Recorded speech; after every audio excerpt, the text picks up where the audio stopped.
Late at night, everything was silent. In a cemetery of Taishu sect, flames shot up to the sky. Gu Changsheng, Xiao Yun, and Lin Ping'an were working hard to move corpses. Bang! Gu Changsheng threw a corpse into the fire, and the stench of corpses mixed with the smell of burning filled the air. A line of text appeared in front of him. You successfully plundered the remaining vitality of a person and gained 20 years of life. Your lifespan has reached 150 years, and the deduction function has been successfully activated. After plundering the lifespan, you can deduce the method of upgrading your skills and improve your cultivation. It's done. Looking at the text in front of him, Gu Changsheng's face suddenly showed excitement. Finally succeeded. It's worth my efforts to become a chores disciple in this cemetery. Gu Changsheng is a time traveler. 3 months ago, his village was massacred by demons. He was saved by the saintess of Taishu sect and Ling Yue, and he barely managed to save his life. And it was on that day that Gu Changsheng discovered that he actually had the ability to plunder the life of corpses. As long as it was not a corpse that had died of old age, the remaining life in the corpse could be plundered by him after touching it. And the most important thing is, he can even use these plundered life to deduce the skills and improve his cultivation. Ding! You successfully plundered the remaining vitality of a person and gained 30 years of life. You successfully plundered the remaining vitality of a person and gained 35 years of life. You successfully plundered. Gu Changsheng was moving the corpse while looking at the words that appeared in front of him, and he was very excited. Oh my God, the speed of life extension is too fast. It's only been a short time, and I have robbed 300 years of life. Although my talent is low and I am not suitable for cultivation, with this golden finger, I can live forever like an immortal. Gu Changsheng smiled in his heart. When Ling Yue rescued them, she gave each of them a letter of recommendation, saying that if they couldn't survive in the future, they should go to Taishu sect to find a job. And Gu Changsheng's talent was too low, and his spiritual roots were the worst. So both the outer and inner gates rejected him. He could only do the most miserable work of moving corpses in this cemetery. But little did he know that this cemetery was the best shortcut for Gu Changsheng to live forever. As long as the lifespan was enough, let alone live forever, even becoming an emperor was not a bad idea. I can't do it anymore. At this moment, Xiao Yun behind him suddenly sat down, panting, and said, Big brother, I'm almost exhausted. I've carried more than 10 corpses today. Just let me rest for a while. No. Big brother Zhang Fan frowned and scolded. Today, the demon tide attacked, and many disciples in the sect were killed by demons. These corpses are soaked in demonic energy. Before dawn, they must be burned no matter what. Otherwise, once the demonic energy disperses, we will all become demons. Hurry up and get up. Boom. After saying that, Zhang Fan raised his foot and kicked Xiao Yun. Xiao Yun grimaced in pain and quickly got up from the ground, crying without tears. Damn it, what sin have I committed? I, Xiao Yun, am the son of the Xiao family after all, and I have a good life in the family. Now I have to fall to carrying corpses, alas. It's the Xiao family again. Gu Changsheng smiled bitterly. After coming to the cemetery for a few days, he has heard Xiao Yun brag about his family more than once. The Xiao family is one of the 3 major immortal cultivation families within a radius of 10,000 miles, and has a pivotal position in the nearby area. Xiao Yun's father is the head of the Xiao family. According to the rules of Taishu sect, all children of nearby immortal cultivation families who are over 18 years old must enter Taishu sect to slay demons and eliminate monsters. The head of the Xiao family was worried that his son would be killed by monsters. So he made connections and placed Xiao Yun in the cemetery as a chores disciple. It's really a bit difficult for him to let a young man do these rough work. Gu Changsheng shook his head. He ignored it and continued to move the corpse in front of him. Looking at Gu Changsheng, who was working silently, Zhang Fan nodded. Not bad. Look at Gu Changsheng. He has only been in the cemetery for 3 days, and he is so hard. You should learn more from Changsheng. Damn it. Gu Changsheng's mouth twitched. This senior brother, saying this kind of thing, isn't it making him self-hateful? As expected, hearing Zhang Fan's words, Xiao Yun immediately curled his lips and complained. TSK, why are you working so hard? Anyway, he is just a lowest level mixed spiritual root and can't practice at all. Instead of wasting time here, it's better to save some money and go down the mountain to have fun. Zhang Fan frowned and was about to scold. Dozens of corpses were sent in from outside the cemetery again. A disciple in charge of transported corpses clasped his fists to Zhang Fan. Senior brother Zhang, this is the last batch. These disciples are all outer disciples killed by demons this afternoon. A total of 15 people. Please help deal with them. Got it. Zhang Fan nodded, looked at Gu Changsheng and others, and said, there's still the last 15 corpses. You guys hurry up and deal with them. Remember, don't be careless. After dealing with them, come to the attic to find me. After that, Zhang Fan turned and left. Bah! Xiao Yun waved his fist at Zhang Fan's back and said unhappily, you bastard, you only know how to order people around. Just wait, when I return to the Xiao family, I'll make you suffer. Lin Pingyan, who was standing by, was also exhausted. He sat on the ground and wiped his sweat with his sleeves. Compared to the exhausted two, Gu Changsheng's eyes were fixed on the 15 corpses, his eyes shining. Wow, 15 corpses. These are all corpses of immortal cultivators. Each of them can bring me at least 20 years of life. Gu Changsheng suppressed his excitement, walked toward Xiao Yun and Lin Pingyan, and clasped his fists. Two senior brothers, I see that you are all from wealthy families and you must not have done such rough work. I am different. I'm a rough man. Why don't you let me help you? You can find a cool place to rest and take care of me in the future. As soon as these words came out, Xiao Yun's eyes lit up instantly. Okay, brother. Pretty reasonable. No problem. I, Xiao Yun, am the eldest son of the Xiao family of the Great Zhou. You help me today, and when I go back, I will make sure you have a good life. Lin Pingyan no longer had the strength to speak and nodded in agreement. Then, the two found a secluded place and sat down to rest. Gu Changsheng didn't waste any words and walked directly towards the corpses, not far away. Looking at the bloody and demonic corpses, his eyes lit up, full of heat and desire. In his opinion, these were not corpses at all, but the steps to his immortality. Thinking of this, Gu Changsheng did not stop and began to move the corpses on the ground with all his strength. As the corpses were thrown into the fire, prompts appeared in front of Gu Changsheng. You have successfully plundered 30 years of life. You have successfully plundered 20 years of life. You have successfully plundered 100 years of life. Fuck, 100 years. Looking at the words that popped up in front of him, Gu Changsheng was shocked. 100 years of life. This is the most life he has plundered since he moved so many corpses. Huh? Gu Changsheng glanced at the corpse in front of him. If I remember correctly, this corpse seems to be Zhang Xian from the outer sect. He is a master in the foundation building stage, much stronger than the average outer sect disciple. Could it be that the stronger the cultivator, the more lifespans he can plunder? Gu Changsheng murmured. If he could touch a few more foundation building and golden elixir stage cultivators in the future, wouldn't he be rich? But soon, Gu Changsheng smiled bitterly and threw this idea behind his mind.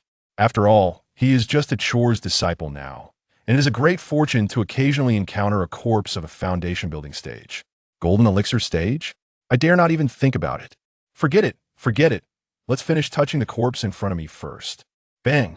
Soon, as the last corpse was thrown into the fire, Gu Changsheng suddenly felt like he was electrocuted.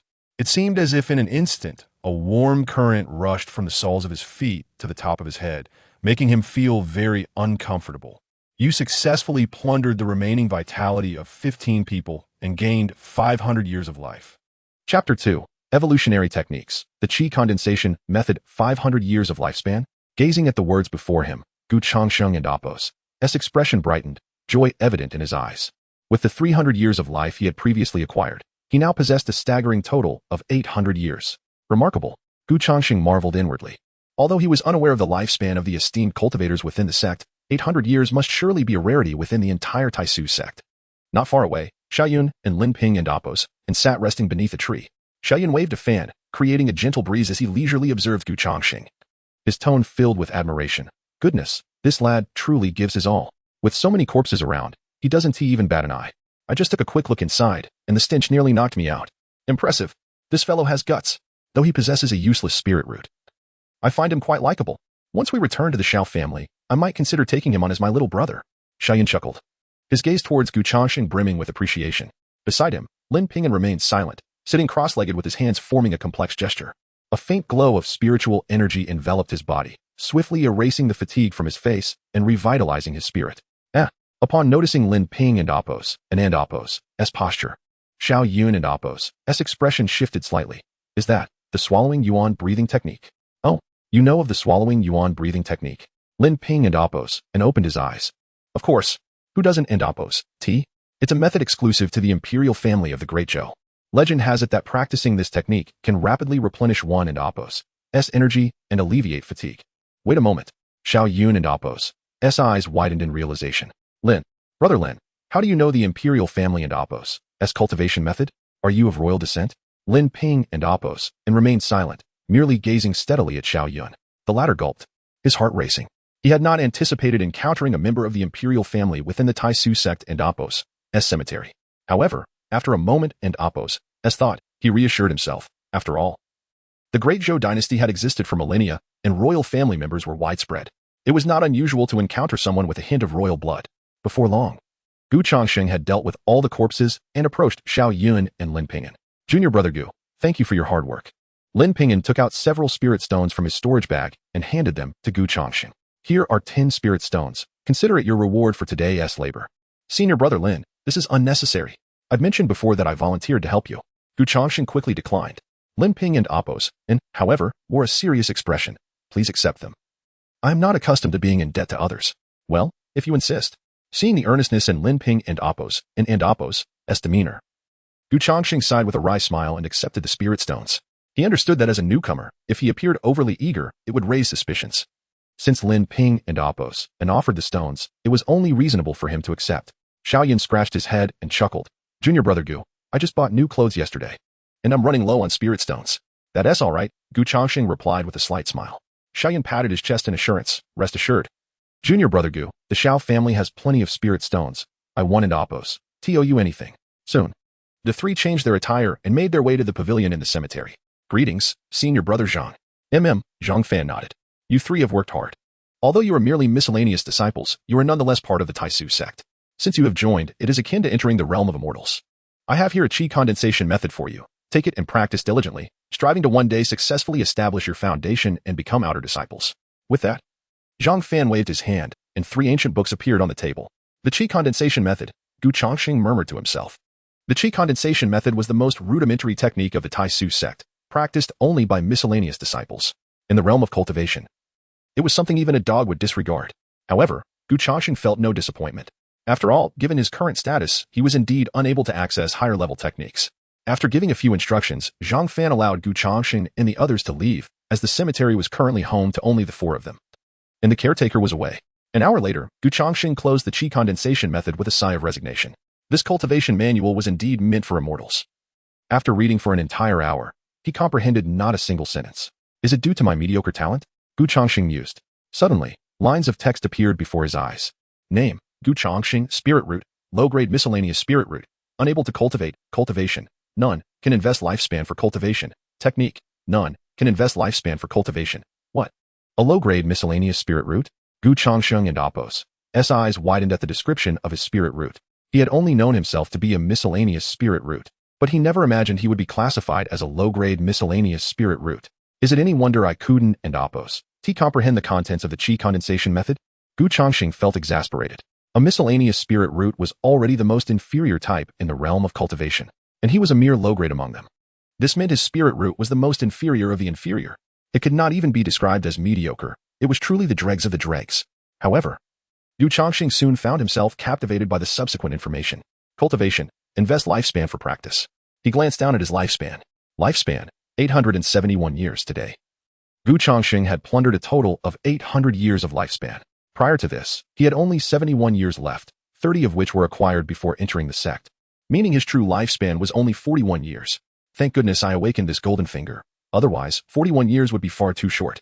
Gu Changsheng chuckled bitterly. He then began to attempt cultivation evolution.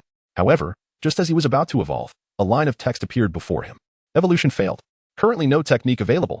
Please conduct technique evolution first. Gu Changsheng was momentarily taken aback. This system certainly adhered to rules. To evolve his cultivation, he must first learn a technique. He shook his head and focused his attention on technique evolution.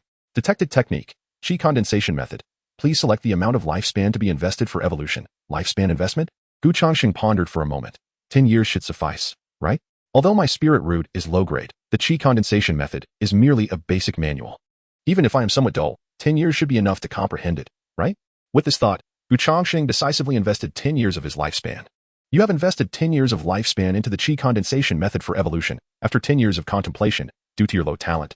Your understanding of the Qi condensation method remains superficial. 10 years have passed. You have not comprehended the Qi condensation method. Nor have you entered the realm of cultivation. Damn it. Upon seeing this line of text, Changsheng felt an urge to curse. A decade has passed. How is it that I have yet to comprehend the Qi condensation technique? This talent is truly abysmal. After a moment of despondency, Changsheng was immediately struck by a pang of regret. Although I now possess a lifespan of over 800 years, the thought of having squandered 10 precious years fills me with immense sorrow. Chapter 3. Ascension of Techniques. The Eternal Life Formula. Shall we continue to invest in longevity training? Gazing at the words before him, Changsheng felt a pang of anguish in his heart. Continue. 10 years of his lifespan had already been expended. How could he falter now? Moreover, if he wished to embark on the path of cultivation, he must comprehend the Qi condensation technique. Otherwise, he would remain oblivious to the very essence of cultivation. This time, however, Changsheng did not hesitate. He directly committed 300 years of his lifespan. After all, with over 800 years remaining, 300 was not too burdensome. Today, he would indulge himself, and he could always strive to regain his years later. Ding. As the 300 years were invested, the text before him began to transform rapidly. You have invested 300 years of lifespan into the Qi condensation technique for evolution. You earnestly begin to comprehend the Qi condensation technique. 10 years pass, and you gradually start to grasp its teachings, enhancing your vitality and spirit. After 50 years, you begin to understand some tricks and attempt to practice, but due to your low aptitude, you still cannot enter the realm of cultivation. 100 years have passed. Yet you still fail. Although you comprehend the Qi condensation technique, you cannot condense Qi according to its requirements. You have not entered the realm of cultivation. Damn it. Changsheng could not help but curse at the incessant failure notifications. 100 years. How could he not even step into the realm of cultivation? Was this not a mockery of honest individuals? Could his talent truly be so abysmal? His heart was filled with frustration, especially as he watched his dwindling lifespan. However, just as Changsheng was consumed by agitation, the text before him suddenly shifted. After 150 years, you finally grasp the essence of the Qi condensation technique, synthesizing its principles, and you begin to practice according to its methods. This time, you have succeeded. You have successfully condensed your first wisp of spiritual energy. Congratulations, you have officially embarked on the path of cultivation. Boom. As the words appeared, Changsheng and Appo's body trembled, and he felt as though countless thunderclaps were exploding in his mind, an overwhelming tide of information rushing into his consciousness. Is this the understanding of the Qi condensation technique? Changsheng and Appo's expression changed slightly. He quickly picked up the book on Qi condensation from the table. Sure enough, just an hour ago, what had seemed like a celestial script now appeared as simple arithmetic to him, astonishingly straightforward. He had truly comprehended the Qi condensation technique. 150 years. I have finally grasped the Qi condensation technique. Changsheng murmured, uncertain whether to weep or rejoice. The Qi condensation technique was merely the most rudimentary method in the realm of cultivation. A typical disciple could comprehend it in 2 or 3 years, while those with superior talent might fully grasp it within a year. Yet, he had taken a full 150 years. Nevertheless, Changsheng was not disheartened. After all, what he lacked most was time. Though 300 years was a significant investment, he could earn more in the future. As long as he could enter the realm of cultivation, every sacrifice would be worthwhile. As Changsheng's spirits lifted, the text continued to evolve. After 180 years, you have officially entered the realm of cultivation, but due to your low aptitude, your progress remains stagnant. Although your vitality and spirit have improved. After 200 years, you have fully integrated with the Qi condensation technique, yet due to your low aptitude, your advancement remains arduous, though your vitality and spirit continue to enhance. After 250 years, you suddenly gain a fresh understanding of the Qi condensation technique, attempting to modify it to better suit your cultivation physique. 300 years, the world transforms, and time passes swiftly. As your comprehension of the Qi condensation technique deepens, you suddenly attain enlightenment, synthesizing the essence of heaven and earth, leading to a transformation of the Qi condensation technique. You have derived 1/10 of the eternal life formula from the Qi condensation technique. Boom. With the final line of text, a torrent of profound information surged into Changsheng and Appo's mind, arcane words intermingling with cultivation formulas, penetrating deeply into his soul. Changsheng closed his eyes tightly. A fragment of a technique embodying supreme truths was becoming increasingly lucid within his consciousness. Time passed, though he could not tell how long. When Changsheng finally opened his eyes, they sparkled with clarity. In that moment, he was no longer lost or hesitant. It was as if his meridians had been unblocked, his gaze imbued with newfound enlightenment. This is the eternal life formula? Changsheng inhaled deeply, according to the knowledge flooding his mind. The eternal life formula is a celestial technique specifically designed for those who seek immortality. The longer the lifespan of the cultivator, the greater the power they can wield. It could be said that this technique was tailor-made for Changsheng. Upon mastering this technique, not only would the cultivator enhance their vitality, but they could also transcend levels to defeat foes. Moreover, the technique allows one to conceal their presence, hiding their true cultivation level. As such, unless Changsheng chose otherwise, outsiders would be utterly incapable of probing his cultivation. Yet, the most terrifying aspect, as described, if he were to cultivate the eternal life formula to perfection, he could even attain the power of the immortal emperor of eternal life. The immortal emperor of eternal life. Though Changsheng was unaware of who this figure was, anyone bestowed with the title of emperor must be extraordinary. What a magnificent technique. Alas, what I currently comprehend is merely a fragment, 1/10 of the eternal life formula. It appears I must invest even more of my lifespan to grasp the entirety of this profound art. Changsheng murmured softly, choosing not to invest further years of this moment. He understood that haste would lead to failure. Having grasped 1/10 of the eternal life formula was already commendable. Subsequently, Changsheng accessed his personal information. Name, Changsheng spiritual root, inferior mixed spiritual root, unable to practice, cultivation level, none, can invest in lifespan training techniques, Qi condensation technique, comprehended, can invest in lifespan training. Eternal life formula, fragment, comprehended, can invest in lifespan training, lifespan, 561 years, Upon observing that his cultivation level remained at none, a flicker of curiosity arose in Changsheng and Appo's heart. He had practiced for a full 300 years, yet still possessed no cultivation level? Was it possible that the technique and cultivation level were separate systems, and that the evolution of the technique did not influence his cultivation level? To enhance his cultivation level, would he need to invest additional years? Changsheng murmured softly. He then attempted to invest 10 years of his lifespan. You have invested 10 years of lifespan into your cultivation level. Your aptitude is too low. Your cultivation level has not improved. All right. Upon reading this line, Changsheng let out a wry smile. He had already prepared himself for the reality of his poor talent, and thus was not overly disappointed. However, he believed that as long as he accumulated sufficient lifespan, there would come a day when he would become a true cultivator. Chapter 4. Exploration of attributes. Time flows like water.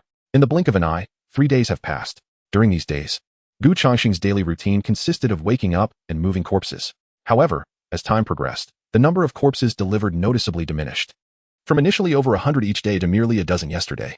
Just then, the senior brother Zhang Fan entered carrying several more corpses and addressed Changsheng and the others. There are 5 more corpses. This is the last batch for today. Hurry up and handle them. Understood. The group promptly stood up to transport the corpses. Filled with curiosity, Changsheng asked, Senior brother, has the demon tide been brought under control? Zhang Fan nodded. Yes, it has been contained. With a sigh, a look of unease crossed his face. This demon tide was more ferocious than any in the past few months. I heard that over 1,000 from the outer sect perished, and even 3 from the inner sect were lost. The losses are staggering. What? Even the inner sect suffered casualties? Upon hearing this, Xiaoyan was taken aback, unable to suppress a gasp. Goodness, this demon tide is far too perilous. Luckily, I am merely a servant disciple. If even inner sect disciples are dying, what would happen to someone like me? I'd surely become cannon fodder. Changsheng nodded in agreement. Inner sect disciples are the elite of the Taisu sect, each one a rare talent in cultivation. There are only a little over 10,000 inner sect disciples in the entire sect, a number accumulated over tens of thousands of years. The fact that 3 of them fell during this demon tide speaks volumes about the terrifying nature of these demons. Through days of observation, Changsheng gradually understood the origins of the demon tide. The so-called demon tide is characterized by a surge of numerous demons attacking, occurring approximately once a month. During such times, all outer and inner sect disciples of the Taisu sect must ascend to the mortal realm to exterminate the demons. Since it has only been 3 days since the last demon tide, it implies that the area surrounding the Taisu sect remains safe for the next 20 days. As he spoke, Changsheng efficiently processed the 5 corpses, familiar words appearing before his eyes. You have successfully plundered the residual life force of 15 individuals, gaining 110 years of life. Your lifespan has exceeded 1,000 years, and you have unlocked the ability to explore others and Appo's attributes. Explore others and Appo's attributes? Changsheng was momentarily taken aback. His gaze instinctively shifted to Zhang Fan, silently invoking the exploration of attributes. Suddenly, a line of information appeared above Zhang Fan's head. Zhang Fan, 3rd layer of Qi Condensation 3170 vital root, age theoretical lifespan root type, the senior brother can live for 170 years? A surge of envy welled up within Changsheng upon seeing this information. Reflecting on his own lifespan before plundering, which barely reached 41 years, the contrast was stark. Though vital root is also a basic root type, it is certainly superior to his mixed root, which is inherently unsuitable for cultivation, while vital root at least permits practice, though its upper limit might only reach the 5th or 6th layer of Qi condensation. Noticing Changsheng's gaze, Zhang Fan expressed a hint of confusion. What's wrong? Junior brother? Why are you staring at me? Nothing, just lost in thought, Changsheng replied with a smile. Zhang Fan nodded, by the way. How did you find the Qi condensation technique I gave you yesterday? Gu Changsheng scratched his head. To be honest, senior brother, my aptitude is rather dull. I spent an hour on it and understood not a single word. Haha. Zhang Fan couldn't help but laugh at this. This junior brother is quite honest. He patted Gu Changsheng on the shoulder. No worries. You are a mixed root, which is unsuitable for cultivation, so not understanding it is perfectly fine. But I believe that if you put in the effort, you will surely have the chance to comprehend the Qi condensation technique in the future. Who knows? You might even have the opportunity to join the outer sect. The outer sect?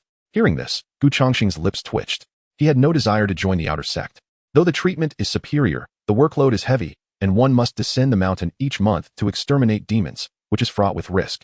He preferred to remain in this small cemetery, peacefully plundering lifespans. Nonetheless, Gu Changsheng clasped his fists in gratitude. Thank you for your guidance, senior brother. I will certainly work hard. Ah, right. At that moment, Zhang Fan seemed to remember something and spoke. Tonight, the garden master returns from his travels. After dinner, you all should come to the loft. The garden master has something to discuss with you. The garden master? Gu Changsheng's heart stirred. The garden master Zhang Fan spoke of is indeed the steward of this cemetery, who had been away on a journey for 3 years and was finally returning today. He wondered what this legendary garden master might look like. Soon, after Zhang Fan finished his instructions, he turned to leave. Lin Pinggan approached Gu Changsheng, handing him several spirit stones. Junior brother, thank you for your hard work today. Here are some spirit stones for you. Gu Changsheng quickly declined. Senior brother Lin, you are too kind. I haven't even finished using the spirit stones you gave me last time. Lin Pinggan shook his head. It's nothing. You need to cultivate. And now is the perfect time to use spirit stones. Just take them. Gu Changsheng thanked him and accepted the spirit stones. What a windfall. 10 spirit stones. In the cemetery, they earn only 7 spirit stones a month, and this single gift from Lin Pinggan exceeds his monthly salary. Truly a member of a noble family. Xiao Yun scratched his head and chuckled. Junior brother, I've overspent my spirit stones this month, and my family hasn't sent me any yet. I'll give you some in a couple of days. Gu Changsheng's lips twitched. He clearly saw Xiao Yun go down the mountain yesterday and lavishly spend over 10 spirit stones on 2 beautiful girls. How could he suddenly be out of money now? However, Gu Changsheng couldn't be bothered to argue. He was rather curious about what Xiao Yun's personal attributes were. Explore attributes. Gu Changsheng silently invoked this thought. Xiao Yun, no cultivation 1880 mixed root. Haha, mixed root. Always boasting in front of me. And it turns out he is just as much of a failure in terms of root type as I am. Lin Pinggan furrowed his brow, displeased. Xiao Yun, your family provides you with hundreds of spirit stones each month. Can't you save a bit to give to junior brother? He helps you without charge. It's out of kindness. Not obligation. I know that. Xiao Yun's face flushed as he defended himself. I just overspent my spirit stones. I didn't say I wouldn't give him any. Junior brother, don't worry. As soon as next month's spirit stones arrive, I'll give you some.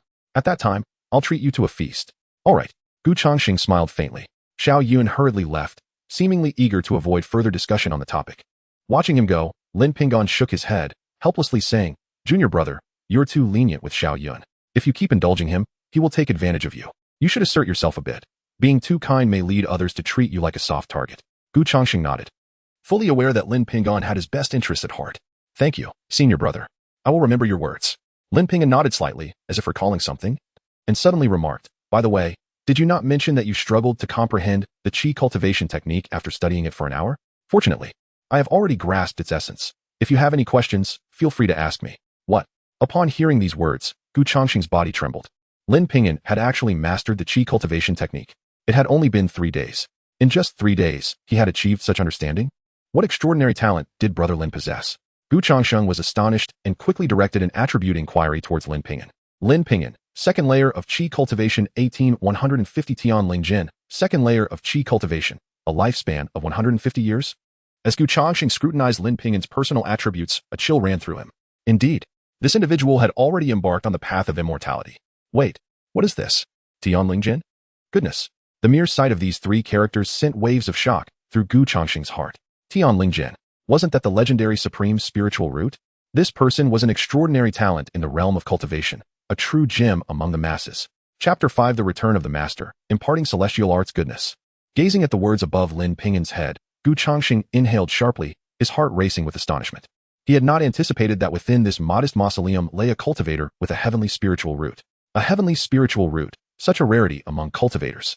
Despite Lin Pinggan's current theoretical lifespan of merely 150 years, if nurtured appropriately, his innate talent could potentially extend his life to 1,500 or even 2,500 years. Such prodigious talent. It was conceivable that he could ascend not only to the outer sect, but possibly even to the inner sect. Gu Changsheng pondered. bewildered by how such a genius could be relegated to menial tasks within the mausoleum. Junior brother, what troubles you? Lin Pingyan inquired, observing Gu Changsheng lost in thought. Oh. Gu Changsheng regained his composure, quickly donning a smile. It's nothing, merely contemplating how to repay you for the 10 spirit stones you graciously bestowed upon me. Lin Pingyan shook his head dismissively. No need for repayment. Your assistance in moving the corpses affords me the time to cultivate. Our exchange is merely equitable. Indeed. Gu Changsheng nodded fervently. You possess a heavenly spiritual root, so your words are undoubtedly wise. At that moment, Lin Pingyan's gaze sharpened, scrutinizing Gu Changsheng intently. I can't shake the feeling that you seem somewhat different than before. Is that so? Gu Changsheng chuckled nervously.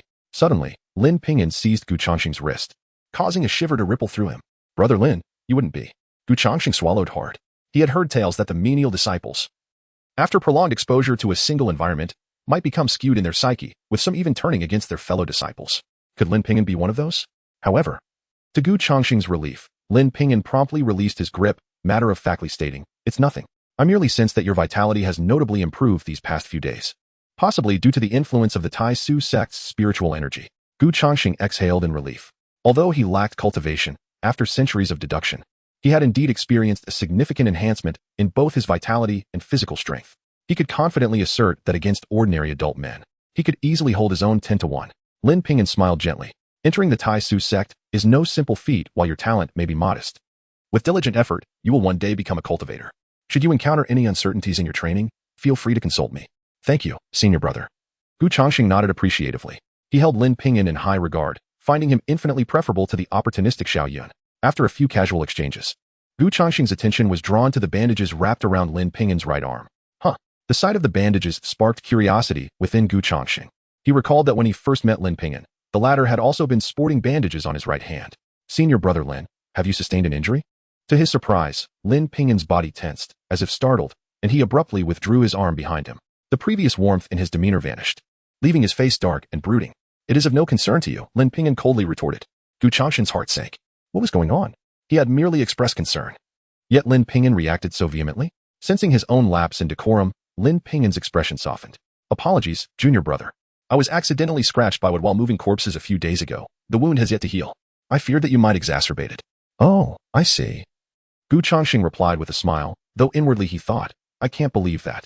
Had he not previously reviewed Lin Pingyan's attributes, he might have taken the explanation at face value. After all, a cultivator with a heavenly spiritual root would not be overly concerned about a mere scratch. Gu Changsheng was convinced that Lin Pingyan's right hand concealed deeper secrets, perhaps even the very reason he remained in the mausoleum. Yet, since Lin Pingyan was unwilling to divulge more, Gu Changsheng chose not to pry. A fundamental principle of cultivation, one should speak little and inquire less. Knowing too much can invite calamity. Soon, Gu Changsheng redirected the conversation to other topics, and after a few more exchanges, they each retreated to their quarters. Later that evening, in the attic, Gu Changsheng, Lin Pingyan, and Xiao Yun stood side by side before a stern-looking elder in black robes, who appeared to be in his 60s. Master of the mausoleum, T, the elder brother Zhang Fan offered a cup of steaming tea with utmost reverence. So this is the master of the mausoleum? Xian Mo, level 8 Qi Condensation 190-200 Fan Spiritual Root. Gu Changsheng's pupils contracted. The master had lived for 190 years? Goodness, what an ancient being. Wait a moment. Gu Changsheng's gaze fell upon the line detailing Xian Mo's theoretical lifespan. 200 years? But the master had already lived for 190 years. Did this imply that he had a mere decade left to live? As Gu Changsheng pondered this, Xian Mo's discerning gaze swept over the three of them. After a moment, he spoke in measured tones. I have been informed of your performances by your elder brother. As the master of this mausoleum, I count myself as your half-teacher. For our first meeting, I shall bestow upon each of you a gift. With a flourish of his sleeve, 3 ancient tomes appeared on the table before them. Here lie 3 volumes of celestial arts, the celestial back fist, the gale leg technique, and the flowing cloud swordsmanship. You may each select one to cultivate. Remember, you may only choose one, and sharing your chosen art is strictly prohibited. Should I discover any transgressions, you will be expelled from the mausoleum. Xiao Yun was the first to step forward. I choose the flowing cloud swordsmanship. The art of the sword sounds incredibly majestic. With a grin, Xiao Yun swiftly claimed the tome containing the flowing cloud swordsmanship. Gu Changsheng remained unperturbed. He had little knowledge of celestial arts and could not discern which was superior. Regardless of his choice, his system would facilitate an upgrade. Whether the celestial back fist or gale leg technique mattered little to him. Please, senior brother Lin, choose first, Gu Changsheng offered humbly. Lin Pingyan nodded and selected a tome from the table.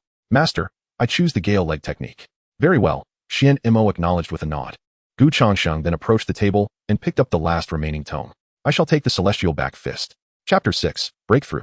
Second layer of Qi condensation. After the three individuals had selected their respective celestial arts, Xian Mo's gaze suddenly turned towards Lin Pingyan. You are Lin Pingyan, are you not? Remarkable. You have only practiced the Qi condensation technique for 3 days and have already entered the first layer of Qi condensation. A promising disciple indeed. Lin Pingyan nodded, maintaining a demeanor that was neither servile nor arrogant. However, given his royal lineage, he felt no need to show excessive deference to the master of the Taishu sect's cemetery. Conversely, Xian Mo regarded Lin Pingyan with evident enthusiasm. Subsequently, Xian Mo exchanged a few words with Xiao Yun, imparting some critical insights regarding swordsmanship practice. In stark contrast, Changsheng received not a single word from Xian Mo throughout the entire encounter, nor did Xian Mo cast him more than a few glances. Damn. Changsheng could not help but mutter internally upon witnessing this scene. Is this the power of background? Without connections, even in the realm of cultivation, one is scarcely acknowledged. Yet, Changsheng remained undeterred. Today, you may regard me with indifference, but there shall come a day when fortunes will shift. Do not underestimate the youth in poverty. If need be, I shall wait 300 years for my rise. After all, my lifespan is long. When I achieve greatness, I shall personally burn incense for you, to demonstrate how remarkable I have become. Although the recent demon tide had receded, the vicinity of the sect remained perilous, with the potential for demon ambushes looming. You three possess low cultivation. Remain in the cemetery to diligently train. Do not venture out unless absolutely necessary. After issuing these instructions, Xian Mo dismissed Changsheng and the others. Only after their departure did Xian Mo slowly speak. That Lin Pingyan is no ordinary individual. His spirit is vibrant, his presence commanding, and he seems to practice a form of energy cultivation. His words and demeanor do not resemble those of a novice. Rather, he appears akin to a seasoned cultivator. Zhang Fan's interest was piqued. Master, do you imply that Lin Pingyan is concealing his true cultivation level? Not at all. He is indeed at the second layer of Qi condensation. This much I can discern, Xian Mo replied, directing his gaze towards Zhang Fan. Regardless, given that he is of royal descent, he must harbor his own intentions within the Taishu sect. Do not pry or speak unnecessarily. Simply treat him well. Understood. Zhang Fan nodded. As if recalling something, he added quietly, Master, although Changsheng lacks a prominent background, he has shown diligence during his time in the cemetery. I think. Xian Mo nodded. Then he shall be entrusted to you. Take responsibility for him. Yes. Zhang Fan smiled and bowed respectfully to Xian Mo. Meanwhile, Changsheng and his companions walked back to their quarters. Xiao Yun, brimming with excitement, exclaimed, I believe the master is simply being overly cautious. What demons are there to fear? With my newly acquired sword technique, after a few days of practice, I could slay any demon that dares to approach. As he spoke, Xiao Yun mimicked a grandmaster, brandishing his hand through the air. Changsheng shook his head, cautioning, Brother Xiao, you ought to be more prudent. Since the master has warned us of danger, it would be wise to remain within the cemetery for now. Avoid the brothels at the foot of the mountain. WH. What brothels? Xiao Yun's expression shifted suddenly. That is called an intelligence exchange center, all right? I descend the mountain to gather intelligence on the demons. Very well, demon intelligence. Changsheng sighed, unwilling to engage further. The trio soon returned to their respective rooms. However, before entering, Lin Pingyan reminded Changsheng that he could approach him for any questions he might have. Changsheng thanked him and then retired to his chamber. Inside the room, Changsheng sat cross-legged. Name, Changsheng spiritual root, low-grade mixed spiritual root, unable to cultivate, cultivation, none, can invest lifespan for practice, techniques, Qi condensation technique, understood, can invest lifespan for practice. Eternal life technique, fragment, understood, can invest lifespan for practice, celestial arts, celestial backfist, not understood, can invest lifespan for practice, lifespan, 1031 years, indeed. After acquiring the celestial backfist, a new line appeared in his personal information. However, Changsheng did not rush to practice the celestial backfist. He intended to elevate his cultivation first. Having comprehended the fragment of the eternal life technique, although he lacked formal cultivation, his physical strength was already comparable to that of 10 adults. He was eager to discover how much stronger he would become once he attained a cultivation level. My vitality and energy have significantly improved. Although my spiritual root remains mixed, my cultivation talent should be somewhat enhanced, right? Changsheng murmured to himself, resolving to take action. He settled into a meditative posture, initiating the process of gathering spiritual energy in accordance with the eternal life technique he had comprehended. Yes, this is the sensation. I can feel it. The spiritual energy of the world is converging upon me. Changsheng's expression brightened as he diligently absorbed the celestial energy. After half an hour, he opened his eyes and exhaled a breath of stale air. Phew. I should rely on my lifespan to push through. Despite meditating for half an hour, he had not succeeded in gathering a single wisp of spiritual energy. Indeed, one must not place too much faith in oneself. It is vital to accept the reality of being inept and to believe in the power of external assistance. With that thought, Gu Changsheng decisively channeled 300 years of his lifespan into his cultivation. You have invested 300 years of lifespan for practice. You begin cultivating the eternal life technique, attempting to condense Qi. However, due to your low talent, 10 years pass without success in condensing Qi. After 50 years, you finally succeed in condensing your first wisp of spiritual energy, but due to your low talent, it quickly dissipates. Your attempt to condense Qi has failed. Damn. Upon reading this line of text, Gu Changsheng felt an overwhelming urge to curse. Spiritual energy can dissipate completely? Is this system mocking me? He suppressed his frustration and continued to watch the unfolding text. Perhaps sensing his grievance, as the 50th year approached, the text began to shift positively. After 100 years, you finally learn how to store spiritual energy and begin channeling the absorbed energy into your dantian. After 200 years, you have absorbed sufficient spiritual energy, and your body gradually undergoes transformation. You successfully enter the realm of cultivation, achieving the first layer of Qi condensation. After 300 years, with the enhancement of the eternal life technique, your vitality and energy experience a substantial increase, and your physical strength begins to soar. Your cultivation level has once again advanced, from the first layer of Qi condensation to the second layer of Qi condensation. Boom. As the final line of text appeared, Gu Changsheng's body trembled violently. A surge of formidable energy instantaneously coursed through his limbs and bones. Chapter 7. The Transformation of Celestial Arts. The infinite dragon fist. A powerful surge of spiritual energy compelled Gu Changsheng to emit a low growl. In that moment, he felt his body enveloped by a warm, gentle flow, causing every cell within him to tremble with an indescribable sensation of warmth and comfort that permeated his entire being. How exhilarating! Is this the feeling of breaking through in cultivation? Gu Changsheng desperately covered his mouth to suppress any vocalization. He finally comprehended why cultivators fervently pursued strength. This sensation of breakthrough was indescribably euphoric, exceeding even the pleasure of a night spent with 10 beautiful women. Buzz. As his cultivation advanced, the eternal life technique within Gu Changsheng began to operate at an accelerated pace. The profound essence of the technique swiftly enveloped him. Boom. At that moment, the entire mausoleum trembled violently. The spiritual energy within 100 meters surged fervently. Gu Changsheng hastily absorbed this energy into his body, merging it with the eternal life technique. And as he did so, his cultivation ascended at a visibly rapid pace. Qi condensation stage. First layer of Qi condensation. Second layer of Qi condensation. Boom. With his cultivation reaching the second layer of the Qi condensation stage, Gu Changsheng felt a seismic shift within his physical form. Not only had his corporeal strength magnified significantly, but even his senses had sharpened considerably. He could distinctly hear the sounds of breathing and the chirping of insects within 100 meters. How marvelous! Is this the sensation of becoming a cultivator? Gu Changsheng exclaimed. He clenched his fist, a terrifying power surging forth from within him. Although he was merely at the second layer of Qi condensation, with the enhancement of the eternal life technique, he felt capable of striking down a bull with a single punch. Just then, a series of footsteps approached from afar. Someone was coming. Gu Changsheng's expression shifted, and he quickly dove under the covers, feigning deep slumber. Soon, the footsteps outside were accompanied by voices, none other than Xian Mo and Zhang Fan. Did you find anything? Reporting to the master, we found nothing. The fluctuations of spiritual energy suddenly ceased here. How strange. The energy in the mausoleum was perfectly fine just a moment ago. Why has it vanished by half? Master, could it be that some demon has appeared? Unlikely. I just checked. The spiritual energy is of pure yang nature, devoid of any evil intent.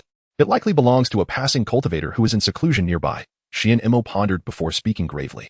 This explanation seemed plausible. After all, the Taisu sect was home to countless cultivators, and it was not uncommon for outer and inner disciples to pass through this area and take a moment to cultivate in the mausoleum. Zhang Fan sighed in relief. That's good. I thought a demon might emerge to feast on humans. I must admit, I was nearly frightened to death just now. Xian Mo chuckled softly. You? Having grown up in the mausoleum without ever encountering demons, it's only natural for you to be scared. Well then, let today's matter rest. Since that great cultivator does not wish to reveal himself, it is clear he does not wish to be disturbed. Do not speak of this. Return and take some rest. Yes. Listening to their conversation, Gu Changsheng was drenched in cold sweat beneath the covers. Damn it, I was careless. He was well aware that there were no great cultivators in the mausoleum. The disappearance of the spiritual energy was entirely due to the eternal life technique. It seemed he needed to be more cautious in his cultivation from now on. Gu Changsheng thought to himself. While he was not afraid of revealing his cultivation level, he was reluctant to part with his position in the mausoleum. If his talent were exposed, he would likely be taken to the outer sect and become a disciple there. At that point, he would lose this excellent place to siphon off lifespans. At that moment, Zhang Fan leaned closer to the window and noticed Gu Changsheng sleeping soundly.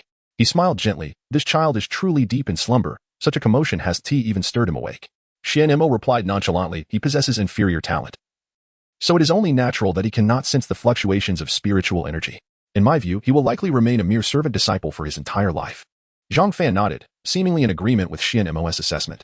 Though he admired Gu Changsheng's diligence and perseverance, the world of cultivation was dictated by spiritual roots and talent, both of which Gu Changsheng lacked.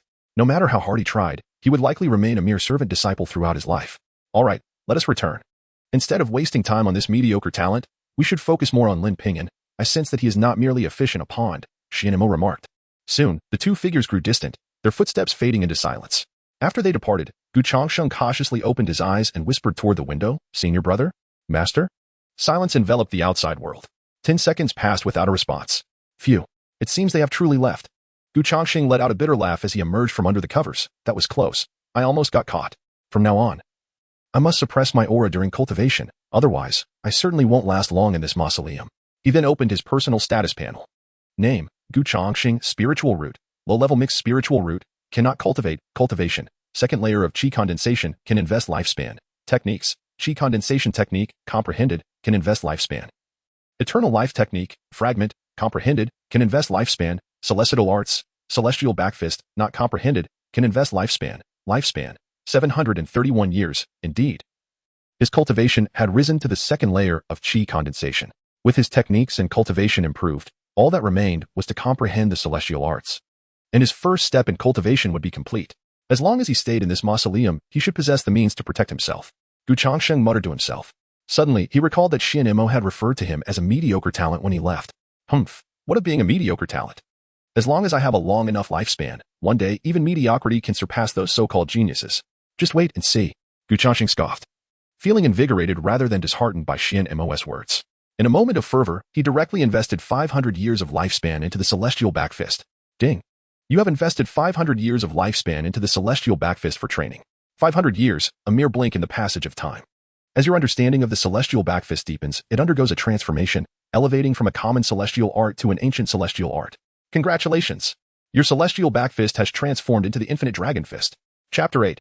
A year of life accumulation, the onslaught of demons, the ancestral dragon's infinite fist. As the textual prompt materialized, a torrent of vivid imagery flooded Gu Changsheng's mind, as if an exalted being had suddenly manifested before him, demonstrating a formidable set of martial techniques. The force of these movements was staggering.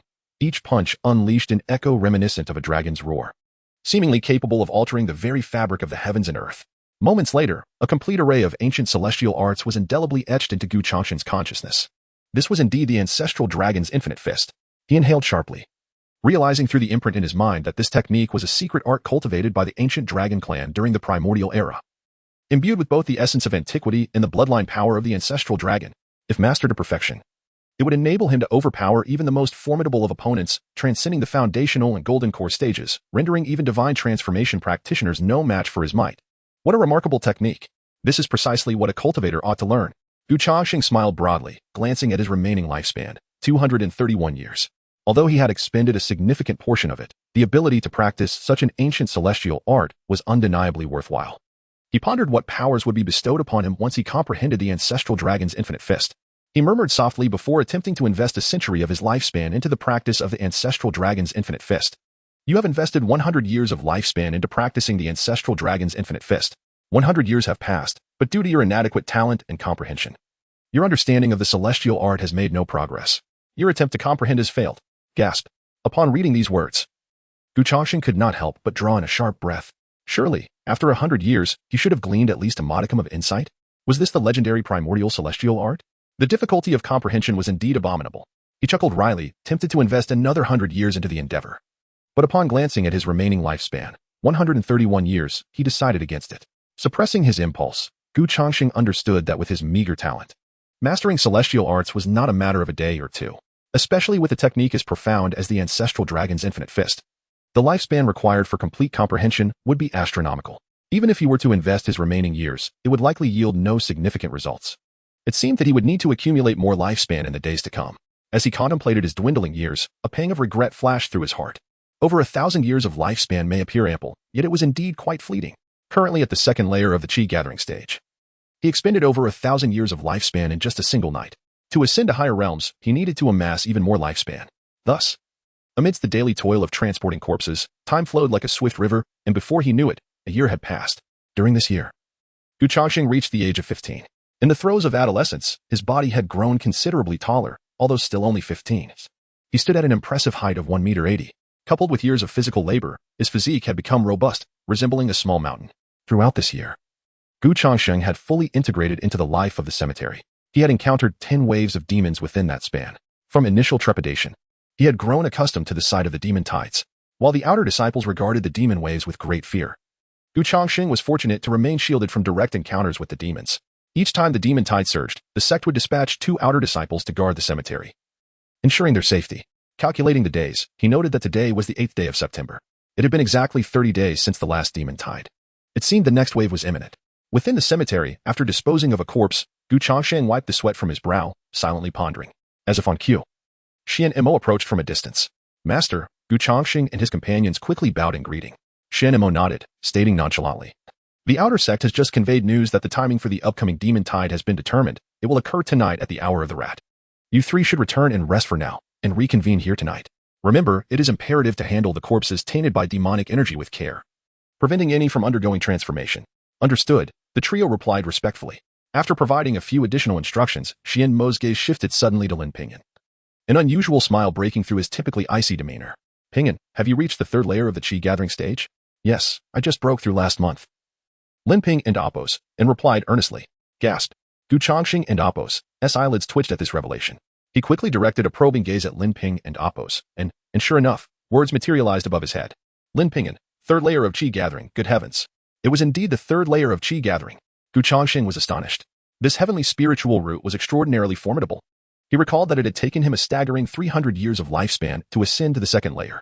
Lin Pingyan had advanced from the 2nd to the 3rd layer in just 1 year? The disparity was quite remarkable. Xian Mo's smile broadened. Excellent, indeed. You are a promising prospect for cultivation.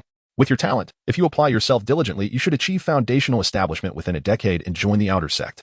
He then produced a white pill, stating, here is a 1st-grade Qi gathering pill. Take it. It will assist you in improving your cultivation. Upon seeing the pill, Changsheng's eyes widened. Not only he, but even Xiaoyun and Zhang Fan beside him, exhibited envy. A pill. This was a treasure in the realm of cultivation. Although a 1st-grade pill was the most basic, it could still fetch several hundred spirit stones on the market. Changsheng could hardly earn enough in a year to purchase one.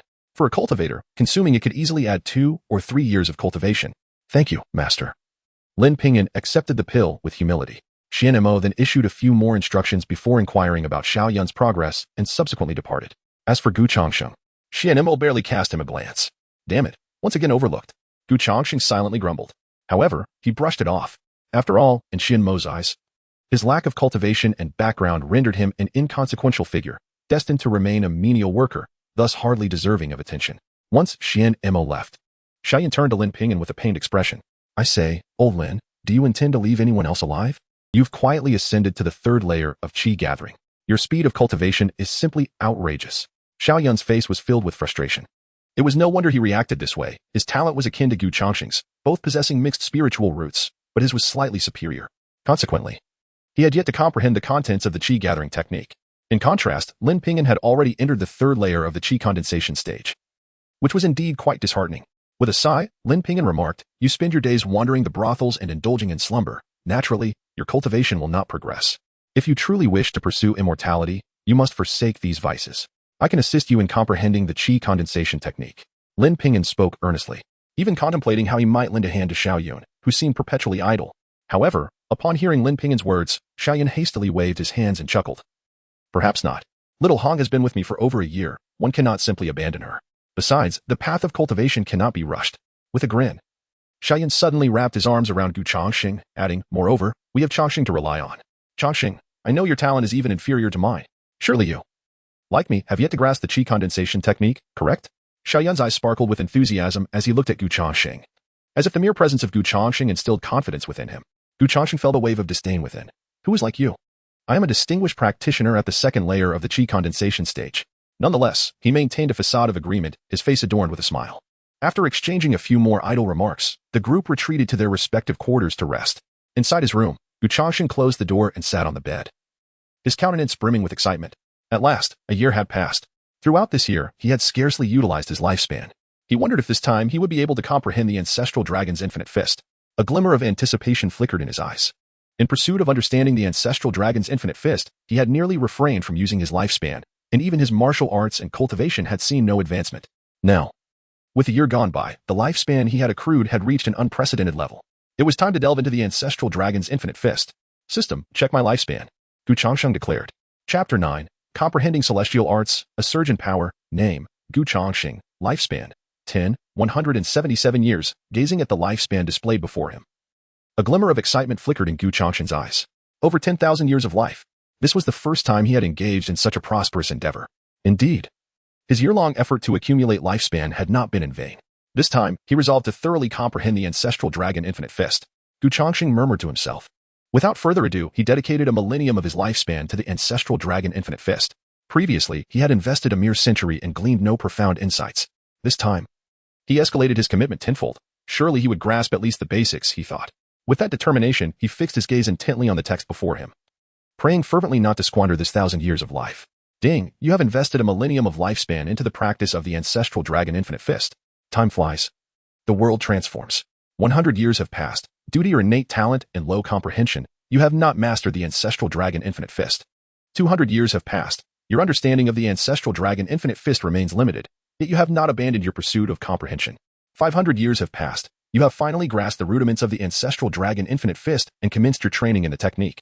However, due to your innate talent and low comprehension, you have yet to make significant progress. Nevertheless, your vitality has increased, and your physical strength has been enhanced.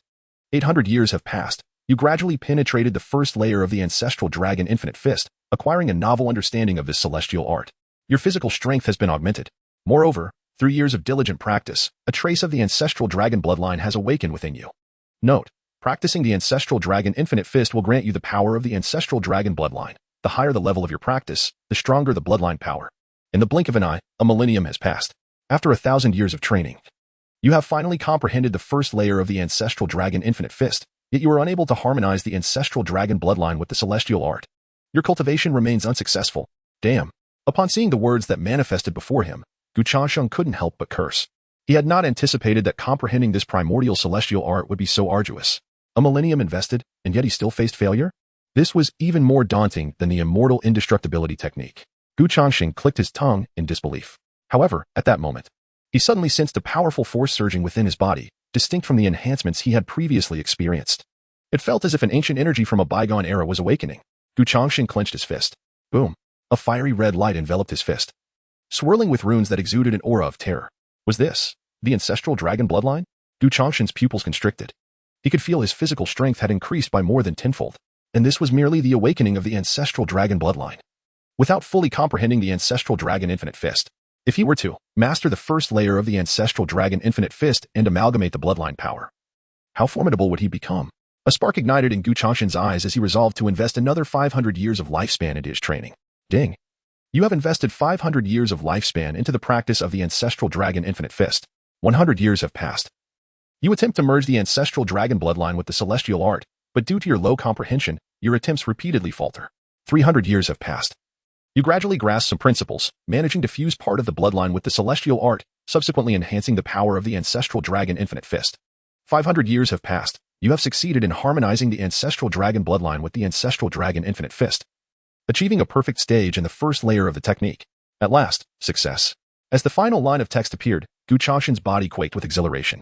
An unprecedented energy surged forth from within him, the terrifying power of the ancestral dragon flooding his limbs and every inch of his flesh. He attempted to unleash a punch. Boom. A fearsome gust of wind, mingled with searing heat, roared forth, distorting the air in its wake. As his fist struck, it seemed as though the roar of a dragon reverberated, exuding immeasurable might. Incredible. Changsheng exclaimed in astonishment, his eyes brimming with excitement. He continued to unleash punch after punch, becoming increasingly adept at the first layer of the ancestral dragon infinite fist. Soon, night fell. Changsheng pushed open the door and stepped out of the wooden cabin. After a day of intensive training, he felt invigorated, devoid of any fatigue, and brimming with vitality. Name, Changsheng. Celestial Arts. Immortal back fist, not comprehended. Can invest lifespan for practice. Ancestral dragon infinite fist. First layer comprehended. Can invest lifespan for practice. Lifespan, 677 years. Observing the figure displayed in the lifespan section, a smile crept onto Changsheng's face. Over 8,000 years of life remained. At that moment, a line of text materialized before him. You have consumed lifespan exceeding 3,000 years for the first time, unlocking the ability to view intimacy levels. Would you like to spend 5,000 years of lifespan to activate this function? Intimacy levels? Changsheng paused thoughtfully. Upon activation, You can observe the intimacy levels of all beings, as well as their enmity values. Note: accumulating a certain degree of intimacy can lead to the formation of a doubt partner. Accumulating a certain degree of enmity may pose life-threatening risks to the host. Upon reading this line, Changsheng's heart raced. The ability to gauge intimacy levels and enmity values would undoubtedly allow him to sense danger in advance. This was a vital safeguard. Changsheng swallowed hard. In the perilous realm of cultivation, danger lurked at every corner. One could be living a peaceful life one day and be captured for alchemy the next. If he could detect hostility beforehand and make a timely escape, he would be invulnerable. However, 5,000 years of lifespan was quite a hefty price. Nearly equivalent to half a year of his accumulated lifespan. Changsheng felt torn. It was easy to underestimate the value of life when one was not in charge of their own sustenance. Though this function was appealing, parting with 5,000 years of lifespan was a daunting prospect. After a moment of internal conflict, Changsheng gritted his teeth, deciding, very well. 5,000 years it is. Activated. Although the cost was steep, securing a means of self-preservation was worth it. Soon, as he expended 5,000 years of lifespan, the text before him transformed instantly. You have successfully acquired the ability to view intimacy levels.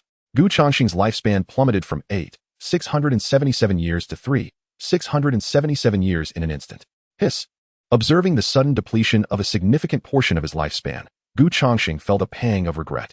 He needed to find someone to test this new function immediately. Changsheng.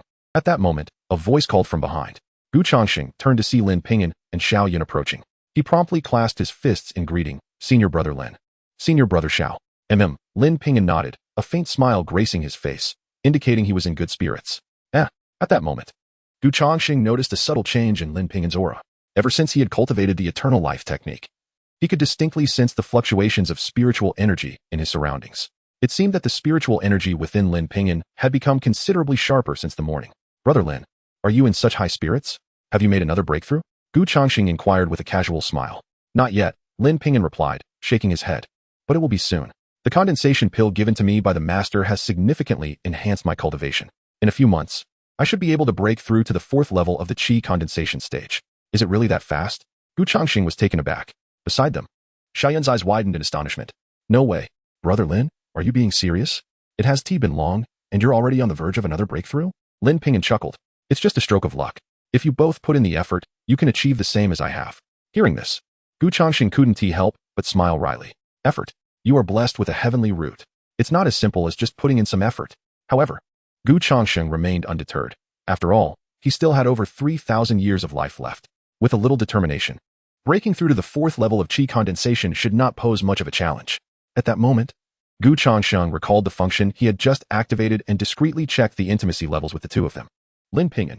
Intimacy level 4 stars, very favorable. Xiao Yun. Intimacy level 4 stars, very favorable. Chapter 10, The Eerie Transformation 4-star Intimacy? Changsheng clicked his tongue in surprise. He had not anticipated that their fondness for him would be so profound. Since the feature to check intimacy levels had been activated, he understood that the scale extended up to 10 stars. Typically, friends possess an intimacy of merely 1 star, while strangers hold none. Achieving 4 stars indicates a considerable fondness, and those surpassing 6 stars may be regarded as close companions. It seems that my efforts over the past year have not been in vain. Changsheng mused with a secret smile. What are you all doing there? At that moment, a voice echoed unexpectedly. Shen Mo and Zhang Fan approached from a distance. Changsheng quickly directed his gaze towards them to check their intimacy levels. Instantly, the figures above their heads materialized. Zhang Fan. Intimacy 3 stars, somewhat fond. Shen Mo. Hatred level 1 star, somewhat disdainful. Seeing the words floating above Shen Mo's head, Changsheng was utterly dumbfounded. Shen Mo harbored a hatred level towards him? What could this possibly mean? Puzzled, Changsheng swallowed hard, unable to comprehend why Shen Mo would harbor such feelings. Just then, Shen Mo spoke. The demon tide has commenced. Soon, the first batch of corpses will be delivered. You all need to hurry to the main gate to prepare for the reception of the disciples' bodies. With that, he led Zhang Fan away. Changsheng followed closely behind, stealthily attuning himself to the surrounding movements. Since breaking through to the 2nd layer of the Qi condensation stage, his vitality and spirit had greatly enhanced, allowing him to perceive the sounds around the cemetery with clarity. As anticipated, as his mental energy extended outward, Changsheng distinctly heard anguished cries. A cacophony of screams mingled with the clashing of blades not far from the cemetery. The demon tide had indeed arrived, and disciples were already engaged in combat with the monsters. Moreover, Changsheng could unmistakably sense an exceedingly malevolent aura enveloping the area surrounding the cemetery. Demonic energy. He was all too familiar with this essence, the very miasma that clung to the fiends. It was evident that the demon tide had truly begun. Realizing this, The group ceased their delay and promptly dashed towards the cemetery's main gate. The main gate served as the designated area for receiving corpses. Any outer disciples slain during the demon tide would be promptly dispatched to the gate before being entrusted to Changsheng and his companions for handling. As Xianmo had surmised, as soon as they arrived, several errant disciples rushed over, transporting a dozen gruesome bodies, each one bloodied and mangled. A sight that was utterly harrowing. Which of you is in charge of this cemetery? A youthful girl, around 17 or 18, emerged from the crowd and inquired. I am the cemetery master, Xianmo promptly replied. Very well, the girl nodded, her expression serious. My name is Han Yun, a disciple sent from the outer sect, responsible for ensuring your safety and overseeing the handling of the corpses. The demon tide has begun. These are the first batch of bodies. More will follow. So please dispose of these corpses immediately. Understood, Xianmo affirmed, then exchanged glances with Changsheng and the others. They understood the signal and immediately began attending to the corpses on the ground. With a year of experience under their belts, their efficiency had markedly improved. They divided tasks, with Lin Ping'an tending to the fire while Xiao Yun and Changsheng handled the bodies. In less than half an hour, the dozen corpses had been dealt with, and the demonic energy was incinerated in the flames. However, before the trio could catch their breath, another batch of corpses was delivered in rapid succession. Quick, move faster. More bodies are coming. Everything must be disposed of before dawn. Han Yun, sword in hand, stood among Changsheng and the others, persistently urging them on. While moving the corpses, Xiao Yun couldn't help but steal glances at Han Yun, chuckling softly. This girl is quite stunning, slender arms and legs. No wonder she's a cultivator. She outshines even those women from the brothels. Indeed, Changsheng nodded, unable to resist admiring Han Yun's presence. Clad in a flowing purple gown, her beauty was striking, complemented by a jade sword at her waist, embodying the essence of a heroic figure. While her features were not exceptionally breathtaking, she exuded an indescribable charm. Perhaps due to her cultivation, this aura rendered Han Yun ethereal, giving her an icy beauty that was captivating. Stealthily, Changsheng cast a probing glance at her attributes. Name, Han Yun. Cultivation, Qi Condensation 9th Layer, Spirit Root, Common Spirit Root. Age, 65. Theoretical lifespan, 250. Intimacy, 0. Stranger. Upon reading this information, Changsheng's eyes widened in disbelief, his face registering shock. 65. 65 years old? Astonishing. It was hard to believe. Han Yun appeared to be no more than 17 or 18. Who would have guessed her true age was over 60? Such exaggeration among cultivators was astounding. Changsheng shook his head, internally lamenting the revelation. Meanwhile, Xiao Yun continued to furtively admire Han Yun, his gaze revealing a hint of longing. After a moment's hesitation, Changsheng decided against revealing the truth to Xiao Yun, wishing to spare him the collapse of his ideals. Soon, after a night of diligent work, all the corpses had been disposed of. The surrounding cries gradually faded into silence. As dawn broke, the malevolent energy dissipated entirely. The first night had passed without incident. Changsheng checked his lifespan. Lifespan, 4,125 years, not bad. In one night, he had gained over 400 years. With 2 or 3 days remaining until the conclusion of the demon tide, he anticipated being able to accumulate as much as 1,500 years. Changsheng reveled in his good fortune, eagerly awaiting the dawn of a new day. Finally, 2 days swiftly elapsed. On the third night, Changsheng continued helping to transport the corpses. With the accumulation from the past 2 days, his lifespan had surpassed 4,600 years. He anticipated regaining the milestone of 5,000 years. Suddenly, amidst his anticipation, a piercing shriek echoed through the air. The sudden wail sent a chill through everyone present, prompting them to turn and look. Not far away, Xiao Yun suddenly collapsed to the ground, his face pale, clutching his right shoulder as if he had seen something horrifying. Trembling, he pointed to a spot nearby and stammered. No. It's bad. Just now, that corpse moved. What? Upon hearing this, the others quickly followed his gaze and, indeed, witnessed before Xiao Yun. A blood-soaked corpse lay convulsing incessantly, its body racked with spasms as tendrils of black smoke emanated from it, exuding an aura of profound malevolence. In the next moment, swish. The corpse rose from the ground in a most bizarre manner, its 2 crimson eyes fixated intently on Xiao Yun. Alarmed by this sight, Han Yun's expression shifted dramatically as she shouted at Xiao Yun, "Run! The corpse has transformed into a demon." Chapter 11. Xiao Yun injured. Demonic energy invades the body. Run. That corpse has transformed into a demon. Han Yun's urgent voice echoed throughout the cemetery. Upon hearing this, both Changsheng and Xianmo, along with the others, trembled in unison, their gazes instinctively drawn to the eerie corpse, fear evident in their eyes. Demonic transformation. This refers to the phenomenon where humans, tainted by demonic energy, become influenced and subsequently demonized. This phenomenon can occur not only in the living but even in the deceased. This is why Changsheng and his companions must act swiftly each time a corpse is delivered. However, despite this knowledge, it was Changsheng's first time witnessing the process of demonic transformation. Before him, the corpse quivered violently, its broken legs defying its state as it stood in a bizarre posture, shrouded in dense black mist. Under the influence of the demonic energy, the corpse's exterior began to undergo drastic changes. First, its eyes shifted from a lifeless gray to a blood-red hue, the pupils morphing into beast-like slits. Sharp fangs protruded from its mouth, while its fingernails grew frantically, extending to a length of several centimeters, resembling sharp blades. Moreover, black fur began to sprout from its skin, enveloping its entire body like that of a beast. In the next moment, pop! A long, thin rat tail suddenly emerged from behind the corpse, whipping through the air. Waves of putrid, malevolent energy emanated from the corpse, inducing nausea in those who beheld it. Yikes! Witnessing this scene, Xiao Yun was so frightened that he scrambled to his feet and hid behind Han Yun, trembling as he stammered, "Senior Sister Han, what? What is happening? How did this creature become like this?" Demonic transformation. Before Han Yun could respond, Lin Pingon spoke in a low voice. "He has been tainted by demonic energy, completely turning into a demon. It seems he has been infected by the bloodthirsty rat's demonic energy." Bloodthirsty rat? Upon hearing this name, Changsheng felt a stir in his heart. He had heard of this demon before. The bloodthirsty rat is a type of rodent demon, notorious for its vast numbers and ferocious nature, preying upon human flesh. Each year, these rat demons consume millions of humans. Clang! At that moment, Han Yun drew her sword and commanded the others, "You all, quickly take Xianyu to a safe place. I will deal with this beast." With that, Han Yun charged towards the demon, sword in hand. Clash! The sharp blade struck against the demon, producing a metallic clang and sparking with intensity. This spectacle left Changsheng utterly astonished. The sword in Han Yun's possession was a celestial sword, specifically crafted for cultivators. It could sever steel in an instant. Yet, this formidable weapon could not even pierce the demon's skin? Was this truly the legendary demon? It was terrifying. Changsheng swallowed hard.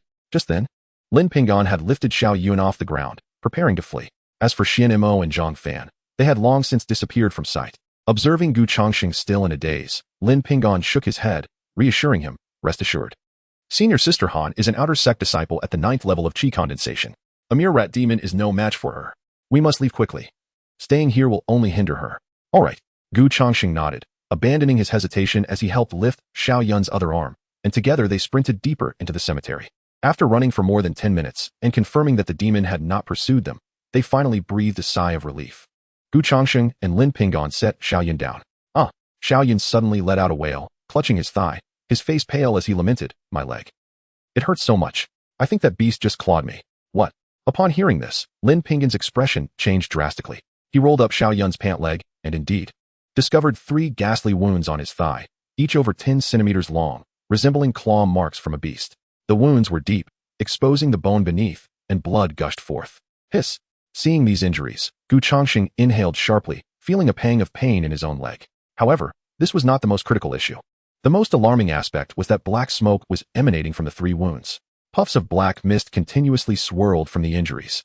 "This is bad." Upon witnessing this, Xian Mo's expression changed dramatically. "It's demonic energy. You have been tainted by the rat demon's energy." "What?" Hearing this, Xiao Yun's face paled instantly, tears streaming down his face as he cried out, What should I do? Master, I can't become a demon. I'm still so young. I don't want to become a monster." Xiao Yun wept heart-wrenchingly, stirring sympathy in Changsheng's heart. Though Xiao Yun had his flaws and was often opportunistic, he was still a friend. The thought of watching him turn into a demon was unbearable for Changsheng. Xian Mo spoke calmly, "Don't worry. You have only just been scratched by the demon. The demonic energy hasn't penetrated deeply. As long as you find a physician in the outer sect to extract the energy, you will be safe." "That's wonderful." Upon hearing this, Xiao Yun's eyes lit up with hope. Xian Mo waved his right hand, producing a pill. "This is a grade 1 tranquil heart pill. Take it to temporarily alleviate the pain and prevent further infiltration of the demonic energy." "Great." Xiao Yun nodded eagerly, quickly taking the pill and swallowing it. Indeed, as the pill settled in his stomach, his complexion improved slightly, the pallor fading, and the pain from his wounds diminished considerably. "Master, I will take Xiao Yun to the outer sect." At that moment, Zhang Fan stood up and addressed Xian Mo. His gaze fell on Xiao Yun, a flicker of guilt passing through his eyes, seemingly remorseful for abandoning his junior brother earlier. "All right." Xian Mo nodded and produced a token. "This is the Master's token. Take it with you to the teleportation array. It will allow you to reach the outer sect swiftly." "Understood." Zhang Fan nodded, accepting the token. However, just as he was about to assist Xiao Yun in leaving, a thunderous crash resounded through the cemetery. Suddenly, a figure plummeted from the sky, crashing to the ground not far away. The person was drenched in blood, their clothing tattered, and their skin marred with numerous grotesque wounds. Their limbs appeared to have been crushed by some blunt object, contorted in a bizarre manner. They lay on the ground, gasping for breath. As if on the verge of death, Changsheng leaned forward to take a look. and instantly gasped in shock. Senior Sister Han. Chapter 12. The mutated rat demon, is this it? Senior Sister Han. The crowd gasped, taken aback by the sight of the gravely injured Han Yun. Han Yun was a cultivator at the 9th level of the Qi Condensation stage. They had assumed that a mere rat demon would pose no challenge for her. Yet, who could have anticipated that she would be reduced to this state by that mutated rat corpse? Senior Sister Han, are you alright? Changsheng inquired cautiously, supporting Han Yun. Quick, we must leave. Han Yun coughed up a mouthful of blood, struggling to speak. That rat demon is not ordinary. What infected it must be the rat demon leader. My cultivation level is no match for it. Suddenly, she spat out another mouthful of blood, her eyes glazing over as she fainted. Senior Sister. Oh no. Xian Mo's expression changed dramatically. Her heart meridian is severed. We must quickly use a medicinal pill to preserve her life. Without hesitation, Xian Mo retrieved a pill and placed it in Han Yun's mouth. As the pill took effect, her face regained some of its color, the pallor gradually lifting. However, just as the group breathed a sigh of relief, roar. A furious roar echoed like thunder, causing their faces to turn as pale as paper. Turning to look, they saw a bizarre creature, over 2 meters tall, blood-soaked and half-rat, racing towards them. Roar. The beast's primal roar was accompanied by a foul stench that assaulted their senses. It was, unmistakably, the mutated rat corpse. Oh no. In horror, Xiaoyan found himself so frightened that he lost control, a puddle of yellow liquid forming at his feet. Master, what do we do? That creature is coming. Run. Xian Mo sprang up from the ground with astonishing speed, akin to a rocket, vanishing in the blink of an eye, already 10 meters away. The strength of that mutated rat corpse was comparable to that of the Foundation establishment stage. Even Han Yun was no match for it. If they didn't flee now, they would all perish. Xian Mo's voice grew fainter until it was gone. Witnessing this, Changsheng and the others were filled with terror, particularly Xiao Yun, whose face now bore the mark of despair. After all, among those present, he was the only one unable to move swiftly, and if the rat demon were to feast, he would likely be the first to die. It's over, I'm doomed today, Xiao Yun lamented, dejected at the thought of ending up as mere sustenance for a rat. Forget it, I can't escape death anyway. You all, Xiao Yun gestured, intending to tell Changsheng and the others to flee without him. Suddenly, clang. Lin Ping'an drew his longsword, positioning himself in front of Changsheng and the others. Senior brother, Changsheng, Xiao Yun, you 4 must retreat. I will hold it off. What? The declaration startled everyone present. Zhang Fan quickly exclaimed, Lin Shidi, are you out of your mind? That creature is no match for Han Shiji, and you are only at the 3rd level of Qi Condensation. How can you hope to confront it? Changsheng echoed, yes, Lin Shixiang, you cannot fight this rat demon. Lin Ping'an coldly replied, even if I cannot defeat it, I must try. The strength of this rat demon is formidable. If we all flee together, we will only be picked off one by one. The only way is for me to obstruct it while you seek help from the outer sect. But, Changsheng started. Enough. No more arguments. Go now. Lin Ping'an waved his large sleeve, sending forth a gust of spiritual energy that pushed Changsheng and the others back a few steps. Go. I cannot hold on for long. Hurry to the outer sect for help. Lin Ping'an shouted. With that, he ignored Changsheng and the others, brandishing his sword and charging towards the rat demon. Ping'an. Zhang Fan's eyes turned red, his face etched with guilt as tears streamed down his cheeks. Though Changsheng felt reluctance, he understood. If Lin Ping'an did not remain behind, they would surely face death. Given Lin Shixiang's strength, facing the rat demon alone would be a path to certain demise. I wonder if, with my current power, I can join Lin Shixiang in slaying this beast? In a flash, Changsheng contemplated many things. However, glancing at Xiao Yun and Han Yun, he set those thoughts aside for the moment. Han Yun was grievously injured. She needed to be taken to the outer sect first. With this in mind, Changsheng patted Zhang Fan on the shoulder. Senior brother, let us heed Lin Shixiang's advice and quickly take Senior Sister Han to the outer sect. We must summon aid to slay the rat demon. Zhang Fan's expression shifted slightly, but he clenched his teeth and nodded. Then, Changsheng and Zhang Fan each carried one person and raced towards the outer sect. The 4 of them ran with all their might, daring not to pause for breath. After more than 10 minutes, Changsheng began to sense something amiss. Senior brother, why is the teleportation array so far away? How much longer until we arrive? Zhang Fan wiped the sweat from his brow. Another half an hour. What? Half an hour? Changsheng was taken aback. He had assumed the teleportation array was only a matter of minutes away. Never did he expect it would take half an hour. If this continues, by the time I summon help, Lin Ping'an will already be slain by the rat demon. Changsheng's forehead broke out in a cold sweat. Though he feared the demon, the thought of losing Lin Ping'an, with whom he had spent the past 3 years, was unbearable. It seems I must turn back and confront the rat demon alongside Lin Shixiao. In that moment, an idea struck Changsheng. He deliberately pretended to twist his ankle, sinking to the ground in apparent agony. Zhang Fan's expression changed. Changsheng, what happened? Are you all right? Changsheng feigned pain. Senior brother, I think I hurt my foot and cannot move. Why don't you take Senior Sister Han to the outer sect first? Zhang Fan's face was filled with worry. What you hear? Gu Changsheng forced a smile. Don't worry, senior brother.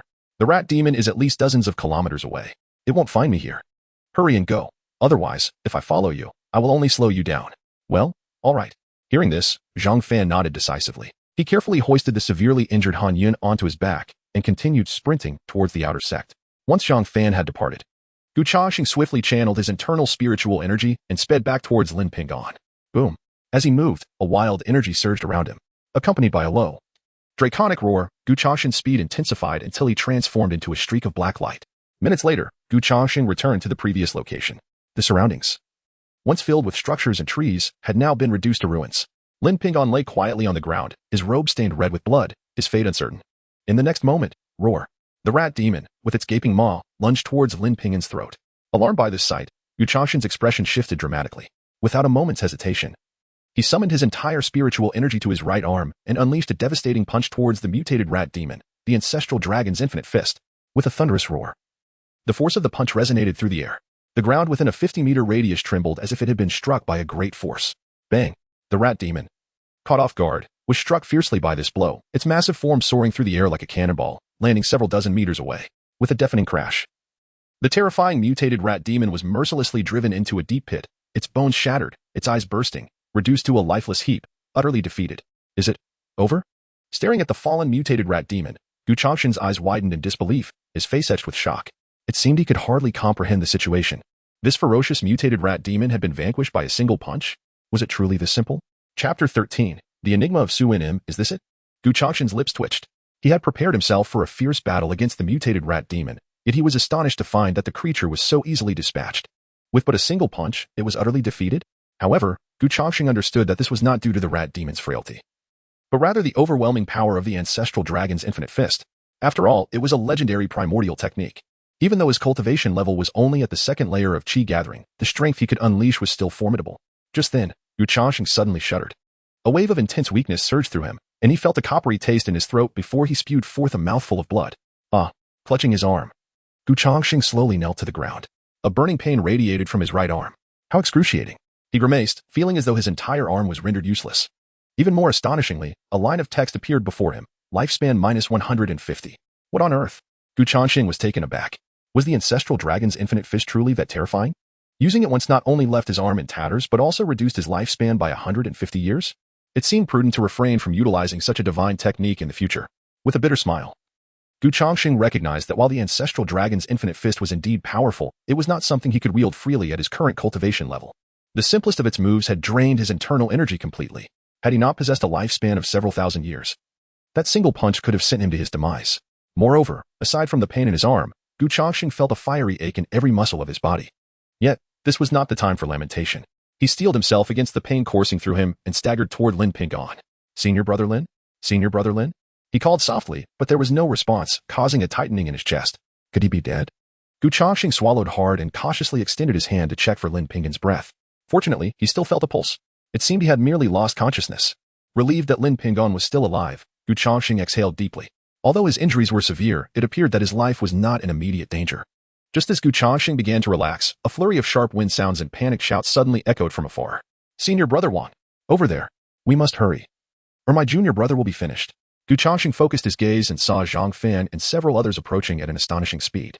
The foremost figures radiated an imposing aura, unmistakably disciples from the outer sect. A chill ran down Gu Changsheng's spine. He hurried to the corpse of the rat demon, smeared its blood across his face, and collapsed beside it.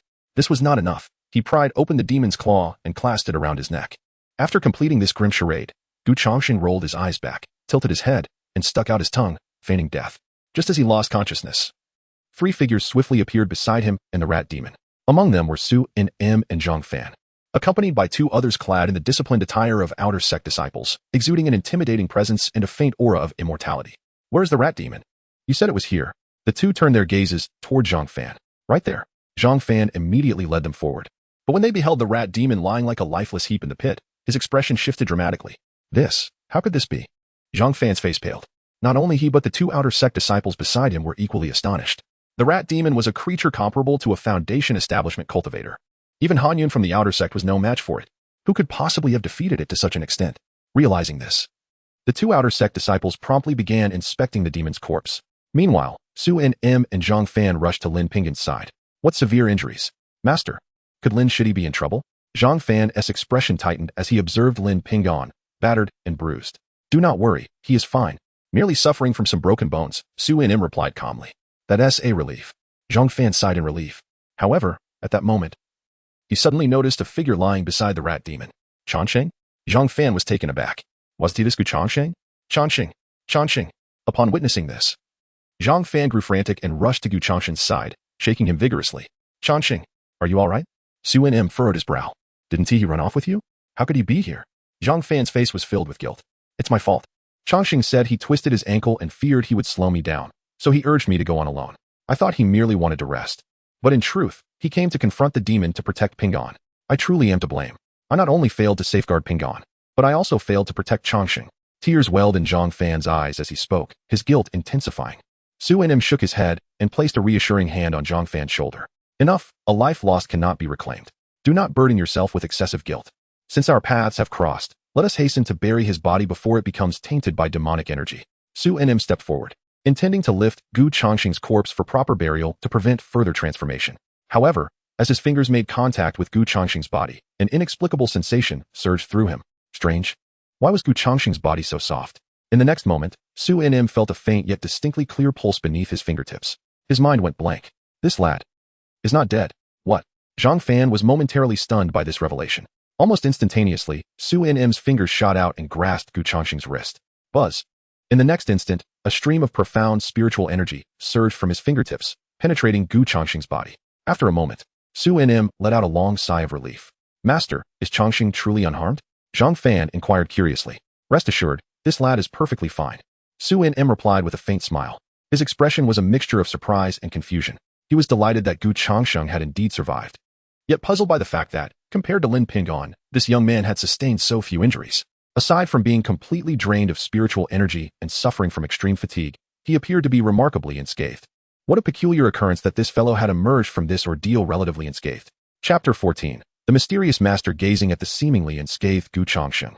Xian found himself utterly perplexed.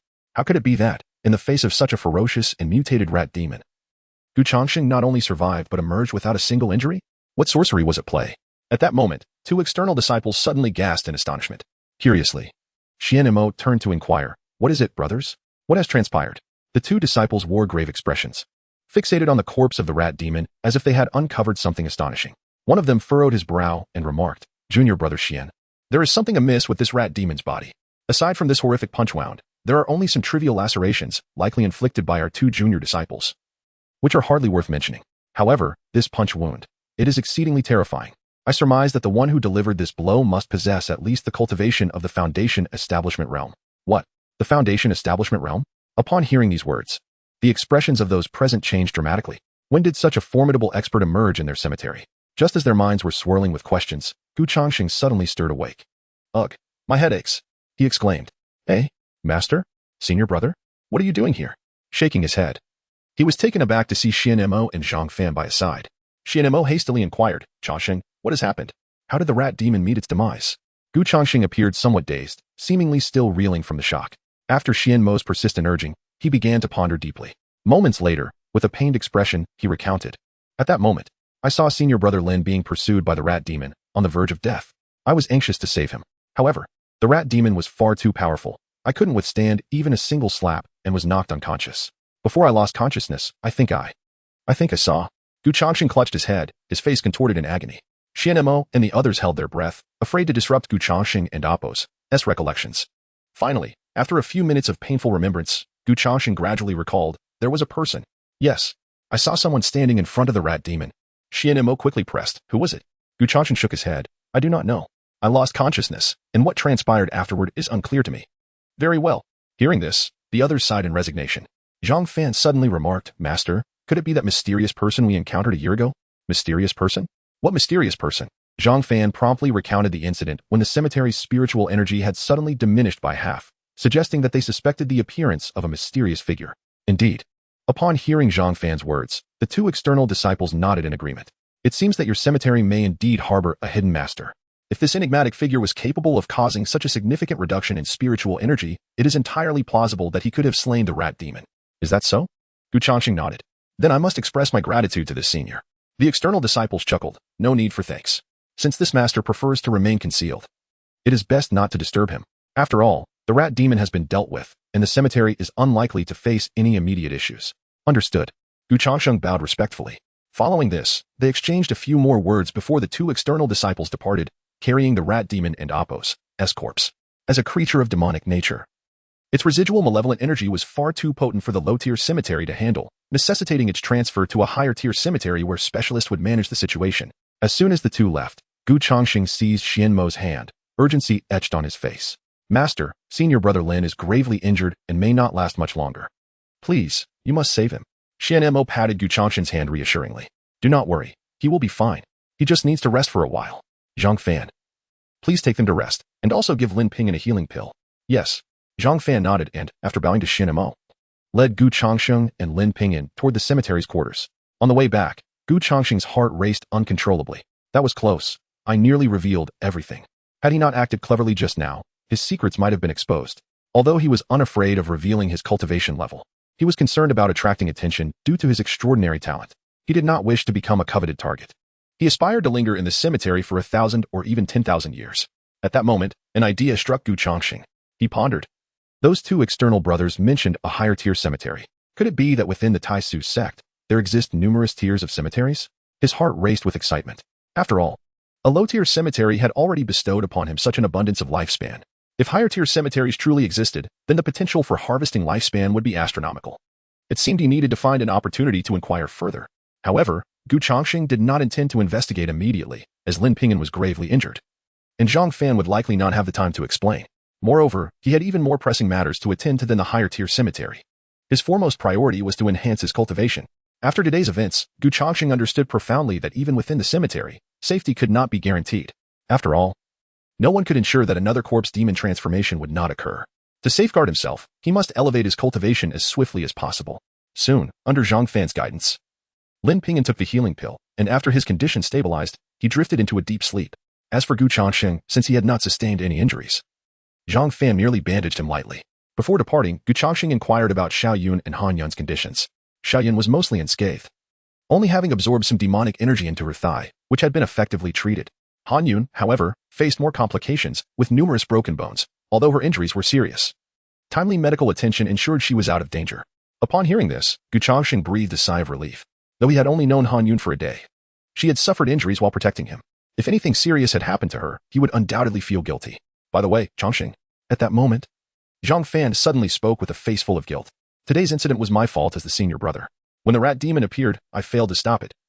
And instead, senior brother, do not take it to heart, Changsheng comforted with a smile. That demon was immensely powerful. Even senior sister Han was unable to contend with it. Even if you had intervened, it may not have been subdued.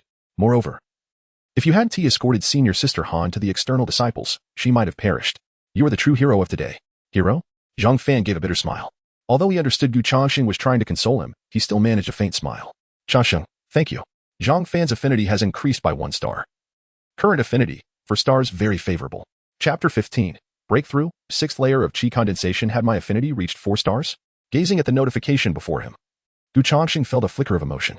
It seemed that his earlier words of consolation to the senior brother had indeed made an impact. Senior brother, I shall take my leave and rest now, Changsheng remarked. Very well, Zhang Fan nodded in agreement. After exchanging simple farewells, the two retreated to their respective quarters for rest. Upon returning to his abode, Changsheng eagerly summoned his personal panel. Check my lifespan balance. Beep. Current lifespan, 5,031 years. At last, he had returned to the 5,000-year mark. A surge of joy illuminated Changsheng's eyes as he beheld his lifespan balance. He intended to invest all of this lifespan into enhancing his cultivation. After all, tonight's events had imparted a profound understanding. There was no safe haven in the realm of cultivation. Even in a desolate place like a cemetery, peril lurked. If he wished to live without incident, he must expedite his cultivation progress. Although his lifespan was extensive, he possessed but 1 life. If his strength was insufficient and he fell victim to demons, then even a lifespan of 10,000 years would be in vain. With this thought, Changsheng decisively declared, invest 4,500 years of lifespan into my cultivation. With a lifespan of 5,000 years, after investing 4,500 years, he would have 500 years remaining. That should suffice. As soon as Changsheng's words fell, the text before him swiftly transformed.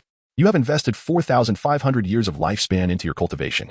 You continue practicing the immortal longevity technique, But due to your low talent, after 100 years, your cultivation has not progressed. 200 years later. Although your cultivation remains at the second layer of Qi condensation, your vitality has greatly enhanced, and your physical strength has improved. 300 years pass. Time flew by. Before long, a night had passed. Throughout that night, Changsheng scarcely closed his eyes. His gaze remained fixed upon the evolving text before him, feeling his cultivation and body transform alongside the changing words. Finally, as the first rays of morning sunlight streamed into the room, Changsheng exhaled deeply. A cloud of murky mist escaping his lips and dissipating into the air. This was the turbid energy within him. After a night of elevation, his physical form had been further strengthened, as if his internal organs had undergone a refining process. It was finally over. A smile graced Changsheng's lips as he raised his right hand and clenched it tightly. Boom. A terrifying surge of spiritual power erupted from his right fist, distorting the very space around him.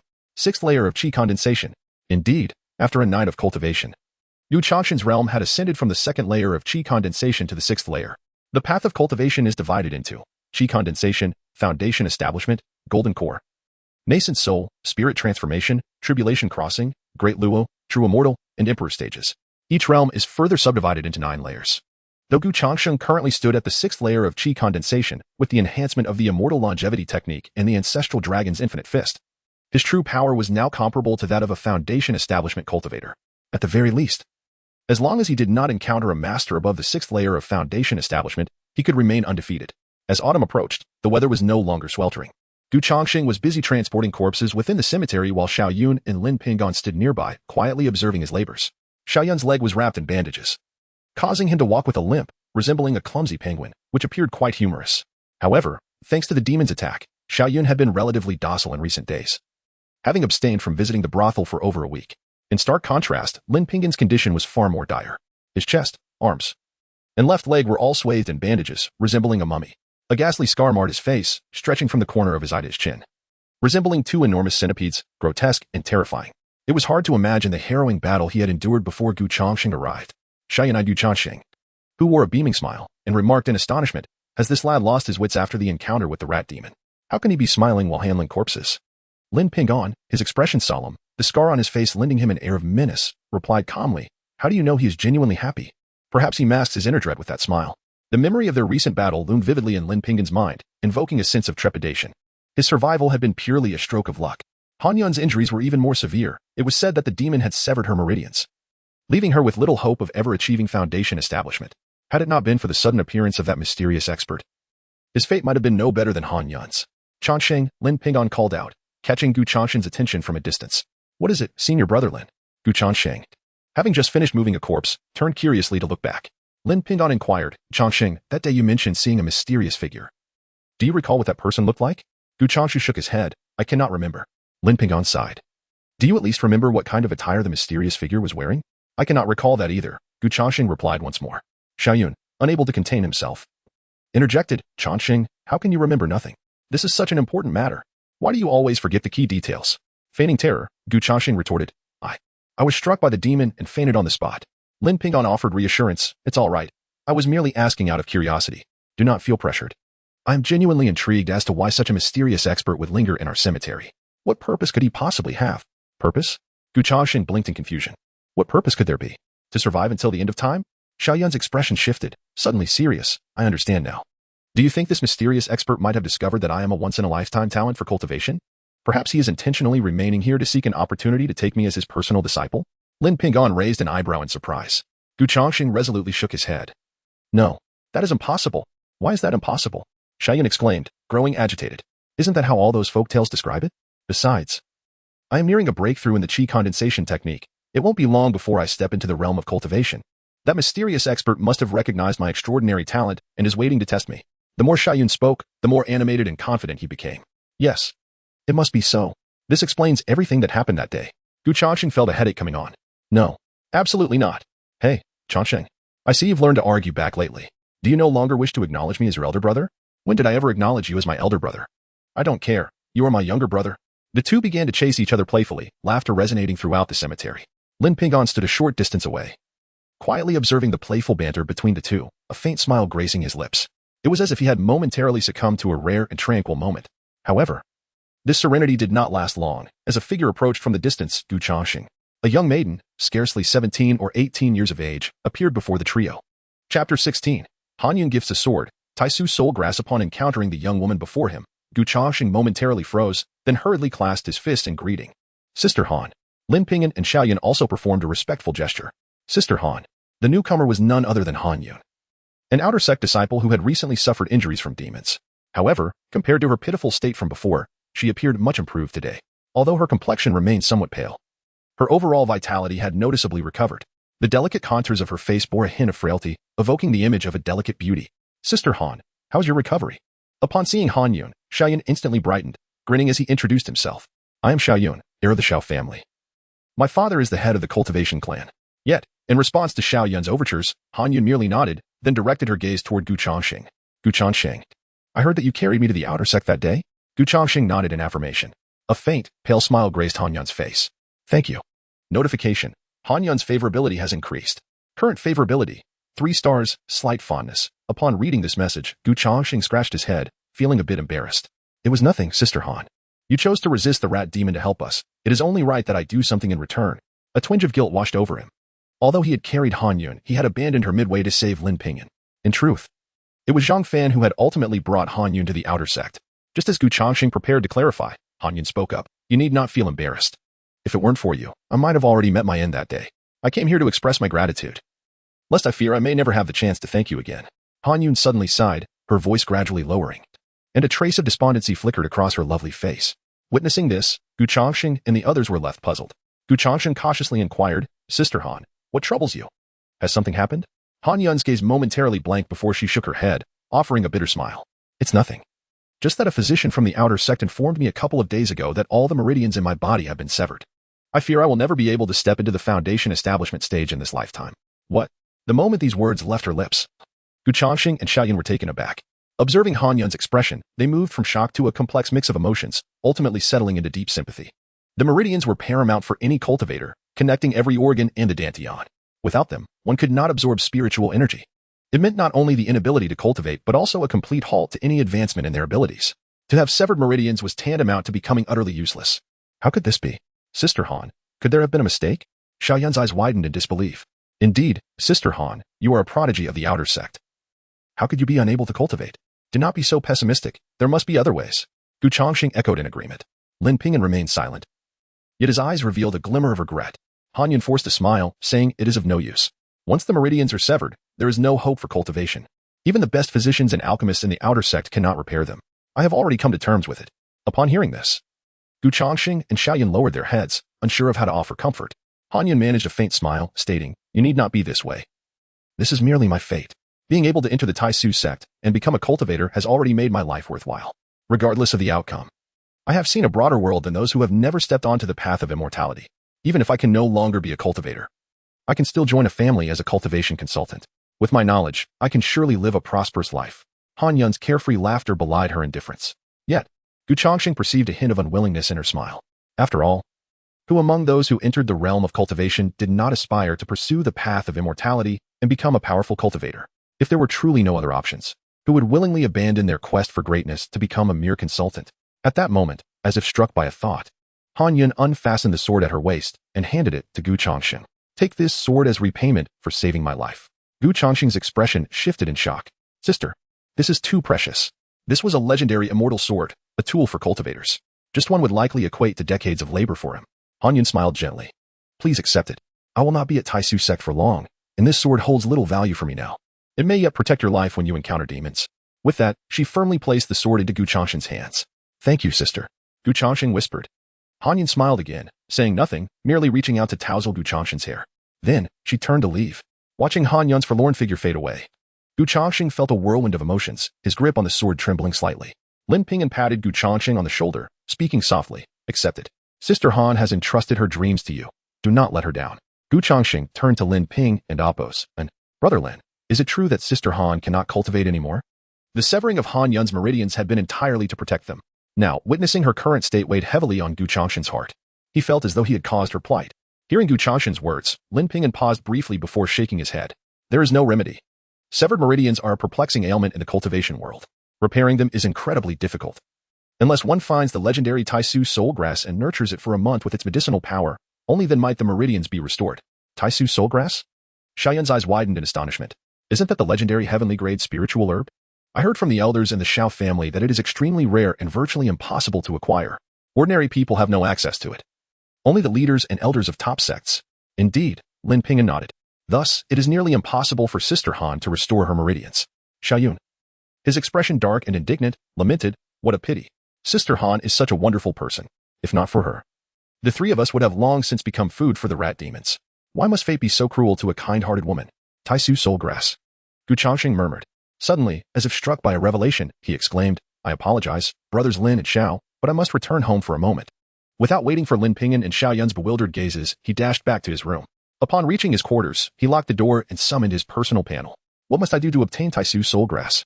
Chapter 17, The Departure of Xian Mo. I wish to acquire the Taisu Soulgrass. What should I utilize for my practice? Gu Changsheng's gaze was fervently fixed upon the personal panel before him. Buzz.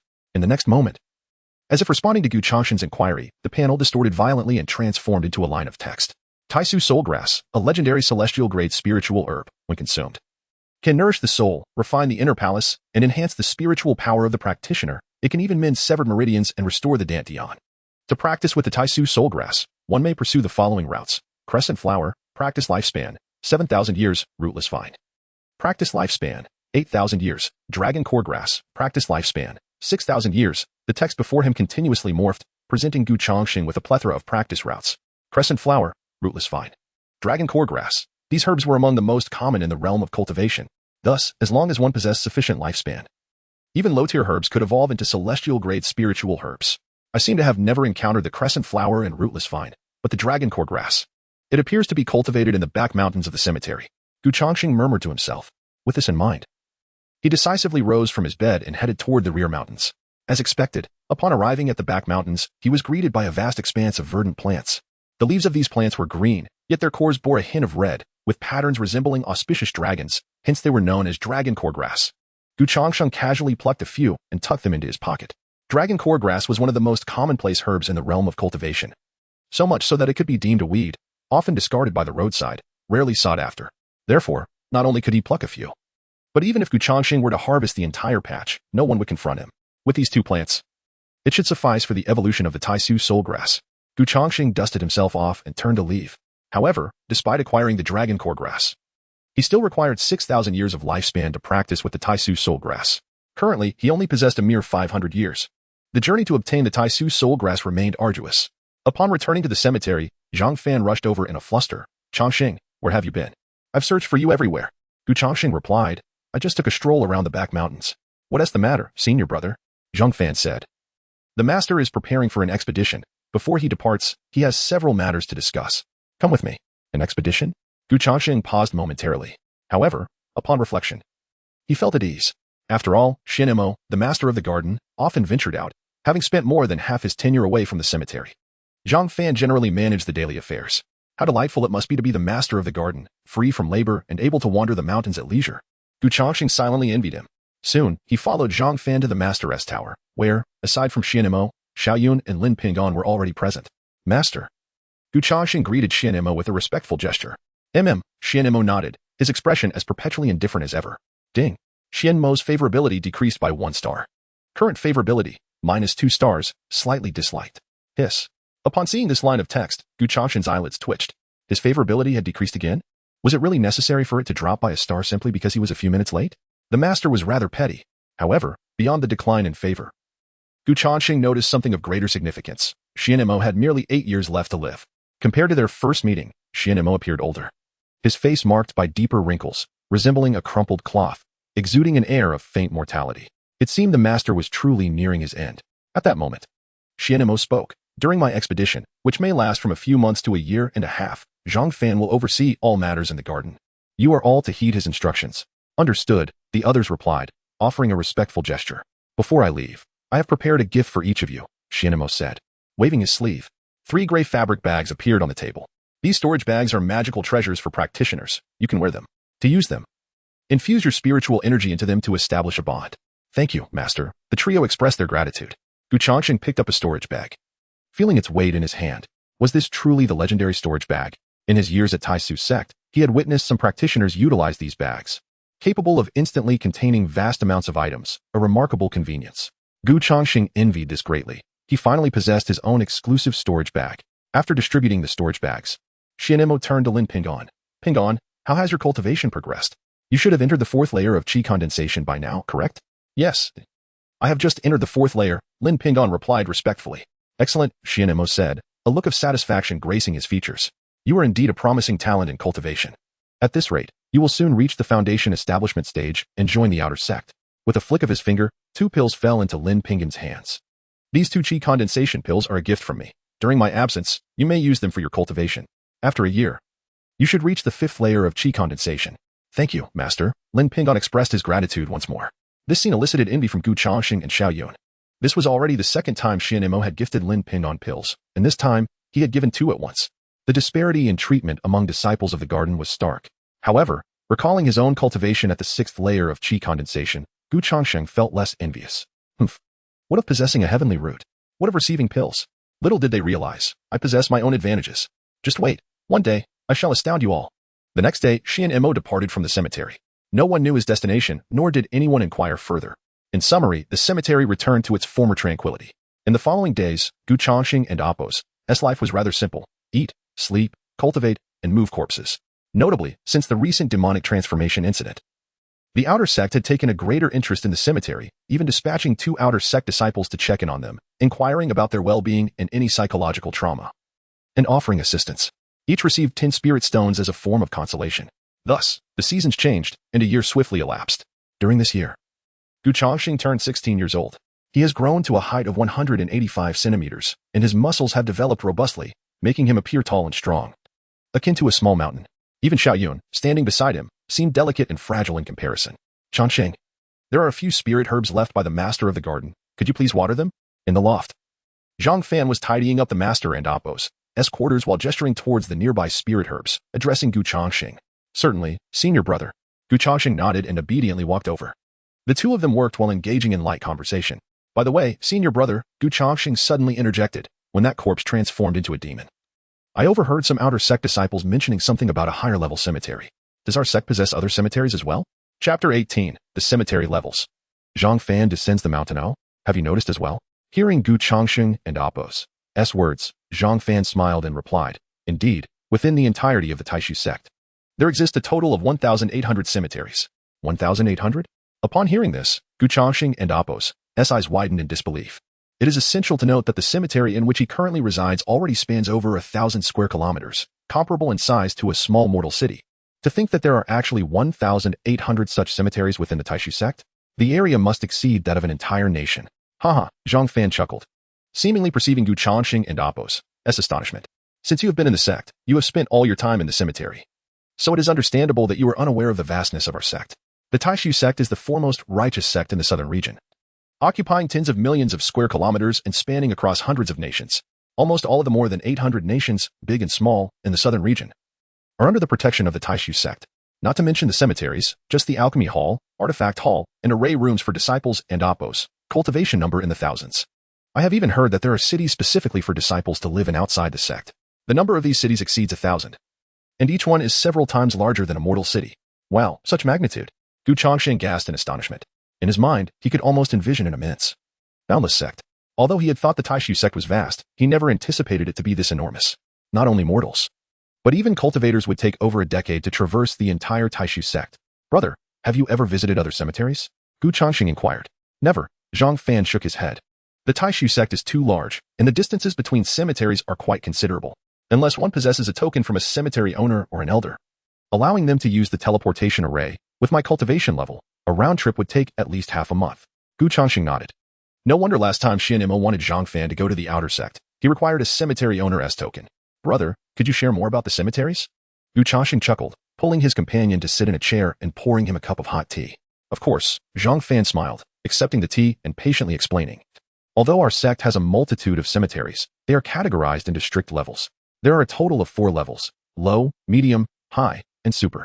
It is said that there are even higher levels, but I have not come into contact with them. The number of corpses each level can handle varies.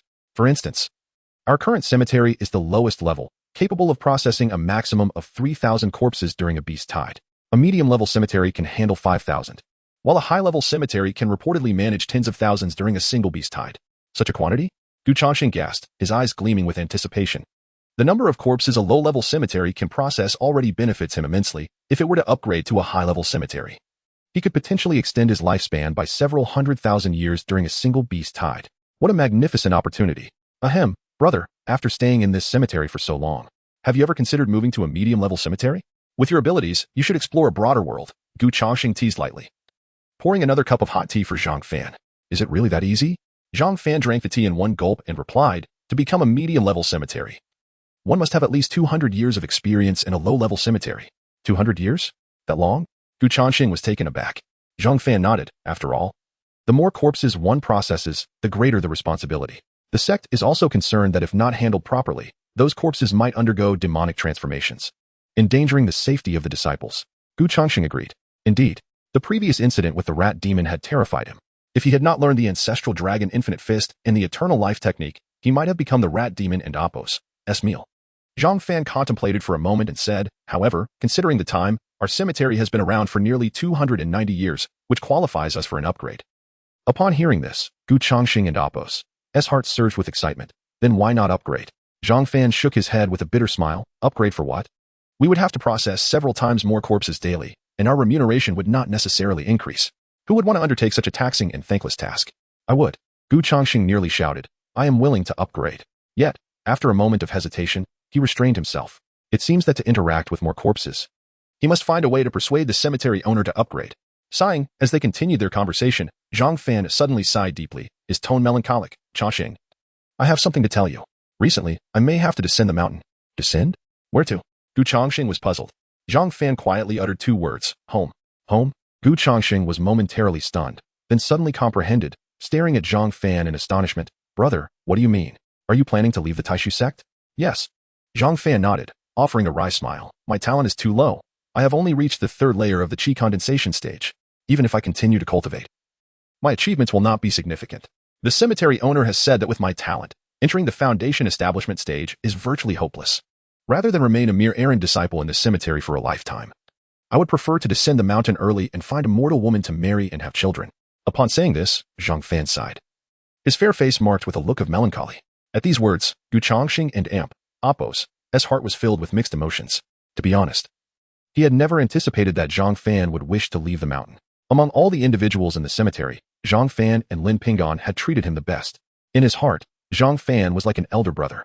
Although not exceptionally skilled, he would always do his utmost to protect every junior disciple. Now, such a good senior brother was about to leave the cemetery, leaving Gu Changsheng feeling heavy-hearted. Brother, are you truly determined to leave the cemetery? Gu Changsheng spoke reluctantly. You are still young, with a future full of hope. Moreover, the cemetery owner has Qi condensation pills, if you work hard. Perhaps you could enter the foundation establishment stage in the future. No, Zhang Fan shook his head. My mind is made up. I do not wish to trouble the cemetery owner. Gu Changsheng fell silent. Sensing the reluctance in Gu Changsheng's heart, Zhang Fan smiled. All right, Changsheng, do not be so sorrowful. The path of cultivation is filled with partings and reunions. You will encounter such moments in the future. Besides, the recent incident with the demons frightened me greatly. I am not ashamed to admit that I have been plagued by nightmares every night, dreaming of that rat demon lunging at me. If I stay in this cemetery any longer, my spirit might not endure. Descending the mountain may be the best choice for me, Zhang Fan sighed, his voice tinged with a sense of loss. Ever since the demon incident, he had lived in a state of guilt. A sense of guilt enveloped him for having abandoned his junior brother and fled, compounded by the remorse of failing to safeguard him. In his heart, he perceived himself as exceedingly timid and cowardly, utterly unfit for the path of cultivation. Had he chosen to remain in the mountains, even a single instance of a corpse transformation could have shattered his mental fortitude. Gu Changsheng comprehended Zhang Fan's sentiments and deemed it inappropriate to linger any longer, suppressing his reluctance as he poured a cup of tea for Zhang Fan. Thus, he wished his senior brother a life of happiness, hoping he would find a wife as beautiful as a flower upon descending the mountain. Haha, thank you, little brother. Zhang Fan chuckled heartily, draining his cup in one go. After exchanging a few more casual remarks, Gu Changsheng took his leave from the pavilion. As he journeyed back, an unsettling feeling gnawed at him, as though he had overlooked something significant. He pondered while walking. Something feels off. His senior brother was descending the mountain. Brother Lin still had only a few years of foundation building and would surely head to the outer sect. The garden master had but 8 years of life remaining, with little time left, and Xiao Yun was still a waste. Could it possibly mean? Oh no! Gu Changsheng's body jolted, and his mind erupted with a cacophony of realization. Was he destined to become the next master of the cemetery? Chapter 19. Ninth layer of Qi condensation. The moment this idea sprang to mind, Gu Changsheng felt a shiver run down his spine. The possibility was certainly not unfounded. If Lin Pin gone and Zhang Fan departed, that would leave only him and Xiao Yun. In that case, it was entirely plausible that he could become the new master of the garden. Could it be that happiness arrived so unexpectedly? Gu Changsheng blinked. Should he become the master, he would have absolute authority over all matters concerning the cemetery. He could upgrade the garden at his whim, and the burdens of cultivation would be significantly alleviated. No longer would he have to be so secretive. Even if he were to break down the gates with his ancestral dragon infinite fist, no one would dare to utter a word. However, after a moment's contemplation, Gu Changsheng shook his head, resolving not to dwell on such unrealistic notions. After all, Su Nim still possessed 8 years of life left. Moreover, that old fellow harbored a 2-star resentment towards him. Whether he would willingly relinquish the position of master was far from certain. It was better to focus on enhancing his cultivation and stepping into the foundation establishment realm. Ultimately, his relentless pursuit of corpses was solely to elevate his prowess. In the realm of cultivation, strength was paramount. Once he attained sufficient power, he could compel Su Nim to transfer the master's position to him, if necessary. Upon returning to his room, Gu Changsheng locked the door. With a clap of his hand on his storage pouch, several medicinal herbs flew into his grasp. These herbs, vibrant green and peculiar in appearance, shimmered with crystalline glimmers, exuding a faint fragrance that filled the air. Anyone present would be astounded to discover that these seemingly ordinary herbs were, in fact, the legendary Taishu soul grass. Indeed, after a year of practice, the dragon heart grass he had initially collected had all transformed into Taishu soul grass. However, what puzzled Gu Changsheng was that Han Yun had not visited the cemetery in the past year. He had intended to hand over the Taishu soul grass to her when she returned, but despite waiting, she never appeared. Could she have already left the mountain? Gu Changsheng sighed in disappointment. If she had truly departed, there was little he could do. It was a pity. After all, his innate talent was rather lacking. And even the Taishu soul grass, a heavenly grade spiritual herb, yielded minimal results for him. Gu Changsheng had once consumed a stalk, absorbing merely 1/10 of its medicinal potency, with the remaining 9/10 wasted. Shaking his head, he stored the soul grass away and resolved to cease his musings. Sitting cross-legged on his bed, he prepared to commence his cultivation. Upon opening his personal panel, a translucent screen appeared before him. Name: Gu Changsheng Cultivation Method, Eternal Life Technique, Fragment. Comprehended 1/10. Immortal Technique, Ancestral Dragon Infinite Fist, First Layer. Weapon: Immortal Cloud Sword, can expend lifespan for training. Lifespan: 7,533 years, compared to before. This panel now included a weapon section. The Immortal Cloud Sword was the very sword gifted to him by Han Yun, although he had yet to expend lifespan on its training. This time, he was eager to discover what artifact this sword could forge.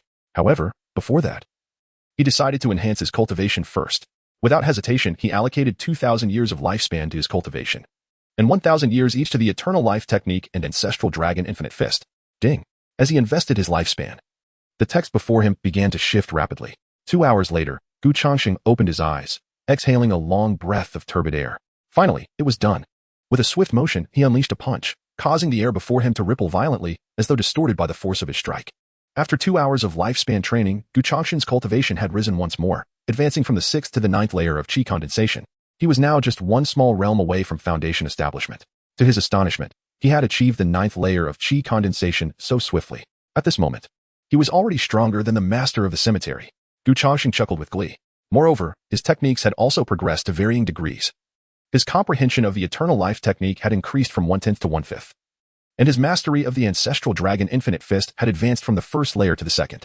The amount of spiritual energy he could store within his body had more than tripled compared to before. Eager to test his newfound strength, Gu Changsheng hesitated momentarily, recalling the intensity of his previous punch. Perhaps it would be wiser to find a more secluded location for his trial, he murmured to himself. Then donned his attire and dashed out of the room. After sprinting for several minutes, he finally arrived at a waterfall on the back mountain of the cemetery. The thundering cascade poured from above, its sound resonating like thunder, surrounded by lush greenery with scarcely a soul in sight, an ideal setting for testing his abilities. The last time he had faced the rat demon, a single punch had drained him of all his energy. Would he face a similar fate this time? Gu Changsheng surveyed his surroundings, his gaze landing upon a massive boulder not far away. The rock towered at 7 or 8 meters high, thick enough for 3 people to encircle, glinting coldly under the moonlight, appearing both large and formidable. This would suffice. Having selected his target, Gu Changsheng wasted no time and summoned all his spiritual energy, channeling it into his right fist. Buzz! As the energy surged forth, his right fist radiated a crimson glow, emanating a searing heat. In the next instant, he unleashed a powerful punch. Ancestral Dragon Infinite Fist. 2nd layer. Roar. The red fist wind transformed into a colossal red dragon, charging fiercely towards the boulder with the force to obliterate all in its path. Boom. The explosive sound echoed like thunder as the dragon collided with the incredibly hard boulder, shattering it into countless fragments in the blink of an eye, the debris flying about like a torrential downpour. Even after demolishing the boulder, the dragon did not relent, surging onward into the forest beyond. Crash, crash, crash. In mere moments, a dozen trees were splintered, wood flying in all directions. The dragon roared as it barreled forward, finally dissipating after traveling several dozen meters. In its wake, a cloud of dust billowed, trees lay broken, rocks shattered, and the ground bore a massive gouge several dozen meters long, as if cleaved by an invisible blade, a scene of utter devastation. Gasping in awe at the destruction he had wrought, Changsheng's eyes widened, his heart racing uncontrollably. Was he truly this powerful? Although he knew the punch had originated from him, witnessing the aftermath left him in disbelief. Could it be that such might truly belong to a cultivator at the Qi condensation stage? It seems that even a cultivator at the foundational stage would find it challenging to unleash such a terrifying punch, wouldn't they? Ding. Lifespan minus 150. Chapter 20. The infiltration of the demon cultivator. With the sudden appearance of the text before him, Changsheng felt a wave of dizziness wash over him, as though the energy within his body had been abruptly drained. A dark veil descended over his vision, and he staggered back a few steps, barely managing to steady himself by grasping a nearby broken tree. Gasping for breath, he leaned against the tree, cold sweat pouring down his body. Damn it. Another 150 years gone. Although the ancestral dragon's infinite fist wielded immense power, each use cost him a portion of his lifespan, an exceedingly terrifying toll. Changsheng managed a bitter smile. Yet, while the deduction of his lifespan left him disheartened, he found solace in the fact that this time, like the last, it was also 150 years lost, but the circumstances were markedly different. Previously, he had only employed the first layer of the ancestral dragon's infinite fist, while this time, he had utilized its second layer. The disparity in power between the two was simply incomparable. Half an hour later, Changsheng opened his eyes beneath the shade of a large tree. At last, he had recovered. After a brief period of rest, the energy that had been siphoned from him had returned to nearly full capacity. With my current strength, I can use the second layer of the ancestral dragon's infinite fist once and the first layer twice, he mused. If I were to confront the rat demon again, employing the same technique would likely cause no discomfort. Next, let us see how far this sword can be enhanced. Having resolved the concerns of his cultivation and techniques, Changsheng turned his attention to the Xianyun sword in his hand, preparing to expend the remainder of his lifespan to elevate it. However, just as Changsheng was about to enhance the celestial sword, stop right there. A furious shout suddenly echoed through the back mountain. Swish. Following that, several sharp sounds of slicing through the air approached rapidly. Changsheng's expression changed, and he immediately sensed the presence of several figures swiftly approaching from 100 meters away. Someone was coming, Changsheng exclaimed, quickly hiding behind a rock. He observed 3 figures darting through the back mountain. At the forefront, a young man clad in black robes was riding a flying sword, traversing the woods with remarkable speed, appearing almost like a streak of light. Behind him, 2 disciples dressed in Taisu sect attire relentlessly pursued him, one male and one female, both outer disciples. Changsheng focused intently. The young man in black robes was at the 3rd layer of the foundation establishment stage, while the 2 disciples trailing behind were at the 1st layer. Good heavens. 3 foundation establishment cultivators have arrived at once? Changsheng gasped quietly. Having been in the sect for some time now, this was his first encounter with cultivators of the foundation establishment stage. Stop. Don't run. As Changsheng concealed himself, the 2 outer disciples behind him continued to shout angrily, urging the black-robed youth to halt. In the next moment, one of the outer disciples formed a hand sign. Swish. A sword shimmering with a sharp, cold light shot forth, aimed viciously at the back of the black-robed youth. However, the young man merely sidestepped. Boom. The flying sword grazed his body, crashing into a nearby tree and splintering it into pieces. Ha! What a pathetic display of swordsmanship. Are the disciples of Taisu sect truly this inept? The black-robed youth sneered, abruptly pivoting and unexpectedly launching a palm strike backward. Sun Luo demon hand. Boom. An illusory black hand erupted forth, radiating a fierce killing intent, striking towards the 2 disciples behind him. The male disciple was caught off guard, taking the brunt of the attack and being sent flying like a cannonball, crashing into a tree with a resounding thud. Brother Wan. The female disciple gasped in horror, rushing to check on the male disciple's condition. However, before she could act, the black-robed youth unleashed another vicious palm strike. Sun Luo demon hand. Bang. Accompanied by heart-wrenching screams, the female disciple also suffered a blow, blood gushing from her mouth as her figure plummeted from a height of over 10 meters, crashing to the ground with a thud. Hiss. Witnessing this scene, Changsheng couldn't help but draw in a sharp breath. Such ruthless methods. Every strike was lethal. This was clearly an intention to take lives. Moreover, his techniques did not resemble those of the Taisu sect. Rather, they were infused with an extremely malevolent power, saturated with a bloodthirsty aura. Could he be a demon cultivator? Changsheng swallowed hard. Within the southern territories, aside from righteous sects like Taisu, there were numerous demon sections. However, compared to the righteous disciples, demon cultivators employed exceedingly brutal tactics. They not only killed indiscriminately but also reveled in cultivating their powers through the blood and flesh of the living. Once targeted by a demon cultivator, the outcome was inevitably a fate worse than death. In the blink of an eye, the black-robed youth descended, landing before the two outer disciples with a mocking smile. The outer disciples of Taisu sect are indeed a bunch of trash. I was merely toying with you earlier, concerned that the commotion might attract unwanted trouble. Since this place is so desolate, allow me to personally send you both on your way. The black-robed youth cackled wickedly. He raised his right hand. A swirling mass of black mist emanating from his palm, exuding a chilling aura. Damn. Seeing this, Changsheng couldn't help but curse inwardly. Indeed. He was a demon cultivator. That sinister laughter and the presence of the black mist were classic hallmarks of demon practitioners. As the black-robed youth approached, the male disciple gritted his teeth, positioning himself protectively in front of the female disciple, and spoke in a somber voice. What is the purpose of your blood demon sect coming to Taisu sect? Speak. Are you plotting something heinous? With a flick of his sleeve, the black-robed youth unleashed a torrent of black mist. Boom.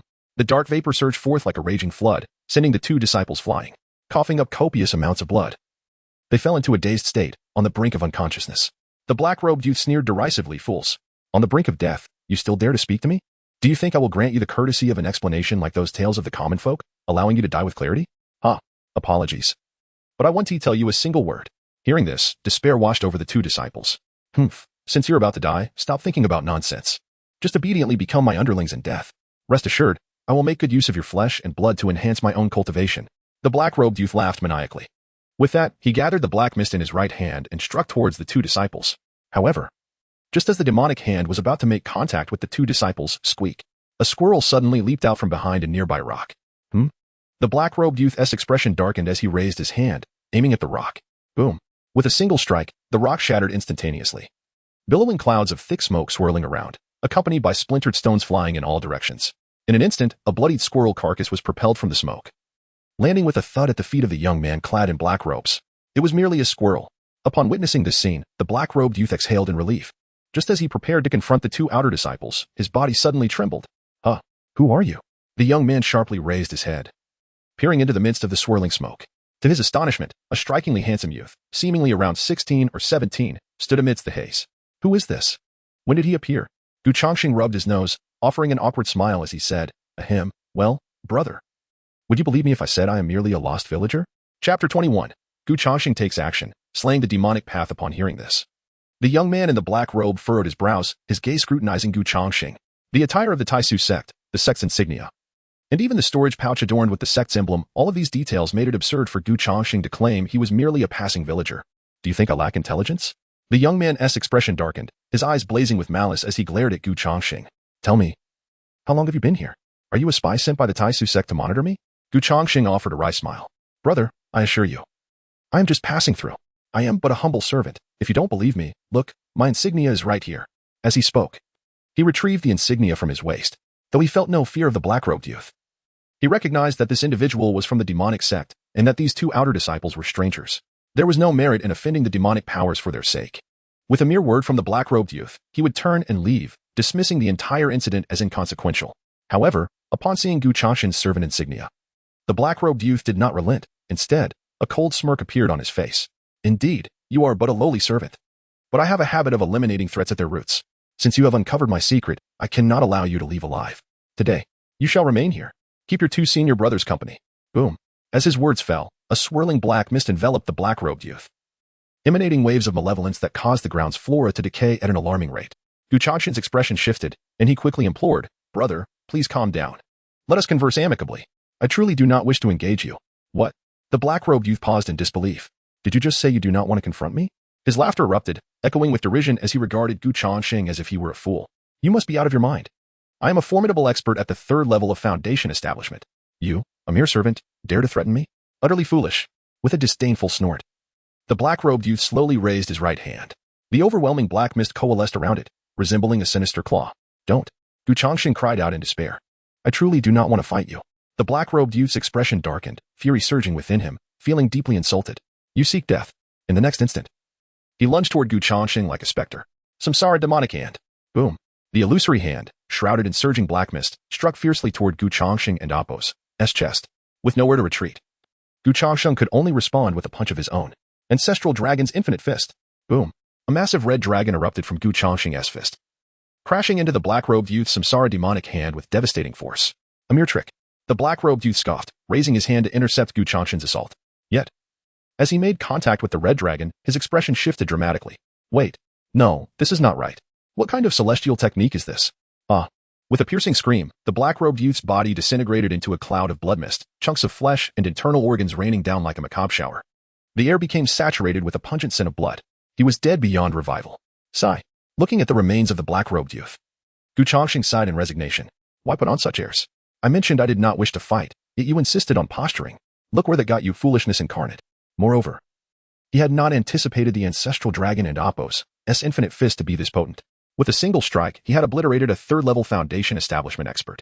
Gu Changsheng mused. Perhaps it was a result of his own cultivation advancement. Having dealt with the black-robed youth, Gu Changsheng hastily approached the two outer disciples to check for signs of life. Given the tumultuous events on the mountain and Appo's rear, the sect would undoubtedly conduct an investigation. Should these two perish, he might find himself in the crosshairs of suspicion. After probing for their vital signs, Gu Changsheng breathed a sigh of relief. Fortunately, they were still alive. The two merely lay unconscious, their lives not in jeopardy. Moreover, judging by their state, they had likely been out for a while, meaning his identity remained concealed. With this in mind, Gu Changsheng carried the two into a secluded cave, hiding them to prevent their bodies from being taken by wild beasts. After completing this task, he departed without a glance back.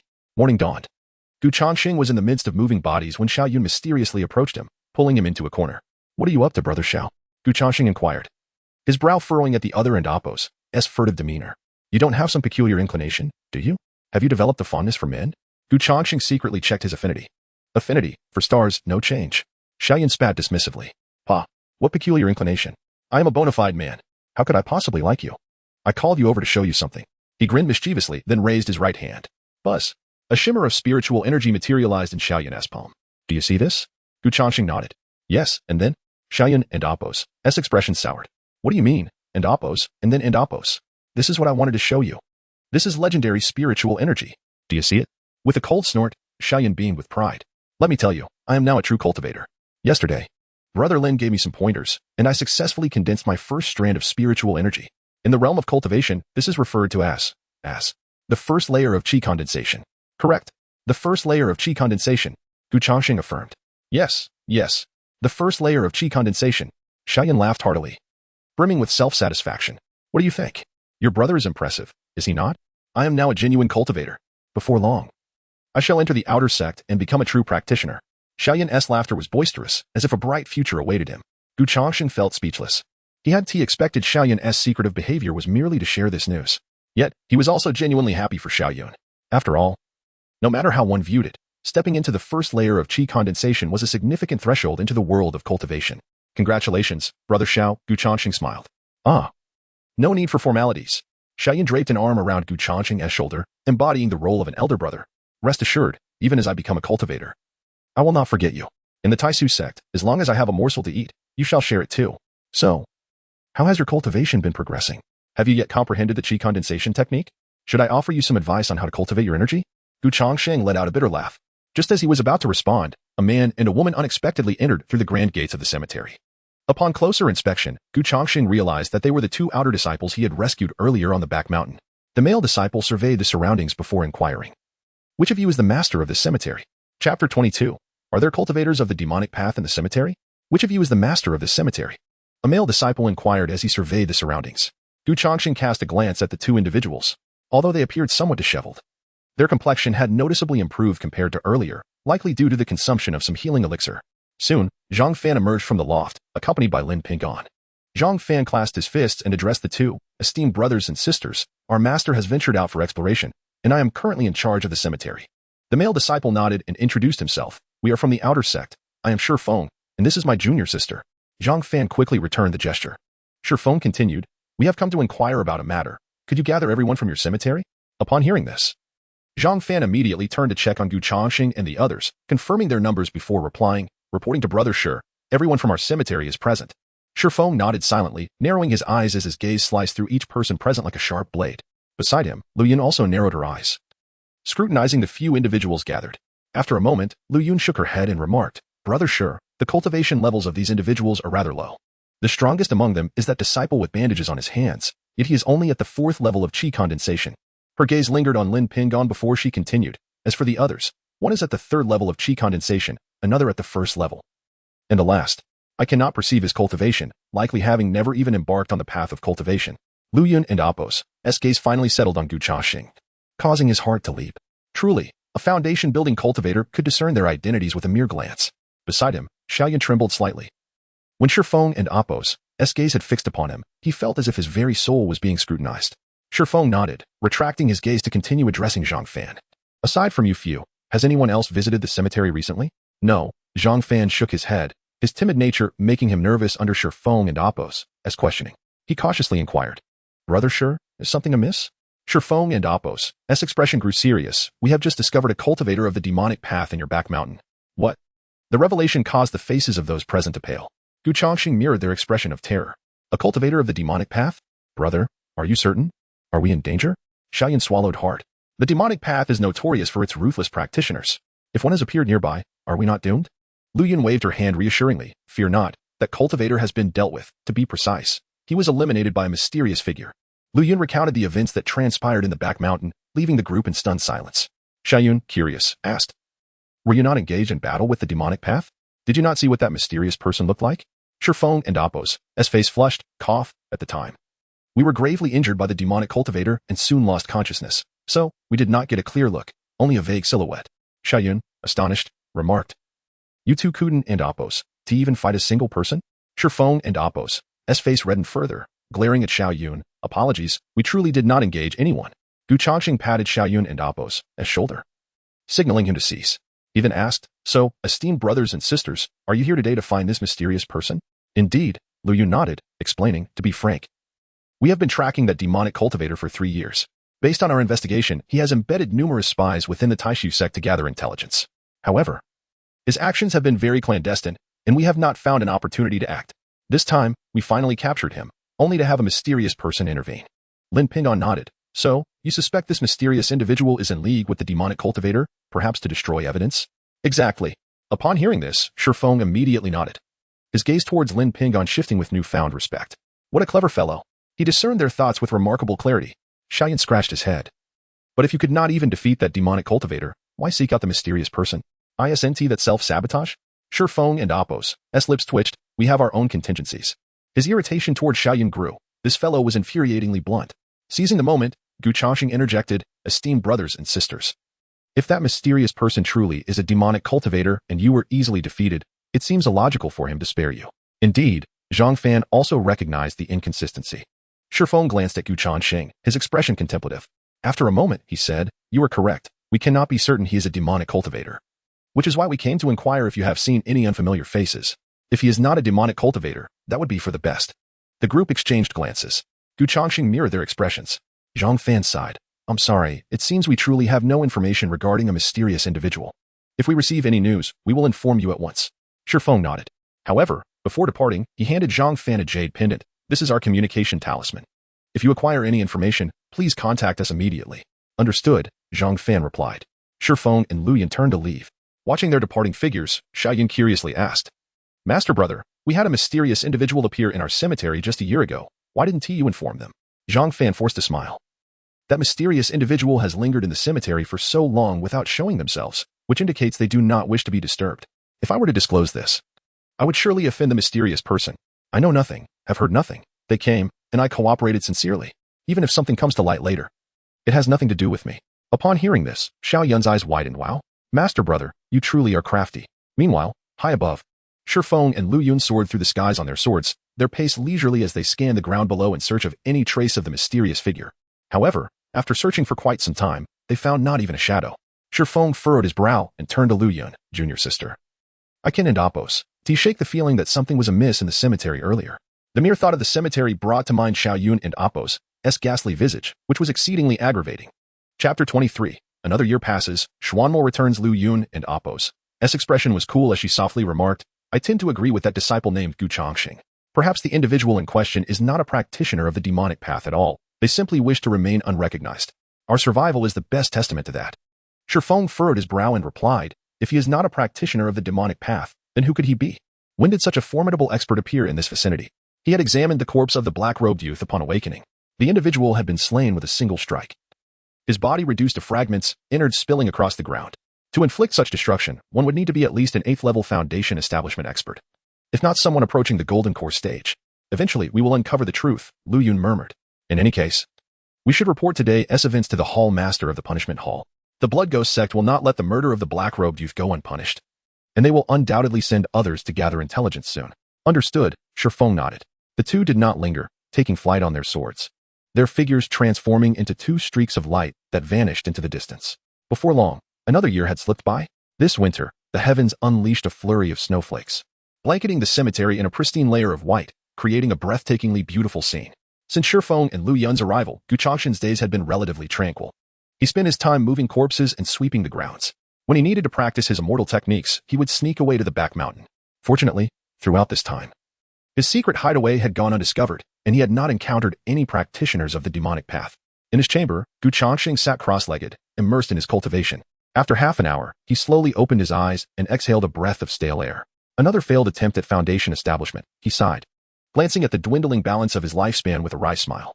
Over the past year, he had remained stuck at the 9th level of the Qi Condensation stage, making several attempts to break through to the foundation establishment stage, all of which had ended in failure. He had nearly exhausted 2,000 years of his lifespan in this endeavor. The foundation establishment stage is truly a daunting hurdle. Gu Changsheng sighed again, reflecting on the widespread sentiment that the foundation establishment stage represented a critical juncture. Only upon entering this stage could one be considered a true cultivator. Now, it seemed this was indeed the case. However, he did not feel disheartened, for he understood that the path of cultivation was inherently solitary and protracted. As long as he could endure the loneliness, he would eventually break through to the foundation establishment stage. With this thought, Gu Changsheng rose from his bed and stretched towards the window. Another year has passed. I wonder how senior sister Han is faring? Glancing at the snow-laden landscape outside, he suddenly recalled Han Yun, her delicate and graceful visage vividly appearing in his mind. Over the past year, there had been no news from her. She had not visited the cemetery, and the demonic tide had not reemerged. Gu Changsheng speculated. Has she truly left the mountain? If so, why has she not even sent a word? He murmured to himself, retrieving the 2 Taishu soul grasses from his storage bag. Observing their vibrant green form, a hint of disappointment flickered in his eyes. Han Yun was the first female he had encountered upon entering the sect, and the first to gift him an immortal artifact. He felt an inexplicable fondness for her. Perhaps senior sister Han is simply too busy. Maybe one day she will appear before me again. At that time, I shall present her with the Taishu soul grasses.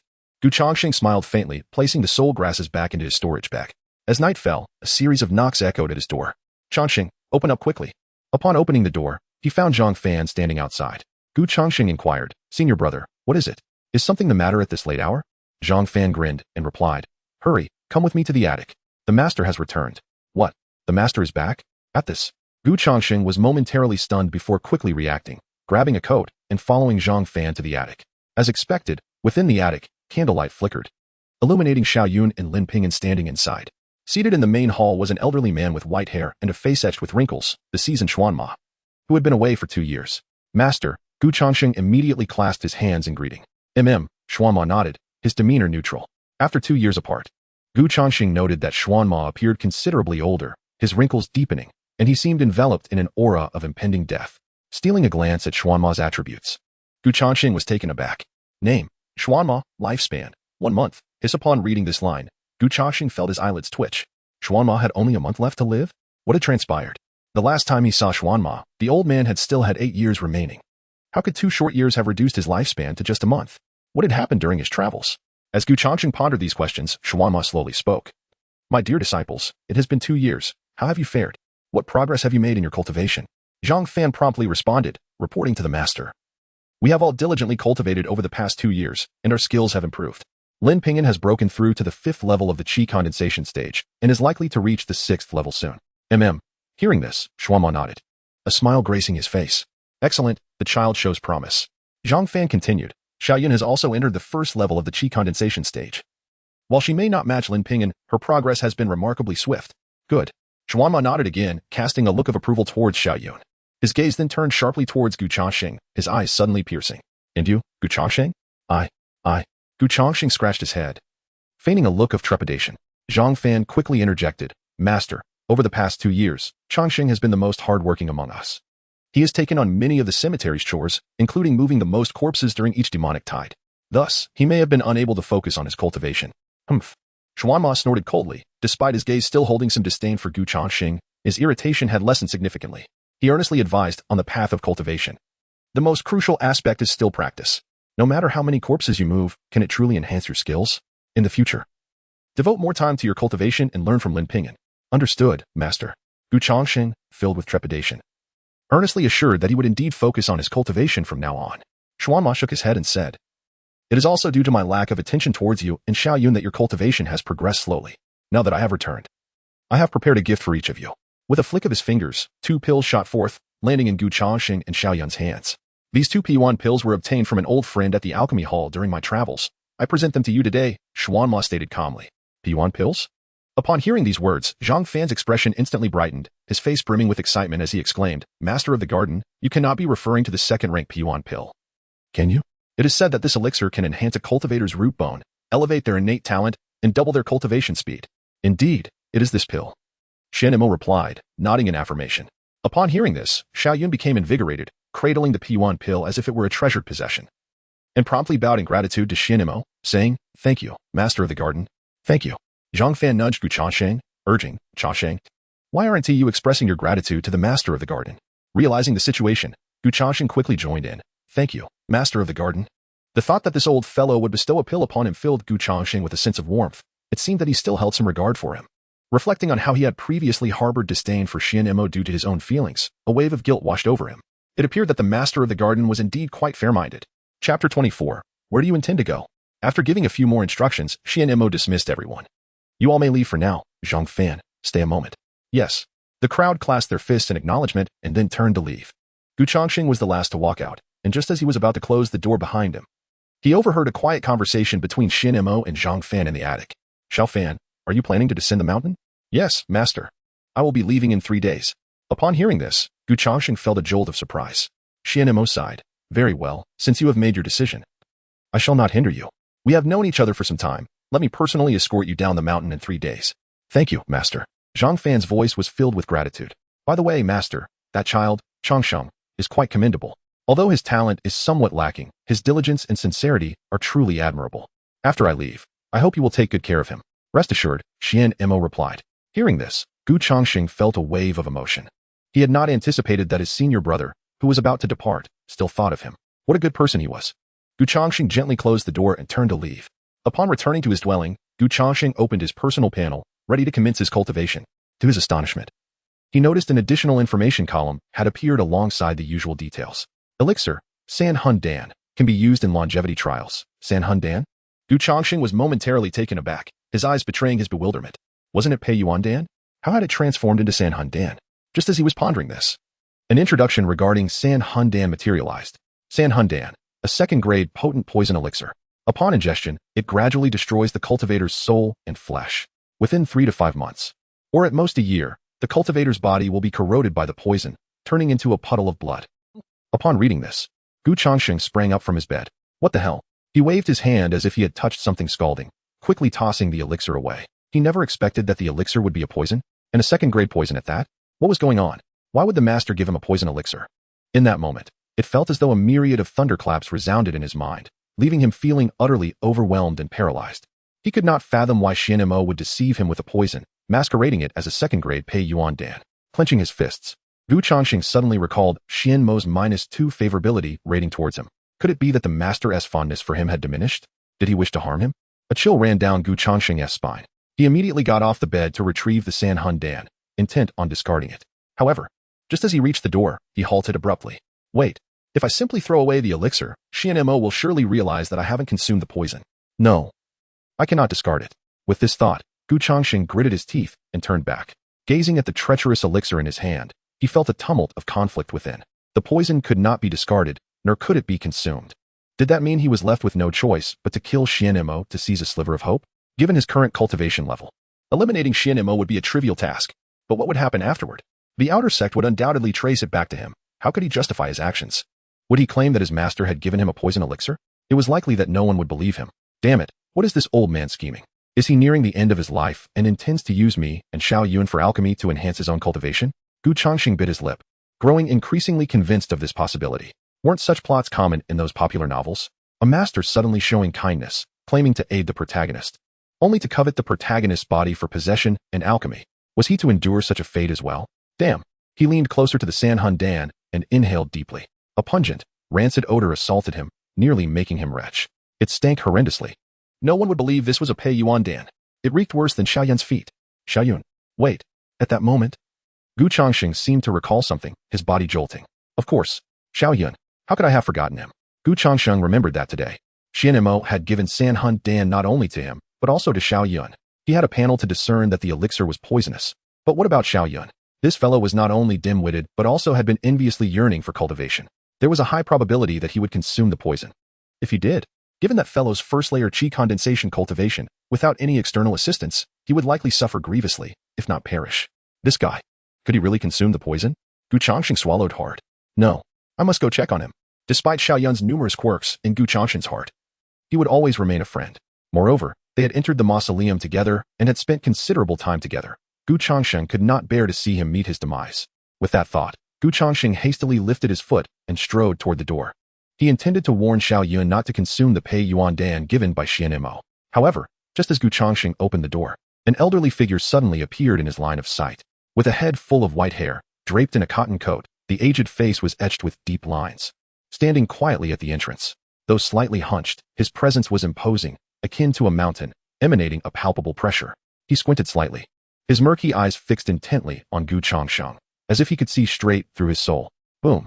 Upon seeing this figure, Gu Changsheng's mind exploded in shock, and every hair on his body stood on end. Master. Gu Changsheng forced a smile, struggling to regain his composure, and greeted him. Master. What brings you here at this late hour? He chuckled nervously, instinctively stepping aside to allow Xianmo entry. Xianmo said nothing. He did not enter, but merely stood at the threshold, silently gazing at Gu Changsheng. His eyes sparkled with intensity, as if he sought to see through him entirely. Under that penetrating gaze, Gu Changsheng felt increasingly uneasy. His internal spiritual energy surged uncontrollably, and he discreetly gathered the power of the ancestral dragon in his right fist. Should Xianmo make a move, he would strike without hesitation. The two exchanged glances, the room steeped in an eerie silence. Finally, after several minutes, Xianmo broke the stillness. So late at night, where do you intend to go? Chapter 25, Xiaoyun is on the verge of death at such a late hour. Where do you intend to go? Xianmo's hoarse voice reverberated in Gu Changsheng's ears, the familiar words now sounding like a death knell, sending chills down his spine. Gu Changsheng swallowed hard, forcibly calming himself. He chuckled nervously and replied, returning to the master of the garden, I have encountered some challenges in my cultivation. Senior brother Xiao expressed willingness to offer guidance, so I wish to consult him. As he spoke, Gu Changsheng lowered his head, adopting a demeanor of utmost obedience. Xianmo nodded, his aged face betraying no hint of emotion. Xiaoyun is already retired for the night. He is quite fatigued today. If you have any questions, feel free to ask me directly. Yes. Gu Changsheng obediently nodded. He then proceeded to pose several fundamental queries regarding his cultivation, perfectly aligning with the persona he had crafted within the cemetery. Upon hearing his inquiries, Xianmo patiently provided answers, maintaining a calm and composed demeanor. Were it not for the poisonous pill he had received that day, Gu Changsheng might have genuinely believed that the master of the garden was a kind-hearted elder. Before long, Xianmo concluded his explanations, his tone consistent, seemingly unaffected by any unusual circumstances. After reiterating a few key points regarding cultivation, he prepared to depart. Gu Changsheng hastily opened the door, presenting an appearance of deference. However, just as Xianmo was about to step out, he abruptly halted. Turning back to face Gu Changsheng with an icy inquiry, did you consume the P1 pill I gave you today? Gu Changsheng's heart sank. He responded truthfully, not yet. Oh?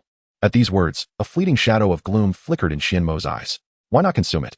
Gu Changsheng scratched his head, reporting to the master, I am apprehensive. I have never ingested such a high-grade pill before. I have heard others say that the more potent the pill, the stronger the medicinal effect, and the more painful the experience. I am not mentally prepared. The gloom in Xianmo's eyes deepened. Nevertheless, recalling Gu Changsheng's naturally timid disposition, he refrained from reprimanding him. Instead, he said coolly, every pill will induce some rejection reaction. If you wish to embark on the path of cultivation, you should consume it sooner rather than later.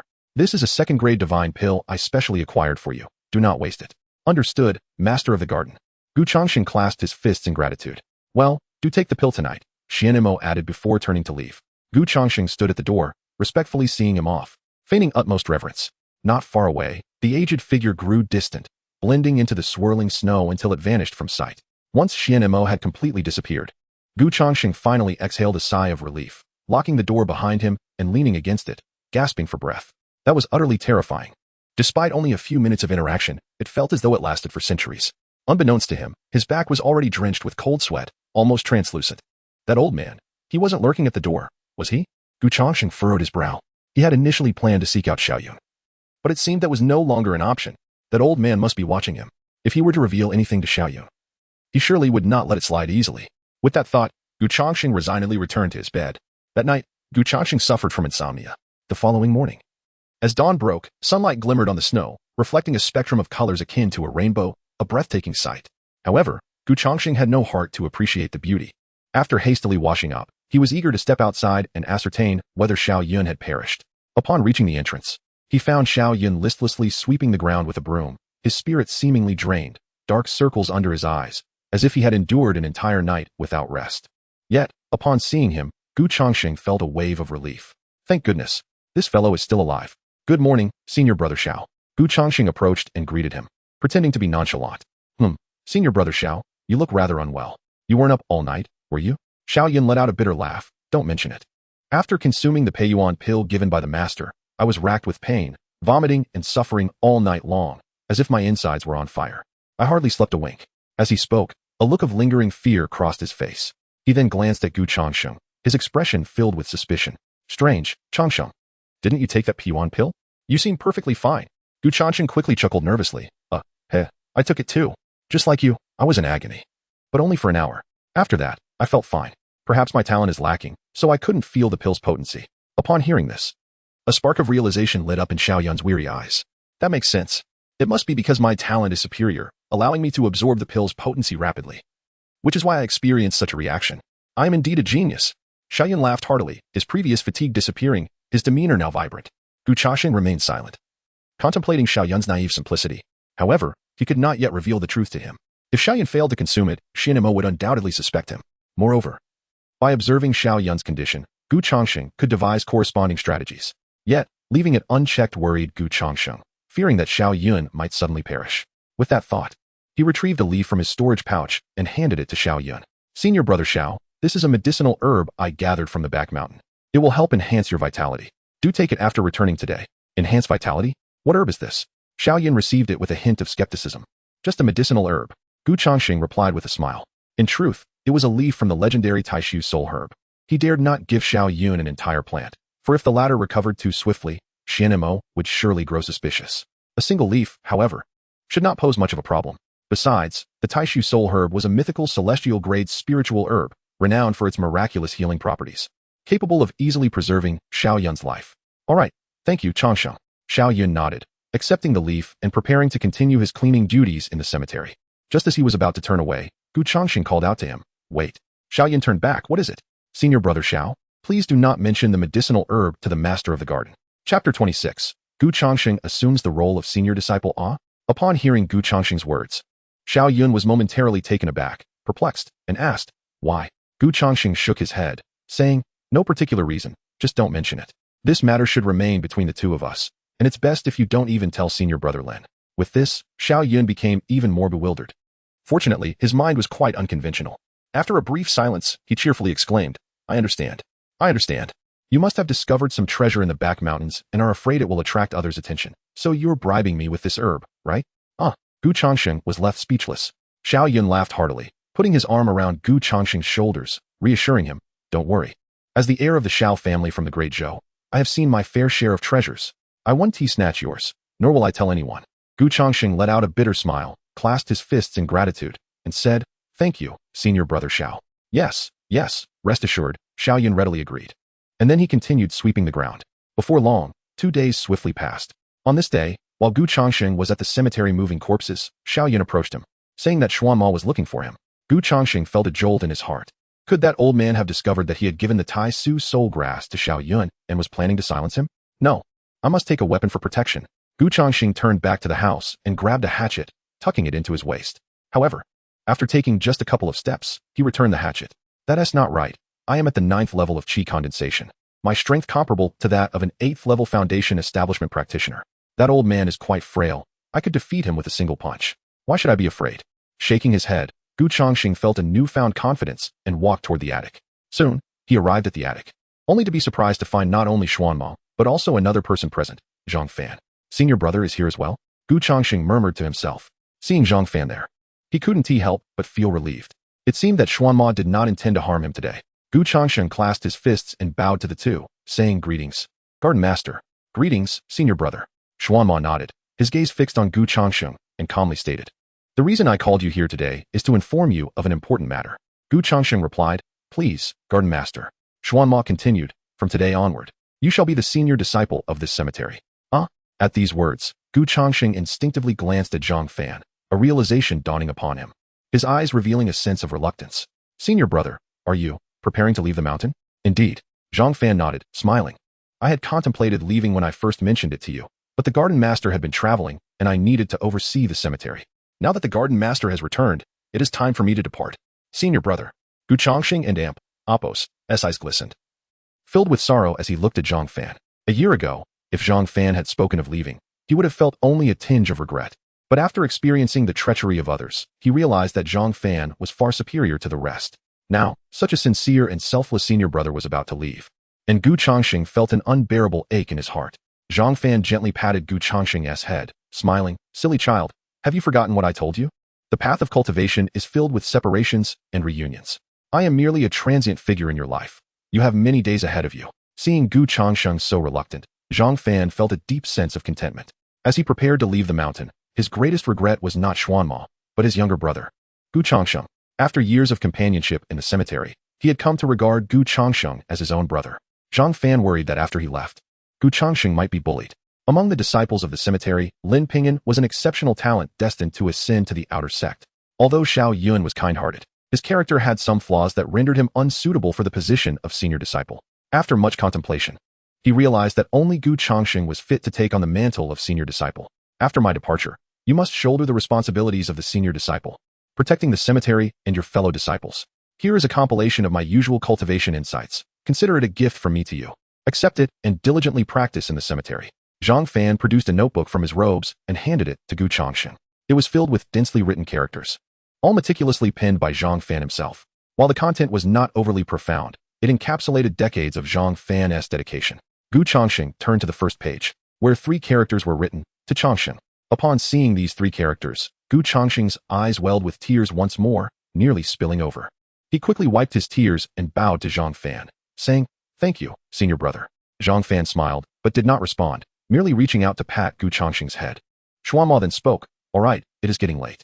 Zhang Fan, I must escort you down the mountain. Yes, Garden Master, Zhang Fan nodded, preparing to depart. Witnessing this scene, Gu Changsheng's heart skipped a beat. Wait, Xuanma is going to escort Zhang Fan down the mountain?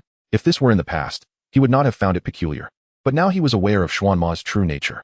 That old man wouldn't take the opportunity to harm the senior brother while descending the mountain, would he? Noticing Gu Changsheng's strange demeanor, Zhang Fan curiously turned back. What is the matter, little brother? Realizing his own lapse, Gu Changsheng forced a laugh, saying, Senior brother, I miss you quite a bit. How about letting me accompany you down the mountain? I'd like to chat with you a little longer. By following Zhang Fan, he could observe Xuanma and Appos' every move. Xuanma would be less inclined to act recklessly. However, upon hearing Gu Changsheng and Appos' words, Zhang Fan shook his head with a smile. There's no need, little brother. The demon tide has only just passed, and there are still corpses to handle in the cemetery. You should return to work. But Gu Changsheng wanted to protest further. Zhang Fan and Appos' expression grew serious. Changsheng, you have just been appointed as senior disciple today. Are you planning to abandon your post on your very first day? Gu Changsheng lowered his head. No? I'm sorry, senior brother. Zhang Fan and Appos' face broke into a smile once more. It's all right. I'm merely going down the mountain, not leaving you forever. I reside in Lianhua village at the foot of the mountain. If you miss me, you can always come down to visit. Zhang Fan affectionately ruffled Gu Changsheng's hair, saying with warmth and cheer, All right. Gu Changsheng nodded. Since Zhang Fan was unwilling, he could not press further and could only acquiesce with a heavy heart. Before departing, Xuanma cast a deep glance at Gu Changsheng, saying nothing more. Then he led Zhang Fan down the mountain. Chapter 27, The Enigmatic. Xuanma's lifespan enhancement. As Gu Changsheng gazed at Zhang Fan and Appos' receding figure, his heart was heavy with sorrow and reluctance, yet it was overshadowed by an unsettling anxiety. He feared that Xuanma, in a fit of madness, might truly harm Zhang Fan. However, upon reflection, he considered that Zhang Fan had spent an extensive period in the cemetery.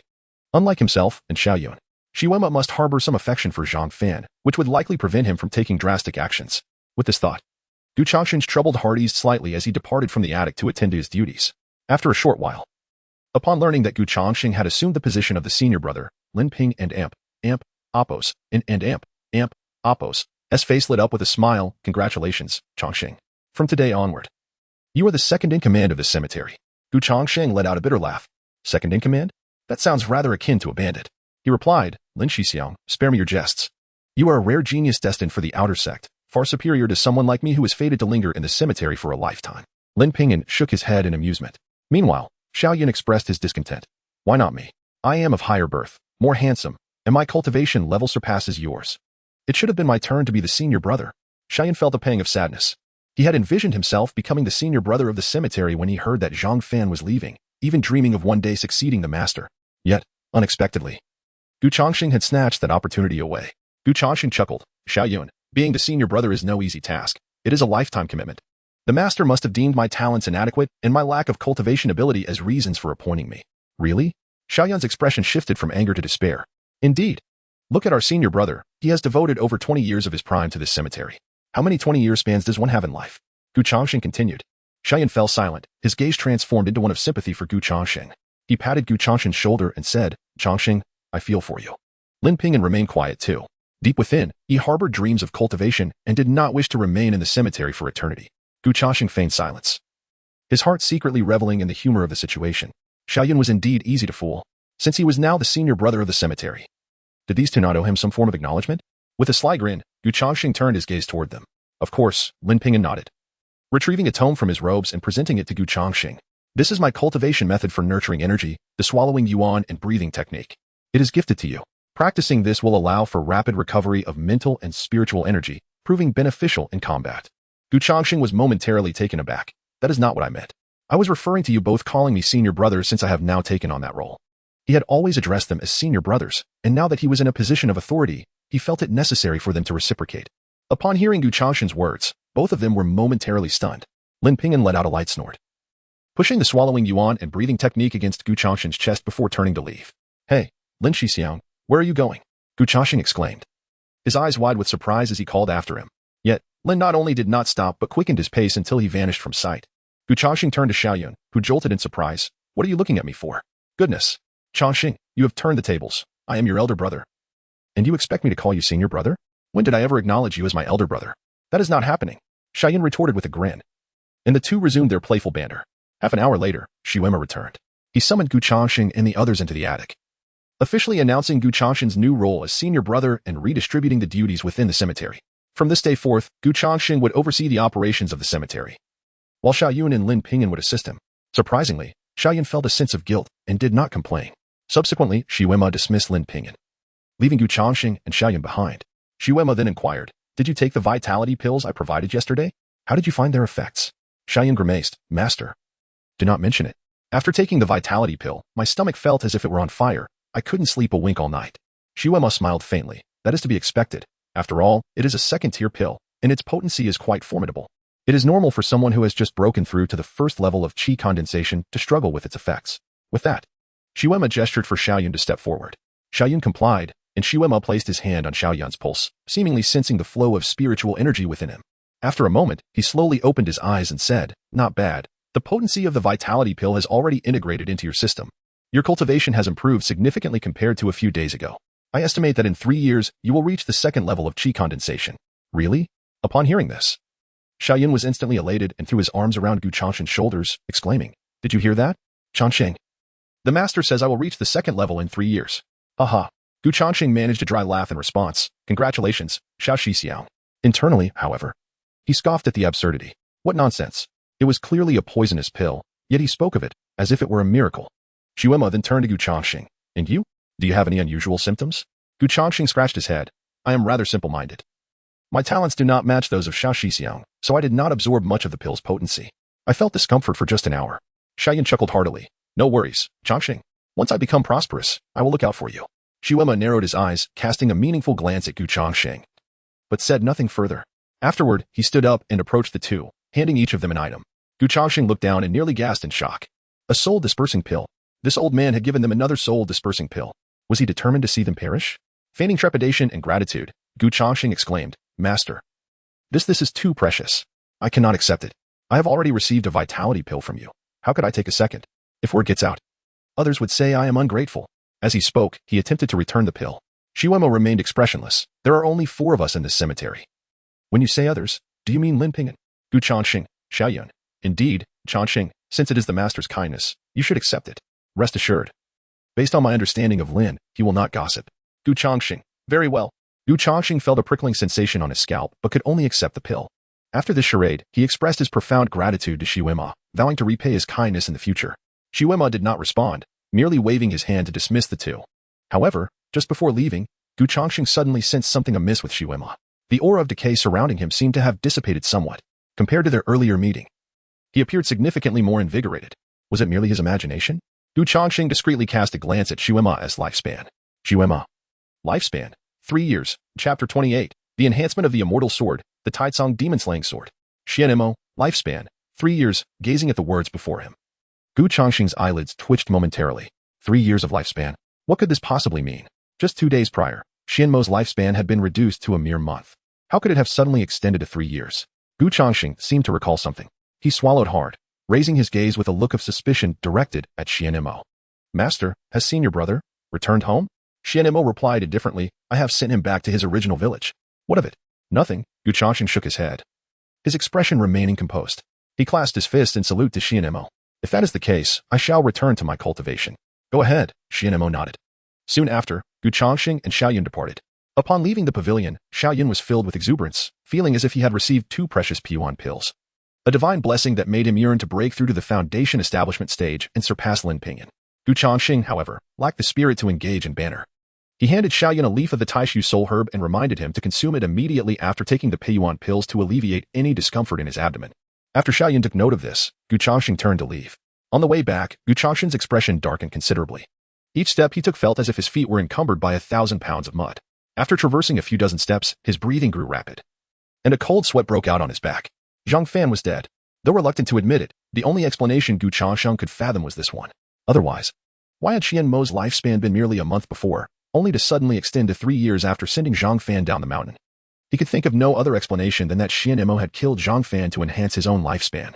Now, it was highly probable that his senior brother was deceased, and Xianmo's next target could very well be himself and Xiaoyun. No, I cannot remain idle. I must prepare before Xianmo takes action. Gu Changsheng gritted his teeth. Despite his current strength being sufficient to slay Xianmo, he sensed that this old man was far from simple and might possess hidden contingencies. He resolved to head to the back mountain to enhance his strength and also to refine the immortal sword gifted to him by Han Yun, ensuring he was fully prepared. Soon, Gu Changsheng arrived at the back mountain, sitting cross-legged and beginning to invest his lifespan into his cultivation. Beep, you have invested 3,000 years of lifespan into your cultivation practice. As he poured his lifespan into his training, the words before him began to transform rapidly. With the changes in the text, Gu Changsheng and Amp, Appos, as cultivation level steadily rose. 500 years, 1,000 years, 1,500 years, 2,000 years. At last, after half an hour, the practice concluded, and Gu Changsheng slowly opened his eyes, exhaling a breath of turbid air. Phew, finally finished. After investing 3,000 years of lifespan, Gu Changsheng and Appos, as cultivation had not yet broken through to the foundation establishment stage, but it had seen significant improvement. He could sense that he was merely a step away from that realm. Now, he could not yet be called a foundation establishment practitioner, but he was certainly beyond the Qi Condensation stage. Half-step foundation establishment. Gu Changsheng murmured to himself, feeling this title perhaps more fitting for his current cultivation level. His Dantian had expanded to twice its size since he first entered the 9th level of the Qi Condensation stage, allowing him to store spiritual energy far beyond that of an ordinary 9th level Qi Condensation practitioner. Gu Changsheng glanced at his remaining lifespan. Gu Changsheng, lifespan, 3,500 years. With 3,500 years of lifespan remaining, it should suffice for enhancing the immortal sword. Gu Changsheng murmured, retrieving the Xianyan sword given to him by Han Yun and placing it before him. Beep, you have invested 500 years of lifespan into the Xianyan sword for refinement. As the words appeared, Gu Changsheng could distinctly feel the Xianyan sword tremble slightly, enveloped in a faint glow, as if it were on the verge of transformation. You forged the Xianyan sword for 10 years, but due to your insufficient skill, the sword did not undergo any changes, and its quality remained the same. You forged the Xianyan sword for 50 years, some impurities were expelled, but the sword itself did not change. You forged the Xianyan sword for 100 years. Buzz. As the text continued to change, the Xianyan sword began to emit a gentle hum, its surface glow intensifying, as if enveloped in a milky white aura. Though the sword and Amp, Appos, S form did not change drastically, Gu Changsheng could clearly sense that the sword and Amp, Appos, S intent had sharpened considerably. even the blade itself becoming significantly more formidable. Finally, after 500 years of practice, the Xianyan sword had not undergone a qualitative transformations, prompting Changsheng to decide to invest an additional 500 years of lifespan. Beep, you have added 500 years of lifespan for further refinement of the Xianyan sword. You forged the Xianyan sword for 600 years, the blade became capable of slicing through iron like mud. And even a demon of the foundation establishment stage would be unable to withstand your sword and Appo's might. You forged the Xianyan sword for 800 years. It began to undergo a qualitative transformation, ascending from an ordinary immortal sword to a royal-grade imperial sword. Royal-grade imperial sword, a divine sword specially crafted for the imperial family of the Great Zhou, infused with the righteous Qi of heaven and earth. Capable of slaying evil and vanquishing ghosts, wielded by the Great Zhou imperial family to slay a demon of the transformation god level. What? Transformation god level? Upon seeing this line of text, Changsheng and Appo's eyelids twitched. The transformation god realm, that was the stuff of legendary cultivators. Not only had he never encountered a transformation god, but even a Yuanying practitioner was a rarity for him. Such powerful beings were likely one in 100,000 cultivators. Inside the Taishu sect, those who could reach the transformation god realm were all figures of elder status. However, after the Xianyan sword ascended to the royal-grade imperial sword, the text of the refinement did not cease. Beep, in the 9th century, as you forged the royal-grade imperial sword, you discovered that it could automatically absorb the essence of heaven and earth, initiating a process of self-transformation. In the 1000th year, the royal-grade imperial sword continued to absorb the essence of heaven and earth, merging these essences with the sword body, achieving a harmonious synergy. At this moment, your royal-grade imperial sword finally underwent a metamorphosis. Congratulations, your royal-grade imperial sword has ascended to the Taitsong demon-slaying sword. Boom. As the final line of text appeared, the golden royal-grade imperial sword in Changsheng and Appo's hand erupted with a blinding radiance and a terrifying aura. Accompanied by a sharp sword intent, surged forth violently from the immortal sword. Caught off guard, Changsheng was thrown backward by the force of the sword and Appo's aura. He raised his head to see that the spot where he had been sitting was now occupied by a blood-red divine sword. Covered in runes and exuding a terrifying presence, the Taitsong demon-slaying sword. Chapter 29, Xiaoyan has disappeared. The Taitsong demon-slaying sword. Gazing at the blood-red divine sword hovering before him, Changsheng murmured, a flicker of trepidation crossing his eyes. Such a formidable sword. The mere residual sword aura emanating from it had sent him flying back several meters. Truly terrifying. Changsheng marveled and cautiously approached, grasping the sword that radiated a crimson light. Boom. As soon as he seized it, a wave of intense heat surged along the blade. Hiss. Changsheng inhaled sharply, feeling as if his right hand were about to be incinerated. The scorching sensation almost penetrating his very bones. He desperately tried to shake off the Taitsong demon-slaying sword, but soon realized that no matter how hard he exerted himself, the sword remained steadfastly affixed to his hand, as if it were glued to him. Buzz. In the next instant, a surge of unfamiliar memories flooded Changsheng and Appo's mind. In his mind and Appo's a towering man appeared, his back turned to Changsheng, obscuring his features. Yet, merely standing there exuded an overwhelming sense of oppression, akin to a mountain come to life. He wielded the Taitsong demon-slaying sword, standing with his hands clasped behind him. Beneath his feet lay a vast sea of corpses. Limbs scattered, blood flowing freely, staining the ground crimson. The air was thick with the stench of blood. Changsheng glanced at the corpses and was immediately struck with cold dread. These bodies were all those of demons. Rat demons, wolf demons, snake demons, and many others he did not recognize. They were grotesque, some resembling humans with 8 arms sprouting from their backs, others dragon-like, stretching immeasurably long with 3 heads, and some resembling Maitreya Buddha, possessing a Buddha head yet bearing a visage as fierce as a demon. All these demons were undeniably lifeless. Yet even in death, the oppressive aura emanating from their corpses sent chills down Changsheng's spine. Were these the demons slain by this sword? Changsheng swallowed hard, his gaze towards the divine sword revealing a hint of fear. The Taitsong demon-slaying sword. No wonder it bore the name demon-slaying sword, having slain so many demons. Surely no other sword in existence could rightfully claim the title of demon slayer. Ding! Just as Changsheng mused, a textual introduction to the Taitsong demon-slaying sword materialized. Taitsong demon-slaying sword. Legend has it that this sword was forged from a drop of the phoenix's blood, later acquired by the supreme elder of the Taitsong sect. This elder once used the sword to slay millions of demons, earning it the title of the foremost demon-slaying divine sword in the immortal realm. Phoenix's blood? Upon reading these words, Changsheng's eyes widened. Although he was unfamiliar with the Taitsong sect and its elder as a transmigrator, he was well aware of the immense value associated with the phoenix. This legendary beast, a divine sword crafted from even a single drop of phoenix blood, was indeed extraordinary. Note, due to the Taitsong demon-slaying sword's history of slaying demons, it has absorbed the essence of demonic energy. Prolonged use may affect the wielder's mind. To maintain control, one must daily nourish it with fresh blood. Otherwise, over time, the sword's spirit will seize the wielder's body. Hiss. Upon reading this passage, Changsheng gasped. Goodness! It requires blood to sustain it. If not nourished, the sword spirit would take over his body? Was this truly a divine sword or a cursed one?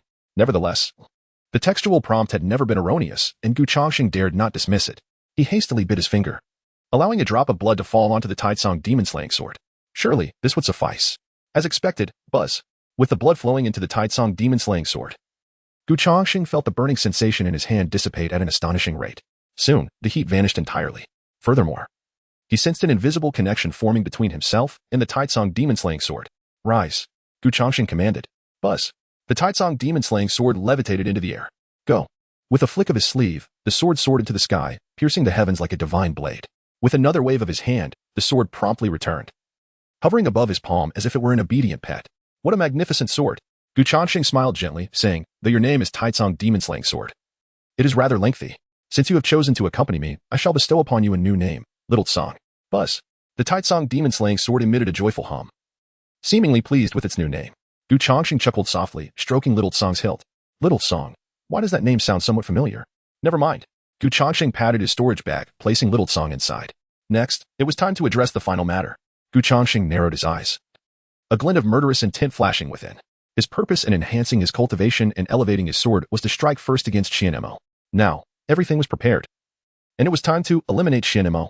After all, if Xianmo remained alive, he and Xiaoyun would soon meet their demise.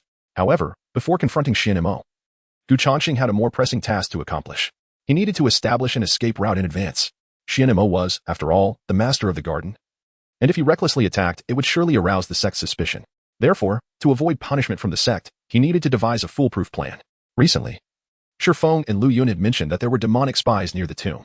If he could lure Xianmo out, forcing him to make a move against him, he could then frame him as a demonic spy. The sect's tolerance for demonic spies was always zero. As for why a mere servant like him could escape from a demonic spy's clutches, it would be because a mysterious person had rescued him. This mysterious individual was not truly a secret. Most of the people in the tomb were aware of it. Thus, using him as a scapegoat was entirely reasonable. Subsequently, Gu Changsheng meticulously calculated his plan in his mind, ensuring that each step was flawless. He recalled that Shifeng had provided Zhang Fan with a communication talisman. With this talisman, he could contact the outer sect disciples. At that point, he would use Shifeng's assistance to cast all blame onto Xianmo. With these thoughts in mind, Gu Changsheng hesitated no longer, swiftly setting off towards the tomb. Before long, Gu Changsheng returned to the tomb. Unusually, he found Lin Ping on moving corpses there. Gu Changsheng scanned the surroundings and, finding no sign of Xiaoyun, inquired curiously, Senior Brother Lin, why are you the one moving the corpses? Where is Xiaoyun? Lin Ping replied, Xiaoyun is feeling unwell, and the garden master has taken him down the mountain for treatment. What? Down the mountain? Upon hearing this, Gu Changsheng's body trembled violently, recalling Zhang Fan's previous ordeal. An ominous premonition surged through him in an instant. This is dire. Chapter 30. The miserable fate of Xiaoyun. A chill suddenly surged from Gu Changsheng's feet to the crown of his head, causing beads of cold sweat to break out on his back. Xiaoyun was taken down the mountain by Xianmo? Previously, when Zhang Fan was taken down, Xianmo's lifespan had increased by 3 years upon his return. Now, he had taken Xiaoyun down the mountain as well. Could it be that he could no longer wait and intended to kill Xiaoyun today to extend his own life? As this thought crossed his mind, Gu Changsheng's expression darkened further. He hastily inquired of Lin Ping, Brother Lin, do you know which direction the owner and Brother Xiao went? They went north. What's the matter? Lin Ping replied, his face filled with curiosity. North? Gu Changsheng murmured, and without hesitation, he turned and sprinted towards the northern direction. Brother Lin, I'm going down the mountain as well. Before Lin Ping could react, Gu Changsheng's figure transformed into a streak of light, vanishing into the distance. Lin Ping's expression shifted slightly as he watched Gu Changsheng's disappearing form. Momentarily lost in thought. How's this guy moving so fast? He's still at the beginning stages of cultivation? Just now, he was even quicker than me. A genius at the 5th level of Qi Condensation. On the mountain path, Gu Changsheng raced forward, daring not to relax for even a moment. The flowers and trees on either side blurred past him like fleeting shadows. Finally, after several minutes, beneath the ancient locust tree, Gu Changsheng spotted a familiar figure with white hair. Dressed in a long black robe, Xianmo sat quietly beneath the tree, silent as the grave. Gu Changsheng focused intently and was taken aback to realize it was indeed Xianmo. However, he was alone, and there was no sign of Xiaoyun. Was it possible that Xiaoyun was already dead? Gu Changsheng's heart plummeted. He glanced at Xianmo and was astonished to see that he had reverted to his previous frail appearance, his hair entirely white. Even his beard and eyebrows had turned gray, and his face bore age spots, making him appear extremely aged. What happened? How did he age so much again? Gu Changsheng pondered. He discreetly probed Xianmo's lifespan. Xianmo, lifespan, 3 hours, gasped. Upon seeing that line, Gu Changsheng's heart raced furiously. 3 hours. What could have happened? Hadn't this old man had 3 years left just yesterday? How could he suddenly be down to 3 hours? Confusion and shock filled Gu Changsheng.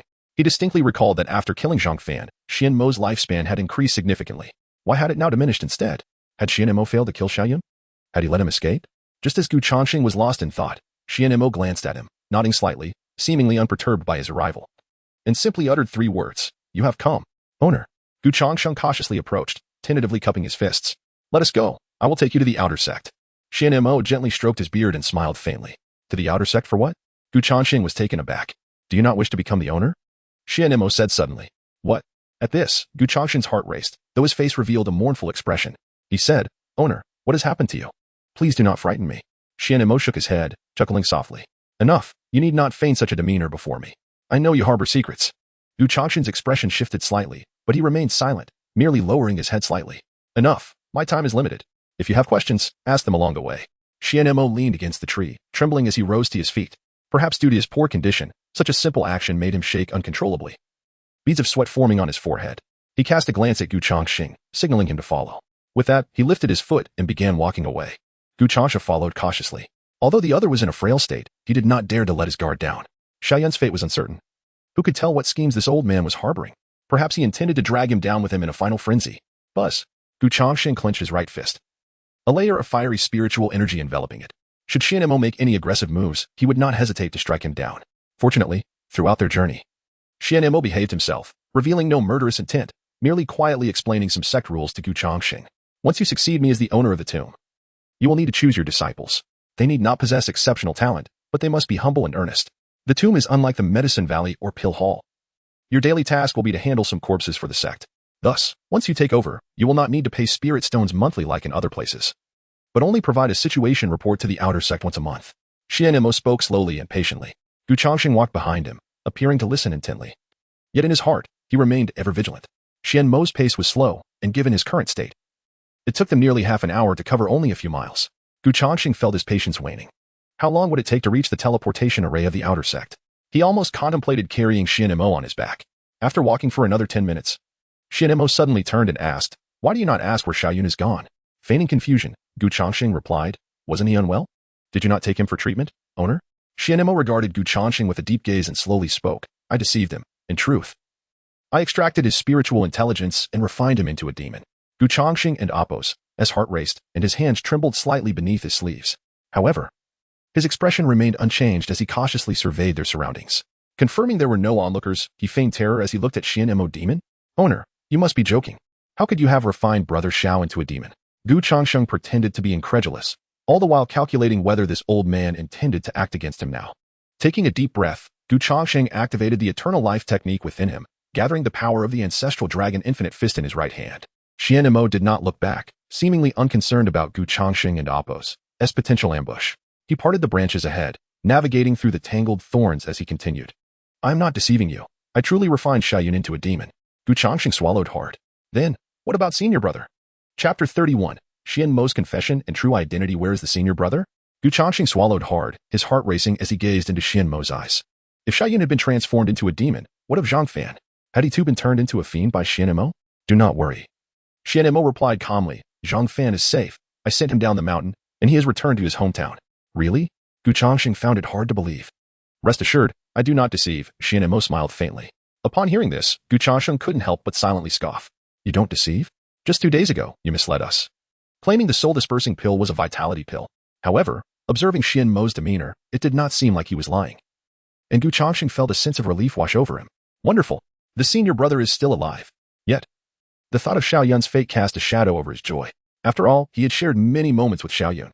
To think that a living being had been reduced to a demon by Xian Mo was indeed heart-wrenching. Seemingly perceiving Gu Changsheng's sentiments, Xian Mo spoke gently. Do not grieve too deeply. Did Zhang Fan not tell you before he left that the path of cultivation is fraught with peril? Xiaoyun's fate is not unusual. Moreover, you are to be the future master of the cemetery.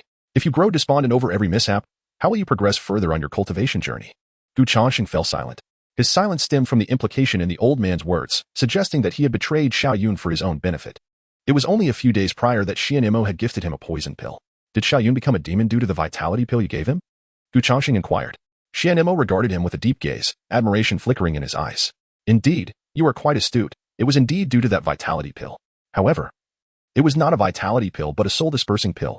Once consumed, not only will one's consciousness be affected, but within 3 years, the physical body will inevitably be tainted by demonic energy, turning into a mere pool of blood. I had intended to wait 3 years for the effects to fully manifest before taking his life. However, time is of the essence, and I had to extract his consciousness early, transforming him into a demon. Xianmo sighed, as if recalling something, a hint of sorrow crossing his features. Did you kill Xiaoyun to extend your lifespan? Gu Changsheng asked again. At this, surprise flashed across Xianmo and Apos' eyes, seemingly astonished by Gu Changsheng and Apos' profound insight. Indeed. You have discerned that. You are not as simple as you appear. I had underestimated you. Xianmo stroked his beard, his gaze towards Gu Changsheng filled with increasing admiration.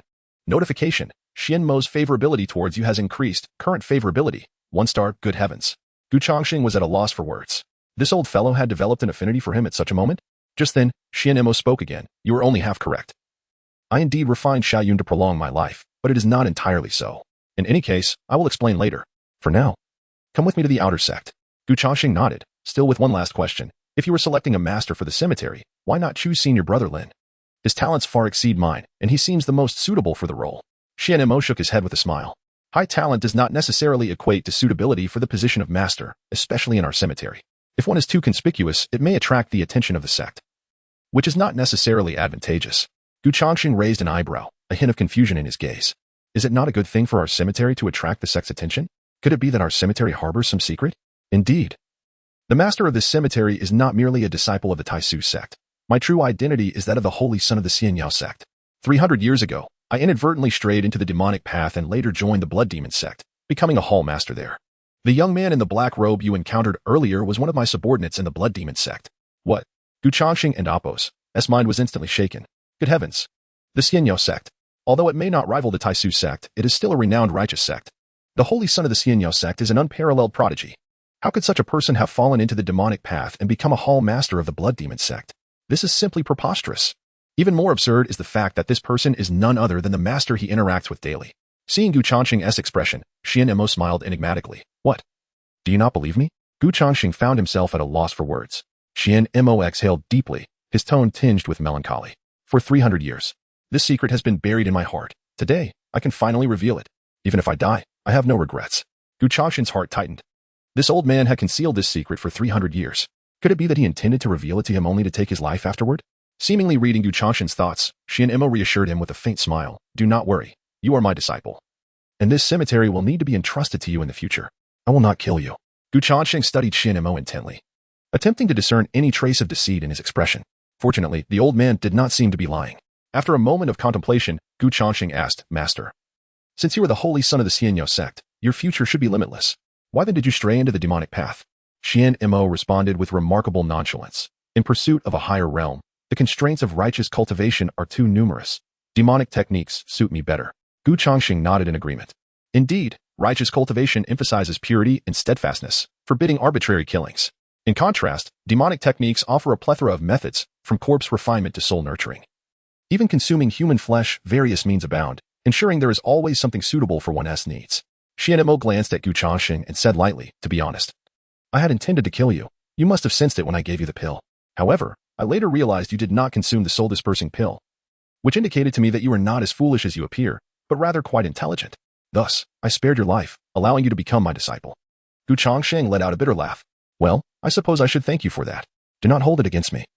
Xiaoyun's impulsive nature rendered him unsuitable for the position of master. My transformation of him into a demon was to facilitate your ascension to the master's role. With him gone, managing the cemetery will be much easier for you. Xianmo's expression was devoid of joy or sorrow, as if in his eyes. Xiaoyun and Apos' death held no significance, merely the demise of a mere insect. Yet, Gu Changsheng felt it was not quite so simple. After all, Xianmo had spared Zhang Fan. If he were truly a remorseless villain, he would not have let Zhang Fan go. Thus, Gu Changsheng believed that within Xianmo's heart, there still resided a flicker of kindness. It was just that when faced with Zhang Fan, that kindness prevailed, while with Xiaoyun, it had vanished. Gu Changsheng pondered for a moment before posing his final inquiry. Master of the garden, given that you are a prodigy of the unfettered sect and the leader of the blood demon sect, with your formidable prowess, you ought not to remain in this mausoleum. Should you not? Would it not be more advantageous to reside in the outer or inner sects? Xianmo chuckled heartily. Ah, you clever lad. Indeed you are astute. It is true that my presence in this mausoleum is not without purpose. For, beneath the rear mountains of this cemetery lies buried a nascent soul. Nascent? Nascent soul? Gu Changsheng and Appo's eyes widened in astonishment, his voice trembling with incredulity. Chapter 32. Entering the outer gate Yuaning? Gu Changsheng swallowed hard, his breath growing heavy with gravity. The path of cultivation is divided into several stages: Qi Condensation, Foundation Establishment, Golden Core, Yuaning, and Divine Transformation. Yuaning. It is a realm that transcends Foundation Establishment, an essence possessed solely by grand cultivators of the Yuaning stage. Such a treasure is worth 1,000 times more than the legendary Taisu soul grass. To think that beneath this modest cemetery lies a Yuaning. Let us proceed. I shall explain further later, Xianmo said, refraining from lingering on the topic as he lifted his foot and strode into the distance. Gu Changsheng hurriedly followed. Delicate winter snowflakes danced in the sky, and a magnificent city towered between heaven and earth. This city stretched endlessly, resembling a colossal beast sprawled upon the land of Taisu sect. The city gates loomed several dozen feet high, with some entering on foot, others soaring on swords, and still others riding peculiar mounts. From a distance, Gu Changsheng gazed at this outer city, his eyes reflecting astonishment. What a grand city! This was his first visit to the outer gate. Although he had heard Zhang Fan speak of its vastness, witnessing it firsthand left him utterly awestruck. This was but one among countless outer cities. It was said that within Taisu sect, there were over 1,000 such cities. And those inhabited by inner disciples and elders were rumored to be even larger, accessible only to those who reached the pinnacle of Taisu sect. Xianmo slowly spoke, a look of regret in his eyes. Gu Changsheng pursed his lips. Indeed, the hierarchy of class is inescapable, even in the realm of cultivation. Curiously, he inquired, just how vast is Taisu sect? They had traveled for 10 minutes via the teleportation array to reach the nearest outer city, and Gu Changsheng could scarcely fathom the true magnitude of Taisu sect. It exceeded any calculations he could make, far surpassing any nation on earth in his previous life. Xianmo shook his head. Taisu sect is boundless. I cannot say how extensive it truly is. Perhaps when you step into the Golden Core stage, you may catch a glimpse. He looked at Gu Changsheng, a smile gracing his lips. Gu Changsheng nodded, remaining silent. This demeanor surprised Xianmo. He had expected Gu Changsheng, given his talent, to respond with a bitter smile, doubting his potential to reach the Golden Core stage. Yet, the other's reaction was remarkably calm. Clearly, this young man harbored many secrets. Soon, the two entered the outer city. Xianmo produced a token and handed it to the guards at the city gate. After a brief glance at the token, the guards permitted Gu Changsheng and Xianmo to enter. Gu Changsheng discreetly glanced at the inscription on the token, cemetery. Upon entering, a cacophony of sounds bombarded Gu Changsheng's ears, overwhelming him momentarily. He was astonished. They had been less than 10 miles from the city, yet had heard no sound at all. Xianmo casually remarked, the city is enveloped by a barrier that isolates it from the outside world. Unless one is a Yuaning cultivator, it is impossible to discern the internal circumstances from the outside. Gu Changsheng nodded. Look here. Premium Xian-grade medicinal herbs. Only 100 spirit stones each. Don't miss out. Brother, I have a mid-grade immortal sword forged from cold iron, embedded with 3 superior immortal stones. It can slay Foundation Establishment demons with a single strike. And here's a pure-blooded spirit beast, the red fox. Within 5 years, it can speak. Only 200 spirit stones, whether as a pet or for vanquishing demons. It is an unparalleled choice. The bustling streets of the city echoed with the shouts of outer disciples, creating a lively atmosphere. Gu Changsheng glanced at these wares, a bitter smile creeping onto his face. Indeed, this was the world of outer disciples. Just one of these items was worth more than a year's wages for him. The city boasted an array of shops, selling everything from cultivation gear to mundane goods, and Gu Changsheng even spotted a few brothels. A group of outer female disciples, clad in vibrant attire, stood atop the brothels, showcasing their allure. Excellent. Truly, this is a righteous sect. Xiao Yun would surely relish such a place. Gu Changsheng chuckled inwardly. But thoughts of Xiao Yun's plight darkened his expression. I wonder how senior sister Han is faring, he murmured. He suddenly recalled Han Yun, also an outer disciple. How is she managing now? And what of the companions who had entered the sect with him? Had any become outer disciples? Gu Changsheng's thoughts drifted. He had been saved by the Taisu sect's saintess, Ling Yue, barely preserving his life. 18 children had entered the sect alongside him. What had become of them? Had any become cultivators? Or had they all succumbed to impatience and descended the mountain? In just 2 or 3 years, it felt as though everything had changed dramatically. As Gu Changsheng reminisced, Xianmo suddenly halted. We have arrived. Gu Changsheng looked up to see a towering pavilion, 7 or 8 stories high, shimmering with radiant colors, adorned with golden bricks and jade tiles, exuding an air of distinction. A sign hung above the pavilion, inscribed with 5 bold characters, Miscellaneous Affairs Office. Curiously, Gu Changsheng asked, What place is this, master? Xianmo replied, This is the Miscellaneous Affairs Office, where disciples rejected by the outer and inner gates gather, awaiting selection by the office. Gu Changsheng nodded. Having been saved by Ling Yue and presented directly to a few elders, he had never set foot in this place before. Starting tomorrow, you shall be the new master of the cemetery, so before I depart, we must complete the handover and recruit 2 new disciples. Otherwise, when Lin Ping and goes to the outer gate, You will be the only living soul in the cemetery, Xian Mo stated. Gu Changsheng fell silent, his gaze towards Xian Mo growing complex. Just hours ago, he had perceived Xian Mo as a villain, yet now, he recognized the care behind his actions. Every matter he spoke of was designed to pave the way for Gu Changsheng. He is a nefarious infiltrator, yet before his demise, he impeccably fulfilled the duties assigned by Taisu's sect, ensuring no vacancy in the cemetery's master position. It is said that every person possesses multiple facets in this moment. Xian Mo embodied that truth profoundly. Before long, they entered the miscellaneous affairs office. A plump elder clad in a blue robe approached from a distance. Gu Changsheng cast a scrutinizing glance. Name, Song Shan. Cultivation level, 8th layer of foundation establishment, spirit root, Xian spirit root, lifespan theoretical lifespan, 290-350. Gu Changsheng's gaze sharpened. Good heavens, he has lived for 290 years? He is even 100 years older than Xian Mo. Chapter 33. Gu Changsheng's disciple. Gu Changsheng silently lamented. What an ancient creature he is. Song Shan turned to Xuanma, his face etched with concern. Xuanma, why do you appear so unwell? Xuanma chuckled, to speak frankly. My time is drawing near. I have not long to live. Today, I have brought my disciple to discuss the succession of the garden's master. He gently ruffled Gu Changsheng's hair. This young man shall be the next master of the burial garden. Song Shan nodded, his gaze shifting to Gu Changsheng, revealing a look of surprise. No cultivation? Yet he can inherit the position of master. He must possess extraordinary qualities. Gu Changsheng thought to himself. How crude. Xuanma continued. This child has a pure and kind disposition, honest and sincere. He interacts harmoniously with the disciples in the garden, and lacking any talent for cultivation. He is more than suitable to remain here as the garden's master for life. Song Shan nodded, saying nothing further. He beckoned a disciple from the chores, who approached with a tray bearing an ancient token. This token, like Xuanma's, was inscribed with the words burial garden. Xuanma gestured for Gu Changsheng to take the token. Holding it in his hand, he felt its weight, and a warm flow of spiritual energy coursed through it, seemingly capable of nourishing both body and soul, offering a most comforting sensation. Xuanma addressed Gu Changsheng. This token is the master's decree. From this day forth, you are the master of the burial garden. Thank you, master, Gu Changsheng replied with a respectful bow. Shortly after, Song Shan turned to enter the inner hall.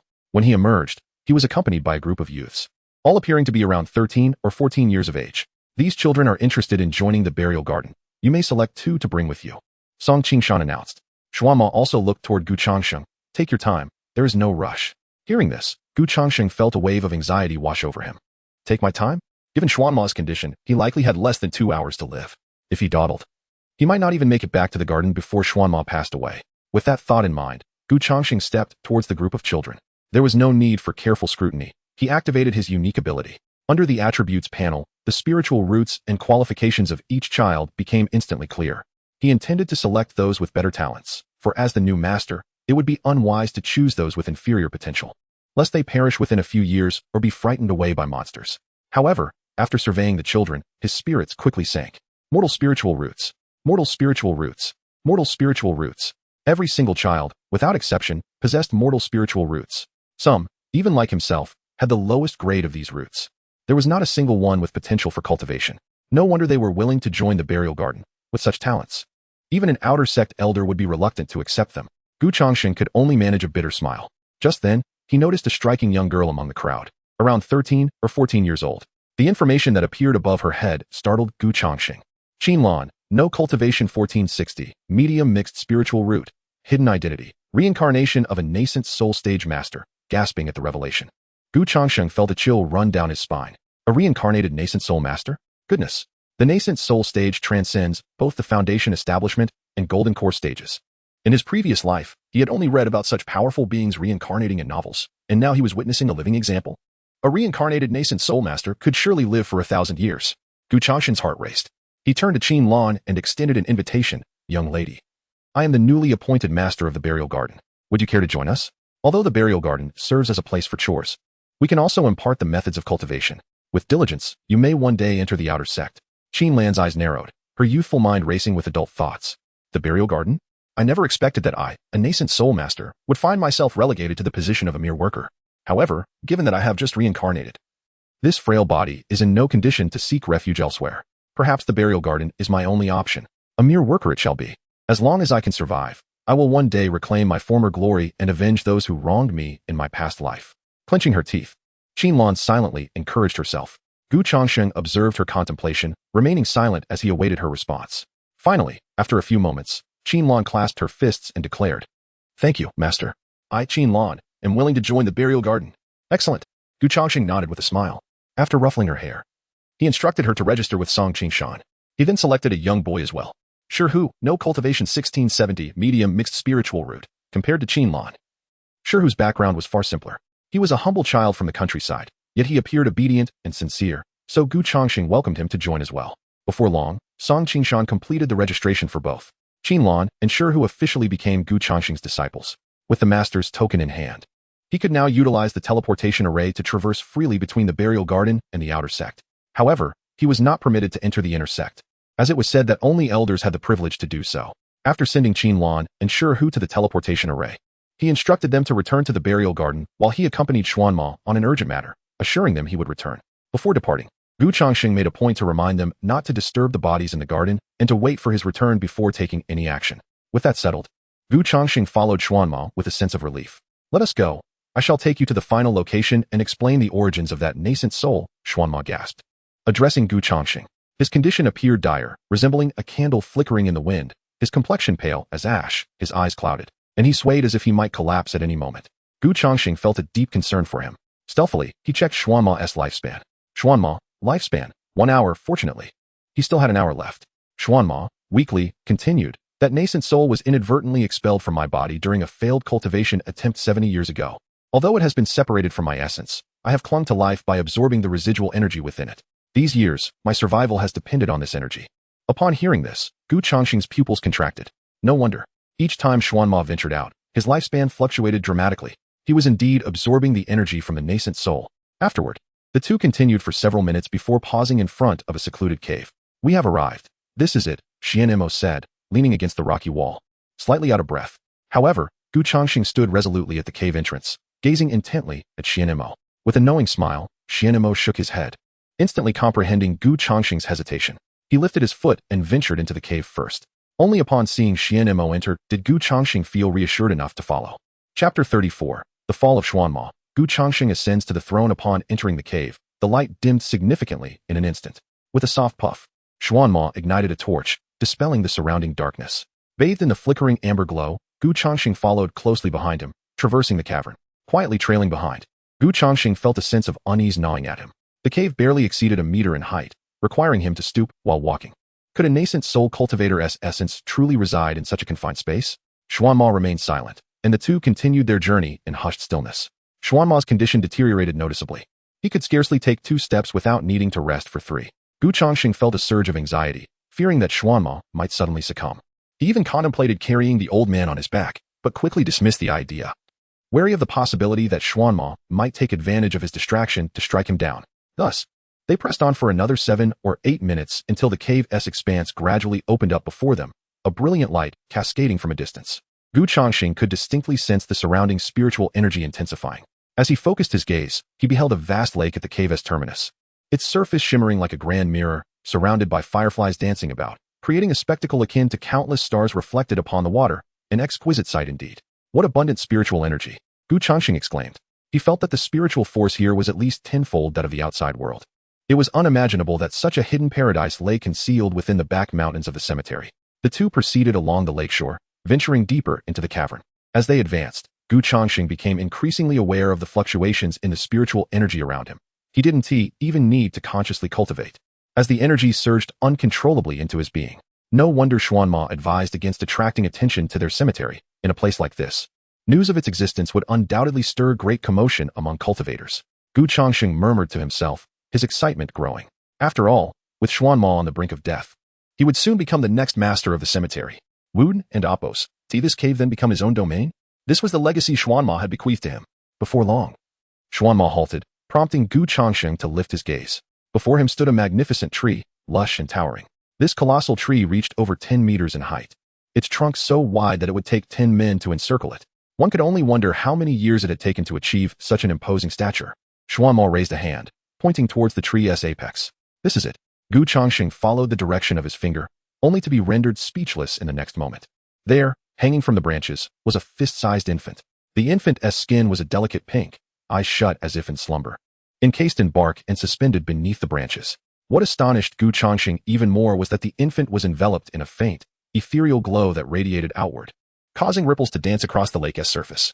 Spiritual energy. Gu Changsheng's pupils constricted. The infant was surrounded by an indescribably potent spiritual force. In fact, the entire lake and the cave's spiritual energy emanated from this very child. Is this your nascent soul? Gu Changsheng swallowed hard. Yes, Xuanma nodded.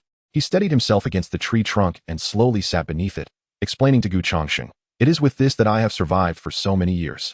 However, once the nascent soul departs from the body, its spiritual energy dissipates rapidly, and within a year, the entire essence will be lost.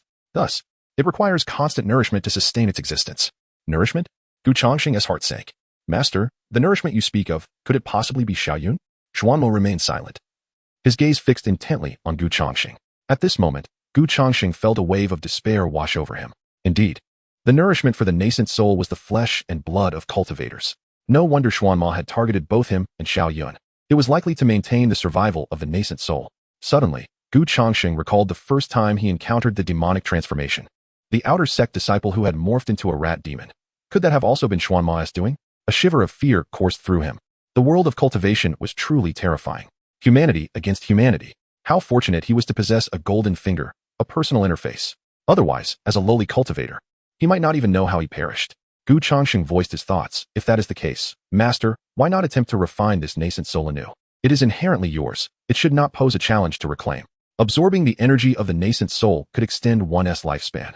Wouldn't Ti refining the entire essence grant him a millennium of life? Xuanma chuckled bitterly and shook his head. It is not that simple. Since I fell into madness, I have become a mere shadow of my former self. My body is frail beyond measure. The power of the nascent soul is immense. And with my mere Qi condensation stage, I cannot withstand such an energy surge. Gu Changsheng nodded in understanding. So that was the case. A sudden curiosity overcame him. He wondered if, under the influence of the eternal life formula and the dragon ancestor bloodline, his body could endure the power of the nascent soul. Even if he couldn't endure it, he would merely lose a bit of lifespan. What he had in abundance was time. Yet, if he could withstand it, his cultivation would surely ascend significantly. As these thoughts filled his mind, anticipation grew within him. Suddenly, Xuanma trembled violently, spewing forth a mouthful of blood. Master, Gu Changsheng's complexion shifted. He hurriedly cast in a tribute probe. Xuanma, lifespan, 20 breaths. He saw that Xuanma's lifespan had nearly reached its end. With a pale face and drawing on his last breath, Xuanma said, Gu Changsheng, my time is short. Before I depart, there is one final matter I must entrust to you. Xuanma then reached into his robe with trembling hands and produced 2 tokens. Gu Changsheng took them and observed that each bore 3 prominent characters. Carefree sect, blood demon sect. Goodness, a true master of both realms. Xuanma, in a weakened state, said, These are the tokens from my time at the Carefree sect. I hope you can deliver them to my master. The current sect leader, I have lived my life without shame to anyone. Yet I am deeply remorseful for not fulfilling her hopes of becoming a pillar of righteousness. I wish for you to present this token to her and offer my apologies. Rest assured, I will not leave you empty-handed. This nascent soul, consider it my gift to you. Also, Xuanma weakly raised his hand, pointing to a certain spot in the cave. There, too, are remnants I have left for you upon my death. They will all belong to you. Gu Changsheng remained silent, gazing down at the tokens in his hand, his expression complex. Just then, Xuanma coughed up another mouthful of blood, his breath growing even weaker. As for the blood demon sect token, I bestow it upon you. Upon receiving it, you shall become the new hall master of the blood demon sect. If you are willing to take on the role, individuals from the blood demon gate will reach out to you.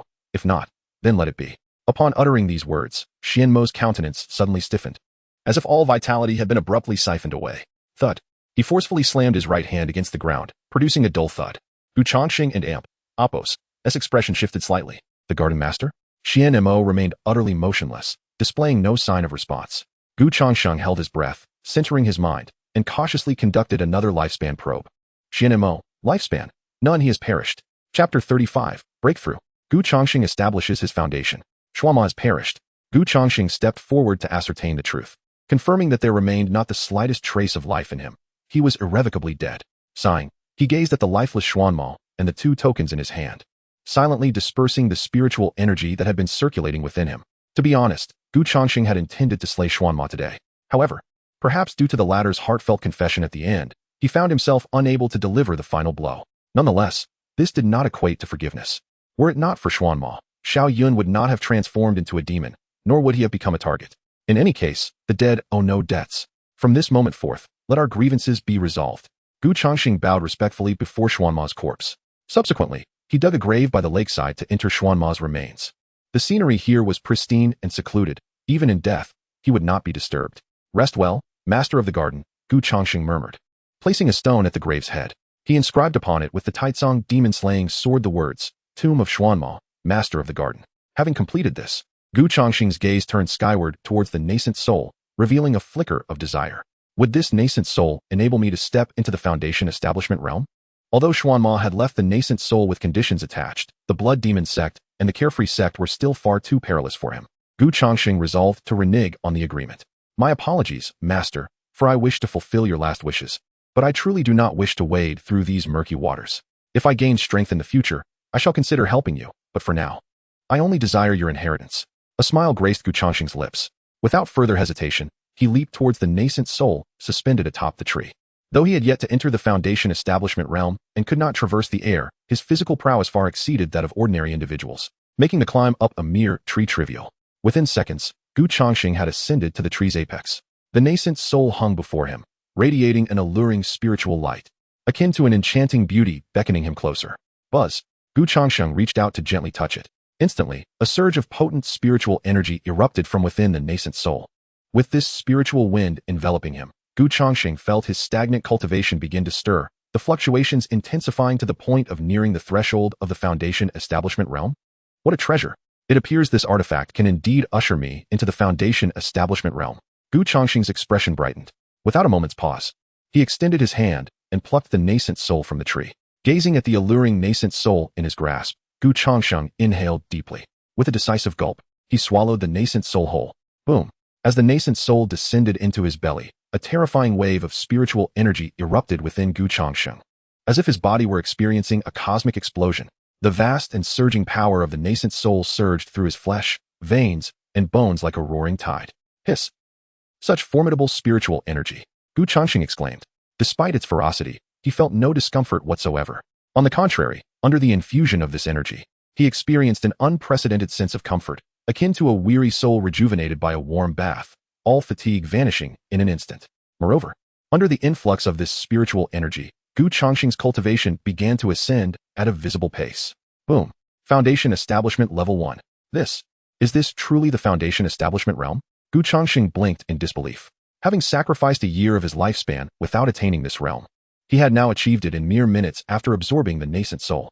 The power of the nascent soul is indeed terrifying. Gu Changsheng swallowed hard. He sensed that his cultivation did not cease with reaching Foundation Establishment Level 1. Rather, it continued to ascend at an alarming rate. He quickly settled into a meditative position, operating the eternal life indestructible art, merging this energy with his physical form. Foundation Establishment Level 2. Foundation Establishment Level 3. Foundation Establishment Level 4. Boom! Boom! As Gu Changsheng's cultivation soared, the surrounding space trembled violently. The spiritual tree buzzed, the lake's surface rippled, and even the nearby stones quivered slightly.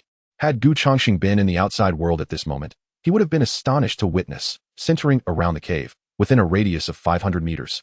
Every tree bowed low, their branches collectively pointing towards the cave, and even the creatures of the mountains, birds, tigers, leopards, and deer, were drawn to this powerful spiritual energy, gathering around the cave and emitting joyful roars. Fortuitously, Gu Changsheng was concealed in the rear mountains. Otherwise, if this spectacle had been observed by other cultivators, it would have undoubtedly incited great controversy. Soon, after the passage of an incense stick's worth of time, Gu Changsheng slowly opened his eyes. Exhaling a breath of turbid air from his chest, he realized, Foundation Establishment Level 6. A smile crept upon his lips, his eyes alight with excitement. Indeed, after devouring the power of the nascent soul, his cultivation had surged from the 9th level of Qi Condensation directly to the 6th level of Foundation Establishment. He had crossed 7 realms. Truly, this treasure left behind by a nascent soul cultivator surpassed the gratification of merely sacrificing his life. If only I could encounter more such treasures in the future. Gu Changsheng chuckled to himself. Yet, he understood that such occurrences were exceedingly rare. After all, treasures like the nascent soul were fortuitous encounters, and to find even one in a lifetime was akin to striking gold. How could one dare to hope for another? Before his death, Xuanma mentioned leaving something for me. What kind of treasure could it be? Gu Changsheng leaped down from the great tree. Directing his gaze towards a particular spot, his eyes ablaze with fervent anticipation. Having already gained immense benefits from a single nascent soul, he could only wonder how many more remarkable items the old man had concealed over the centuries. Was it spiritual stones? Herbal medicines? Perhaps techniques or celestial arts? With his heart racing, Gu Changsheng hastened toward the direction Xuanma had indicated. Moments later, he stood before a 3-meter-high cave. The entrance had been artificially carved. The rock walls smooth and uniform, with a crimson iron door at the entrance. A plaque hung above, inscribed with 3 powerful characters, Xuanma and Amp, Apos, Esabode. This must be it. Changsheng inhaled deeply and reached out to push the iron door. Creak. A harsh sound echoed as the door slowly opened. Just as he prepared to enter, a pungent stench of blood assaulted his senses, causing him to instinctively cover his nose. What a strong odor of blood. Odd. Why are there so many corpses inside? As Changsheng stepped through the threshold, he was confronted with piles upon piles of lifeless bodies within the cave. The bodies lie densely piled, resembling a mountain of flesh. A wave of the metallic scent of blood assaults the senses, evoking the image of a gruesome mound of corpses and a sea of blood, inducing a near-overwhelming urge to retch. Chapter 36. The Reappearance of Xiaoyun. In the face of the countless corpses before him, Changsheng felt a chill run down his spine. He had anticipated that this cave would harbor spiritual herbs or treasures. Yet he was met with an overwhelming sight of lifeless bodies. Could it be that all these corpses were slain by Xian Mo?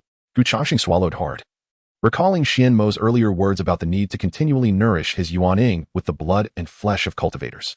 Was it possible that these bodies were indeed the victims of Xian Mo? The number was staggering. Upon rough estimation, there were no fewer than 800 corpses in this cave, if not 1,000. Cautiously, he approached to examine the remains.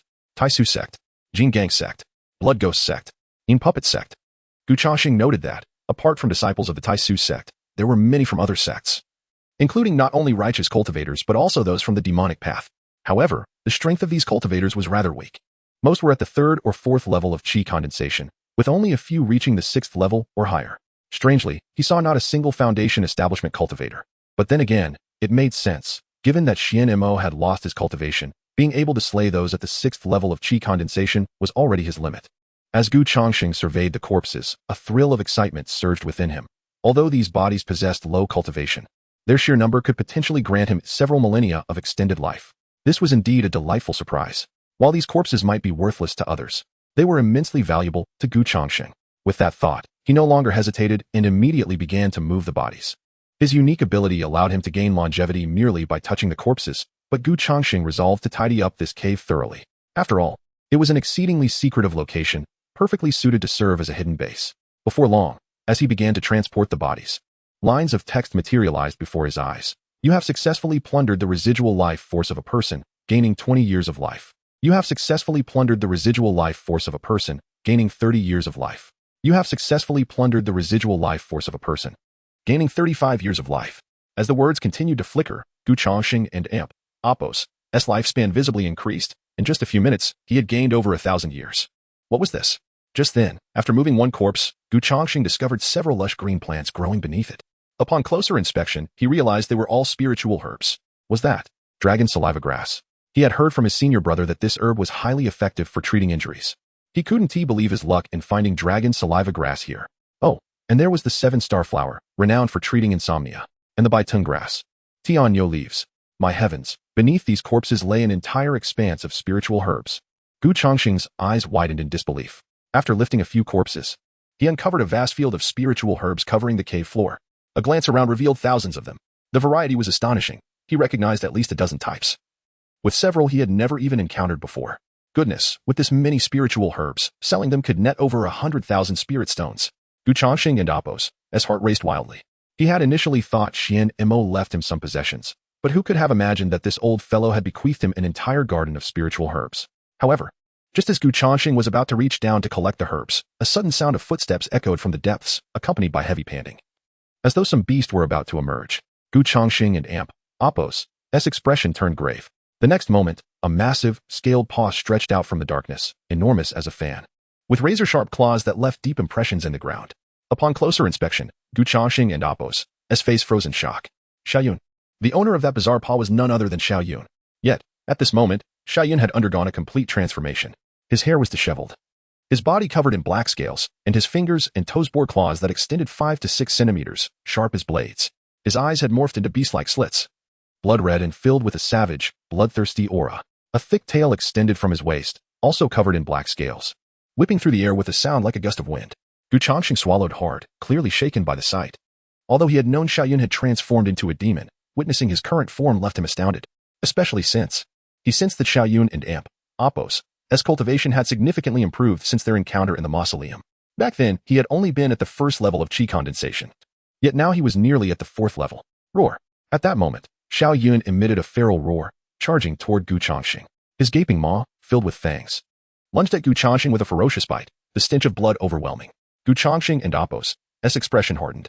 Instinctively, he leaped aside to evade Xiao Yun and Apos' assault, his body gliding like a swallow, effortlessly maneuvering behind him.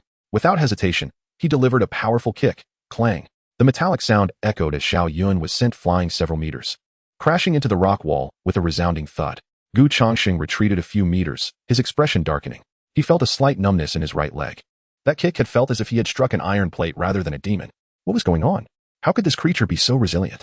Furrowing his brow, he recalled his previous encounter with the rat demon, which had felt far less formidable. A single punch had been enough to obliterate it. Yet Xiao Yun, despite being weaker in cultivation, seemed to possess 5 or 6 times its physical strength. Roar. Just then, Xiao Yun exerted himself, bursting free from the rubble. Rather than calming him, the blow only intensified his ferocity. His blood-red eyes glinted with murderous intent, as if he were ready to devour Gu Changsheng alive. Damn it. This creature has completely lost its mind. Gu Changsheng gritted his teeth, retrieving the Taitsong demon-slaying sword from his storage bag. Though he had no desire to slay Xiao Yun, if this continued, it would inevitably attract the attention of outer sect cultivators. He needed to finish this quickly. Resolving to act, Gu Changsheng tightened his grip on the sword, preparing to deliver the final strike to Xiao Yun. Chapter 37. The Mysterious Ancient Tree, resolving the demonic transformation. A ferocious roar, akin to that of a wild beast, reverberated within the cavern.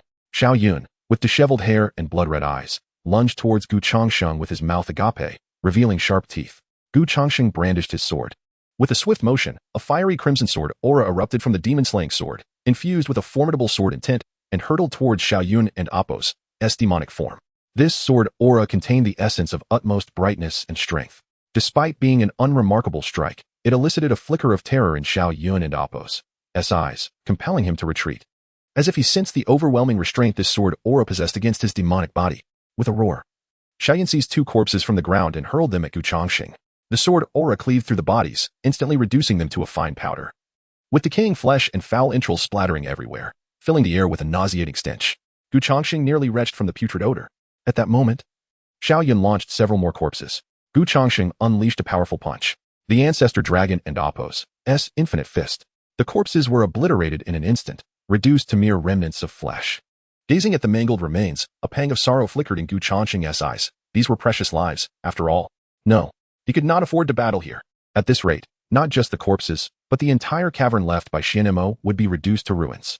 With that thought, Gu Changsheng leaped and dashed towards the cave exit, shouting back at Xiao Yun, come here. Don't you wish to be my elder brother? I'm right here. If you have the courage, come after me. Roaring in response, Xiao Yun and Apos' crimson rage intensified as he clawed his way after Gu Changsheng. It must be noted that after transforming into a demon, Xiao Yun and Apos' strength had significantly increased. Not only was his power amplified, but his speed had also accelerated. This fellow, who had boasted of his genius, had truly become one after his transformation, perhaps achieving his aspirations in an unexpected manner. Gu Changsheng couldn't help but smile wryly. Soon, the pair, one man, one demon, burst forth from the Xianmo and Apos' lair, engaging in a chase within the cavern outside. After a few minutes, having distanced themselves from the cave, Gu Changsheng ceased holding back and delivered a fierce kick towards Xiao Yun. Bang. The kick was powerful. Although he did not employ the ancestor dragon and Apos' infinite fist, Gu Changsheng and Apos' physical strength had reached an extraordinary level. With just a single kick, Xiao Yun was sent flying several meters, crashing into a nearby massive tree. The resounding impact shook the ground, causing the towering tree to tremble violently. Fortunately, the tree was robust. Otherwise, it might have been shattered by Gu Changsheng and Apos' force. In stark contrast to the towering tree, Xiao Yun fared poorly. His scales were shattered, blood gushed from his body, and numerous bones within him were likely broken, leaving him sprawled like a broken doll at the foot of the great tree. What a resilient creature. Gu Changsheng inhaled sharply. He had not held back with that kick. If it had been an ordinary demon, they would have been obliterated. Yet, Xiao Yun had merely sustained broken bones and was rendered immobile. He found himself intrigued by the nature of Xiao Yun and Apos' demonic transformation. In the next moment, Gu Changsheng raised the demon-slaying sword and approached Xiao Yun, growling softly. Xiao Yun emitted a low beastly growl, his blood-red eyes instinctively reflecting fear as Gu Changsheng drew near. Sighing, Gu Changsheng gazed at the grotesque figure of Xiao Yun before him.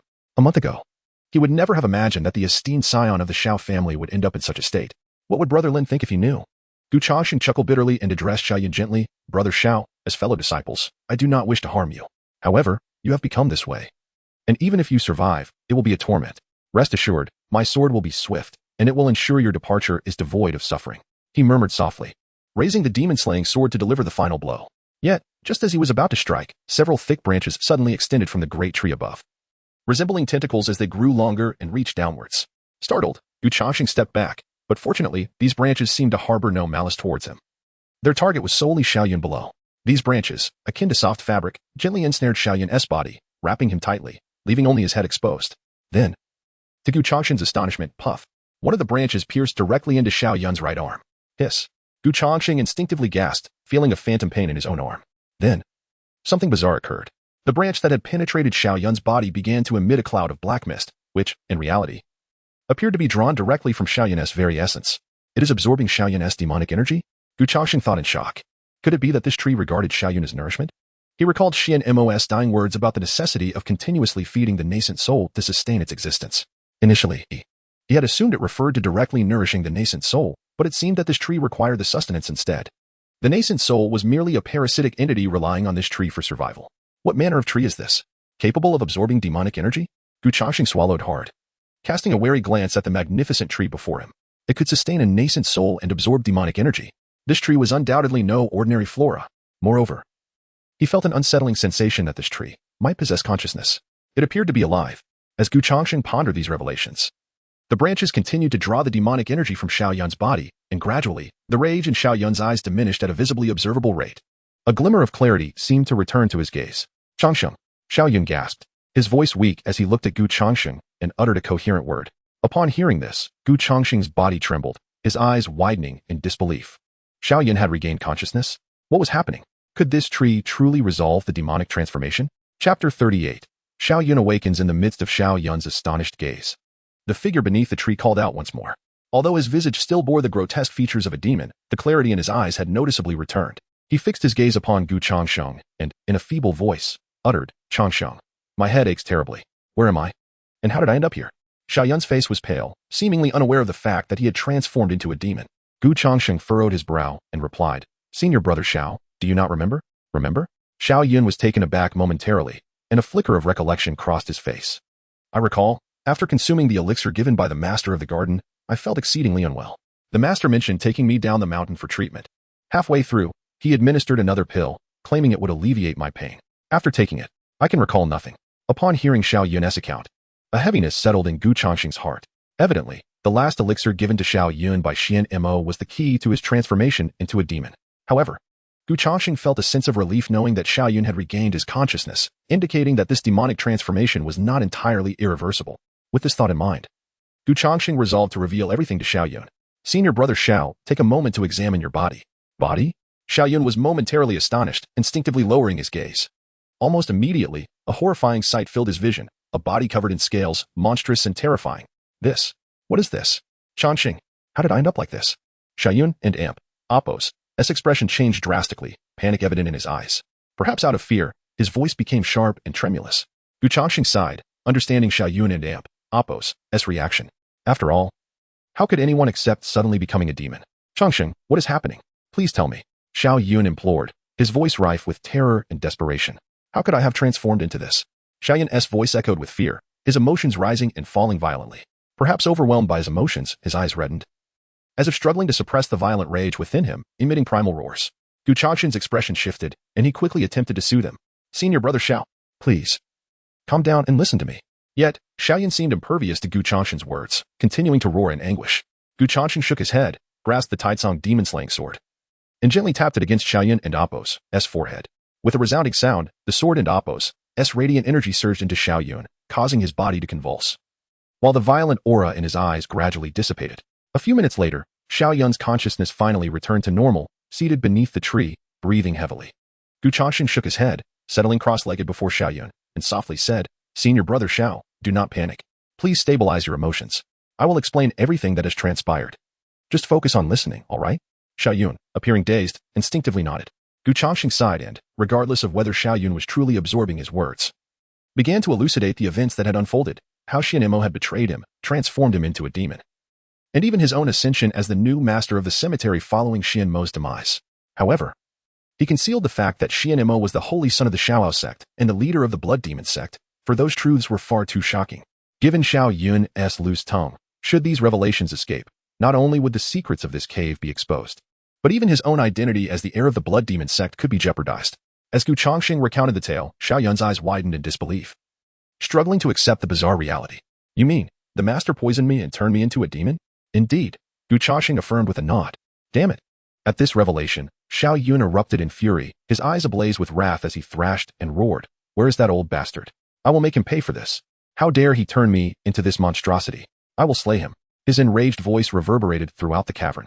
Were it not for the fact that he was bound by the tree, he would have surely charged out to exact vengeance upon Xian Mo. Changsheng chuckled wryly. Senior brother Xiao, Xian Mo is already dead. You can no longer exact your revenge.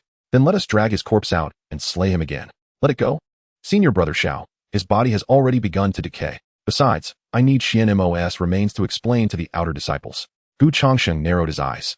The sudden death of the cemetery's master would undoubtedly attract attention from the outer sect, necessitating Xian Mo's body to resolve subsequent complications. As he listened to Changsheng, Xiao Yun appeared to lose all strength, collapsing despondently to the ground, his face a mask of despair. Why must this happen to me? I had hoped to survive in the cemetery for a few more years, perhaps even find an opportunity to join the outer sect. At this rate, not only will the outer sect refuse me, but my own parents might not even recognize me. Tears streamed silently down Xiao Yun's face as he spoke. Changsheng attempted to console him. Senior brother Xiao, do not lose hope just yet. Look at what binds you. Xiao Yun glanced down and was taken aback to discover that he was entangled in branches. His expression shifted dramatically. What is this? Changsheng, am I being held captive by a tree spirit? Changsheng rolled his eyes. This fellow had an astonishingly naive perspective. How could he only be realizing this now? Clearing his throat, he replied, Senior brother Xiao, remain calm. This is not a tree spirit. It is a spirit tree. When you transformed into a demon and lost your sanity, this spirit tree was what restored your clarity. What? Upon hearing this, Xiao Yun's expression changed once more, and he hurriedly expressed his remorse. Then, I didn't harm you, did I? No, Changsheng reassured him warmly. If my guess is correct, the energy of this tree should be capable of suppressing the demonic energy within you. As long as you remain here, you will be able to maintain your sanity, and perhaps even completely heal from your transformation. Is that true? Xiao Yun and Appo's face brightened at this prospect, gazing at the branches as if they were a lifeline. That would be wonderful. As long as I can return to normal, I would willingly endure being bound by these branches, even if it meant being forcibly restrained by this tree. Changsheng was speechless. What on earth was this fellow thinking? Even after becoming a demon, he still had the presence of mind to joke? Nevertheless, witnessing Xiao Yun's renewed hope brought a sense of joy to Changsheng. It seemed that this lad would not be wallowing in despair for the time being. Then, senior brother, please remain here. I shall return to check on you tomorrow. As Changsheng spoke, he prepared to rise and depart. Upon hearing this, Xiao Yun's expression shifted with urgency. Hey, Changsheng, where are you going? Don't leave me here. It's so eerie. I'm afraid alone. Changsheng chuckled softly. Senior brother Xiao, have you forgotten? I am now the master of the cemetery. Lin Shixiang and the new disciples are waiting for my return. Fine, I suppose. Upon hearing this, Xiao Yun felt a pang of disappointment but nodded nonetheless. Changsheng comforted him. Rest assured, senior brother Xiao, I shall return at dawn tomorrow. Moreover, I will visit you daily henceforth, ensuring you never endure solitude. Tears welled up in Xiao Yun's eyes once more as he choked with gratitude. Changsheng, your kindness overwhelms me. Were it not for you, I would have succumbed to despair. Once I recover, I shall repay you tenfold. No, 100-fold. I shall find you 10 wives. No, 100 wives. Changsheng. Ignoring Xiao Yun's jest, Changsheng retrieved 9 flatbreads and 6 flasks of water from his storage pouch. Binding them with twigs, he hung them beside Xiao Yun's head. Though uncertain whether demons required sustenance, the current Xiao Yun could not be wholly classified as one. If remnants of his humanity lingered, starvation would be dire. Thus, as a precaution, he prepared provisions. These loaves are within reach. Should hunger strike, simply turn and partake. The flasks contain water, drink when parched. Understood. Xiao Yun acquiesced meekly. Having settled all matters, Changsheng wasted no further time. Exhuming Xian Mo and Appo's corpse from the grave, he shouldered it toward the cemetery. Damn it. Had he known retrieval was necessary, he wouldn't have toiled to bury it earlier. Chapter 39. Acquaintances from the outer sect. Before long, Changsheng returned to the cemetery. Unburdened by Xuanma, his journey back was significantly swifter than his arrival. In mere minutes, he found himself at the gates. Upon his return, he spotted Lin Ping'an leading Qin Lan and Shi Hu were standing at the entrance. Lin Ping'an was animatedly recounting something to the two, gesturing towards several corpses before them. These bodies belonged to disciples slain during the recent demonic tide, their forms now suffused with malevolent energy, necessitating their disposal within 12 hours. Lin Ping'an spoke with a grave tone. We must handle this matter with urgency. Shi Hu, shrinking back slightly, voiced his trepidation. But, Master Lin? The garden master instructed us not to touch these bodies until he returns. Lin Ping'an paused, taken aback. Is that so? He had not expected Gu Changsheng to utter such words. Nevertheless, as it was the garden master's directive, he felt compelled to acquiesce. Nodding, he conceded, very well. If that is the case. The garden master has yet to return after an entire day. Are we to wait indefinitely? Before Lin Ping'an could finish, Qinlan interjected with a disdainful huff. What if these corpses undergo demonic transformation? We lack even the foundational cultivation if we encounter demons. We would be oblivious to our demise. The mention of demons sent Shi Hu recoiling, visibly shaken by the mere thought. Yet, recalling Gu Changsheng's prior admonitions, he found himself torn. But, enough with the buts. If anything happens, I will shoulder the burden. Qinlan retorted dismissively. She had aspirations of honing her skills and pursuing her path of vengeance, and could not afford to squander time on such trivial matters. Resolute, she pushed past Shi Hu, preparing to lift one of the corpses. However, as soon as she made contact, an overwhelming weight surged through her. Her expression shifted as she exerted herself once more. Rise. Yet, the corpse remained utterly immobile. Hey. Unyielding, Qinlan summoned all her strength once again. Frustratingly, no matter her efforts, the body remained steadfastly unmoving. After several minutes of exertion, rather than succeeding in lifting the corpse, she found herself utterly exhausted, gasping for breath. I can't do this, she exclaimed, collapsing onto the ground. Beads of sweat forming on her forehead. Gazing at the corpse, despair crept into her heart. This body is far too weak. I am a formidable nascent soul cultivator. Yet here I am, utterly spent from moving a single corpse. What a mockery it would be if this became known. I must devise a plan to enhance my physical prowess. Tonight, I will commence my training in the Taishian Su Jing. Qinlan gritted her teeth, silently resolving herself. The Taishian Su Jing was a premier technique she had acquired in her previous life, capable of accelerating cultivation speed and refining a practitioner's physique. It was precisely through this technique that she had risen to become an exceptional nascent soul cultivator. Yet, in her past life, she had only obtained the Taishian Su Jing at the age of over 300. Now, being nearly 14 years old, she could scarcely fathom the potential magnitude of her future achievements if she began her training at this tender age. As this thought illuminated her mind, the shadows of despair dissipated, replaced by bubbling anticipation. Lin Shixiao. At that moment, a voice echoed from afar. The trio turned to see Gu Changsheng approaching leisurely. Garden Master. Shi Hu's face brightened. Changsheng, you have returned. Lin Ping'an stepped forward, smiling. I heard you have become the new master of the cemetery. Congratulations. Thank you, Lin Shixiao. Gu Changsheng replied with a gentle smile. Curiously, Lin Ping'an inquired, Changsheng, where is the garden master?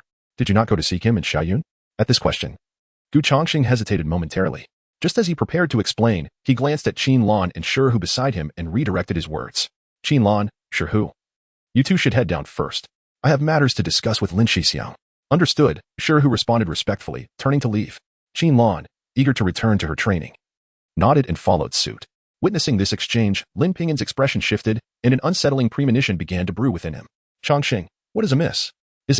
Has something happened to the garden master in Xiaoyun? Lin Ping'an's demeanor grew serious as he asked.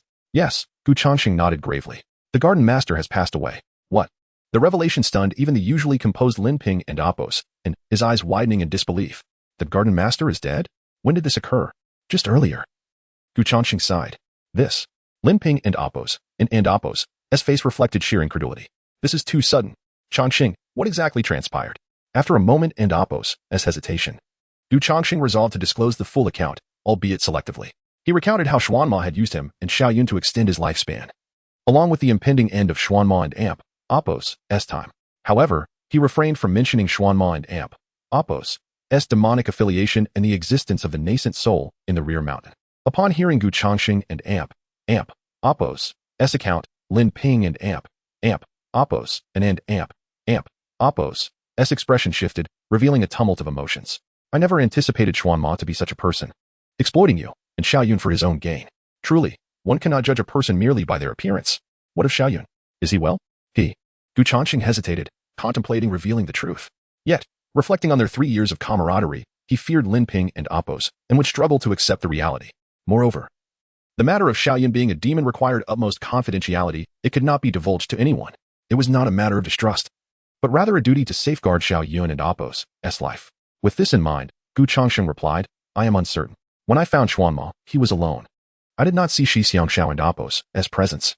Very well, Lin Ping and Appos' eyes glimmered with disappointment. He felt in his heart that Xiaoyun and Appos' fate was likely dire. Gu Changsheng quickly reassured him, Lin Shixiang, do not worry. Xixiangxiao possesses a fortuitous destiny. He will surely be unharmed. Perhaps he will appear before us unexpectedly one day. This sentiment held truth. Gu Changsheng had initially intended to treat Xiaoyun and Appo's injuries, and once the malevolent energy was eradicated from within, he would take Xiaoyun to meet Lin Ping and Appo's. And upon hearing these words, a flicker of a smile crossed Lin Ping and Appo's face. Let us summon the outer sect members. The garden master has died, and they must be informed. Agreed. Gu Changsheng nodded. Soon, an elder from the outer sect arrived in haste, accompanied by 2 disciples. As Gu Changsheng focused his gaze, a smile blossomed upon his face. Why, look who it is. An old acquaintance. The elder was none other than Shi Feng and Lu Yun, who had previously visited their cemetery. Chapter 40. Gift from Gu Changsheng in addition to Shi Feng and Lu Yun. Gu Changsheng also encountered an old acquaintance, Song Qingshan. He was the plump elder whom Gu Changsheng had met previously at the Servants and Appo's affairs office with Xianmo. It was he who had bestowed Gu Changsheng with his elder token. To his surprise, he had also come along this time. Elder Song, senior brother Shi, senior sister Lu. Gu Changsheng approached and cupped his fist in greeting to the 3 of them. Lin Ping'an also followed suit, bowing respectfully. Ah, my young friend Gu. It is good to see you again, Song Qingshan remarked with a smile, nodding his head, his round face radiating warmth. Congratulations, junior brother Gu. I heard you have become the master of the cemetery, Lu Yun said, her lips curling into a gentle smile. Thank you, senior sister Lu, Gu Changsheng replied earnestly, expressing his gratitude. After exchanging pleasantries, Song Qingshan's expression suddenly turned grave. Young friend Gu, you mentioned that Xianmo is dead. Did you bring his body back? Gu Changsheng nodded solemnly. He then patted his storage bag, and Xianmo and Appo's corpse emerged, gently landing on the ground. Although Xianmo had only just passed away less than a day ago, his body was already somewhat stiff, with dark purple patches appearing on his skin. And a faint odor of decay permeated the air. Song Qingshan frowned, crouching down to examine Xianmo and Appo's body closely, seemingly seeking confirmation of the cause of death. Gu Changsheng's heart raced, pounding against his chest, fearing that Song Qingshan might uncover something amiss. After all, Xianmo had dabbled in dark arts. If Song Qingshan discovered any irregularities, Gu Changsheng would have to concoct a plausible excuse. Meanwhile, a small, round head cautiously peeked out from a distance, observing Gu Changsheng and the others with great care. It was none other than Shi, just as Shi was lost in his thoughts. A sharp voice rang out from behind him. You, what are you doing here? Startled, Shi turned around to see Qinlan, who had appeared behind him unbeknownst to him. It's you, Shi stammered, regaining his composure. He pointed towards Gu Changsheng and the others. I was watching the masters. I heard the old master passed away, and even the outer sect members have come to inspect his body. Qinlan furrowed her brows and looked up. Indeed, she saw a lifeless gray body lying among Gu Changsheng's group. Just a corpse. What's there to see? She remarked, preparing to leave. Shi trembled and said, but you can't be sure. I heard there was a demon tied in our sect just a few days ago, and now the old master has died. Qinlan, do you think? Could he have been killed by demons? The more Shi spoke, the more frightened he became, his body trembling uncontrollably, his face ashen. Seeing his cowardly demeanor, Qinlan couldn't help but laugh. Are you so afraid of demons? Of course I am. Aren't you afraid? Shi gulped, his eyes inadvertently glancing at Qinlan. He then noticed her serene expression, with a faint smile, as if she had no fear of demons at all. Shi felt bewildered. He couldn't fathom why Qinlan was unafraid of demons. They were of similar age, and she was a girl. How could she appear so mature and composed? Observing Shi's clumsiness, Qinlan's eyes twinkled with cunning thoughts. This lad seems straightforward and should be easy to manipulate. If I offer him some small favors, perhaps he will assist me with the menial tasks in the cemetery, allowing me more time to focus on my cultivation. With that in mind, Qinlan said, Don't worry, Shi. If demons come, I will protect you. You? Shi was taken aback. But you're not a cultivator. How can you protect me? Qinlan smiled lightly. While I am not a cultivator now, I will be soon. Moreover, I have learned some skills from my parents since childhood. As long as you stick with me, demons cannot harm you. Really? Upon hearing this, Shi's eyes sparkled with hope. He repeatedly thanked her, saying, Thank you, Sister Qin. Thank you. Qinlan waved her hand dismissively. Hold on, don't be too hasty to thank me. My assistance comes with conditions. As a price for your protection, you will need to help me with the heavy chores in the cemetery. Of course, I will also periodically teach you some self-defense techniques. How does that sound? Absolutely. Leave it to me, Sister Qin. Shi nodded vigorously, looking as if he had struck a great bargain. Qinlan's lips curled into a subtle smile, her eyes gleaming with meaning. Ah, foolish boy, in my past life, I was a nascent soul-level powerhouse. To receive my true teachings, you ought to be quite pleased. Without further ado, Qinlan turned and returned to her quarters to cultivate. Meanwhile, Song Qingshan had thoroughly examined Xianmo's body. After a few minutes, he stood up. His expression complex as he sighed. Everything appears intact. There are no wounds on Xianmo's body. He indeed passed away peacefully. Master Gu, please find a suitable time to give him a proper burial. Upon hearing this, Gu Changsheng sighed in relief. Understood, Elder Song. He patted his storage bag, retrieving Xianmo's body once more. After exchanging a few more words, Song Qingshan prepared to leave with Shifeng and Lu Yun. However, just as the three were about to depart, Changsheng called out to them urgently, "Wait, esteemed ones." He stepped forward and took out several spirit herbs from his storage bag, presenting them to them. "Elder Song, Senior Brother Shi, Senior Sister Lu, you all have worked hard. These silver orchids were left by the master before his passing. They can nourish a cultivator's spiritual roots. Please accept this small token from me." Upon receiving the herbs, Song Qingshan's eyes lit up. These are indeed fine silver orchids. Such precious items, we cannot accept them. With a gentle smile, Song Qingshan attempted to decline. Changsheng insisted, "Elder Song, there is no need for formalities. These silver orchids were left by the master. He always said that Elder Song oversees all matters in the Servants' Affairs office. If I have any questions in the future, I hope you will bear with me." Hearing this, Lin Pingyan glanced at Changsheng, surprised to discover this shrewd side of him after 3 years of companionship. Song Qingshan laughed heartily. "Very well. Since you put it that way, I shall graciously accept. If you need anything in the future, feel free to seek me out in the outer sect." He reached out and accepted the silver orchids. Shifeng and Lu Yun followed suit, also taking the spirit herbs, their faces alight with excitement. After all, spirit herbs are invaluable to cultivators, and these silver orchids were particularly exquisite, truly top tier. Clearing his throat, Changsheng spoke, "Elder Song, I do have a matter I wish to trouble you with." Chapter 41. Changsheng's request. Song Qingshan raised an eyebrow, nodding slightly. "What is it?" "Please, Master Gu, speak plainly." Changsheng scratched his head and said, "Elder Song, I have heard that our sect's cemetery has classifications. Once it reaches 300 years, it can be upgraded to a medium cemetery." "Indeed, that is the case." Song Qingshan nodded, his expression suddenly becoming somewhat peculiar. "Do you wish to upgrade?" It was no surprise that Song Qingshan reacted this way. After all, upgrading the cemetery, aside from a slightly increased stipend, offered no real benefits. It meant dealing with several times more corpses each month, a laborious task with little reward. Generally, people were reluctant to upgrade. Thus, when Changsheng proposed the upgrade, Song Qingshan was somewhat taken aback. Changsheng nodded, presenting his premeditated reasoning. "Elder Song, as a disciple of the Taishu sect, and now the master of this cemetery, I ought to share the burden of our sect. Moreover, the disciples of our sect have perished in the fight against demons. I have a responsibility to gather their remains. I request Elder Song to elevate the cemetery status. I am willing to contribute more to the sect." Changsheng clasped his fist again, his demeanor exceedingly sincere. Upon hearing this, Song Qingshan's eyes widened in astonishment. Behind him, Shifeng and Lu Yun looked at Changsheng in disbelief. Such flattery. If an ordinary person had made such a statement, they would have scoffed. Yet, looking at Changsheng's earnest expression, could it be that this lad was serious? Did he truly wish to contribute to the sect? A glimmer of appreciation flickered in Song Qingshan's eyes. What a sincere heart. Since Master Gu has expressed this, I shall assist you this once.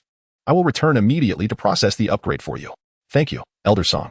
Changsheng's expression brightened. He thought to himself, once the cemetery's status is elevated, he would be able to seize more corpses. The breakthrough to the Golden Core stage was just around the corner. Song Qingshan smiled, saying, "In 3 days, I will present you with the upgraded token. At that time, you shall possess a medium cemetery. However, please be aware that with the upgrade, you will have to manage more corpses. Are you certain you wish to proceed?" "Absolutely," Changsheng replied earnestly. "To sacrifice my life and blood for the sect is the least I can do." The appreciation in Song Qingshan's eyes deepened. "Excellent. Such a spirited declaration from one so young. Very well, Master Gu, await my news. I shall return in 3 days. Elder Song, take care," Changsheng said, respectfully seeing the three off. Observing this scene, Lin Pingyan wore a peculiar expression. "Changsheng, are you sure you want to upgrade the cemetery to a medium one? I have heard that there are seemingly no benefits." Changsheng shook his head, his expression serious. "Brother Lin, your mindset is too narrow. As disciples of the Taishu sect, contributing to our sect is our duty. How can one only think of personal gain?" Lin Pingyan, "All right then." It seemed he, indeed, was the one lacking in understanding. At that moment, Changsheng suddenly patted his storage pouch, producing 2 spiritual herbs, which he handed to Lin Pingyan. "By the way, Brother Lin, I have 2 8 treasure herbs that the master left for me. Take them." Lin Pingyan's expression changed slightly, hurriedly refusing. "Changsheng, how can I accept this? They are far too precious, and since they were given to you, I cannot accept them." Changsheng firmly pressed the herbs into Lin Pingyan's arms. "Take them, Brother Lin. We are of the same sect. Whatever the master left for me naturally belongs to you as well. Moreover, you have helped me so much before. It is only right that I gift you something."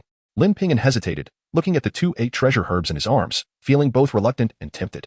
After all, the 8 treasure herb was a mid-tier spiritual herb. Consuming it could not only bolster one's foundation but also refine one's physique and prolong life.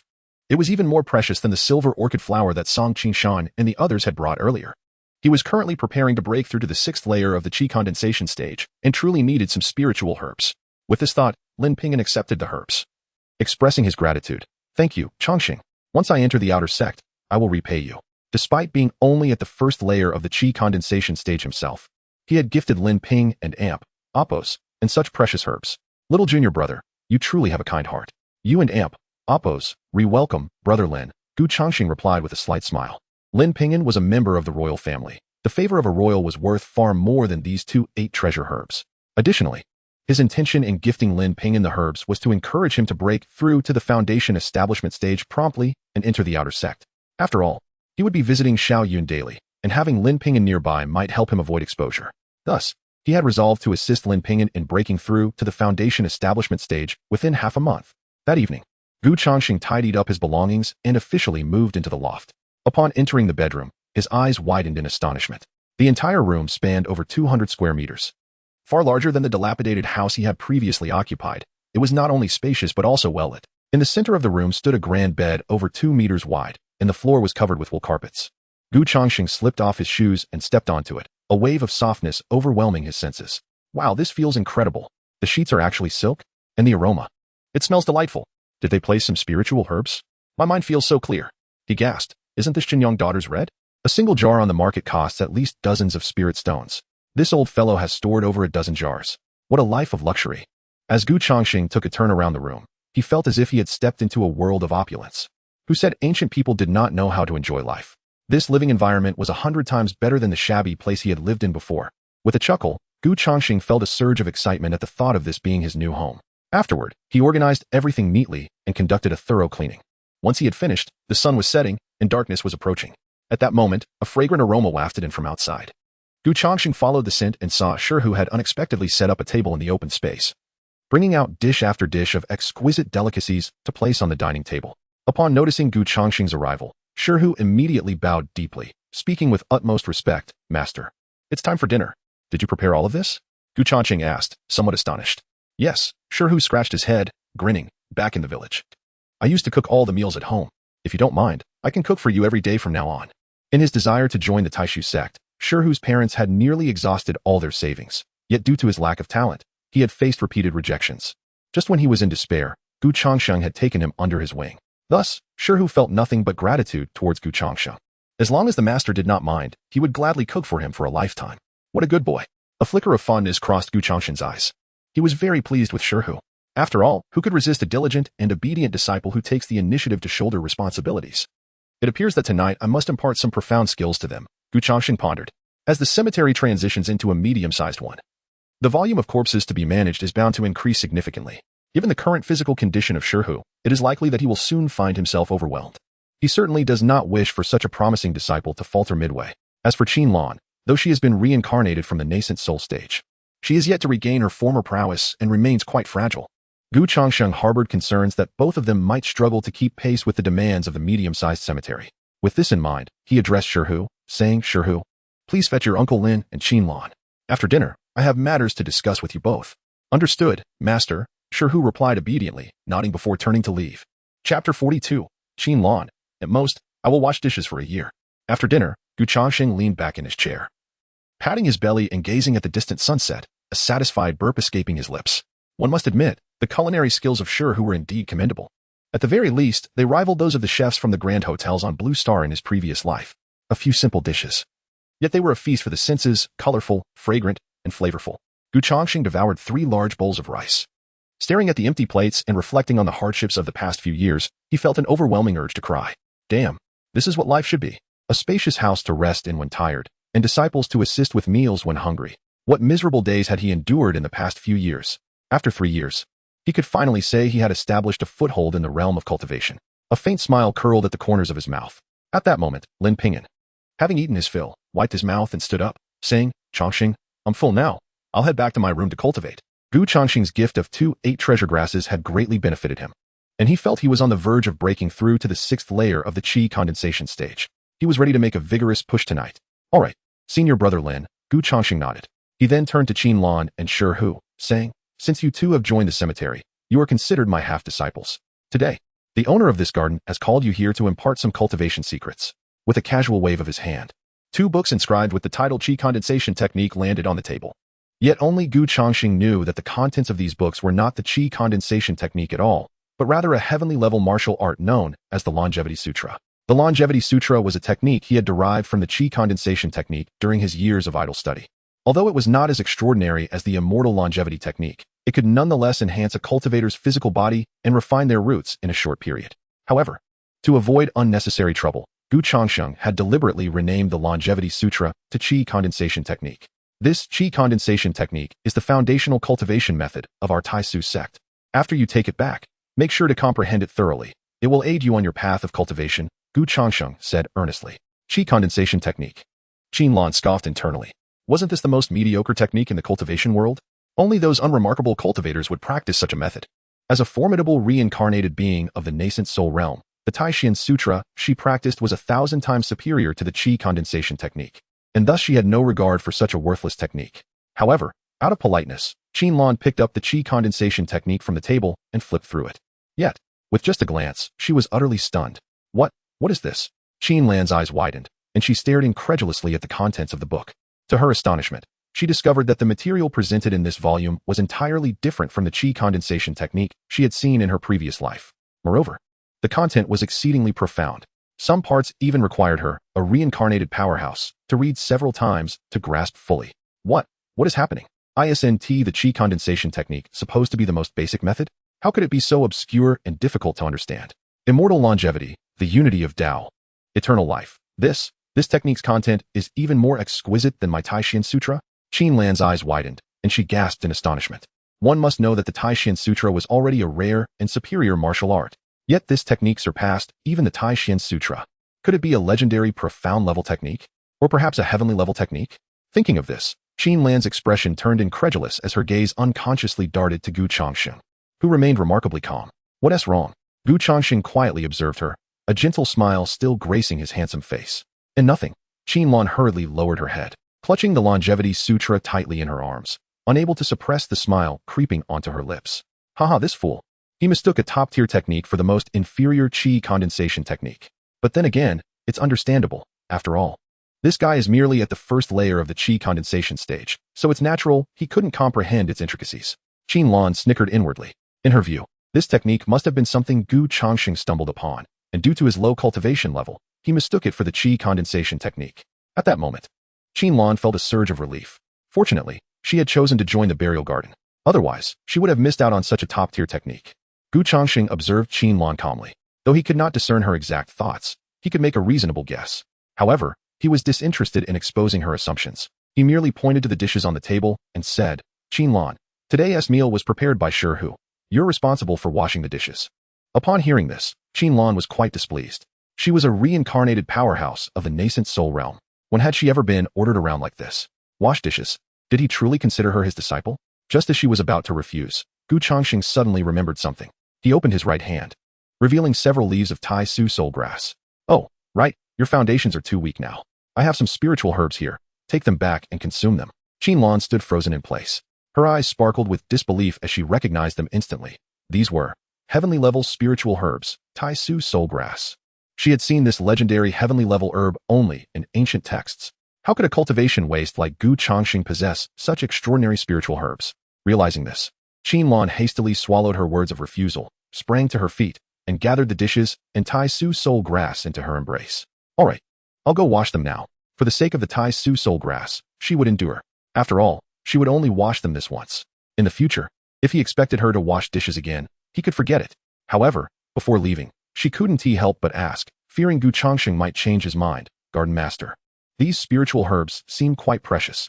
Are you sure you want to give them to us? You won't regret it? Changsheng casually replied, what is precious about them? Rest assured, I, the owner of this garden, have no regrets. I still have several pounds of them. Over the years, Changsheng had idly collected herbs from the back mountain. Now he certainly had several pounds of heavenly-level spiritual herbs in his storage bag. Pounds. Qinlan was dumbfounded. It was her first time encountering someone who described heavenly-level spiritual herbs in terms of pounds. Were they heavenly-level spiritual herbs or cabbage? All right. Qinlan gritted her teeth, taking a deep breath to calm herself. Then, clutching the dishes, she headed towards the well. I'll go wash the dishes now. At most, I will wash for a year. Chapter 43. New feature, binding disciples. As Changsheng watched Qinlan's retreating figure, a subtle smile graced his lips, and a hint of amusement flickered in his eyes. So what if she was a reincarnated being at the nascent soul stage? As long as the benefits were substantial enough, she would inevitably comply. He was indifferent to the reasons behind Qinlan's entrance into the cemetery or her intentions therein. His primary concern was whether she could fulfill her duties effectively. As long as she could handle the task of transporting corpses, it mattered not if she was a reincarnation of a nascent soul or even an emperor. After all, Qinlan currently possessed no cultivation. If they were to compete on equal footing, Changsheng was far from intimidated. Make sure to wash thoroughly, he remarked with a playful smirk before turning to retreat to his loft for some rest. Qinlan pursed her lips, a flicker of resentment evident in her gaze. Wash thoroughly. What kind of attitude is that? Does he truly regard me as a servant? She sighed, resolving to overlook it for the sake of the heavenly grade spiritual herb. Taking a deep breath, she suppressed her grievances and settled by the well to scrub the dishes with fervor. However, after a few minutes of scrubbing, doubts began to creep into her mind. Wait a moment. How could Changsheng, a mere junior at the first layer of the Qi condensation stage, possess both heavenly grade techniques and spiritual herbs? Such treasures are beyond the reach even of someone of my status as a nascent soul expert. How had he acquired them? Could it be that he had unearthed the tomb of a powerful being, filled with an abundance of techniques and herbs? The sudden thought ignited a spark in Qinlan's eyes. The possibility of a powerful tomb was indeed plausible. After all, how else could a junior like Changsheng come into possession of such treasures? It was highly likely that he had discovered a tomb of a formidable figure and obtained these riches from there. As this realization dawned upon her, excitement bubbled within Qinlan. No wonder. I was wondering how he could possess heavenly grade techniques and herbs. It turns out they were all procured from a powerful tomb. A mischievous glimmer flashed in her eyes, as if she had uncovered a monumental secret. She made a decision. During the forthcoming days, she would remain in the cemetery, striving to unearth the treasures hidden behind Changsheng.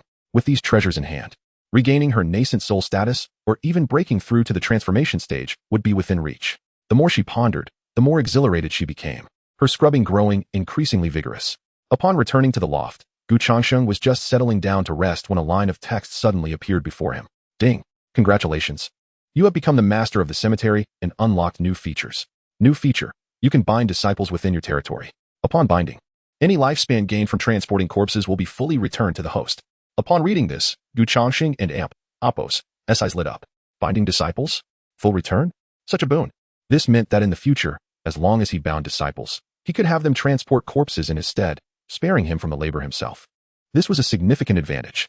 As the cemetery upgraded, the number of corpses would only increase. If he had to personally handle each one, it would surely exhaust him.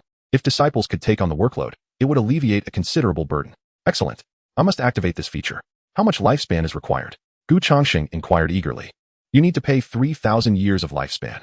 3,000 years.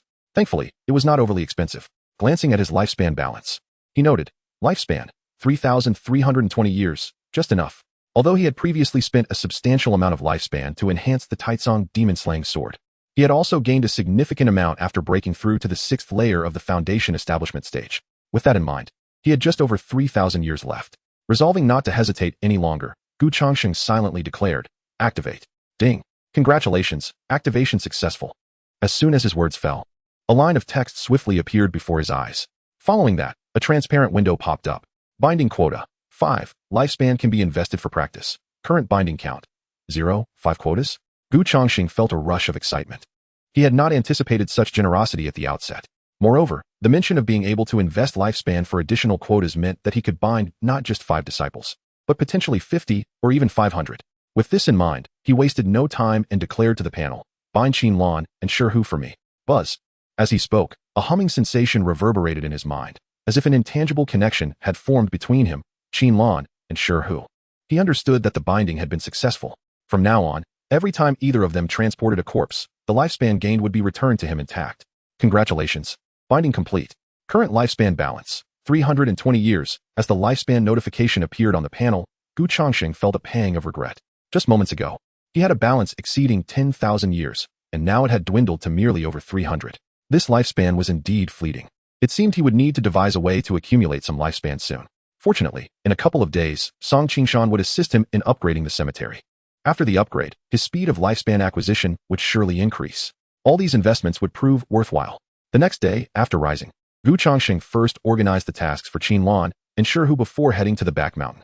He intended to bring some food and drink for Xiao Yun while checking on his condition.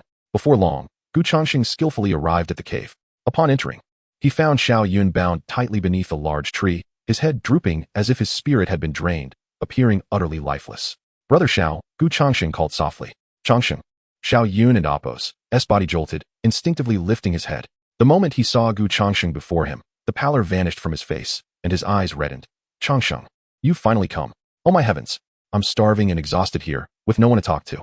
I'm nearly bored to death. Didn't I leave you food and drink? Have you finished it all? Gu Changsheng glanced up and noticed that the 9 large pancakes he had left were completely gone, and even the 6 flasks of water had been drained. My goodness, how could you eat so much? Xiao Yun chuckled sheepishly. I have a big appetite, as you know. And now that I've become a monster, it feels like my appetite has increased even more. Gu Changsheng could only smile wryly. He quickly prepared several more pancakes and flasks of water for him. Initially, he had considered bringing some of Shihu and Apos as food as well, but he decided against it, fearing it might cause unnecessary trouble. Upon seeing the pancakes and water, Xiao Yun's eyes sparkled with eagerness, and he stretched his neck to begin devouring them ravenously. It seems you are truly famished. Seizing the opportunity while the other was occupied with their meal, Gu Changsheng inquired, Brother Xiao, how do you feel now? Did you experience any demonic transformations last night? Chapter 44. The demonization of Xiao Yun. No, it's gone. Xiao Yun shook his head, his mouth full of cake, mumbling.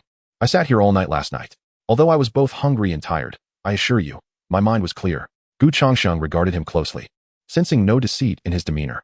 Furthermore, he could perceive that the demonic aura emanating from Xiao Yun had notably diminished. Had he not been previously aware of Xiao Yun and Apos' true nature as a demon, he would hardly have suspected anything amiss at this moment. It seemed that this great tree truly possessed the ability to suppress demonic energy. Raising his gaze, Gu Changsheng studied the towering giant tree before him, a glimmer of curiosity evident in his eyes. What manner of tree was this? Not only could it suppress demonic energy, but it also nurtured the primordial spirit. Such a wondrous tree was beyond anything he had ever encountered. At that moment, as Gu Changsheng pondered, Xiao Yun spoke with a face full of hope. Changsheng, I feel as though the branches of this tree have absorbed my demonic energy. I should be almost recovered now. Why not release me? Release you? A flicker of hesitation crossed Gu Changsheng's eyes. Although Xiao Yun appeared normal, it was under the tree and Apos' suppression. Who could guarantee that he would remain lucid once freed from its influence? Perceptive to Gu Changsheng's uncertainty, Xiao Yun quickly added, Changsheng, I truly am restored. If you don't believe me, look, I don't have a single scale on me now. Just let me go. If anything seems off, I can stay right beside this tree, and it will ensnare me at once. Gu Changsheng nodded in acknowledgement. Indeed, with this spiritual tree present, should Xiao Yun undergo any demonic transformation, the branches would immediately ensnare him. Moreover, he wielded the Taitsong demon-slaying sword, should any unforeseen circumstance arise. The sword and Apos' power could swiftly vanquish Xiao Yun. Very well. With that thought, Gu Changsheng nodded, and the demon-slaying sword whooshed forth from his right hand. Swish. The branches encircling Xiao Yun were severed in an instant. As the restraints were lifted, Xiao Yun sprang to his feet, stretching his waist, his spine cracking satisfyingly. He appeared utterly invigorated. Damn it, finally able to move. This cursed place nearly suffocated me. Xiao Yun exclaimed. Gu Changsheng swallowed hard, cautiously inquiring, Xiao Shixiao, how do you feel? No discomfort, I hope? None at all. Xiao Yun replied with his typical nonchalance. I feel great. As I told you, those branches absorbed nearly all my demonic energy. My mind is especially clear now. As he spoke, he bounded in place several times, seemingly eager to demonstrate his complete recovery to Gu Changsheng. After observing for a few moments, Gu Changsheng noted that Xiao Yun exhibited no signs of demonic transformation. He spoke coherently, his mind appeared sharp, and even the crimson hue in his eyes had not resurfaced. Could it be that he had truly been purified? Gu Changsheng clicked his tongue in disbelief. This was the first time he had heard of a demonized cultivator returning to their original state. What was the true essence of this spiritual tree? So remarkable. Just then, Xiao Yun seemed to notice something, emitting a sound of surprise. What's wrong? Gu Changsheng instinctively stepped back, wary of a sudden reversion to demonic form. Fortunately, Xiao Yun did not transform. He merely pointed at his chest, muttering, Changsheng. I feel my body seems somewhat different after demonization. There appears to be a unique energy within me. Gu Changsheng was taken aback. Could it be that remnants of demonic power lingered within him? Xiao Shixiao, can you draw forth this power? Gu Changsheng asked. I'll give it a try. Taking a deep breath, Xiao Yun closed his eyes, beginning to earnestly sense the energy within him. Gu Changsheng, gripping the Taitsong demon-slaying sword, stepped back cautiously, observing Xiao Yun. As Xiao Yun shut his eyes, something strange unfolded. Blood-red light began to emanate from his skin. Simultaneously, a layer of black-green scales began to surface upon his body. Crack, crack. Crack layer upon layer of black scales emerged from beneath Xiao Yun's skin, extending along his forearms and thighs, ultimately enveloping his entire being. Moreover, Gu Changsheng noted that a large fleshy mass suddenly sprouted from Xiao Yun's lower back. This mass pulsed beneath his clothing as if alive, growing larger and larger until whoosh. A thick, scaly tail burst forth from his lower back. coated in a viscous green substance that released a pungent scent into the air. Gasp! Gu Changsheng inhaled sharply, his eyelids twitching uncontrollably. Demonization. Xiao Yun had transformed once more. Clearly, this spiritual tree had not absorbed his demonic energy at all. Changsheng, what is wrong? Sensing something amiss, Xiao Yun, still with closed eyes, curious, inquired. Gu Changsheng hesitated. Xiao Shixiang, do you not feel anything? Even after transforming into a demon, this fellow still questioned him about his state. Did he truly not sense it? Feel what? I don't feel anything at all. Xiao Yun, eyes still shut, wore an expression of confusion. He was focused on sensing the energy within his body and remained oblivious to his own transformation into a demon. Witnessing this, Gu Changsheng was even more astonished. This was the first time he observed such a peculiar situation, maintaining lucidity even after demonization. Suddenly, Xiao Yun let out a pained wail, as if sensing something amiss, curling up in distress. Xiao Shixiang, what is wrong? Gu Changsheng and Amp, Appo's heart raced. It hurts, Changsheng. It hurts so much. I feel like my head is going to explode. Xiao Yun clutched his head, crying out in agony, his voice morphing into that of a beast. It hurts, it hurts. Roar, it hurts, roar. In the next moment, Xiao Yun abruptly lifted his head, glaring at Gu Changsheng with fierce, bloodshot eyes. Instantly, his form blurred, and he opened his gaping maw, lunging toward Gu Changsheng. Oh no! Gu Changsheng and Amp, Appo's expression changed, swiftly lifting the Taizong demon-slaying sword, ready to strike. However, before they could engage, several thick branches shot down from the spiritual tree, writhing like serpents, ensnaring Xiao Yun's body tightly. Roar!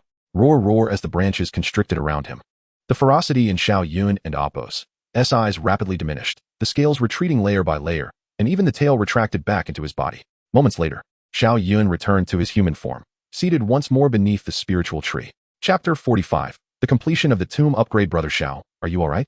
Seeing Xiao Yun return to his normal state, Gu Changsheng breathed a sigh of relief and hurriedly approached him, his face filled with concern. Changsheng. Xiao Yun blinked, his eyes filled with confusion. Did I transform into a demon again? Yes. Gu Changsheng nodded, not concealing the truth.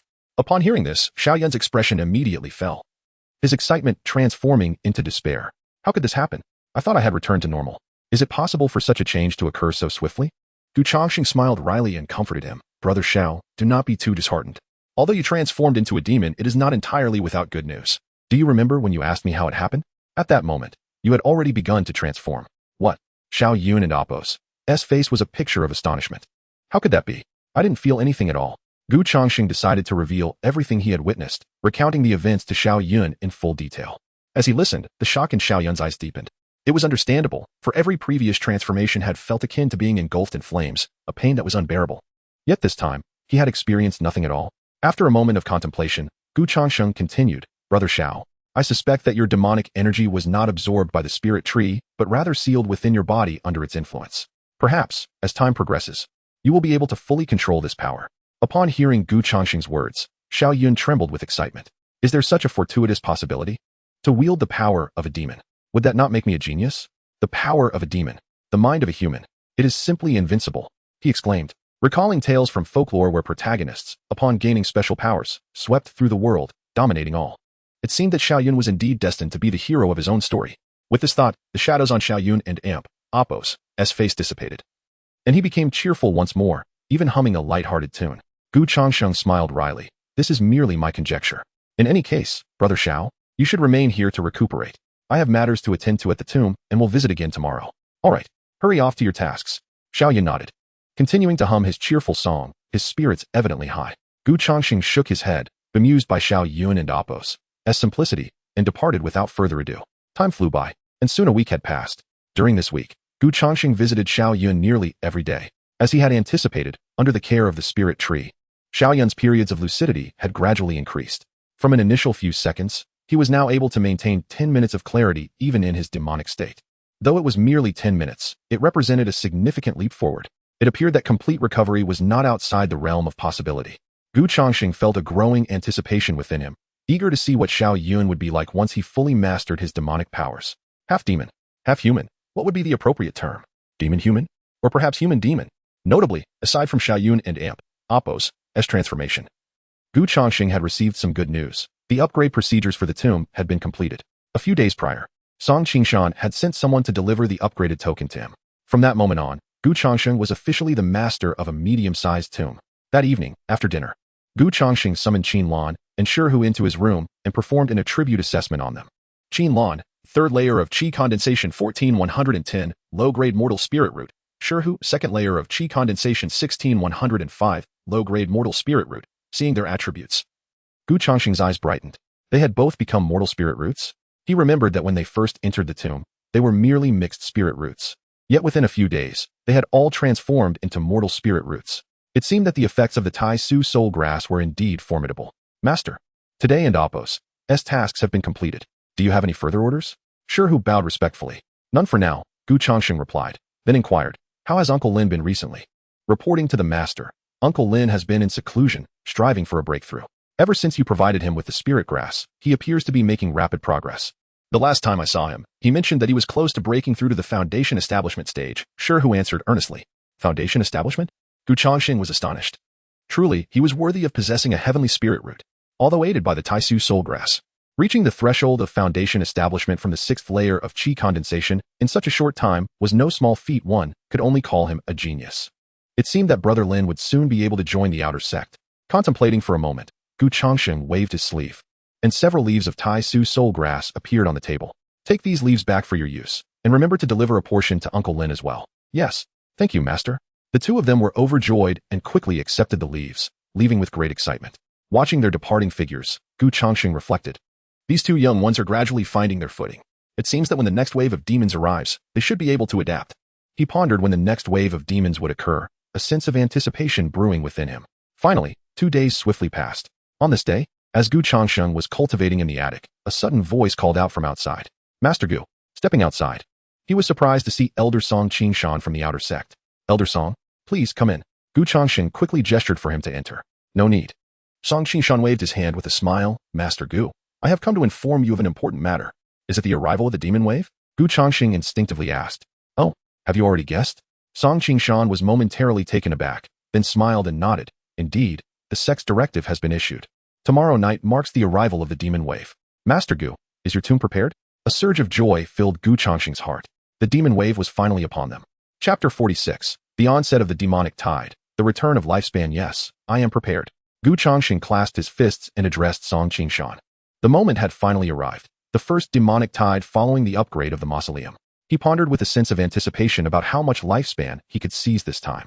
Observing Gu Changsheng's reaction, Song Qingshan's expression turned peculiar. Why does this young man seem so exhilarated?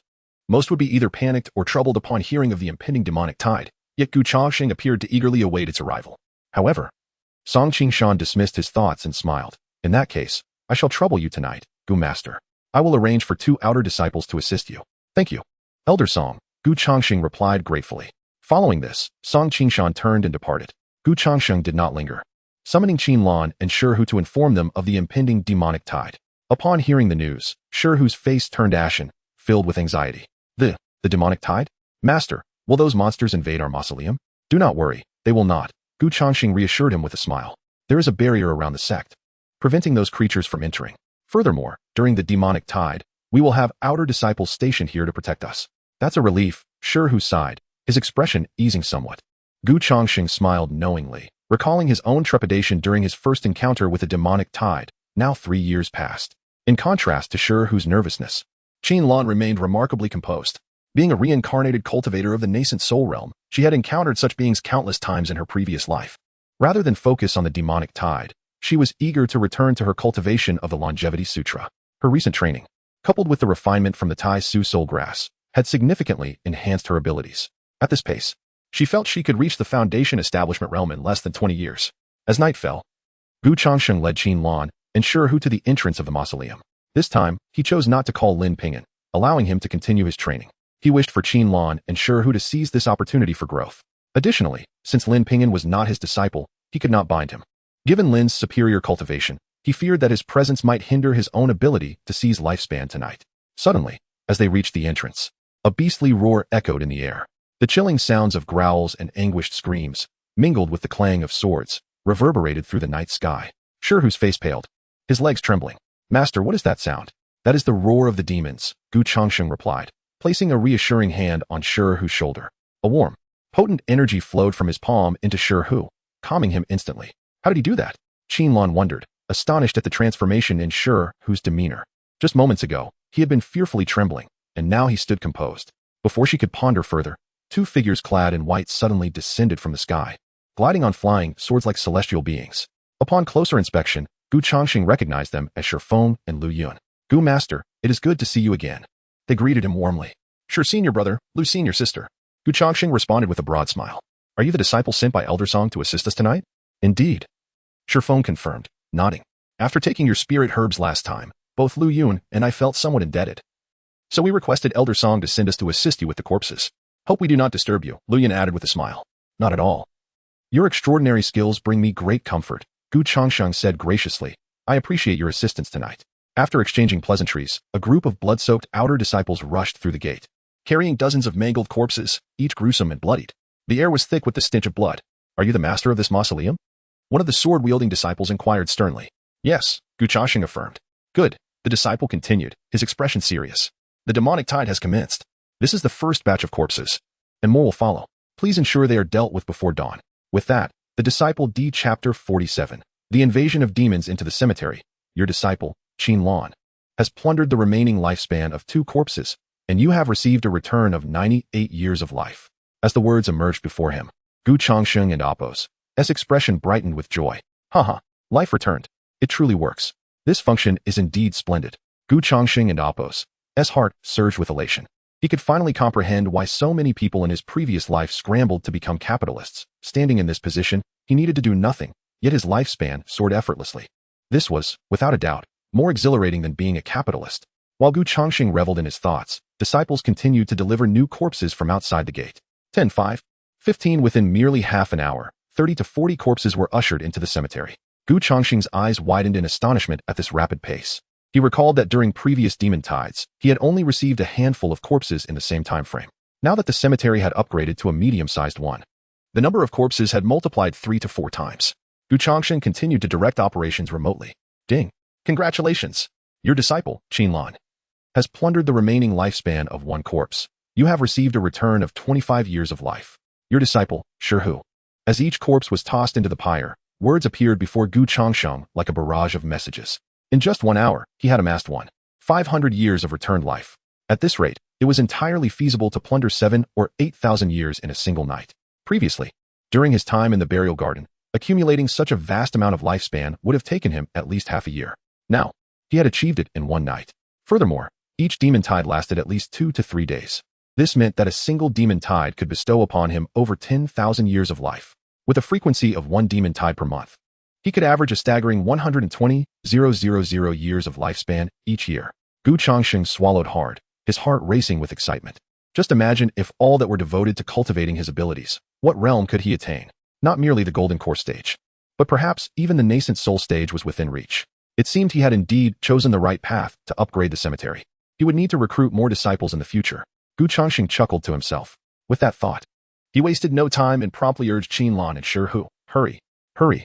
New corpses have arrived. All must be processed before dawn." His tone was serious, resembling that of a demanding capitalist. Qin Lan's expression darkened, feeling a surge of displeasure. This fellow truly knew how to exploit others. He had them moving corpses while he sat back like a high-handed overseer. How dare he demand they hurry? The more she thought about it, the angrier she became, and she contemplated quitting and confronting Changsheng. However, just as she set down a corpse, preparing to argue, she heard Changsheng add, "Work diligently. Once the corpses are processed, I shall reward you with a few spirit herbs." Qin Lan's expression shifted, and she quickly bent down to resume her task. "Fine, I'll keep moving." Soon, 2 more hours passed. Under the efforts of Qin Lan and Shi, the pile of corpses at the cemetery entrance gradually diminished. Changsheng lifted his gaze to the sky, noticing the faint light beginning to break. He estimated that within another hour, dawn would fully arrive. Shifeng stretched lazily and remarked, finally nearing the end, I see the sky is brightening, and I suspect another batch of corpses will arrive tonight. Our work will be complete. Thank you both." Changsheng nodded in appreciation. "Not at all." Shifeng smiled, about to say more when a sudden rush of footsteps echoed from a distance. In the dimness of night, several outer disciples sprinted towards them, their faces pale and breathless. As if pursued by some terrifying entity, their expressions filled with horror. Changsheng focused his gaze and gasped in shock. The disciples were bloodied and severely injured, limping as they approached. Some were missing arms, their shoulders slick with blood, the stark whiteness of bone evident, dripping with crimson. "Help us! Please help!" Their desperate cries pierced the air. Before anyone could react, a ferocious roar erupted, echoing like thunder in their ears. Suddenly, a grotesque demon, covered in green fur, lunged from the shadows. It opened its gaping maw, lunging to tear into the group. Not good. Shifeng's expression soured, and he swiftly leaped forward, his sword slicing through the air. Swift cloud sword technique. With a sharp whoosh, the blade's energy streaked forth like a silver moon across the night sky. In an instant, the demon's head was severed, blood gushing from its throat as its massive body toppled backward with a thunderous crash. Changsheng and the others rushed forward to investigate, only to find that these injured disciples were the very ones responsible for transporting the corpses. How curious. Why are they the ones injured? Changsheng pondered, furrowing his brow. It was strange. Those who transported corpses should not have needed to confront demons. Why were they so gravely wounded? A sense of foreboding suddenly arose within him. Lu Yun quickly produced healing pills and administered them to the injured disciples. With a gulp, as the elixirs took effect, the disciples' faces regained some color, their pallor fading slightly. Lu Yun urgently inquired, "What transpired, fellow disciples? How did you sustain such severe injuries?" Straining against the pain. One disciple weakly replied, "Not good. The barrier at the foot of the mountain has been breached. Our elder was killed, and the demons have surged into the cemetery." What? The revelation sent shockwaves through the group, their faces paling in unison. Changsheng felt a chill run down his spine. The barrier is breached? The demons have entered the cemetery. One disciple grasped Lu Yun's arm, breathlessly urging, "Quick, notify the outer elders. If this continues, more and more demons will pour into the cemetery." With a thud, the disciple's hand slammed against the ground, his head drooping as he succumbed to unconsciousness. Shifeng inhaled sharply, his complexion turning ghastly pale. Lu Yun was the first to react, rising with determination. "I will inform the outer elders. They must repair the barrier." With that, she summoned her flying sword, preparing to head to the outer gate. Yet, before she could make a move, a roar of demons reverberated through the cemetery. From the nearby darkness, dozens of crimson eyes suddenly appeared, glowing ominously in the night. A dozen grotesque demons emerged slowly from the shadows, emitting chilling roars. Their beastly eyes fixed hungrily upon Changsheng and his companions, pulsating with an insatiable thirst for blood and a savage aura. Chapter 48. Changsheng faces 10 demons alone. Damn, there are so many demons. Shifeng's expression changed dramatically, his grip on the sword trembling. Even for someone like him, a seasoned outer disciple, the sudden appearance of over 10 demons sent a jolt of fear through him. Though he had slain demons before, he had never faced such a multitude alone. "Master, what? What should we do? There are too many demons." Shirhu and Apos, S face turned pale, his body instinctively shrinking closer to Changsheng. Changsheng furrowed his brows in concern. To be honest, he had not anticipated such a scenario either. His fists clenched tightly beneath his robe. A torrent of spiritual energy surged forth from within him. It seemed that, if absolutely necessary, he would have to reveal his true strength. Roar. At that moment, all the demons suddenly let out a deafening howl, like starving humans catching the scent of a feast. They opened their gaping maws and lunged towards Changsheng and the others. One demon, in particular, moved with astonishing speed, reaching Qinlan in the blink of an eye. Roar. With its cavernous mouth wide open, it lunged towards Qinlan and Apos. S neck, not good. Changsheng and Apos. S expression shifted alarmingly. Qinlan, being only at the second level of Qi condensation, would surely perish if faced with a demon. Qinlan was equally terrified, her delicate face turning as pale as paper. "It's over. My dream of being a powerful reincarnate. Is my journey to greatness going to end before it even begins?" Just when everyone believed Qinlan was doomed, chasing the wind and pursuing the moon. Swish. Lu Yun's figure darted forward like a wraith, her sword slicing through the air with a silver gleam, striking fiercely at the demon's back. Roar. The demon howled in agony. Quick as a flash, Lu Yun scooped up the startled Qinlan and brought her before Changsheng. "Master Gu, there are too many demons. You must take Qinlan and Shirhu to safety. Go to the outer sect and notify the elders. I will hold them off with Shifeng." With that, Lu Yun leapt into action, charging into the fray against the demons. "Go quickly," Shifeng shouted, drawing his sword and joining the fray. Clang, clang. The sharp blade clashed against the demons and Apos, tough hides, creating a cacophony of metallic sounds. Sigh. Changsheng exhaled deeply. He understood that while Shifeng and Lu Yun could handle 4 or 5 demons, facing a dozen was a death sentence. They would likely be torn to shreds before he could summon help from the outer sect. It seemed he had no choice but to take matters into his own hands. Grinding his teeth, Changsheng scooped up Qinlan and Shirhu, dashing towards the loft. He intended to secure their safety first before confronting the demons. The entire process should take no more than 2 or 3 minutes. With the strength of Shifeng and Lu Yun, they should be able to hold out. However, just as Changsheng lifted them, preparing to act, a sudden crash resounded. 2 figures plummeted from the sky, crashing heavily in front of him. Changsheng and Apos. S heart sank as he recognized them. Shifeng and Lu Yun. Both were drenched in blood, their clothes in tatters from the demons and Apos' claws, their skin marred with gruesome wounds. Their legs and arms twisted in unnatural angles, they lay on the ground, gasping for breath as if they could perish at any moment. Brother Shi, Sister Lu, Gu Changsheng and Apos. S face paled, quickly helping them up and feeding each a healing pill. As the medicine took effect, their faces regained a hint of color. Shi Feng, with weary eyes, weakly said, Why? Why Haven and Apos? You left? I told you to get help from the outer sect. Gu Changsheng was at a loss for words. Leave? Where could he possibly go? Damn it, they hadn't even lasted a minute. Just then, the demons behind them surged forward, their speed alarming, each emitting chilling howls as if preparing to devour Gu Changsheng and the others whole. Shi who trembled in fear. Master, what do we do?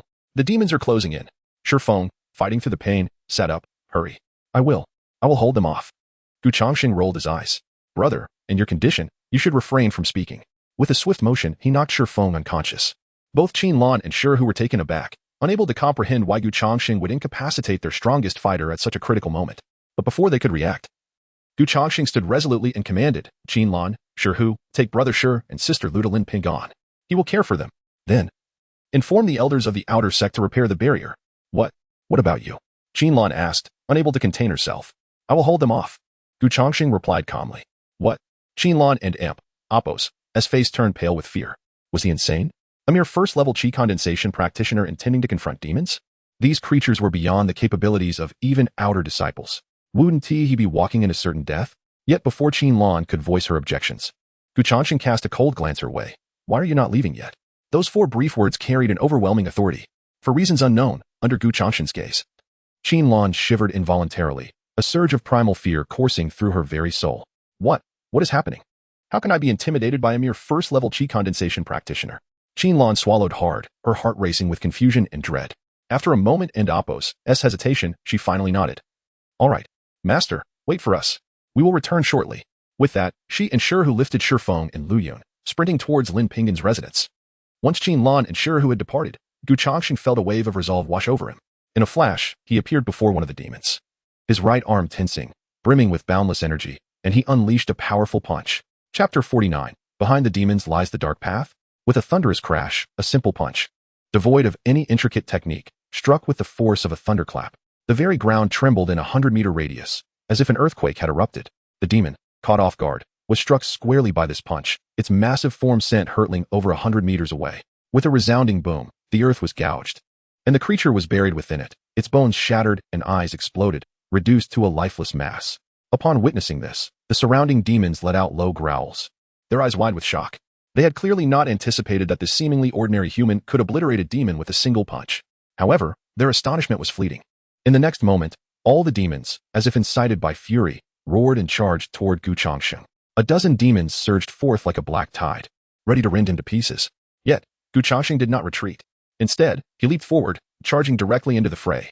The third layer of the ancestral dragon's boundless fist.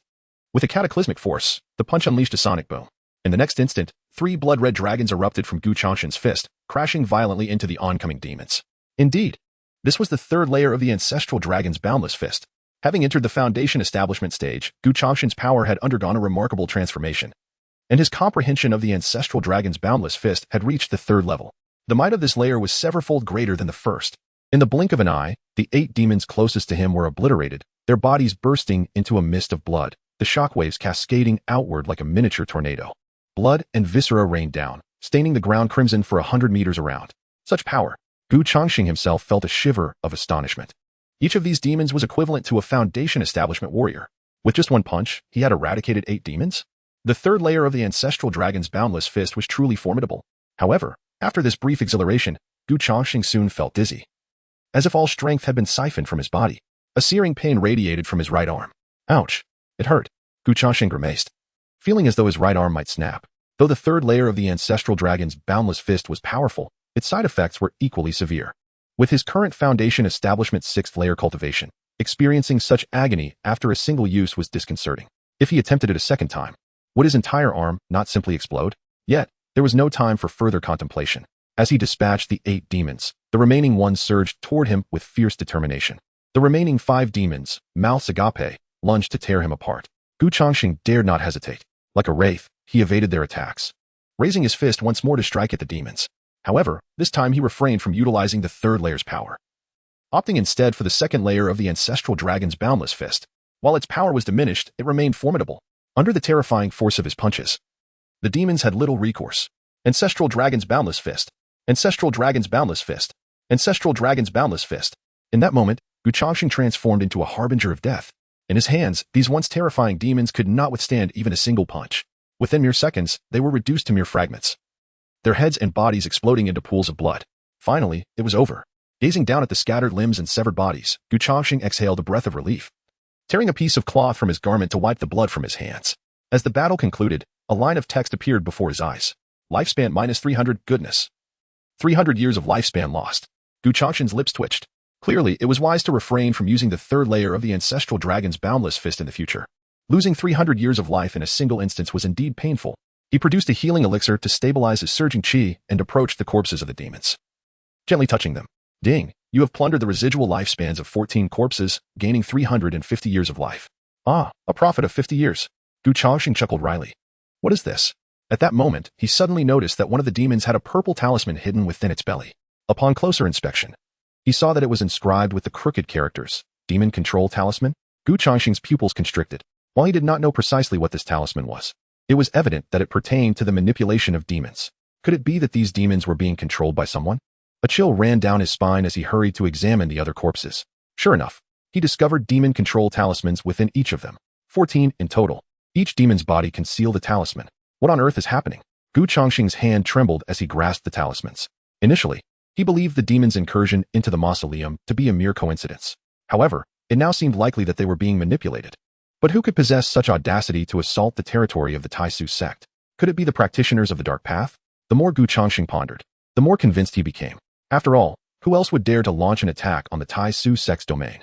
With the talismans in hand, Changsheng fell into a quandary. Should he report this to the Taisu sect? As a disciple of the Taisu sect, it was his duty to inform them of the Dark Path's misdeeds.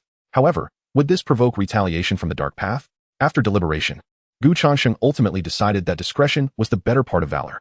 With a firm grip, he unleashed his profound spiritual energy, shattering the talismans into powder. He could not afford to offend the Taisu sect, nor the Dark Path. This matter would be best left unspoken. Resolving not to dwell on it further, Changsheng smeared dust and blood across his face, feigning injury, and limped deeper into the mausoleum.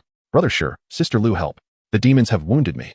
Chapter 50. Song Qi and Dapo's doubts help. The demons have wounded me. Changsheng limped, feigning terror as he called for assistance. Before long, several figures appeared in the distance. Changsheng focused his gaze and was startled to see Qin Lan and Shi returning with Lin Ping'an. Changsheng. Upon witnessing Changsheng's bloodied state, Lin Ping'an and Dapo's expression shifted dramatically. He rushed forward to support him, his face etched with concern. Changsheng, what happened? Changsheng. With a feeble voice, barely a whisper, Changsheng replied, demons. It was the demons. They injured me. What? Lin Ping'an and Dapo's face paled further.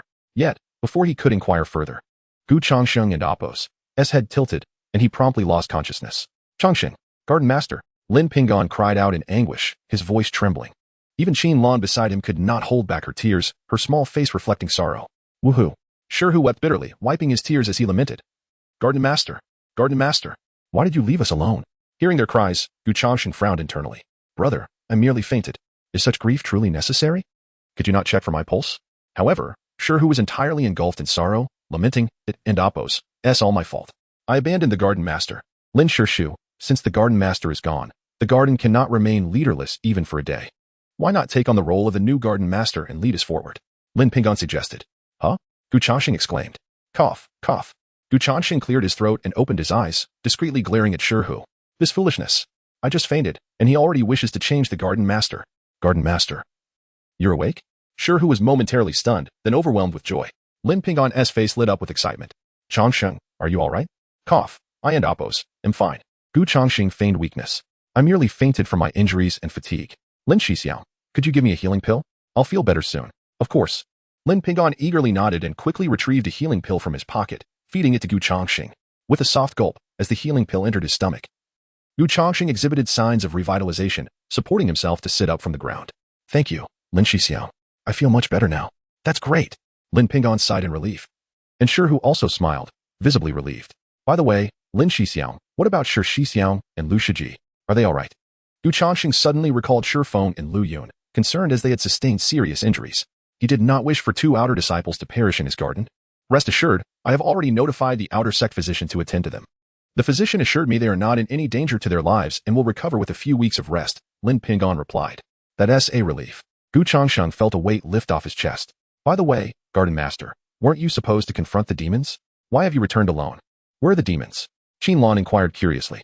Upon hearing this, everyone looked up and realized the surroundings were eerily quiet, devoid of any trace of the demons. Gu Changsheng explained, the demons have been slain. What? This revelation sent shockwaves through the group. Particularly, Qin was utterly astonished. But there were over 10 demons at the Foundation establishment stage. How could they all be killed by you? How is that possible? You, a mere first-layer Qi Condensation disciple, could not possibly contend with such formidable foes. Changsheng, what truly transpired? Lin Ping'an asked, his brow furrowed. Gu Changsheng had already devised a cover story. After I sent Qin and Shihu away, those demons intended to kill me. However, at the critical moment, a mysterious figure saved me. I suspect this figure is the same one who rescued me during the previous encounter with the rat demon. Is it him? Lin Ping'an's interest was piqued. He was aware of this mysterious individual. Had it not been for their intervention last time, they might have perished at the hands of the rat demon. It was astonishing that this same figure had intervened again. Lin Ping'an mused. Did you see what he looked like? To be able to slay over 10 Foundation establishment demons in one fell swoop. This mysterious individual must possess strength at least at the 8th layer of Foundation establishment, perhaps even reaching the Golden Core stage. Gu Changsheng shook his head, forcing a smile. I didn't catch a clear glimpse. The demon struck me, and I lost consciousness, only vaguely seeing a figure appear. As he spoke, Gu Changsheng lowered his head, a hint of guilt crossing his face. That's all right, Lin Ping'an said with a wry smile, patting his shoulder in consolation. As long as you are alive, that is what matters. If this mysterious figure wishes to remain unknown, it is best not to pry, as it may invite unnecessary trouble. Let me take you to the physician for treatment. As Lin Ping'an said this, he helped Gu Changsheng to his feet. Gu Changsheng feigned a limp as they staggered toward their residence. Meanwhile, inside Lin Ping'an's quarters, Shifeng and Lu Yun lay asleep in bed. Song Qingshan stood before a physician, inquiring about their condition. Upon seeing Gu Changsheng, his expression brightened, and he hurried over. Garden Master, are you all right? I'm fine. Thank you for your concern, Elder Song. Gu Changsheng clasped his hands in gratitude. He then recounted the fabricated tale he had shared with Lin Ping'an. Upon hearing that a mysterious figure had saved him, a flicker of surprise appeared in Song Qingshan's eyes. However, he refrained from questioning further. After all, the Taisu sect was vast, and it was not unusual for a few extraordinary powers to remain hidden. As long as this mysterious figure did not engage in any heinous acts against the sect, Song Qingshan was reluctant to pry. Afterward, the physician examined Gu Changsheng and confirmed he had only suffered a shock, with no serious injuries. The physician then departed. By the way, Elder Song, Gu Changsheng suddenly recalled something and asked, I heard that the demons invaded the garden because the barrier was breached. Has the barrier been repaired now? The elders have already been dispatched to restore it. However, Song Qingshan's face bore an expression of skepticism. It is strange. Although the barrier in the miscellaneous work area is not as robust as that of the outer or inner sects, it is regularly checked by the elders. Logically, the demons should not have been able to breach it. Yet, for some unknown reason, they were able to break through the sect's barrier this time. With a furrowed brow, Song Qingshan seemed perplexed by the situation. Gu Changsheng felt a jolt in his heart, suddenly recalling the magic-controlling talismans he had collected from the demon corpses. Could it be related to those talismans? Chapter 51. The mysterious woman. Could this be related to the demonic path? Gu Changsheng suddenly uttered a thought. The demonic path? Song Qingshan was taken aback upon hearing this. Gu Changsheng quickly clarified, I'm merely speculating. After all, haven't those of the demonic path always opposed the Taisu sect? Thus, I wonder if there may be a connection. Elder Song, if I am mistaken, please disregard my conjecture. There is no need to take it to heart. He dared not speak of the matter concerning the demon control symbol. Hence, he could only subtly hint at Song Qingshan in this manner. Whether the other party believed him was beyond his control. Upon hearing Gu Changsheng's words, Song Qingshan nodded. Indeed, your reasoning is sound. I shall report this to the sect. Then, Elder Song, I shall not trouble you further. I feel unwell and shall return to rest. Very well, Song Qingshan replied, nodding. Gu Changsheng did not linger and returned to the pavilion to rest. The following days passed relatively peacefully. There were no further invasions by demons. The recent demon tide quickly ended after an initial surge. Gu Changsheng reaped significant rewards from this demon tide.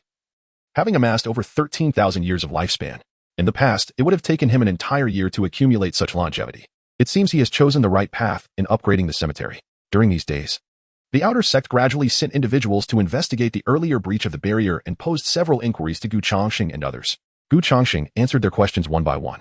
After gaining an understanding of the situation, the outer sect personnel refrained from further questioning.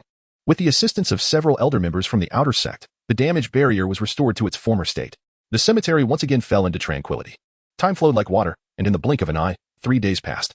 On this day, Shifeng and Lu Yun finally healed, their faces regaining color. They prepared to bid farewell to Gu Changsheng and return to the outer sect. Thank you, Gu Yuan Master, for your care these past few days. Had it not been for your attentive nursing, sure Xiang and I would not have recovered so swiftly, Lu Yun expressed with gratitude, cupping her fists. Indeed, Gu Yuan master. If not for your assistance in fending off the demons, Lu Shimi and I would have likely perished at their hands, Shi Feng added, his face filled with astonishment. The thought of facing numerous demons alone sent shivers down his spine. Fortunately, he survived the ordeal. Gu Changsheng replied with a gentle smile, Sure Xiang, Lu Shiji. You are too kind. Those demons were vanquished by a mysterious individual. I merely benefited from the situation. Lu Yun sighed softly, her expression complex. It is a pity that the aforementioned senior came and went without a trace. Should I have the chance, I would truly like to express my gratitude in person. Since learning that she was saved by a mysterious figure, Lu Yun has been filled with appreciation and has longed to meet this enigmatic elder. Gu Changsheng smiled faintly. If fate permits, Shiji will surely meet them. Yes. Lu Yun nodded with a smile. They exchanged a few more casual words. As Shi Feng remarked that time was getting late, Gu Changsheng escorted them out of the cemetery and accompanied them to the outer sex teleportation array. After watching them depart, Gu Changsheng turned and made his way towards the back mountain. Due to the incidents surrounding the demon tide, he had not visited Xiao Yun in some time. He wondered how the fellow was faring. Soon, Gu Changsheng arrived at the cave on the back mountain. As per custom, he provided Xiao Yun with some food and drink. After a hearty meal, Xiao Yun wiped his mouth and curiously asked, Changsheng, a couple of nights ago, I suddenly sensed a surge of demonic energy gathering nearby. Is everything all right in the cemetery? It's fine. A few demons breached the barrier, but they have been dealt with, Gu Changsheng casually replied. Sitting on the ground and taking a swig of wine. What? They breached the barrier? Hearing this, Xiao Yun gasped. The barrier of the servant area is said to be impenetrable even by Golden Core experts. How could mere demons shatter the Sectes barrier? Gu Changsheng also wore a puzzled expression. However, he did not dwell on it. After all, these matters did not concern him, and overthinking would only bring unnecessary troubles. Gu Changsheng smiled. How do you feel these days, Shashi Xiang? You should be able to suppress the demonic energy within you now, right? Xiao Yun nodded. I feel much better. Last time, I maintained a state of clarity for 10 minutes while demonized, and I believe I can now hold it for half an hour. Such a duration? Gu Changsheng raised an eyebrow, promptly deciding to test Xiao Yun. Crack, crack, crack. Soon, layers of black scales emerged from Xiao Yun's skin. His teeth transformed into sharp fangs, and his pupils became beast-like slits. An intense aura of demonic energy radiated from him, perhaps due to the increased frequency of his transformations. Gu Changsheng noted that this time, Xiao Yun entered the demonized state much more swiftly. The entire process took less than 2 seconds. As Xiao Yun successfully transformed, Gu Changsheng began to time him. 1 minute, 5 minutes, 10 minutes. 20 minutes flew by. Xiao Yun's expression appeared quite normal, showing no signs of losing control. 40 minutes passed swiftly as well. Xiao Yun remained calm and even engaged in conversation with Gu Changsheng. This change brought joy to Gu Changsheng's heart. Xiao Xiang's condition is truly improving. If this continues, there is a genuine possibility he could control the demonic power. However, just as the time approached half an hour, Xiao Yun's complexion suddenly soured, his body began to tremble slightly, his eyes bloodshot, and an uncontrollable surge of murderous intent erupted from within him. Changsheng, I can barely hold on. Xiao Yun clutched his head, emitting a painful wail. Gu Changsheng reacted swiftly. Bang! He kicked Xiao Yun down towards a sturdy tree. Thick branches immediately extended downward, ensnaring Xiao Yun's body. As the branches wrapped around him, Xiao Yun's condition improved significantly, his scales gradually receding, returning to his human form. Phew! Phew! Xiao Yun sat on the ground, gasping however, just as he was about to depart, a sudden rustling of footsteps echoed through the air. Gu Changsheng and Xiao Yun both shivered in response. Someone was approaching. Gu Changsheng swiftly turned around, gazing intently towards the source of the sound. Who goes there?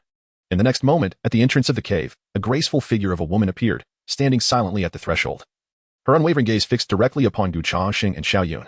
Chapter 52. The Mysterious Woman. Muling Yun, who are you? The sudden appearance of a stranger caused Gu Changsheng and Xiao Yun to freeze momentarily.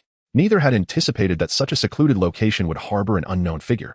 The mysterious woman remained silent, one hand resting against the wall, while the other clutched her chest as she approached them with a noticeable limp. Moving at an agonizingly slow pace, Gu Changsheng and Oppos, as heart raced, for he was certain he had never encountered this woman before. What could have brought her to this graveyard? With a quiet resolve, Gu Changsheng clenched his fists, a surge of spiritual energy rippling through his fingers as he fixed his gaze on the advancing stranger. Should she exhibit any threatening behavior, he would not hesitate to act. However, the mysterious woman seemed devoid of malice, merely leaning against a stone and breathing heavily. It was then that Gu Changsheng was able to discern her features. She was strikingly beautiful, with skin as smooth as jade and eyes that sparkled with an enchanting light. Dressed in a flowing white gown that accentuated her alluring curves, she resembled a celestial being stepped out from a painting, captivating in her ethereal beauty. Gu Changsheng found himself mesmerized, having never encountered a woman of such exquisite allure. Even Han Yun and Lu Yun paled in comparison. Yet, It was evident that this mysterious woman was in a dire state. Her flawless complexion had turned ashen, and as she pressed her hand to her chest, she gasped for breath, a trickle of blood staining her lips, adding a haunting fragility to her beauty. Before Changsheng could speak, the stunning woman broke the silence. Who are you? How did you come to be here? Changsheng thought to himself, Shun and Appos, I be the one asking you that?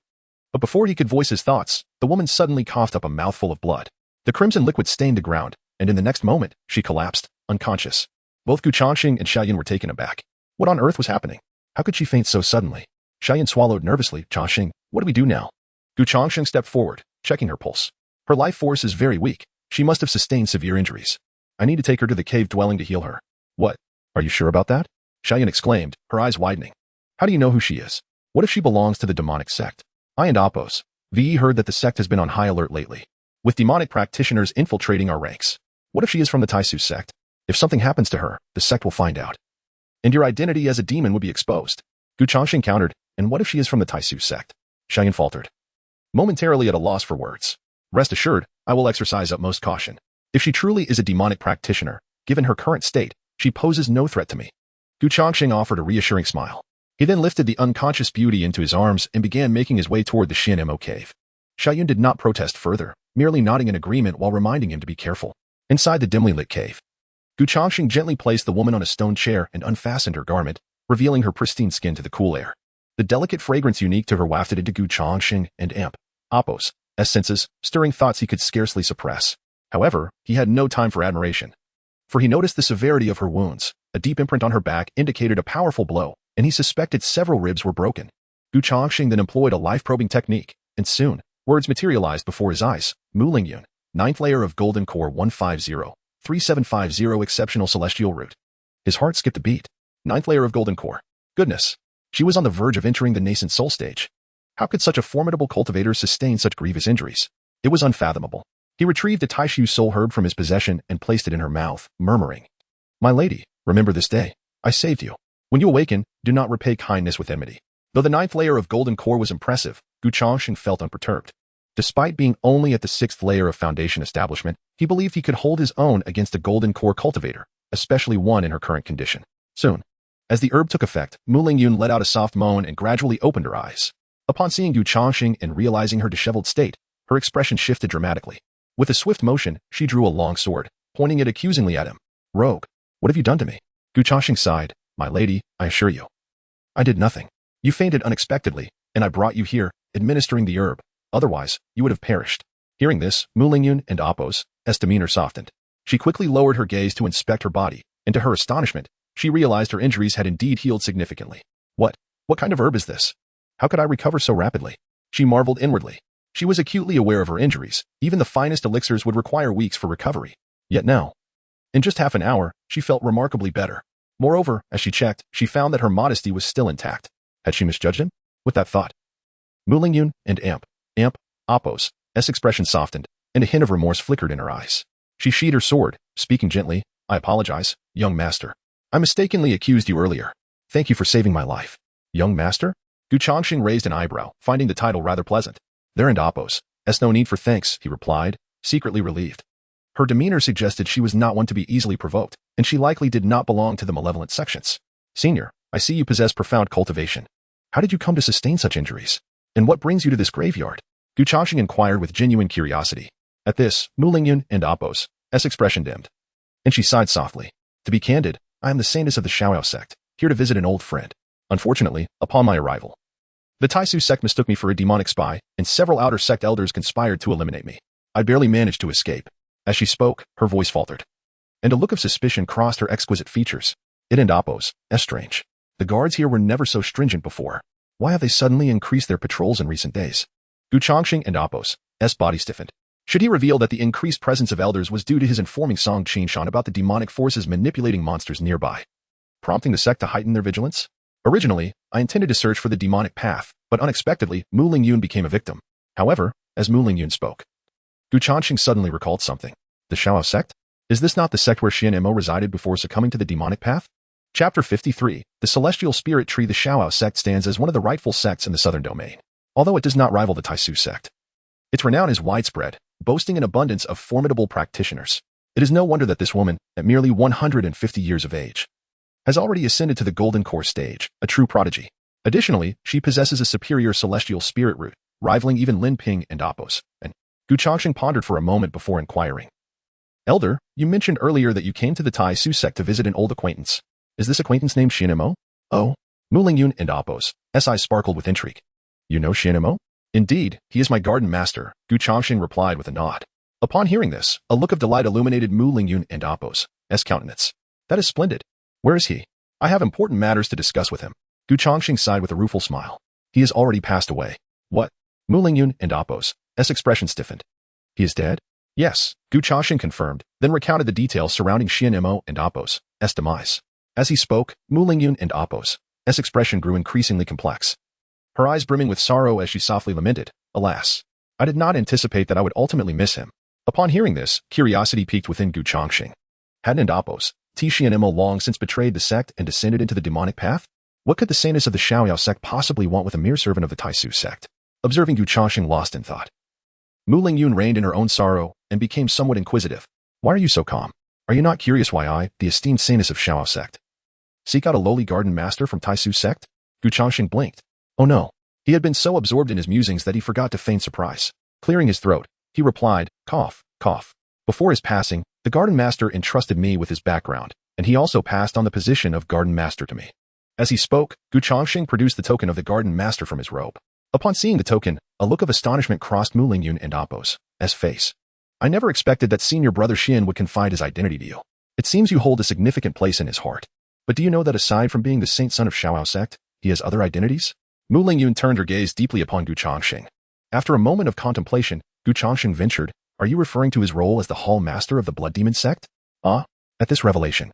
Mu Lingyun and Appos' astonishment deepened. You even know this? Truly, you must be quite special in senior brother Xian and Appos' eyes. Changsheng gave a wry smile. Special? Was that in reference to the fact that he had nearly been killed by Xianmo and Appos' poison pill? Mu Lingyun reminisced. I entered the Xiaoyao sect at the same time as senior brother Xian. His innate talent was the highest among our cohort, and he was the most favored by the sect. Within just 2 centuries, he became the saint son of Xiaoyao sect and, notably, the youngest golden core cultivator in the entire history of the sect. At that time, he was brimming with ambition, and everyone in the sect believed he would become the next sect master. Changsheng was astounded. A golden core cultivator in merely a century. Such talent was truly terrifying. Sadly, Mu Lingyun sighed. Senior brother Xian was not content to remain at the golden core stage. He aspired to break through to a higher realm. Although, with his talent, he could have achieved the nascent soul stage by 300 years of age through conventional cultivation, he grew impatient. Upon learning that demonic techniques could expedite breakthroughs, he hastily left the sect to join the demonic forces of the blood demon sect. However, he did not foresee that the demonic path is fraught with peril. While he did succeed in breaking through to the nascent soul stage, he also suffered a backlash from the demonic techniques, resulting in not only the expulsion of his nascent soul but also a significant decline in both his cultivation and lifespan. When I last saw him, he had only 30 years of life remaining. Mu Lingyun shook her head with a deep sigh, her eyes filled with regret. Changsheng sat quietly beside her, listening intently, feeling a profound sense of empathy. A once glorious prodigy of the righteous sect, admired and exalted by countless individuals, had succumbed to a moment and Appos' lapse in judgment, descending into the demonic path. Not only had he become a target for all, but his lifespan was also exceedingly limited. Forced to languish within a meager garden, barely clinging to life. It was indeed a lamentable fate. Changsheng inquired, Elder, did you come to find the garden master on behalf of the Xiaoyao sect to bring him back? Mu Lingyun shook her head and smiled lightly. Of course not. The entire Xiaoyao sect despises senior brother Xian now. If I were to bring him back, it would be a death sentence for him. I have come to rescue him.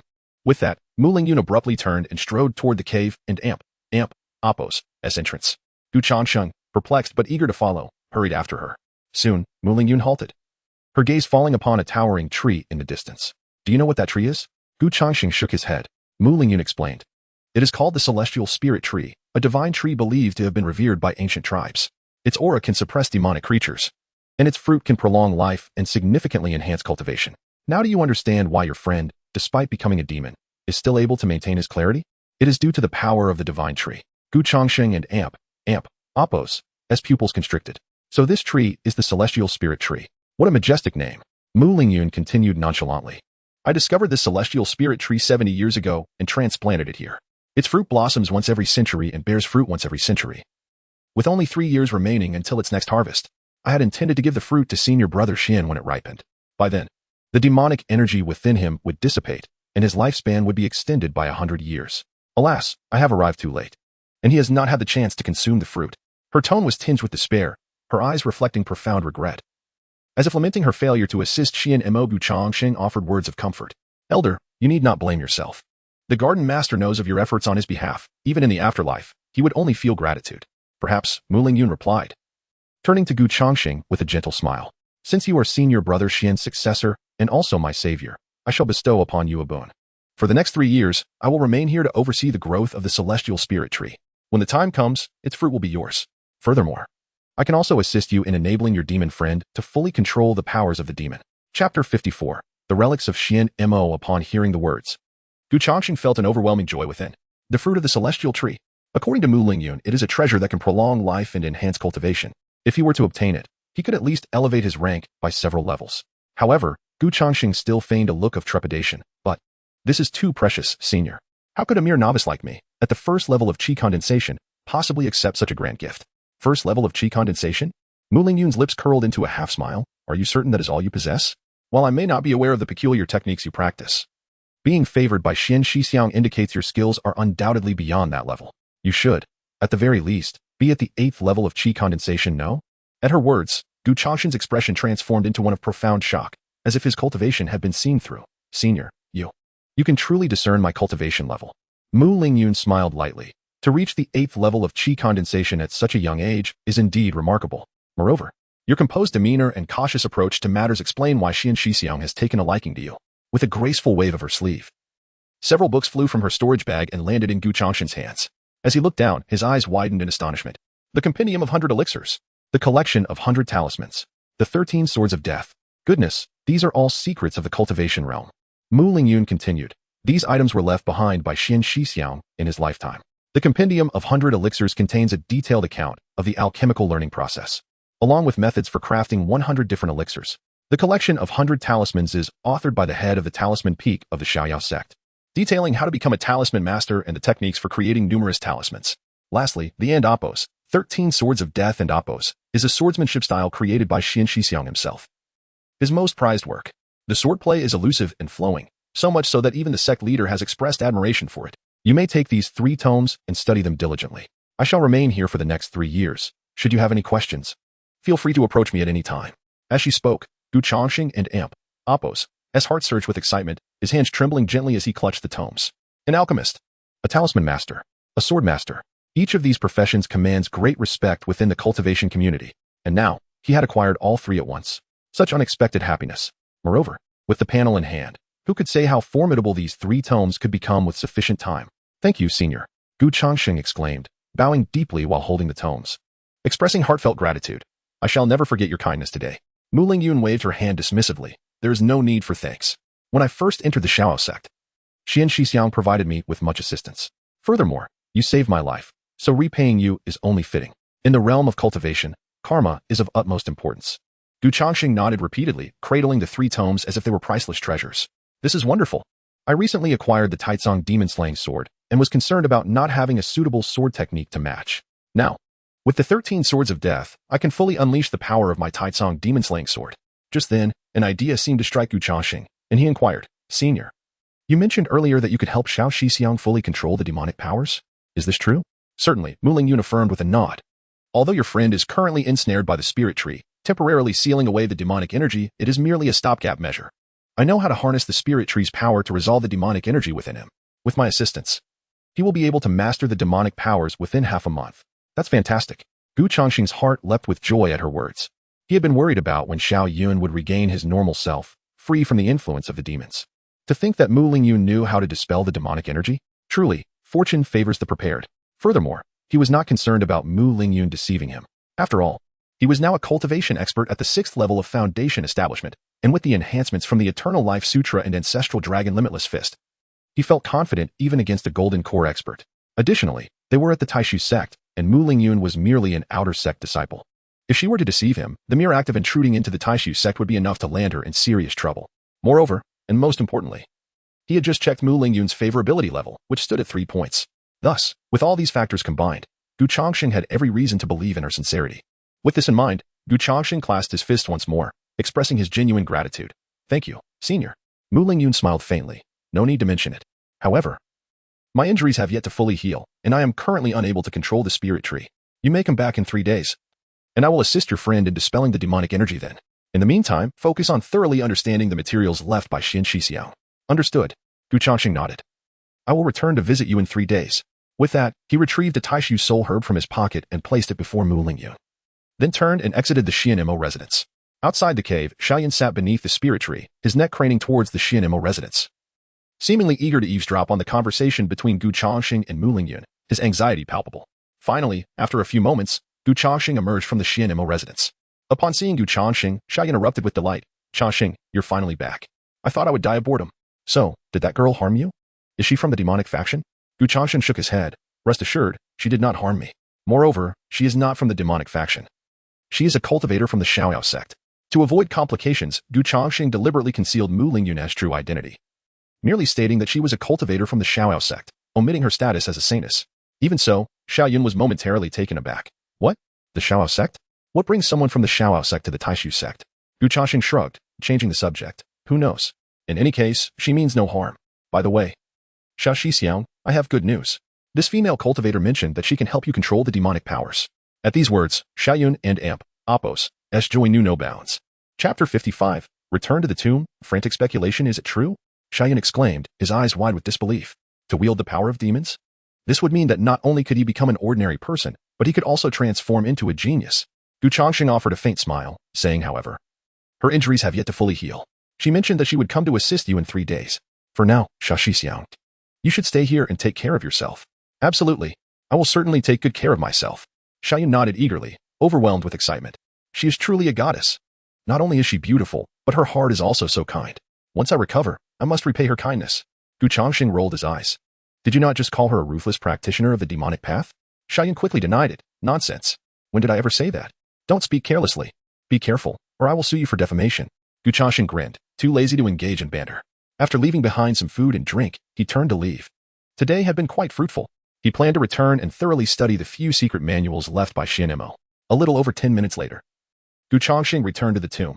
Upon his arrival, he saw Qin Lan and Shihu sitting cross-legged on the ground in front of the pavilion, while Lin Pingon sat across from them. The three appeared to be deep in discussion. Curious, Gu Changsheng approached and asked, Lin Shixiao, what are you all doing? Lin Pingon rose with a smile, saying, I am teaching them the royal method of recuperation. Shihu exclaimed with excitement, Master, Lin Shirshu and Oppos, recuperation method is incredibly effective. I just circulated it through my body once, and all my fatigue vanished. I feel so invigorated. As he spoke, Shihu mimicked throwing a few punches into the air. Looking quite impressive, this boy certainly seemed to have become much more cheerful than before. I see. Gu Changsheng nodded, understanding Lin Pingon's words. The royal method of recuperation was something Lin Pingon had gifted him when he first became the eldest disciple. However, he had never taken it seriously. He wondered how far this royal method of recuperation could be developed. By the way, Lin Shixiang, how has your cultivation been progressing lately? Are you close to breaking through to the foundation establishment stage? Gu Changsheng inquired.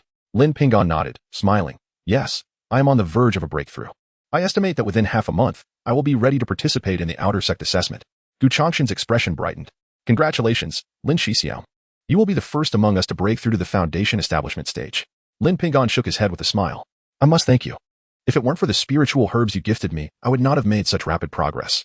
By the way, have you not consumed those herbs? You seem to have undergone no changes. Lin Pingon furrowed his brow, feeling perplexed. Since consuming those herbs, his own cultivation had advanced rapidly, yet Gu Changsheng appeared unchanged. Gu Changsheng chuckled awkwardly. It is likely due to my poor talent. Perhaps those herbs do not have an effect on me. Lin Pingon nodded, considering this a plausible explanation. He patted Gu Changsheng's shoulder, offering consolation. Do not belittle yourself, Changsheng. A lack of talent does not mean you cannot change. Once I am in the outer sect, I will ask the elders if I can procure some elixirs for you. Perhaps that will help you break through to the third layer of Qi condensation. Gu Changsheng expressed his gratitude. Thank you so much, Lin Shixiao. You're welcome, Lin Pingon replied with a gentle smile. He held deep appreciation for Gu Changsheng, recognizing that in this world of deceit and treachery, finding a genuinely trustworthy friend was rare. He hoped for Gu Changsheng and Oppos a success. After a few more casual exchanges, Lin Pingon returned to his room to practice. Gu Changsheng took a moment to check Qin Lan and Shihu's cultivation levels. Qin Lan, Qi Condensation Stage 4 Exceptional Mortal Spiritual Root. Shihu, Qi Condensation Stage 2 Average Mortal Spiritual Root. Gu Changsheng's eyes lit up. Qin Lan has reached Qi Condensation Stage 4? Moreover, her spiritual root has transformed into an exceptional one. She truly is the reincarnation of a nascent soul expert. Although she started from a low point, with just a little guidance, her growth surpasses that of ordinary individuals. At this rate, it won't end Appos, TB long before she reaches the foundation establishment stage. Perhaps her spiritual root will even evolve into a terrestrial spiritual root. Changsheng mused internally. He patted both of their shoulders, encouraging, "Your recent training has been effective. Keep it up and strive to enter the outer sect like Lin Shu in the future." "Yes, Master," Shu obediently nodded. Qin, however, scoffed inwardly, thinking, "You, the Master, run off to the back mountain every few days and are hardly ever around. How can you ask us to keep up?" Just then, Changsheng took out a manual from his pocket. "Since you have embarked on the path of cultivation, it is time to learn some celestial techniques. I have a set of boxing techniques called the Ancestral Dragon Fist. Take it back and study it diligently." The Ancestral Dragon Fist is an evolution of the Celestial Back Fist. Though it is one tier below the Ancestral Dragon Limitless Fist, it is still a rare celestial technique and contains a trace of the Ancestral Dragon's power. Given the recent unrest in the tomb, with demons invading and magic seals appearing, it was prudent to prepare for the day the demonic path might come knocking. He did not wish for his hard-earned disciples to fall victim to them. Teaching them celestial techniques would benefit him as well. Qin received the Ancestral Dragon Fist, her eyes widening in astonishment. "What is this?" "It contains the power of the Ancestral Dragon and summons the bloodline of the Ancestral Dragon.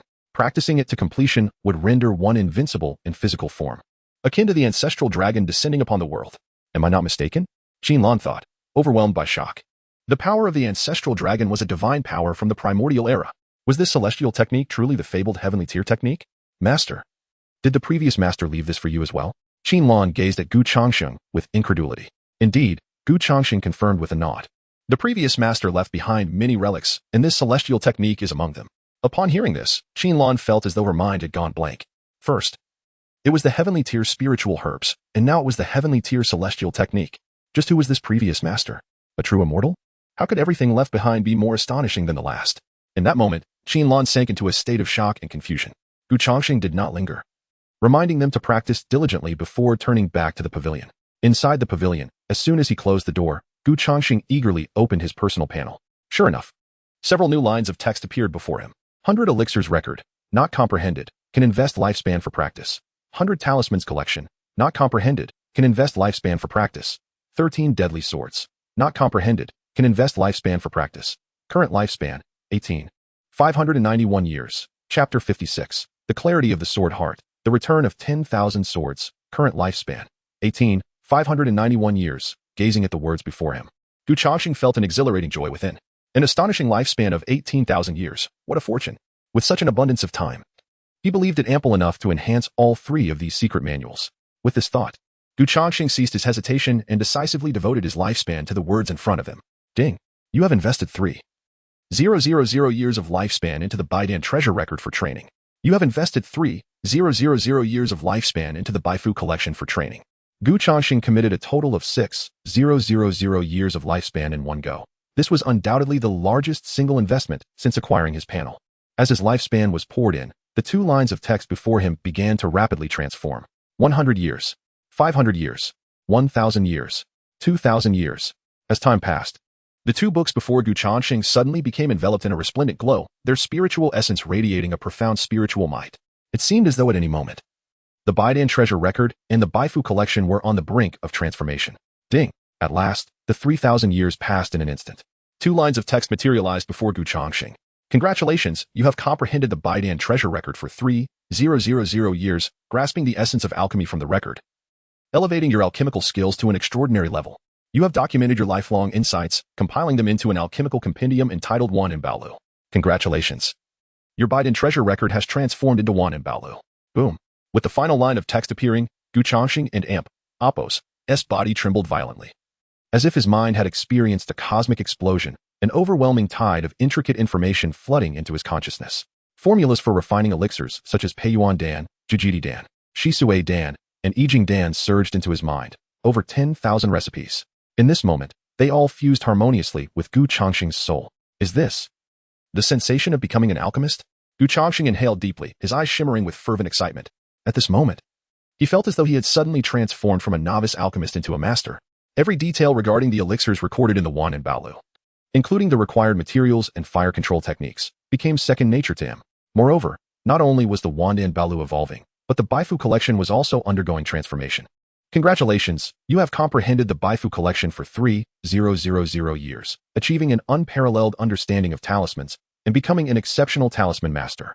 You have integrated your lifelong knowledge, creating a treatise on talismans, naming it Taoist Talisman Canon. Congratulations. Your Baifu collection has successfully transformed into the Taoist Talisman Canon. Boom. As the Baifu collection was completed, a compendium detailing the methods for crafting myriad talismans emerged in Changsheng and Appo's mind. The Taoist Talisman Canon. Yin Yang Talisman, 5 Thunder Talisman, Qiankuan Demon Suppression Talisman. Each talisman was indeed a pinnacle creation from Taoist cultivators, imbued with boundless power and formidable against demons and malevolent forces. What treasures! What treasures! Looking at the Wandan Baolu and Taoist Talisman Canon before him, Changsheng exhaled in satisfaction. He had now become a true alchemist and talisman master. For an ordinary person to attain even one of these professions would mark them as extraordinary. Yet here he was, dual cultivating both alchemy and talismans. With such talents, it was not far-fetched to believe that even inner sect members would vie to take him as their disciple. But now, I wonder, what rank am I as an alchemist? What rank am I as a talisman master? Changsheng murmured to himself, resolving to find a time to test his skills at the alchemy peak and the talisman peak.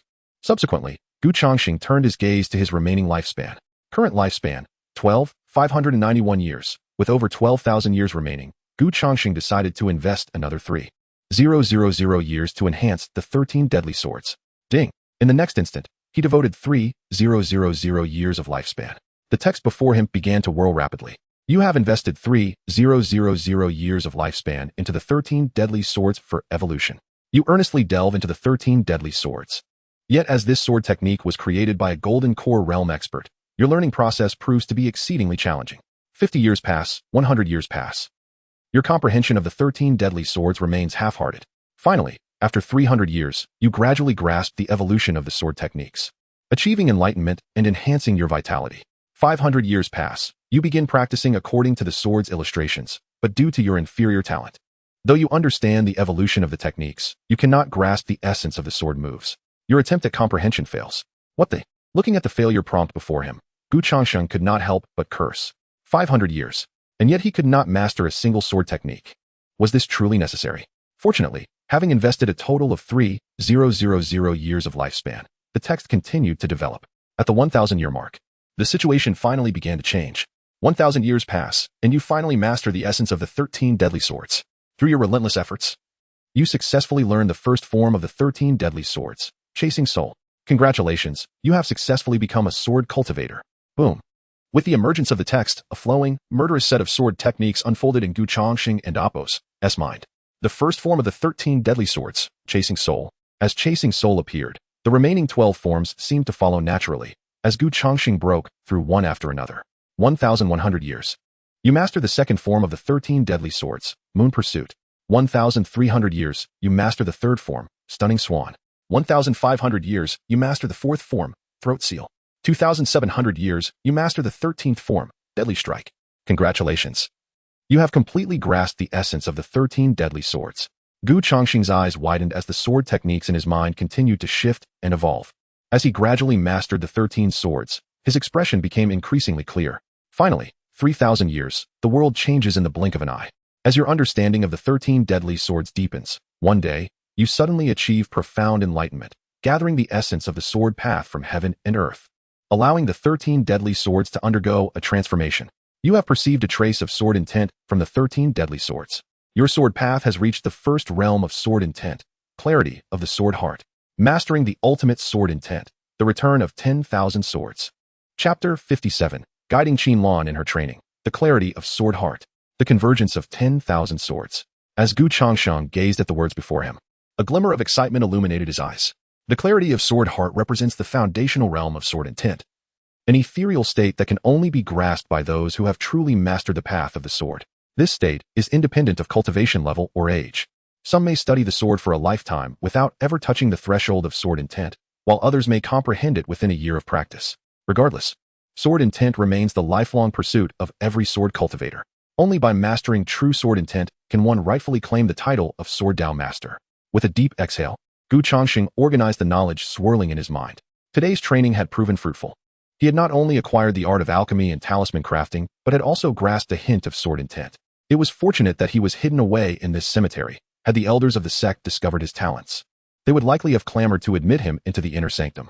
Without further hesitation, Changsheng resolved to seize the moment and invest another 3,000 years of lifespan into his cultivation. For with the enhancement of his software, the strength of his hardware must keep pace, mustn't and oppose. T it?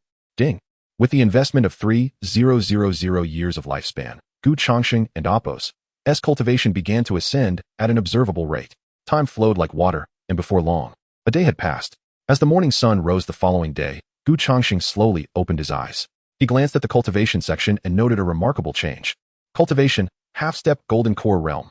Indeed, after a night of diligent training, Changsheng had elevated his cultivation from the 6th level of foundation establishment to the half-step golden core realm, with only a single step remaining to reach the true golden core realm. However, he did not rush to break through. After all, he now had a mere 6,000 years of lifespan left. Although the difference between the half-step golden core and golden core realms was just a minor threshold, the chasm between them was vast. Should he force a breakthrough, he might find his remaining lifespan diminished significantly. Prudence was essential. With this thought in mind, Changsheng ceased his internal deliberation, stretched, and stepped out of the attic. He intended to visit the outer sect city to procure some tools for crafting elixirs and talismans. Upon exiting, Changsheng spotted Qin and Shi practicing the ancestral dragon fist before the attic. Though their figures were slight, their movements generated a fierce wind, causing the surrounding space to tremble with their spiritual energy. Garden Master. Upon seeing Changsheng, the two immediately halted their training and bowed slightly. How are your practices progressing? Changsheng inquired with a smile.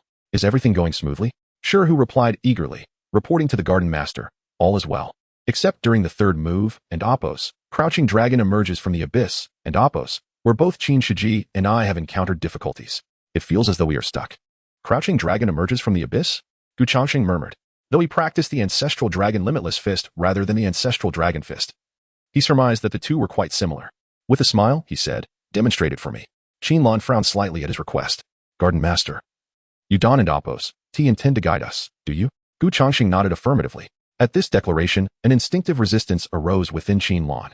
This was a celestial technique of the highest order. Even for her, a reincarnated being of the nascent soul realm, it was exceedingly challenging to master. How could a mere first-level Qi condensation cultivator possibly provide guidance? Surely, he would not comprehend the nuances of a celestial technique. Nonetheless, bound by her role as the Garden Master and Oppos' disciple, Qin reluctantly acquiesced and began to demonstrate the ancestral dragon fist before him. Swish, swish.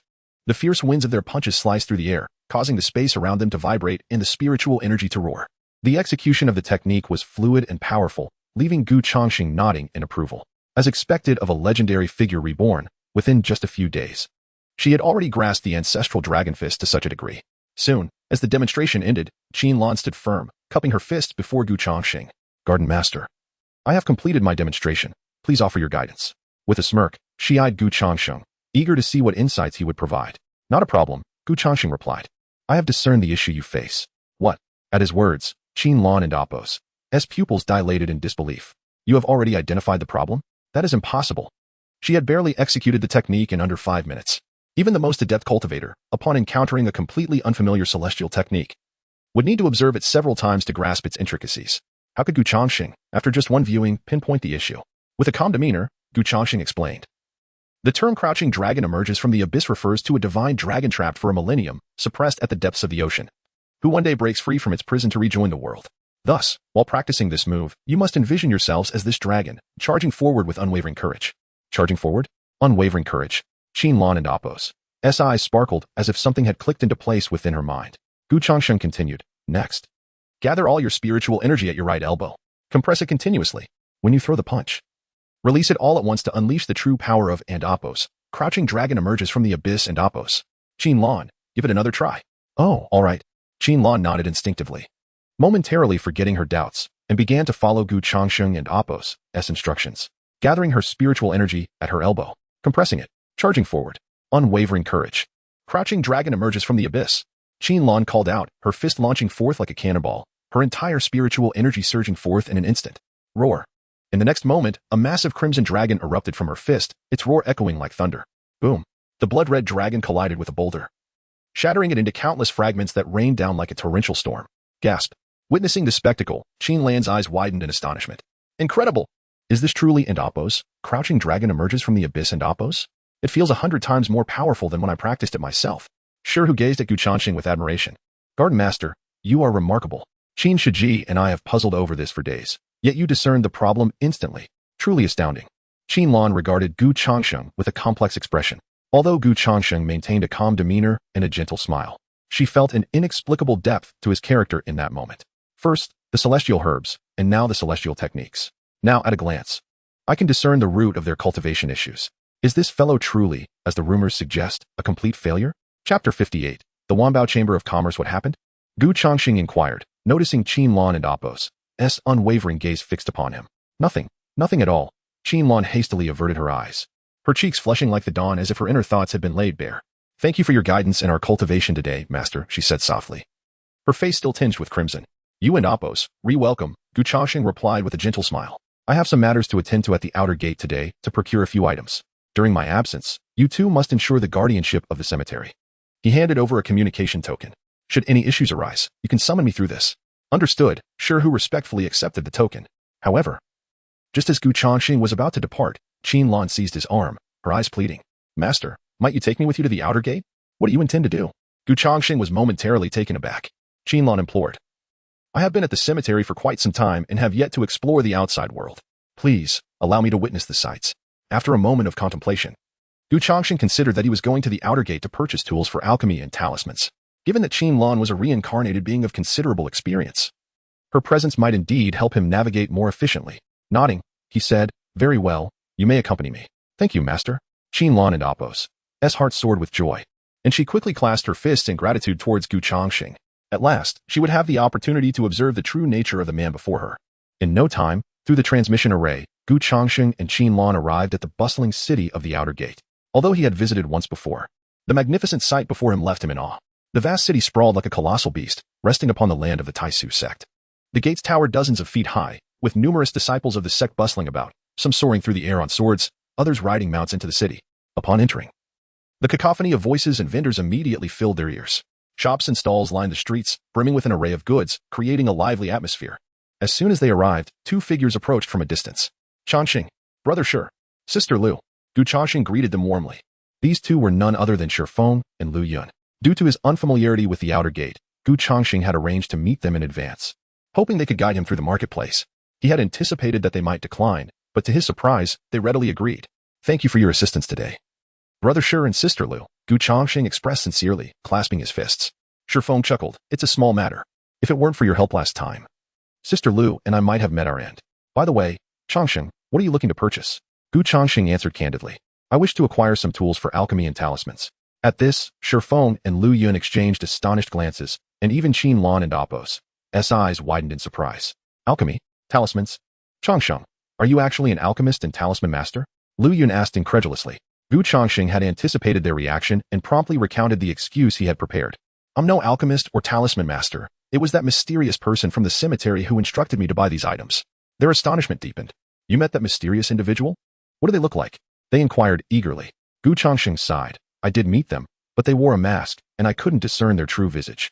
They requested that I procure some alchemical tools and talisman supplies, stating they needed them for some research, though I am not entirely sure what. I see. Lu Yun nodded. If that mysterious person requires these items, it makes sense, considering they are capable of slaying 10 demons single-handedly. However, she could not fathom that such a formidable being was also adept in alchemy and talismans. After a moment of contemplation, Lu Yun cautiously asked, Changsheng, might you introduce us to this esteemed individual? After our last encounter, Brother Shi and I have yet to properly express our gratitude. Gu Changxing feigned difficulty. That might not be appropriate, Sister Lu. That mysterious individual wears a mask to conceal their identity, and they likely prefer not to be disturbed. At this, Lu Yun realized, indeed, the reason the mysterious senior dons a mask is to keep their identity hidden. If I were to approach recklessly, it could only provoke their displeasure. Nodding in understanding, Lu Yun acknowledged, you are right. My approach was indeed presumptuous. Shi Feng smiled, since it is for the needs of the mysterious senior. We will certainly do our utmost. Within the city, there are numerous places selling alchemical and talismanic tools. But the best and most comprehensive is undoubtedly the Wanbao Chamber of Commerce. Wanbao Chamber of Commerce? Gu Changxing and Appo's curiosity piqued. Shi Feng elaborated. The Wanbao Chamber of Commerce is a chain establishment of our Taisu sect, spread across various cities within the sect. They offer a plethora of goods. While the prices may be on the higher side, the quality is unparalleled throughout the sect. I have heard that the proprietor behind this chamber is none other than our sect saintess, Ling Yue. Ling Yue? Gu Changxing felt a jolt of surprise, her elegant figure flashing in his mind. He was all too familiar with this name.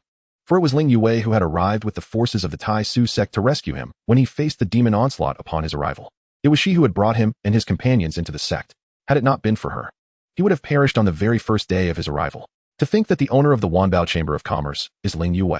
Could a saintess of the sect truly run a business? Gu Changsheng pondered with intrigue. Of course, Shifeng replied, smiling. The Tai Su sect imposes few restrictions on such endeavors, provided that the goods sold are not fraudulent or substandard. Moreover, Sister Ling is renowned as the most beautiful woman in our sect. Not only is she stunning, but her cultivation is formidable. Her chamber attracts countless powerful individuals each year, and even some inner sect elders procure elixirs from the Wanbao chamber. A glimmer of admiration flashed in Shifeng's eyes, as if he held great respect for Ling Yue. Gu Changsheng nodded, choosing not to elaborate further. Before long, the group continued their idle chatter as they ventured deeper into the city. After about 10 minutes of walking, a magnificent building came into view. The towering edifice stood 5 or 6 stories high, radiating a kaleidoscope of colors, its opulence commanding attention. The grand entrance was capable of accommodating 100 individuals at once, and atop the structure hung a resplendent golden plaque that read, Wanbao Chamber of Commerce. Chapter 59. The Chamber of Commerce in awe. The president meets Changsheng. This is it, thought Shifeng with a faint smile. He then led Gu Changsheng and Qin Lan into the interior of the Wanbao Chamber of Commerce. Upon entering, the opulent hall instantly captivated Gu Changsheng and Apos' attention. With rows of shelves neatly arranged, adorned with an array of various cultivation tools, a veritable treasure trove. Each item was meticulously categorized, areas for techniques, celestial arts, elixirs, and talismans, all present in abundance. Gu Changsheng was the first to approach the elixir section. Shifeng and Lu Yun summoned a female disciple, and the three seemed to share a familiar camaraderie as they conversed for a few minutes.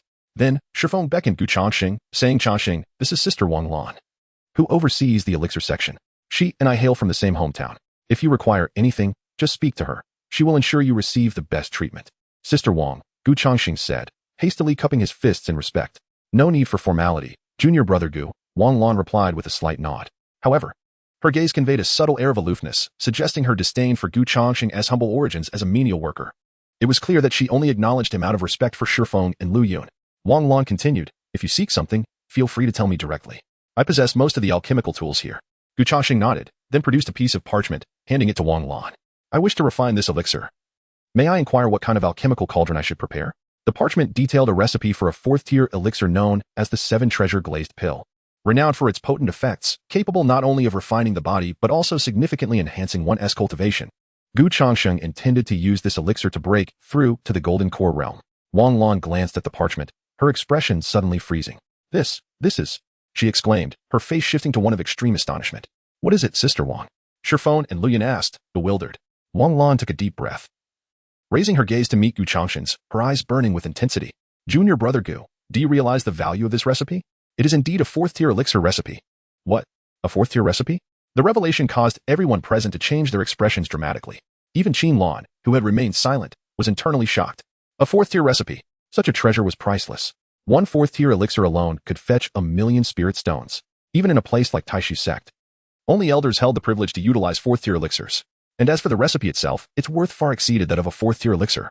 After all, with sufficient materials, a single recipe could yield countless 4th-tier elixirs. The realization that it was a 4th-tier recipe left Qin Lan astonished. She was genuinely taken aback. Such a treasure was seldom seen, even in her past life. Shifeng swallowed hard, his voice trembling slightly. Sister Wang, are you certain you're not mistaken? This is truly a 4th-tier recipe? My goodness, such a priceless treasure, and Gu Changsheng has brought it out in public. Wang Lan's expression was equally electrified.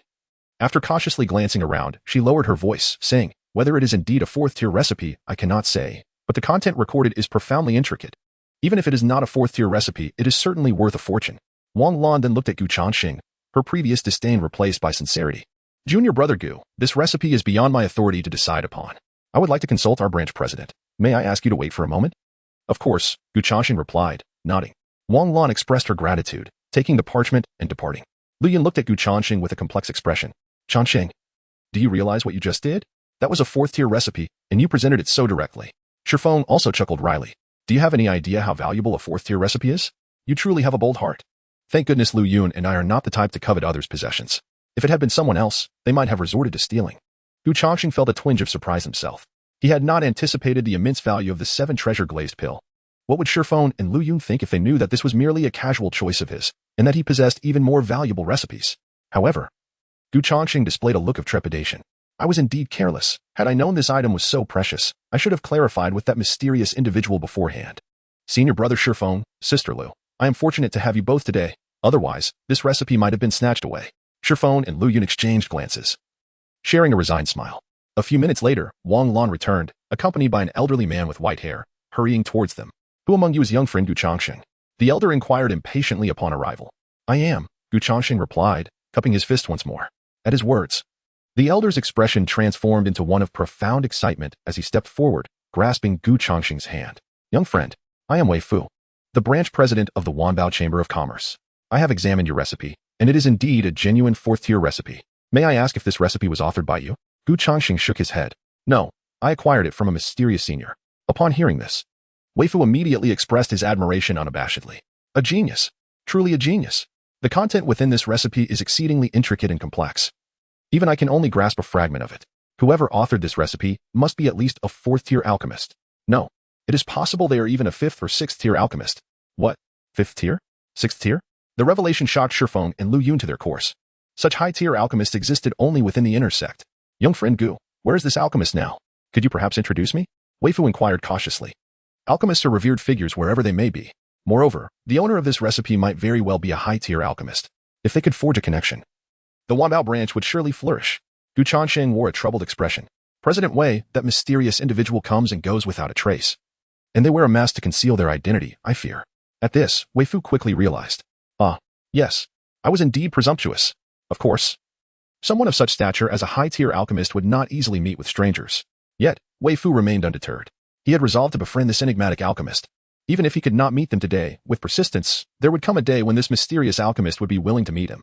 With this thought, Wei Fu's gaze towards Gu Changsheng transformed. To outsiders, Gu Changsheng might appear as an ordinary cemetery caretaker. However, in Wei Fu's eyes, Gu Changsheng was the bridge to connect with the mysterious senior. If he could win Gu Changsheng's favor, wouldn't that be tantamount to winning over the mysterious senior? With this in mind, Wei Fu immediately addressed Wang Lan. Go, fetch my bag of Wisteria Spirit Tree tea leaves, and brew a pot for young friend Gu and his companions. Wisteria Spirit Tree?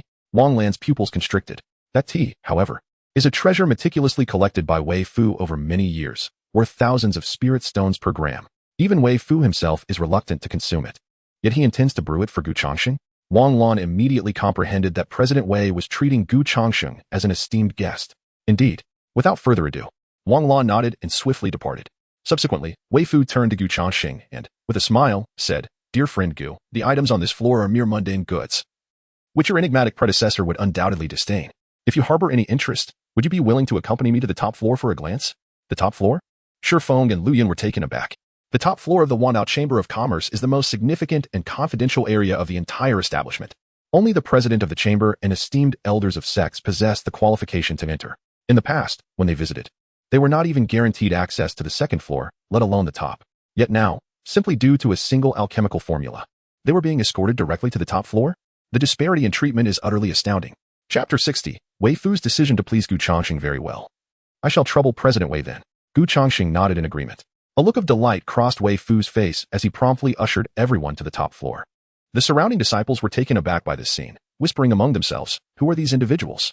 How could they ascend to the top of the Wanbao Chamber of Commerce? And to be personally welcomed by President Wei? Could they be inner disciples? Their glances towards Gu Changsheng's group were laden with curiosity and intrigue. Before long, Gu Changsheng and his companions followed Wei Fu to the top floor. Upon entering, Gu Changsheng was astounded by the opulence before him. The decor of the top floor was 100 times more splendid than that of the first. The floor was adorned with a complete pelt of a spirit beast, and the wooden walls were crafted from golden silk spirit wood. Even a single plank was worth thousands of spirit stones. The room was decorated with various flowers and plants.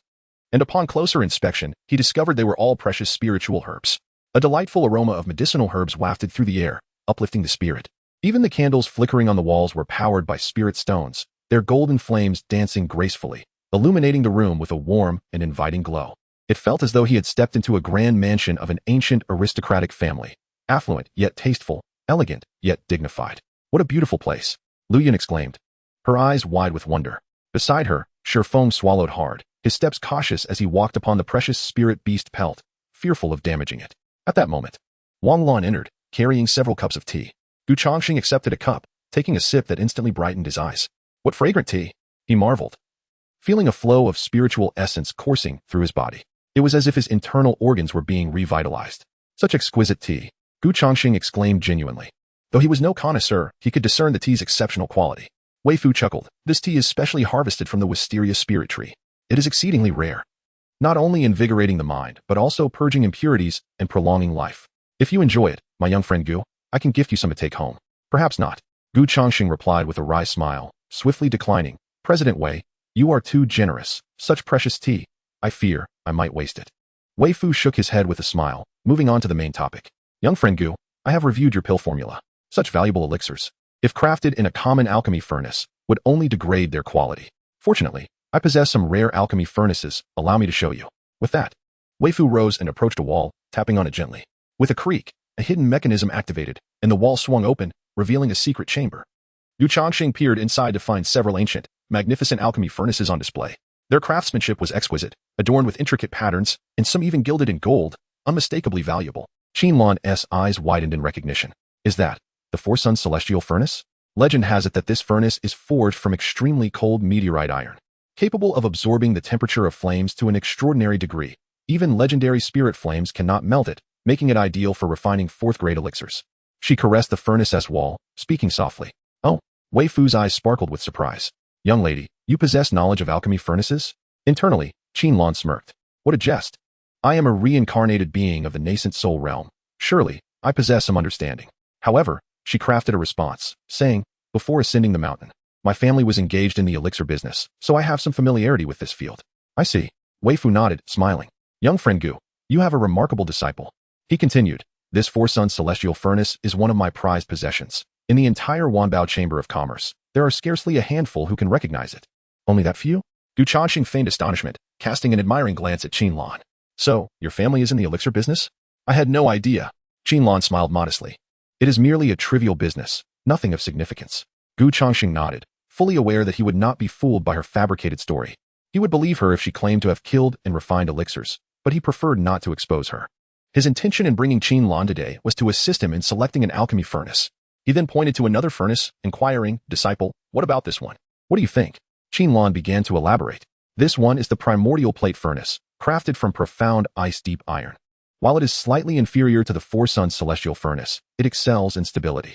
This one is the Zhou Dynasty's bronze imperial furnace. Invented by the Zhou royal family, it is simple to operate and suitable for novice alchemists. She continued to introduce several more furnaces, each time eliciting nods of approval from Wei Fu, while Shifeng and the others stared, astonished at Qinlan's expertise. No one had expected the seemingly inconspicuous girl by Gu Changsheng's side to be an authority on alchemy furnaces with such profound knowledge.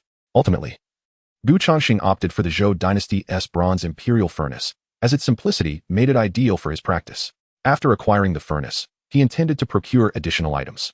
President Wei, I also require some talisman paper for crafting talismans. Do you have any recommendations? Talisman paper? Upon hearing this, Wei Fu's expression shifted dramatically. Young friend Gu, does your mysterious senior happen to be a talisman master?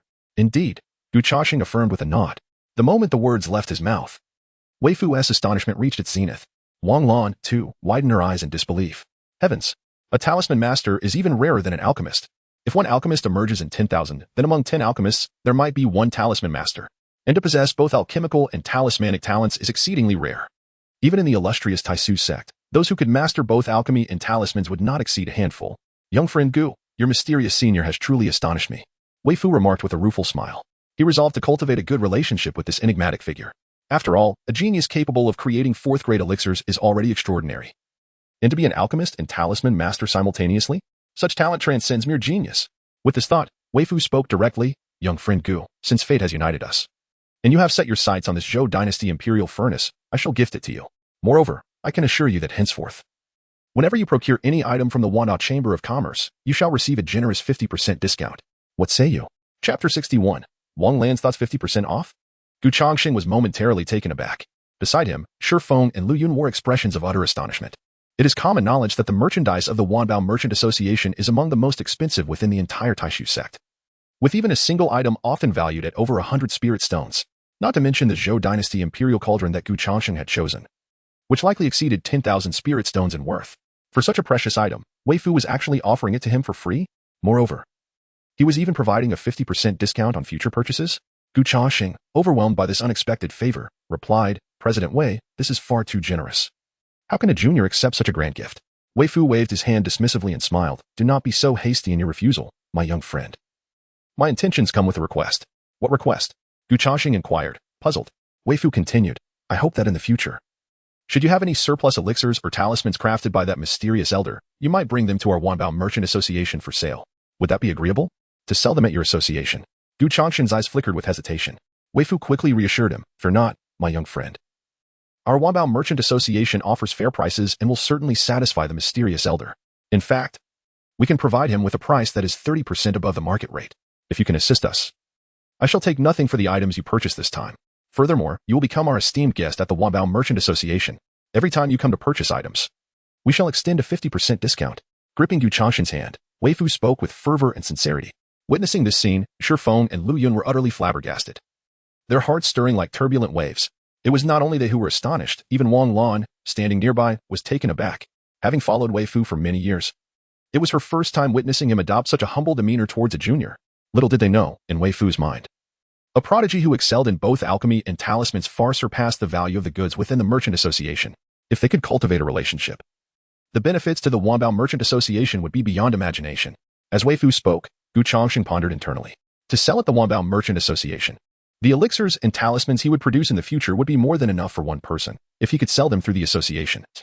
Not only would he prevent waste, but he could also earn a substantial sum of spirit stones. Furthermore, the Wanbao Merchant Association held a prestigious position within the Taishu sect. Establishing a connection with them could yield unforeseen advantages in his future endeavors within the sect. With these thoughts swirling in his mind, Gu Changsheng felt a stir of excitement. However, he feigned reluctance, saying, very well. Since President Wei has said so, I shall give it a try. As for the outcome, it will depend on the wishes of that mysterious elder. Splendid. Splendid.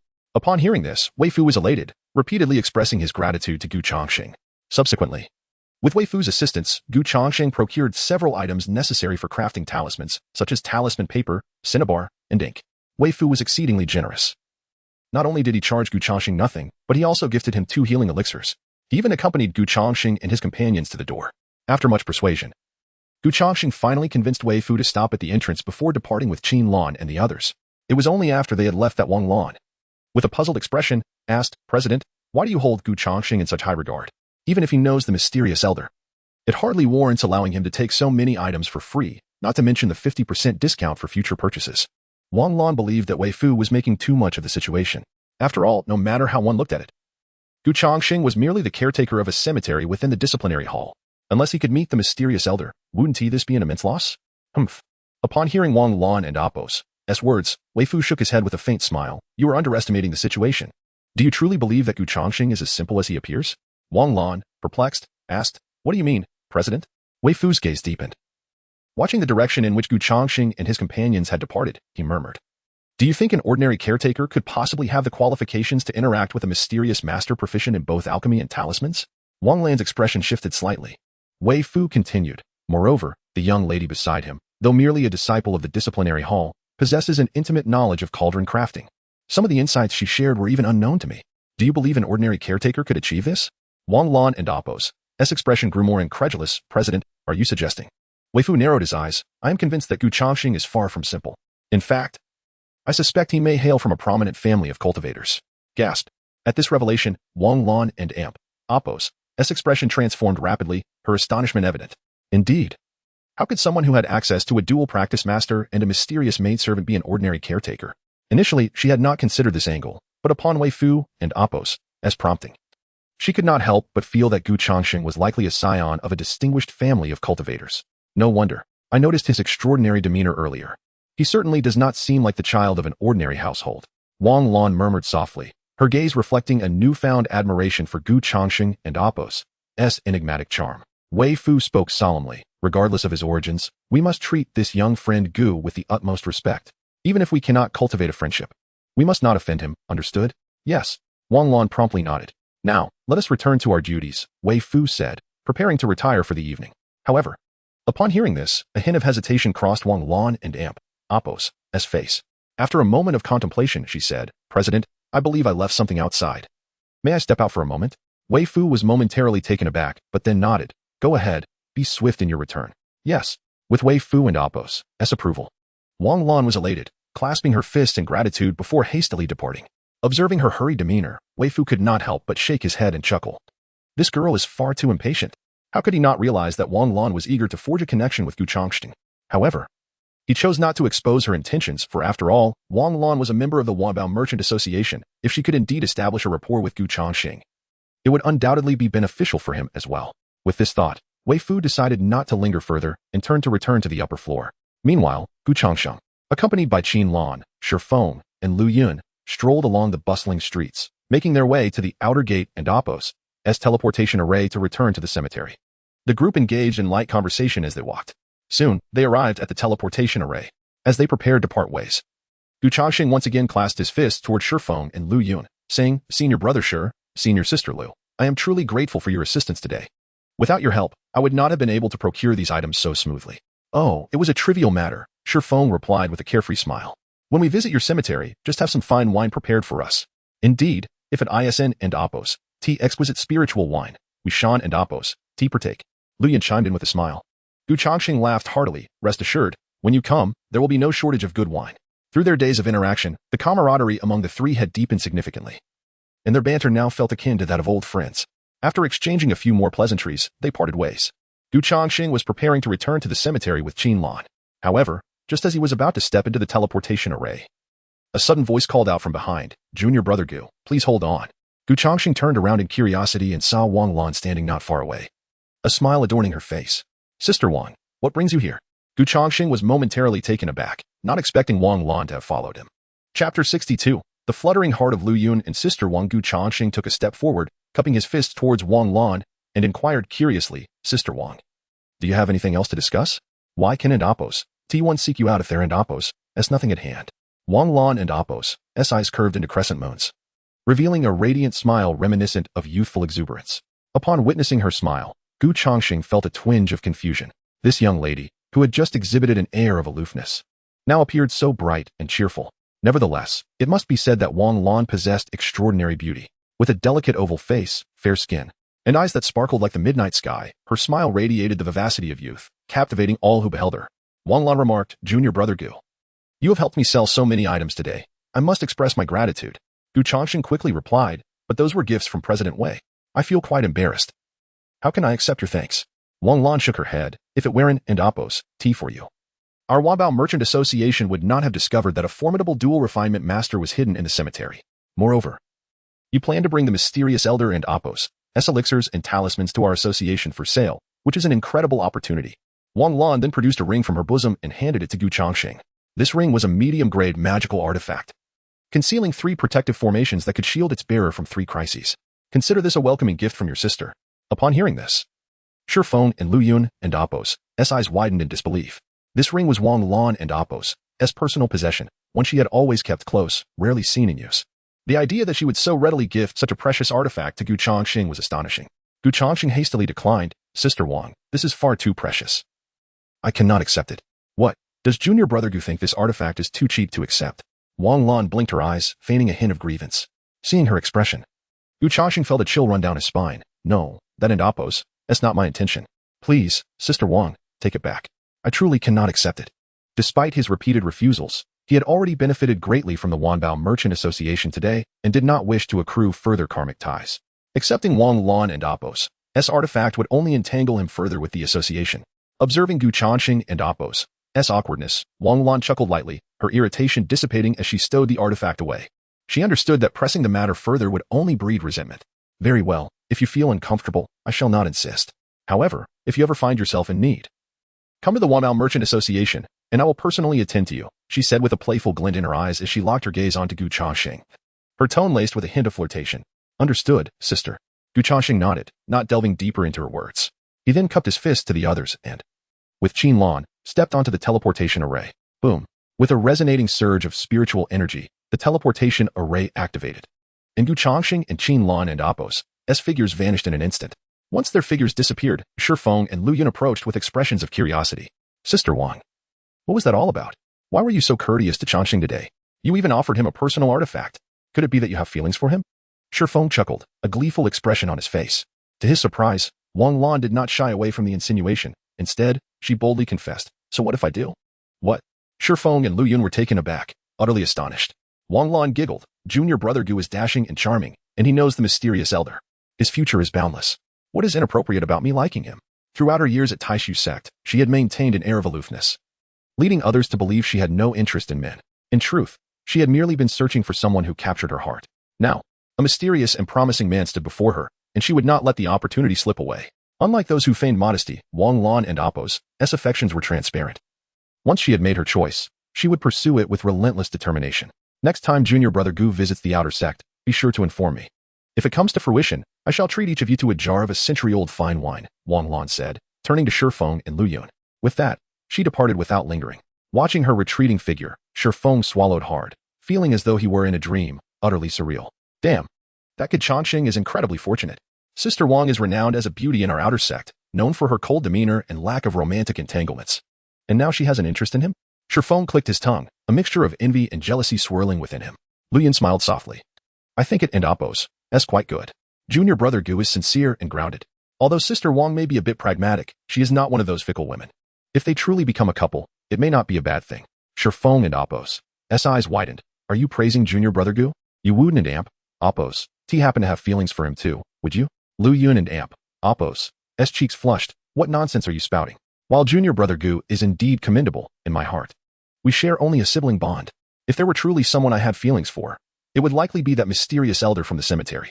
Though she had never met the enigmatic elder, he had once saved her from the clutches of demons, single-handedly vanquishing a horde of them. This experience had left an indelible mark on her heart. Even in the days that followed, the mere thought of that mysterious figure would cause her heart to race, flooding her with a mixture of emotions she could scarcely articulate, an amalgamation of longing and affection that she herself could not fully comprehend.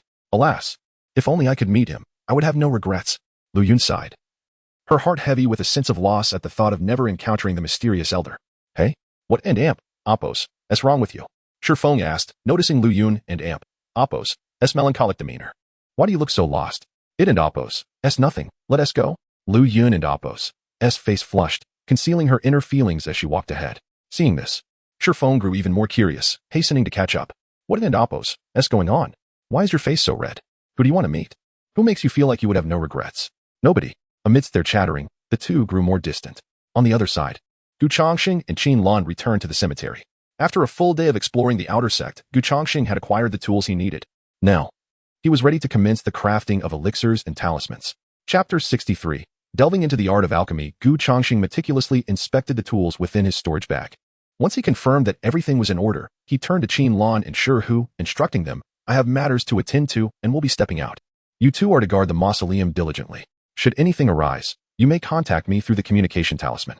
With that, Gu Changsheng handed each of them a talisman, a device akin to a mobile phone that allowed for instantaneous communication regardless of distance, much to his liking. The two received the talismans with respectful acknowledgement. Gu Changsheng did not linger, turning instead toward the back mountain. Before long, he arrived at the cave nestled in the rear mountain. Inside, he found Mu Lingyun seated in meditation, her eyes gently closed as if immersed in her cultivation. Meanwhile, Xiaoyan slouched beneath the spirit tree, seemingly asleep. Senior, brother Xiao. Gu Changsheng softly called as he entered the cave. Mu Lingyun was the first to open her eyes, a fleeting glint of lethal intent flashing through them. However, upon recognizing Gu Changsheng, her expression softened into a faint smile. You have arrived. Indeed, Gu Changsheng nodded in affirmation. At last, I was parched and famished. Did you bring me something to eat? Xiaoyan exclaimed, scrambling to his feet with unrestrained joy. Gu Changsheng glanced behind Xiaoyun and discovered that the numerous large pancakes and jars of water he had left for him were completely consumed. How gluttonous! With a wry smile, he promptly replenished Xiaoyun and Appo's provisions. Afterward, he turned to Mu Lingyun. Senior, how's your injury? I have brought 2 healing pills for you. As he spoke, he produced a small porcelain vial and handed it over. Thank you. Mu Lingyun accepted it with a gentle smile. I am much better now. Thanks to this cave and Appo's abundant spiritual energy and the presence of the celestial spirit tree outside, my recovery here is significantly faster than in the outside world. But what brings you here today? She regarded Gu Changsheng with curiosity, noting that he was supposed to return in 3 days, yet only 1 day had passed. Xiaoyan chuckled, his mouth full of pancake. Changsheng, do you miss me? Is that why you hurried over to chat? Gu Changsheng rolled his eyes, opting to be straightforward.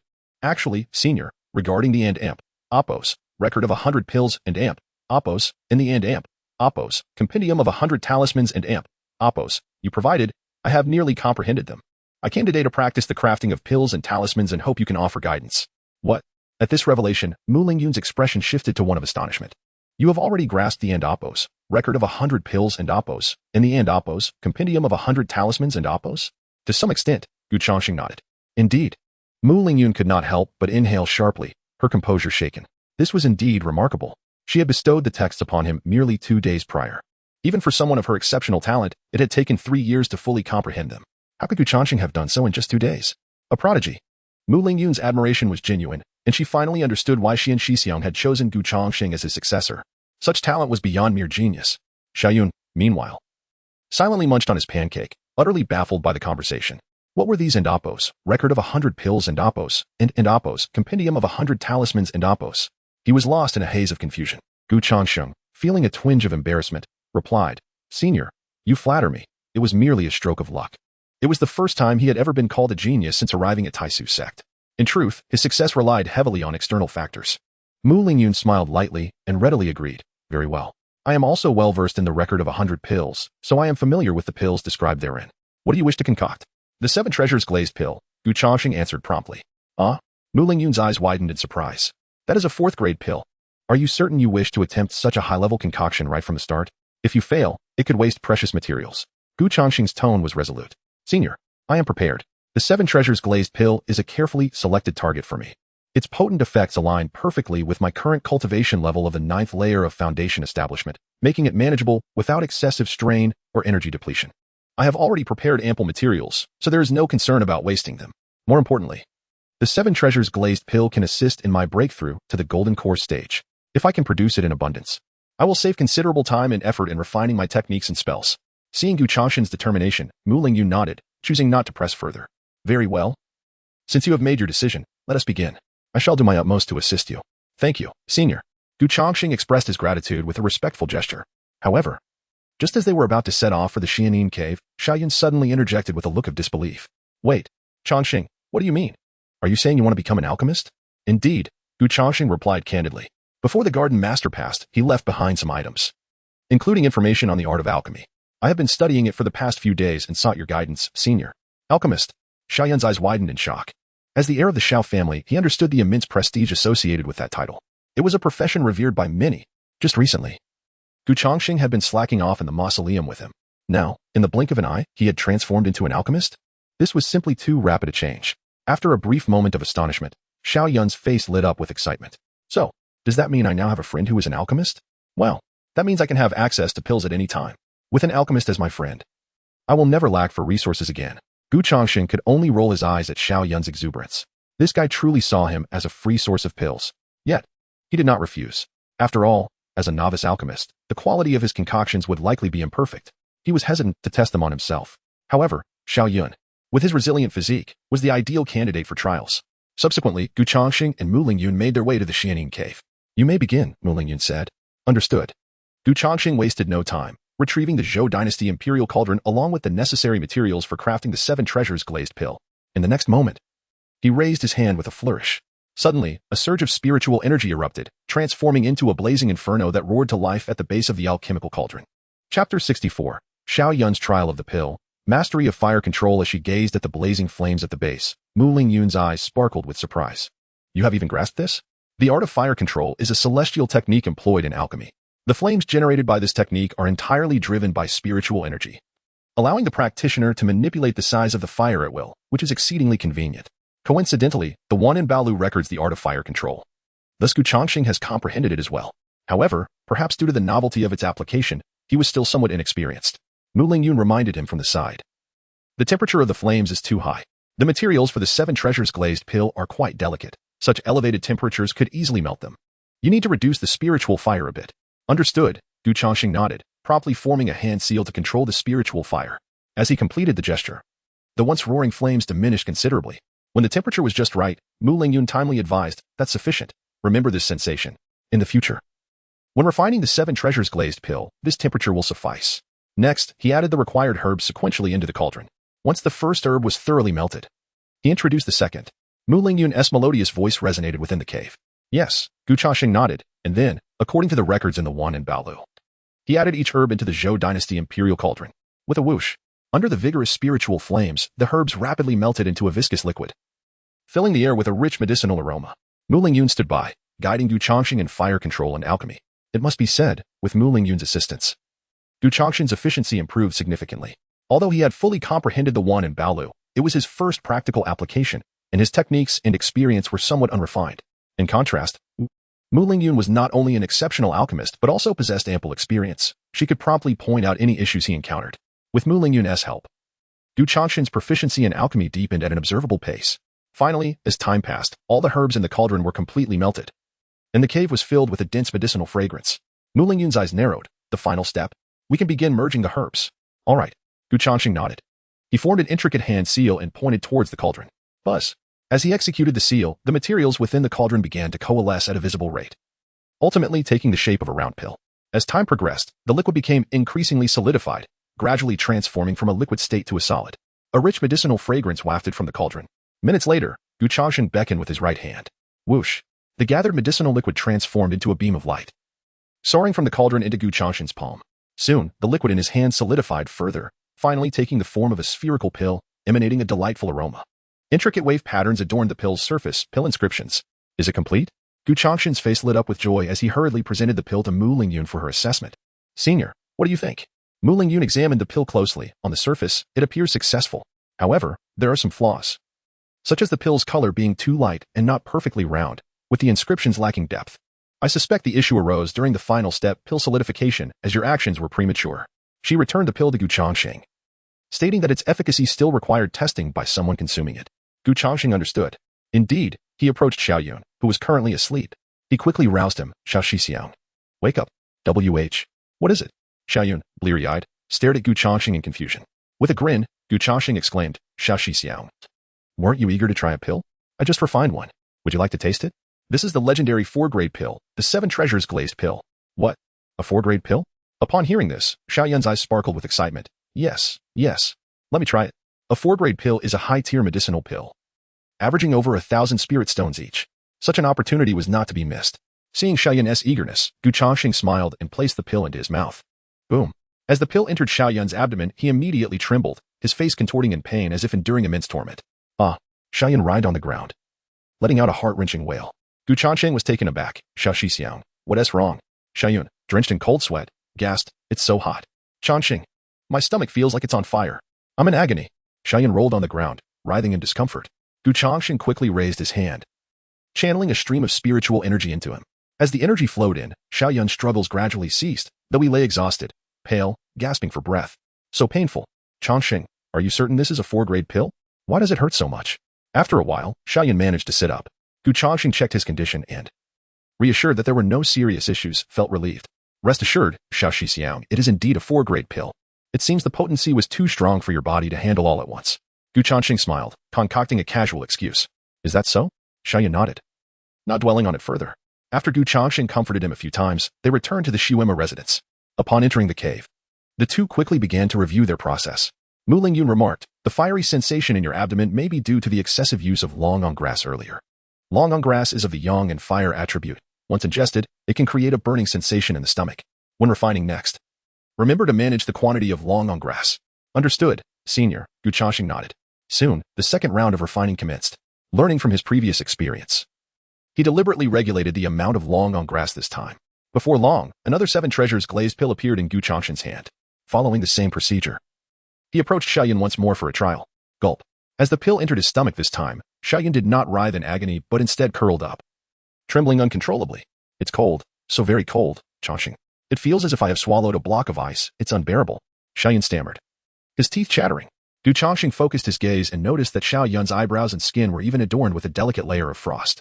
He touched him and gasped. How chilling. He realized that Xiaoyun felt as if he had turned into an ice sculpture, his skin temperature plummeting below freezing. Gu Changsheng and Mu Lingyun hurriedly returned to the Shuima residence to continue their review. The spirit of the wood intoned, your abdomen is frigid. It is likely due to an excess of the ice mountain snow lotus. Furthermore, your deliberate control over the quantity of dragon yang grass has led to an imbalance in yang energy and an increase in yin energy. Henceforth, you must regulate the amounts of these 2 herbs to achieve a harmonious equilibrium of yin and yang. Understood, esteemed elder. Gu Changsheng nodded in acknowledgement. Subsequently, the two ceased their idle chatter and resumed their earnest study of the refinement of the 7 treasure glazed pill. Before long, numerous pills emerged successively from the alchemical furnace. Gu Changsheng, displaying great generosity, continually offered these pills to Xiaoyun for his consumption. Ah, So hot, so cold, so painful. The piercing wails reverberated throughout the cave. Thus, amid the relentless crafting and testing of pills, an entire day elapsed. As the sun dipped below the horizon, casting its waning light upon the mountains, Changsheng stretched languidly and rose from before the alchemical furnace. Before him lay a pile of over a dozen 7 treasure-glazed pills. And with a swift motion of his right hand, a smooth and round pill shot forth from the furnace, landing steadily in the palm of Changsheng. Chapter 65, The Perfect 7 Treasures Glazed Pill. Senior, what do you think of this pill? Changsheng turned around and presented the newly crafted 7 Treasures Glazed Pill to Mu Lingyun. Upon receiving it, Mu Lingyun examined it and nodded with satisfaction. Not bad. The pill's appearance is nearly perfect, and the depth of the patterns is just right.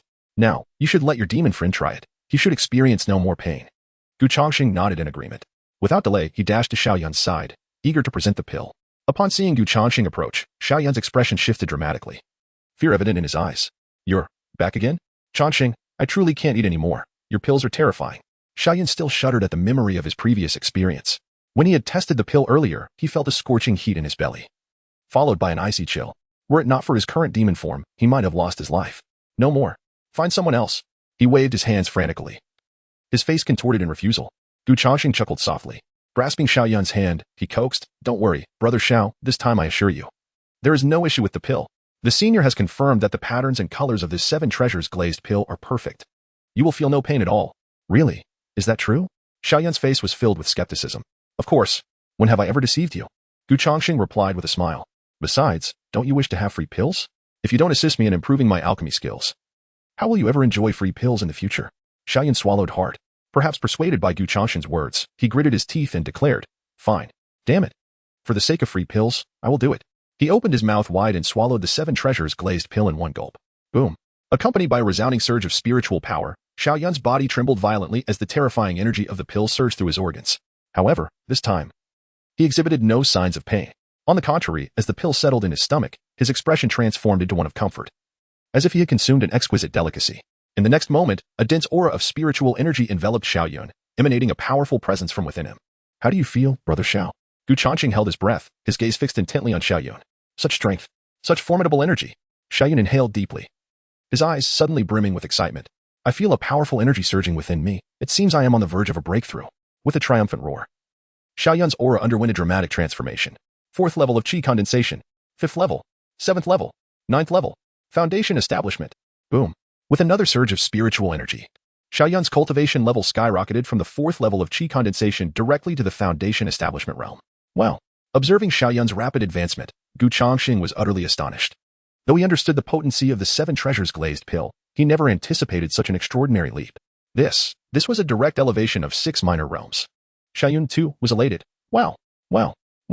Changsheng, did you see that? I have reached the Foundation Establishment realm. I actually did it. Haha. His boisterous laughter echoed throughout the cave.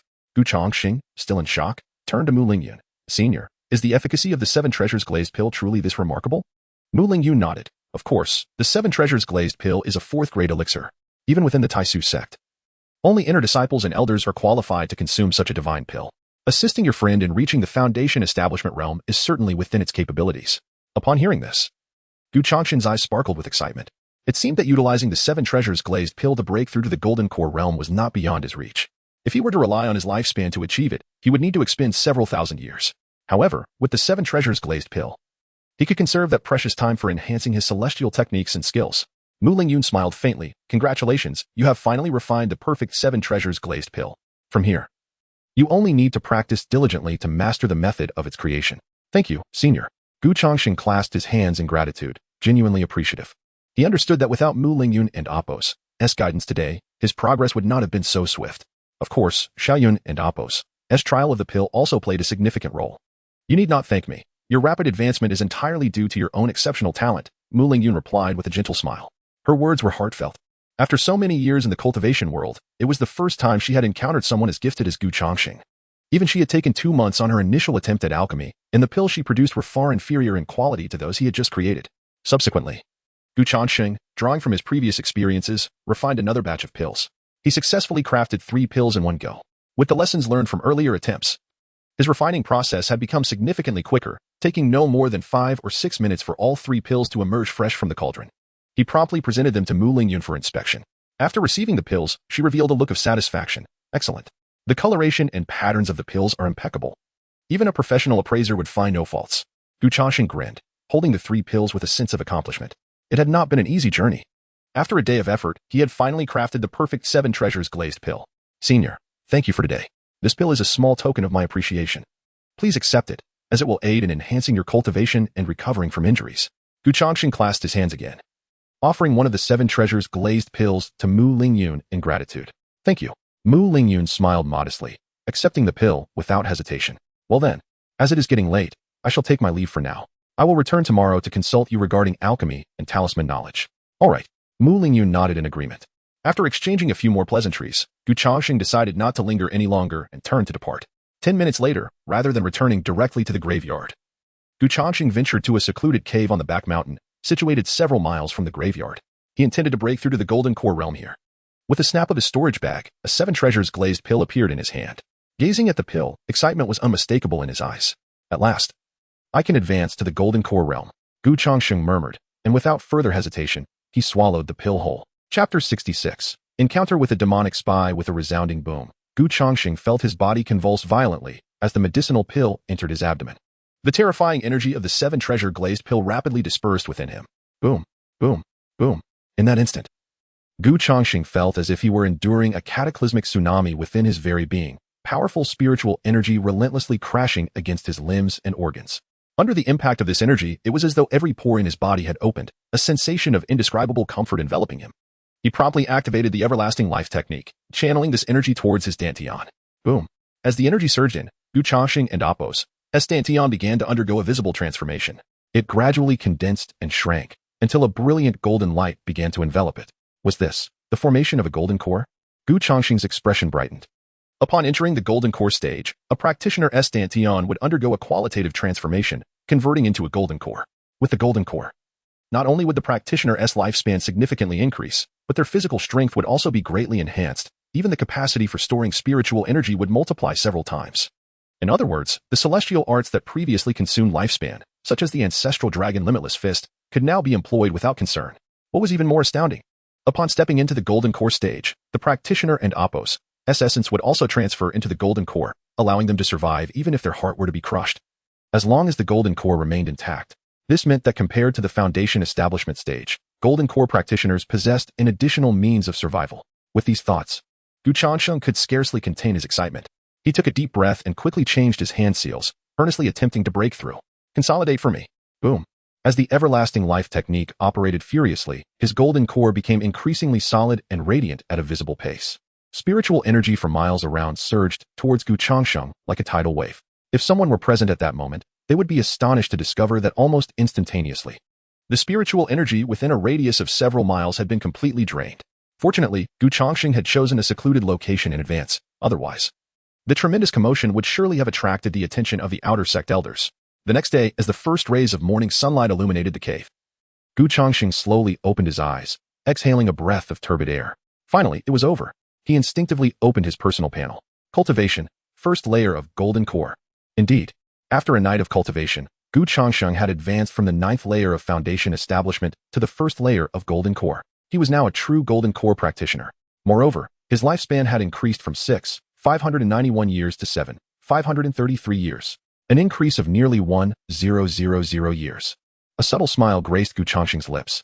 It seemed that the maximum lifespan for a golden core practitioner was around 1,000 years. While this lifespan appeared considerable to outsiders, it was still far less than his own. However, Gu Changsheng was not discontent. Having a lifespan was certainly better than having none, was it not? He then rose to his feet and walked towards the cave entrance. Calculating the time, he realized he had been away from the mausoleum for an entire day. It was time to return and check on Qin Lan and the others. Just as Gu Changsheng stepped out of the cave, a sharp sound of something slicing through the air suddenly erupted from afar. Swish! A dark figure swiftly darted through the forest towards Gu Changsheng. His heart sank, and he instinctively drew the Taitsong demon-slaying sword, channeling all his spiritual energy. However, although the dark figure was approaching, it seemed that he was not the intended target. As the figure landed about 100 meters away from him, the figure was clad in a long black robe, shrouding his entire being, making it impossible for Gu Changsheng to discern his features. Judging by the silhouette beneath the robe, it appeared to be an adult male. What truly astonished Gu Changsheng was the extremely cold and bloodthirsty aura emanating from this man. A demonic presence. Gu Changsheng quietly exclaimed. Wasn't this aura reminiscent of the demonic energy he had encountered when rescuing Shifeng and Lu Yun and slaying that blood demon sect youth? Why had a practitioner of the demonic path returned? Gu Changsheng furrowed his brow in confusion. Suddenly, a hoarse voice echoed through the forest. Have you lost your mind? You summoned me at this juncture. Do you not know that the Tai Su sect is currently rigorously investigating demonic spies? If I get caught by the Tai Su sect, we both will be doomed. A middle-aged male disciple in his 30s grumbled as he emerged from the depths, his expression fluctuating between anger and anxiety as he glared at the black-robed youth. A token dangled from his waist, unmistakably identifying him as an outer sect disciple of the Tai Su sect. An outer sect member. He is a demonic spy? Gu Changsheng took a deep breath, his heart racing. To think that while merely stepping out to cultivate, he would stumble upon a meeting of demonic spies. Gu Changsheng hurriedly suppressed his cultivation and observed discreetly. At that moment, the black-robed youth laughed and said, "What are you afraid of? Rest assured. I specifically avoided all surveillance on my way here, and no one is tracking us. Moreover, this mausoleum is a place I have monitored for quite some time. There are only a few lowly practitioners in the Qi condensation stage here, and no one would pay attention to this." Upon hearing this, the outer sect disciple's expression improved slightly. However, his gaze still darted around, betraying his lingering tension. Smack. In the next instant, the black-robed youth slapped the storage bag, producing several talisman-like papers, which he handed to the outer sect disciple. The usual arrangement. With a week until the demonic tide, at that time, you will affix these talisman papers onto the bodies of the demons. The rest will be handled by us. Gu Changsheng's eyes widened in astonishment. Control talismans. The papers given by the black-robed youth were precisely the control talismans he had discovered within the bodies of the demons not long ago. So it was them. Gu Changsheng inhaled sharply. His suspicions had been confirmed.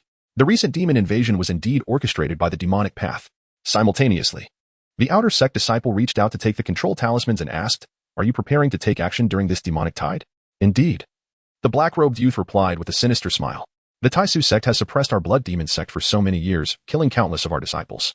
This time, it is time for them to pay the price. Rest assured, as long as you diligently serve the sect, you will not be treated poorly. This is the spirit elevation pill you requested, sufficient to elevate you to the third layer of foundation establishment." The black-robed youth waved his sleeve and tossed a porcelain vial. The outer sect disciple's face lit up with excitement upon receiving it. Just then, the black-robed youth produced a token once more, speaking earnestly. "This is the token of the blood demon sect. A week hence, amidst the tide of demons. Do not forget to take the token and await us at the designated location. At that time, our people shall come to your aid." "Very well." The outer sect disciple nodded, extending a hand to receive the token. Witnessing this scene, Gu Changsheng felt a surge of perplexity. Aid? What do they intend to accomplish in a week's time? Chapter 67. Insignificant Foundation. Easily overwhelmed, Gu Changsheng was uncertain of the blood demon sect's intentions. Yet his instincts warned him that it could not bode well. At that moment, he observed the two individuals exchange a few words before the young man in the black robe transformed into a cloud of black smoke and vanished from sight. The outer disciple, after securing his magic control talisman and confirming that no one was following him, similarly turned to depart. Watching the retreating figure of the outer disciple, a flicker of hesitation crossed Gu Changsheng's eyes. Although he wished to avoid offending the forces of the demonic path, this was, after all, his territory. He needed to ascertain what the blood demon sect intended to do with his mausoleum. With this thought in mind, Gu Changsheng plucked a leaf from a nearby tree and flicked it with his finger. Whoosh, the leaf shot forth like a bolt of lightning, slicing through the air and creating a white shockwave in its wake.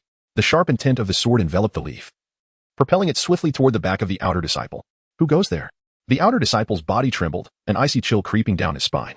Instinctively, he sidestepped, the leaf narrowly grazing his body before striking a nearby tree with tremendous force. Boom. In an instant, a thunderous sound erupted as the tree, thick enough for two people to embrace, was shattered into countless splinters, sending debris flying in all directions. Hiss. Witnessing the scene, the outer disciple gasped sharply, beads of sweat forming on his forehead. That was close. Fortunately, he had reacted in time. Otherwise, his head might have exploded. So powerful? Gu Changsheng was taken aback as he regarded the splintered tree. He had merely intended to intimidate the other party, deliberately controlling his strength and selecting a leaf as a weapon. He had not anticipated such overwhelming destruction from a simple flick. The power of a golden core cultivator was indeed formidable. Who are you? The outer disciple's expression shifted dramatically as he beheld Gu Changsheng's sudden appearance. Instinctively retreating a few steps, panic flickering in his eyes, Gu Changsheng replied nonchalantly, "I am Gu Changsheng, the master of this mausoleum." The outer disciple paused slightly at this revelation. How could a mere groundskeeper possess such strength? Flying leaves that harm. You must be at least a foundation establishment cultivator. Gu Changsheng's demeanor remained cold. That man in the black robe, he is from the blood demon sect, is he not? What did he say to you? The outer disciple's countenance darkened. Yes, Gu Changsheng nodded, not denying it. Hearing this, the outer disciple's expression grew even more grim, his voice laden with menace. Since you heard You should understand how terrifying the blood demon sect's power is. Their affairs are beyond your reach. Leave at once. Leave. What if I refuse? Gu Changsheng smiled slightly. What? The outer disciple's face contorted in disbelief. Had this man lost his mind? Did he not hear that he was speaking of the blood demon sect? That was the foremost demonic sect in the southern region. A mere groundskeeper had no fear of death? Heh. The outer disciple sneered. A surge of murderous intent flaring in his eyes. Since you seek death, do not blame me for being merciless. I cannot allow anyone to know of my affiliation with the blood demon sect. Although Gu Changsheng's flying leaf technique was indeed impressive, the outer disciple still regarded him as nothing more than a mere groundskeeper. In his eyes, Gu Changsheng's strength could at most be at the initial stage of foundation establishment. If he gave it his all, he could surely eliminate him. With this thought, the outer disciple bent his legs, channeling his spiritual energy. Boom. In the next moment, he shot forth like a cannonball, his right fist enveloped in dense spiritual power, crashing toward Gu Changsheng's face. Die. Faced with the oncoming fist, Gu Changsheng remained calm, showing no signs of retreat. Instead, he casually raised his right hand. Slap. In a single motion, the powerful punch was effortlessly caught. What? The outer disciple's face turned pale. He had unleashed all his strength in that punch. The force behind it was equivalent to 3,000 pounds. Yet it had been so easily neutralized? Too slow. Your punch. Gu Changsheng remarked coldly, and as soft and powerless as cotton. With a chilling smile, he gripped the outer disciple's fist with one hand while slowly raising the other. Now, allow me to demonstrate what a true punch feels like. Ancestral Dragon Infinite Fist. Roar. The fist, imbued with the power of the Ancestral Dragon, surged forth like a lightning bolt, carrying terrifying spiritual energy as it struck fiercely at the outer disciple's abdomen. Bang. Ah. A piercing scream erupted. The outer disciple's body flew through the air like a broken kite, tumbling over 100 meters, leaving a path of destruction in his wake as trees and rocks exploded, creating a deep pit over 100 meters long. Boom. Accompanied by a deafening crash, he slammed into a boulder. His clothing was shredded by the force of the punch, transforming into tattered rags, while blood seeped from his body. The area struck by the fist bore a massive gaping hole, his internal organs violently dislodged. Hiss. Witnessing this, even Gu Changsheng found High Chapter 68, the purpose of the blood demon sect. What are you conspiring? Gu Changsheng questioned coldly, gripping Zhang Yang's throat tightly. I. Zhang Yang's complexion changed, his eyes flickering with fear, as if he dreaded revealing the truth would invoke the wrath of the blood demon sect. Gu Changsheng exerted more pressure. If you do not speak, I can end your life right now. Creak, creak. The terrifying force, infused with surging spiritual energy, relentlessly pressed against Zhang Yang's neck. His face turned purple, and the veins on his forehead bulged, as if he might suffocate at any moment. I will tell you, spare my life. Zhang Yang's eyes widened as he desperately pounded Gu Changsheng's hand. Gu Changsheng loosened his grip. Hiss. Zhang Yang gasped for breath, relief washing over him. He looked at Gu Changsheng, terror evident in his eyes, and stammered. It is Xiaoyu. He instructed me to collaborate with him during the demon tide to break the barrier of the outer gate. Upon hearing this, Gu Changsheng's expression hardened. Break the barrier of the outer gate?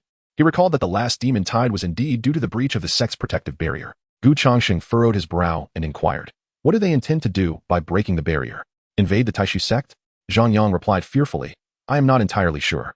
I only know they want me to open the barrier. It seems the blood demon sect has recently acquired a puppet technique that allows them to turn demons and cultivators into puppets. So they intend to capture a batch of cultivators from the Taishu sect's outer gate for experiments. Capture cultivators for experiments? Gu Changsheng was astonished. If the blood demon sect were to infiltrate, it would spell danger for his mausoleum. After all, the first place they would breach is his burial ground, and the first victims would be his disciples. Damn it. It is fortunate that he caught this demonic spy in advance. Otherwise, if the blood demon sect succeeded, wouldn't Lin Pingon and Qin Lan be in peril? However, Gu Changsheng still had some doubts, since they can breach the mausoleum's barrier. Why not directly break the outer gate's barrier? Wouldn't that expose them? Zhang Yang explained. The outer gate's barrier can withstand the power of nascent soul cultivators. Attacking from the outside makes it difficult to breach, and it easily attracts the elders' pursuit. Hence, they want me to act from the inside, collaborating with them to dismantle the barrier. Gu Changsheng nodded in understanding. So that is how it is. The outer gate's barrier is indeed incomparable to the mausoleum's barrier. Regular cultivators lack the ability to shatter it, but if pressure is applied from both inside and outside, it would be much easier. Gu Changsheng frowned. How many people will come in? Zhang Yang, with a mournful expression, replied, I truly do not know, Senior. I am merely a low-ranking member of the blood demon sect, unworthy of accessing such secrets. I only know that there might be a hall master and several deputy hall masters coming. A hall master? Gu Changsheng was secretly astonished. He recalled that Xian Mo was previously a hall master in the blood demon sect. What is the strength of that hall master? Zhang Yang answered honestly, it seems he's at the peak of the golden core stage. The peak of the golden core stage? A glint of light flashed in Gu Changsheng's eyes. Just a few days ago, he might have recoiled from a cultivator at that level, but now, Gu Changsheng was confident in his ability to slay him. More importantly, if the blood demon sect had filtrated, it would undoubtedly involve more than just one or two individuals. Besides the Hall Master, there would be several Deputy Hall Masters, who might also be powerful Golden Core cultivators, or at least above the 8th level of the Foundation establishment stage, with so many powerful beings appearing simultaneously. If he could strike and slay them, the amount of life essence he could harvest would be substantial. With this in mind, Changsheng extended his hand. Where is the token that the man in the black robe gave you? It is here. Zhang Yang hurriedly produced the token. Changsheng took it, a cold smile flashing in his eyes. Excellent. With this token, during the upcoming demon tide next week, he could catch them unawares. Zhang Yang gulped. His face filled with terror as he looked at Changsheng and pleaded, Senior, I have told you everything I know. Please spare me. Spare you? Changsheng's expression changed. His tone resolute. How can that be? You are a demonic spy. As a righteous disciple, it is my duty to eradicate the evil of the demonic path. Upon hearing this, Zhang Yang's face turned pale. You were going back on your word. Changsheng grew even more puzzled. Going back on my word? When did I ever say I would not kill you? Zhang Yang's expression was one of sheer terror. Whoosh. In the next moment, his figure suddenly transformed into a flash of lightning, launching himself into the depths of the forest in a frenzied escape. Flee. He fled for his life. He understood that Changsheng would not let him go today. If he did not escape quickly, his only fate was death. Yet, before he could get far, whoosh, a sharp sound of wind cutting through the air surged from behind, causing Zhang Yang to shudder as he instinctively turned to look. Behind him, a flurry of leaves, imbued with a fierce sword energy, rushed towards him, creating a long shockwave in the air, faster than lightning, bearing down upon him. Not good. Zhang Yang's face changed dramatically, and he instinctively attempted to dodge, but the speed of this barrage of leaves was several times faster than before, leaving him no time to evade. Bang! Zhang Yang's head exploded, a mist of blood scattering as gore and brain matter rained down like a torrential downpour, enveloping the surrounding trees and rocks in a crimson shroud. Thud! In the next moment, Zhang Yang's headless corpse plummeted from the sky, crashing heavily to the ground, lifeless. Changsheng raised his hand and struck the headless corpse with a punch. Bang! With the terrifying force of the punch, Zhang Yang's body was instantly obliterated, reduced to a fine powder, dissipating into a cloud of blood mist in the air. Throughout this entire process, Changsheng's expression remained unchanged. His eyes were as tranquil as a deep well, as if he were not dealing with a person, but rather with a mere chicken. After completing all this, Changsheng did not spare another glance, pocketing the Blood Demon Sect's token before turning to leave. Now, he only needed to wait for the Blood Demon Sect to come to him in a week. In the week that followed, Changsheng's days were relatively peaceful. During this time, he mostly remained in the cave on the back mountain, learning alchemy and talisman crafting techniques under the tutelage of Mu Lingyun. Under Mu Lingyun's guidance, Changsheng's skills in alchemy and talisman crafting saw significant improvement. He could now effortlessly produce 4th-grade pills and those of lower grades. At this moment, Changsheng was seated in the Xianmo residence. Before him lay a sheet of purple talisman paper, with a vermilion brush in hand. Changsheng meticulously inscribed a complex and mysterious pattern upon the talisman paper. Moments later, he set down the brush, raised his right hand, and gently pointed at the talisman paper. Demon Suppression Talisman. Command. In an instant, several bright red iron chains erupted from the talisman paper, slithering through the air like long snakes, producing a series of whooshing sounds as they moved. With a sweep of his right hand, with a resounding clatter, the crimson iron chains seemed to awaken with a consciousness of their own, hastening towards a colossal boulder in the distance. Changsheng clenched his right hand. Stay, he commanded. With a thunderous roar, the chains abruptly constricted inward, causing the boulder to shatter explosively, transforming into countless fragments of varying sizes that scattered across the ground. Chapter 69, Transplanting the Divine Tree, Healing Xiaoyun. Success. As Changsheng gazed upon the shattered stones scattered before him, a flicker of joy illuminated his eyes. Indeed. Mu Lingyun nodded thoughtfully and remarked, you have fully grasped the method for crafting the demon suppression talismans. Furthermore, they are inherently designed to suppress demons and malevolent forces. Utilizing them against such entities will unleash their true potential. Greater power. Changsheng's eyes sparkled with excitement. Mu Lingyun inquired with curiosity. The power of a single demon suppression talisman is capable of slaying a foundation establishment cultivator. With your current cultivation level, how many talismans can you produce at once? After a brief contemplation, Changsheng replied, not many, perhaps around 100. Gasp. Upon hearing this, Mu Lingyun's eyelids twitched in disbelief. 100? Is that even feasible? While the demon suppression talisman is not a high-tier talisman, it is still a formidable artifact capable of vanquishing foundation establishment cultivators. And its crafting does require a considerable amount of spiritual energy. Even a golden core cultivator could typically produce only 30 or 40 at most in one go. Having just broken through to the golden core stage, Changsheng could already produce 100? Observing Mu Lingyun and Appo's reaction, Changsheng assumed he had underestimated his own capabilities and sheepishly scratched his head, saying, Senior, do you think I and Appo's am too weak if I can only produce this few? Mu Lingyun let out a wry smile. She was indeed at a loss for words. To complain about producing 100 at once She was unsure whether Gu Changsheng was genuinely naive or merely playing the fool. Little did she know that Gu Changsheng and Appos, as physical form, refined through the eternal life technique and the ancestral dragon immeasurable fist, far surpassed that of ordinary cultivators. Moreover, he had just ascended to the golden core stage. Although he was now considered a golden core cultivator, the energy he could harness was comparable to that of a nascent soul cultivator. In the ensuing time, Gu Changsheng diligently crafted another batch of demon suppression talismans. After all, the night of the demon tide was imminent, and he needed to prepare for the impending invasion of the Blood Ghost sect. At that moment, Mu Lingyun abruptly concluded her meditation and rose from the stone chair, declaring, "All right, my injuries have nearly healed. Changsheng, it is time to teach your demon friend how to harness the power of demons." Excellent. Hearing this, Gu Changsheng and Appos' eyes brightened. Finally, he would assist Xiaoyun. If this fellow could wield the power of demons, it would alleviate a significant burden from his heart. Without hesitation, Gu Changsheng set aside his work and led her to Xiaoyun. Upon learning that Mu Lingyun would teach him to control his powers, Xiaoyun's expression was one of immense excitement. Mu Lingyun began, "Xiaoyun, the reason you can maintain your consciousness is due to the divine power of the Tsangtian spirit tree within you. However, once you leave the presence of the divine tree, that power will dissipate, and you will lose your rationality. Therefore, to enable you to fully control the power of demons, I must transplant a portion of the divine tree's power into your body. This way, even after departing from the divine tree, you will be able to maintain your clarity for an extended period." Transplant? At this, Xiaoyun was momentarily taken aback. He already possessed the power of demons and was now to receive the power of the divine tree? Am I still considered human? He asked curiously. Gu Changsheng rolled his eyes. "Xiao Shixiao, does it matter whether you are human or not? As long as you can wield the power of demons. Isin and Appos, see that preferable to your current state, which is neither human nor ghost, unable to even step outside?" "That is true," Xiaoyun chuckled. Deciding not to dwell further on the matter, with Xiaoyun and Appos' consent, Mu Lingyun hesitated no longer. She raised her hands, her slender fingers forming an intricate seal, and pointed gently at the Tsangtian spirit tree. Buzz! Instantly, a layer of green radiance rippled from her fingertips.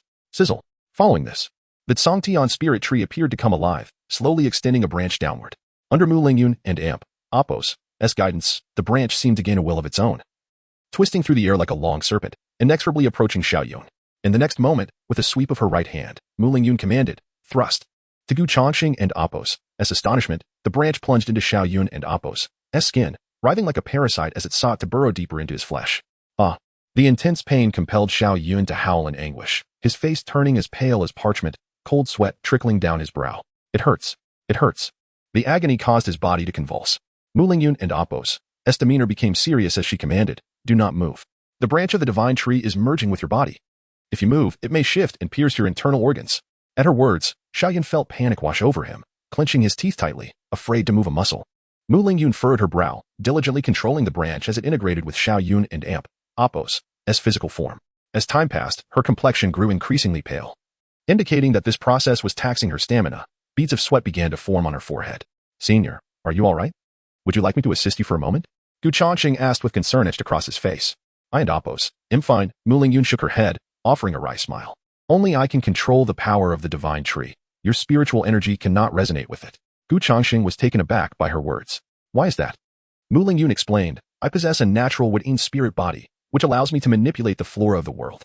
Thus, the spirit energy of the divine tree resonates with me, and this is also why I was chosen as the sect and Appos, as holy maiden. The power of wood not only suppresses malevolent forces but can also sense even the faintest fluctuations of spiritual energy, enabling the sect to seek out heavenly treasures."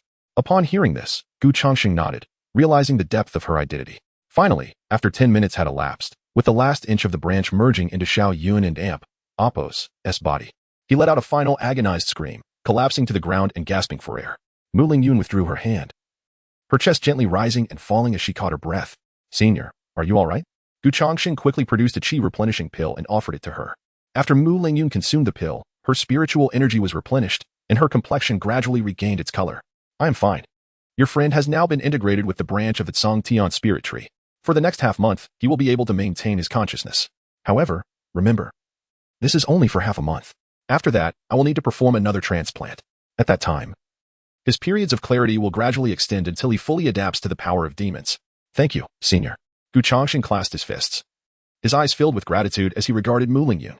Chapter 70, New Faces in the Xuanma Mansion. Gu Changsheng carefully assisted the delicate Mu Lingyun inside, replenishing her vitality with his spiritual energy before taking his leave. He then approached Xiaoyun, intending to inquire about her condition, only to find her fast asleep on the ground. With a wry smile, Gu Changsheng retrieved a blanket from his storage pouch and gently covered her before exiting the cave. After a brief interval, he swiftly returned to the cemetery. Today marked the day of the demon tide's arrival, and he needed to prepare in advance. Upon his return, a familiar figure appeared before him. It was Elder Song Qishan from the servants and Oppo's office. Elder Song, Gu Changsheng greeted with a respectful bow. Please rise, Gu Xiaoyu, Song Qishan replied, flustered, as he quickly assisted Gu Changsheng to his feet. Since Gu Changsheng's visit to the Wanda Chamber of Commerce, where Shifeng and Lu Yun had informed him of Gu Changsheng's esteemed status as a distinguished guest, Elder Song was now acutely aware of the powerful figure that lurked behind him, a mysterious expert proficient in both alchemy and talismans. If his previous feelings towards Gu Changsheng had been those of a mentor and Oppo's affection for a junior, they had now transformed into something entirely different. Elder Song, have you come today regarding the demon tide? Gu Changsheng inquired. Yes, Song Qishan nodded. Today marks the arrival of the demon tide. Although you have experienced it several times, I still felt it prudent to remind you.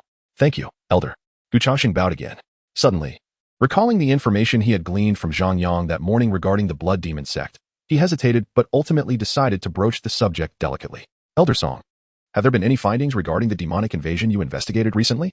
Song Qishan was momentarily taken aback by Gu Changsheng's unexpected inquiry. He shook his head. Not yet. Several elders from the outer sect have conducted investigations, but nothing has been discovered. Perhaps we are being overly sensitive. It may have simply been an ordinary demonic incursion. A bitter smile crossed Song Qishan's face as he spoke. To be honest, he had initially entertained Gu Changsheng's hypothesis, but as time passed, his skepticism grew. After all, the cemetery where Gu Changsheng resided was merely a small servant's office with only 3 or 4 individuals. What sort of demonic sect would go to such lengths to invade them? Gu Changsheng felt a flicker of urgency. The members of Tai Su sect were truly unreliable. With so many of them, they hadn't even found a trace of the demons. He could have wandered the back mountain himself, and likely had more success. Elder Song, perhaps those demonic disciples are simply hiding? If they have a true purpose, they certainly wouldn't relent easily, Gu Changsheng suggested. Song Qishan paused. What do you mean? Gu Changsheng elaborated. Today is the day of the demon tide, the busiest time for the Tai Su sect. If the previous demonic invasion was indeed orchestrated by the demonic sect, they would not easily let this opportunity pass by. If they truly come, wouldn't this demon tide present them with a perfect chance? Upon hearing Gu Changsheng's words, Song Qishan's eyes brightened. Indeed, if the last invasion was instigated by the demonic sect and they had not achieved their goals, they would surely return during this demon tide. If they reinforced their numbers, wouldn't that enable them to catch the demons off guard? Although Song Qishan could not ascertain whether demonic individuals were indeed behind this, he could not afford to take the chance. If there were no threats, that would be fine. But if there were indeed demons due to his negligence, leading to the cemetery and surrounding areas being overrun, he would become a sinner of the Tai Su sect. With this in mind, Song Qishan nodded. Gu Xiaoyu, you make a valid point. I will return to consult with the core elders of the outer sect and request additional personnel for your cemetery. Thank you, Elder. Gu Changsheng expressed his gratitude profusely. After exchanging a few more pleasantries, Song Qishan eagerly departed for the outer sect. Watching his figure fade into the distance, Gu Changsheng sighed in relief, a flicker of joy rising within him. With the assistance of the outer sect, he would not need to engage directly tonight. He could simply collect the remains of the demons afterward. Once Song Qishan had left, Gu Changsheng sought out Qin Lan and Shi Hu, giving them a brief overview of the demon tide. As for Lin Pingyan, he was currently at a critical juncture in his foundational cultivation, so Gu Changsheng chose not to disturb him. As the sky gradually darkened and night enveloped the cemetery, only an hour remained until the demon tide commenced. Gu Changsheng stood at the entrance, eagerly anticipating the arrival of the outer sect experts. Finally, a few minutes later, several figures emerged slowly in the distance. Upon closer inspection, Gu Changsheng recognized 2 of them, Shifeng and Lu Yun. Beside them stood a familiar face, Wang Lan from the Wanda Chamber of Commerce. Wang Shiji is here too, Gu Changsheng thought, astonished. However, alongside these 3, he noticed an unfamiliar figure, a young man appearing to be in his 20s, clad in a flowing white robe, with delicate features and a long sword slung over his back, exuding an air of a carefree swordsman. Gu Shiji. Spotting Gu Changsheng, Wang Lan rushed over, wrapping her arm around his and beaming. We meet again. Why haven't you visited the Wanbao Chamber of Commerce lately? I've been so bored there all alone. Gu Changsheng forced a smile. I've been quite busy recently. I'll definitely come to visit next time. He discreetly withdrew his arm, noting Wang Shiji's unabated enthusiasm. However, seeing Wang Lan clinging to Gu Changsheng's arm, the young swordsman's expression darkened slightly, a hint of displeasure flickering in his eyes. Wang Shiji, who is this? Gu Changsheng asked, glancing at the swordsman. Before Wang Lan could introduce him, the swordsman spoke first, his tone dripping with arrogance. Outer sect, Yang Ao. Gu Changsheng nodded. Shifeng added, Yang Shixiang ranks among the top 10 in the outer sect's leaderboard. and is a cultivator at the 8th level of foundational cultivation. He joined the outer sect over 100 years ago. With him here, we need to worry about the demon invasion. The 8th level of foundational cultivation? Changsheng inhaled sharply, astonishment evident in his gaze. Isn't that just a step away from the Golden Core realm? Oh, I didn't expect this servant-s garden master to be knowledgeable about the Golden Core realm. You're not entirely useless after all. Yang Ao smirked proudly. Indeed. The elders have said that with my talent, I should reach the Golden Core realm within a century. At that point, they will recommend me to enter the inner sect. Impressive. Changsheng expressed genuine admiration, bowing to Yang Ao, while internally he felt a wave of exasperation. Isn't it said that the demonic sect might invade tonight? Why on earth did the outer sect send a foundational cultivator here? This was simply too disappointing. Chapter 71. Overconfidence and anger despite his inner dissatisfaction. Changsheng could not reveal his feelings. He cupped his hands in greeting to the few individuals and welcomed them into the cemetery. Upon entering, Yang Ao, with a face full of disdain, remarked, "Gu, this place is quite shabby. There isn't even a spirit lamp, and it's pitch black. And the ground, how can it still be a muddy path, full of pits and hollows?" Changsheng chuckled awkwardly. "Brother Yang, this is merely a servant's area. The conditions are not as good as those in the outer sect. I hope you can be understanding." Yang Ao snorted coldly, his disdain palpable. Changsheng felt a shiver run down his spine. He sensed that Yang Ao was not an easy person to get along with. Resembling the archetypal antagonist he had encountered in novels during his previous life. Nevertheless, Changsheng did not wish to offend him. The group soon found a place to sit. Yang Ao patted the chair beside him and smiled at Wang Lan, saying, "Sister Wang, it's sweltering in summer, with many mosquitoes. Come sit beside me. I will use my spiritual energy to ward off the insects and cool you down." Unexpectedly, Wang Lan flatly refused. "No need. I'll sit next to junior brother Gu." With that, she dismissed Yang Ao's attempt to speak further and took a seat right beside Changsheng. The two were so close that Wang Lan nearly pressed herself against him, her soft touch accompanied by a sweet fragrance that wafted into Changsheng's senses. Stirring his heart. Witnessing this scene, Yang Ao's expression darkened, a hint of malice flashing in his eyes. However, he quickly regained his composure and donned a smile once more. Moments later, Yang Ao produced a finely crafted dagger from his storage bag and presented it to Wang Lan, saying, "Sister, look. This is a mid-grade magical weapon I obtained during an attack on demonic disciples with the elders, a Qingyan dagger. It is adorned with 5 blue gemstones and a mid-grade spirit stone, capable of slaying cultivators below the 3rd level of foundation establishment. I offer it to you for your protection." Yang Ao smiled slightly, his demeanor cordial as he extended the dagger. However, Wang Lan waved her hand in refusal, saying, "Thank you for your kindness, Brother Yang, but I already have someone I admire. Please take it back." "What?" Yang Ao's face was instantly filled with shock. "Sister Wang, you have someone you admire? When did this happen?" He had been in the outer sect for quite some time and had never heard of Wang Lan having a romantic interest. Just recently, Wang Lan smiled faintly, casting a glance at Changsheng. This action instantly raised Yang Ao and Apos' suspicions. He recalled that when he had invited Wang Lan to sit closer, she had chosen to sit beside Changsheng instead. Could it be that she was fond of this fellow? No, that is impossible. With this thought, Yang Ao quickly dismissed it. This boy was merely the master of the servants area at the 1st level of Qi Condensation. Meanwhile, he was an outer sect disciple, a top 10 expert on the wind and cloud ranking. Wang Lan must be blind to fancy him. Realizing this, Yang Ao found the notion to be quite ludicrous. Yet, before he could chuckle for long, Wang Lan suddenly produced a handkerchief from her sleeve, giggling, "Junior brother Gu, it's so hot. Look at all the sweat on your forehead. Let me help you wipe it off." With that, she lifted her hand and gently began to dab the sweat from Changsheng and Apos' brow. This intimate gesture caused Yang Ao's eyes to widen in disbelief. Wang Lan was actually helping this boy? What was happening? Changsheng was equally startled by her action and quickly replied, "Sister Wang, you're too kind. I can do it myself." He had already noticed Yang Ao and Apos' predatory gaze. Sister Wang was drawing hostility towards him. However, Wang Lan disregarded his protests, not only refusing to withdraw her hand, but also taking hold of Changsheng's hand, smiling sweetly. "Why so shy? Junior brother Gu, we are from the same sect. I'm merely helping you wipe some sweat." As she spoke, she leaned a little closer to Changsheng, her chest nearly brushing against him. The softness pressing against him was intoxicating. Stone Peak and Lu Yun exchanged glances, both wearing expressions of amusement. Meanwhile, Yang Ao's face turned a deep shade of anger, his countenance darkening alarmingly.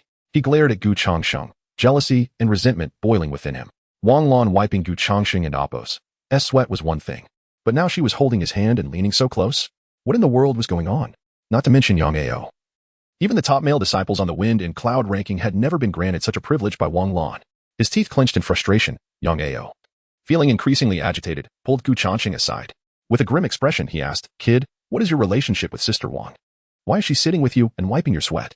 "Just fellow disciples," Changsheng replied, feigning ignorance, his expression one of confusion. Humph, Yang Ao sneered coldly. You think I can't see that you have feelings for Sister Wang? Let me warn you, she is the most beautiful woman in our outer sect. Pursued by countless men, only someone like me, a top talent of the outer sect, is qualified to be close to her. You're merely at the first level of Qi Condensation, a lowly servant disciple. You'd best suppress those unrealistic fantasies. Otherwise, I will make your life more miserable than death. Do you understand? Yang Ao's eyes gleamed with murderous intent, his tone dripping with threat. Upon hearing this, Changsheng furrowed his brows, his anger surging. This fellow truly believed himself to be something special? He had shown him courtesy merely because he was an outer sect disciple. And now he was getting arrogant? Brother Yang, I have been polite to you because you are my fellow disciple. Don't you think your words are a bit overly presumptuous? Changsheng's expression darkened, his tone growing increasingly frigid. At this remark, Yang Ao was taken aback. He had not expected this insignificant servant to dare to retort against him. Chapter 72. Yang Ao strikes, the sword like lightning useless waste. What did you say? Yang Ao's expression darkened, a murderous intent flashing in his eyes. You, a mere servant disciple, dare to lecture me? With a swift motion, Yang Ao's hand shot towards Changsheng's neck like a bolt of lightning. However, as his hand stretched out, Changsheng raised his right hand and firmly grasped Yang Ao's arm with a resounding clap. The entire exchange transpired in the blink of an eye, leaving Yang Ao no time to react before Changsheng's grip became as unyielding as a vice. No matter how hard he struggled to pull away, he found Changsheng and Apo's hold unwavering. What is happening? How can this waste possess such strength? Yang Ao was taken aback. Humph, Changsheng scoffed, loosening his grip slightly. The sudden release of force caused Yang Ao to stumble backward, nearly losing his balance. Changsheng spoke calmly. Young senior brother, out of camaraderie. Allow me to remind you that while I may have a good temper, it does not mean I lack one. Do not assume that. Even if there is nothing between me and Sister Wang Lan, you can stop me. His tone was placid, yet the words carried an undeniable authority. Yang Ao found himself momentarily entranced. For reasons unknown, under Changsheng's gaze, his heart raced wildly, and a cold sweat inexplicably formed on his back. What is this? I am actually intimidated by a waste. Grinding his teeth, Yang Ao and Apo's heart roared in defiance. Impossible. He was a distinguished external disciple, a top 10 expert on the wind and cloud rankings. How could he be frightened by a waste? Yang Ao opened his mouth, desperately trying to retort. But under Changsheng and Apo's piercing gaze, his lips felt as if they were weighed down with lead, rendering him voiceless despite his efforts. Changsheng merely snorted, retracting his imposing presence and turning to leave.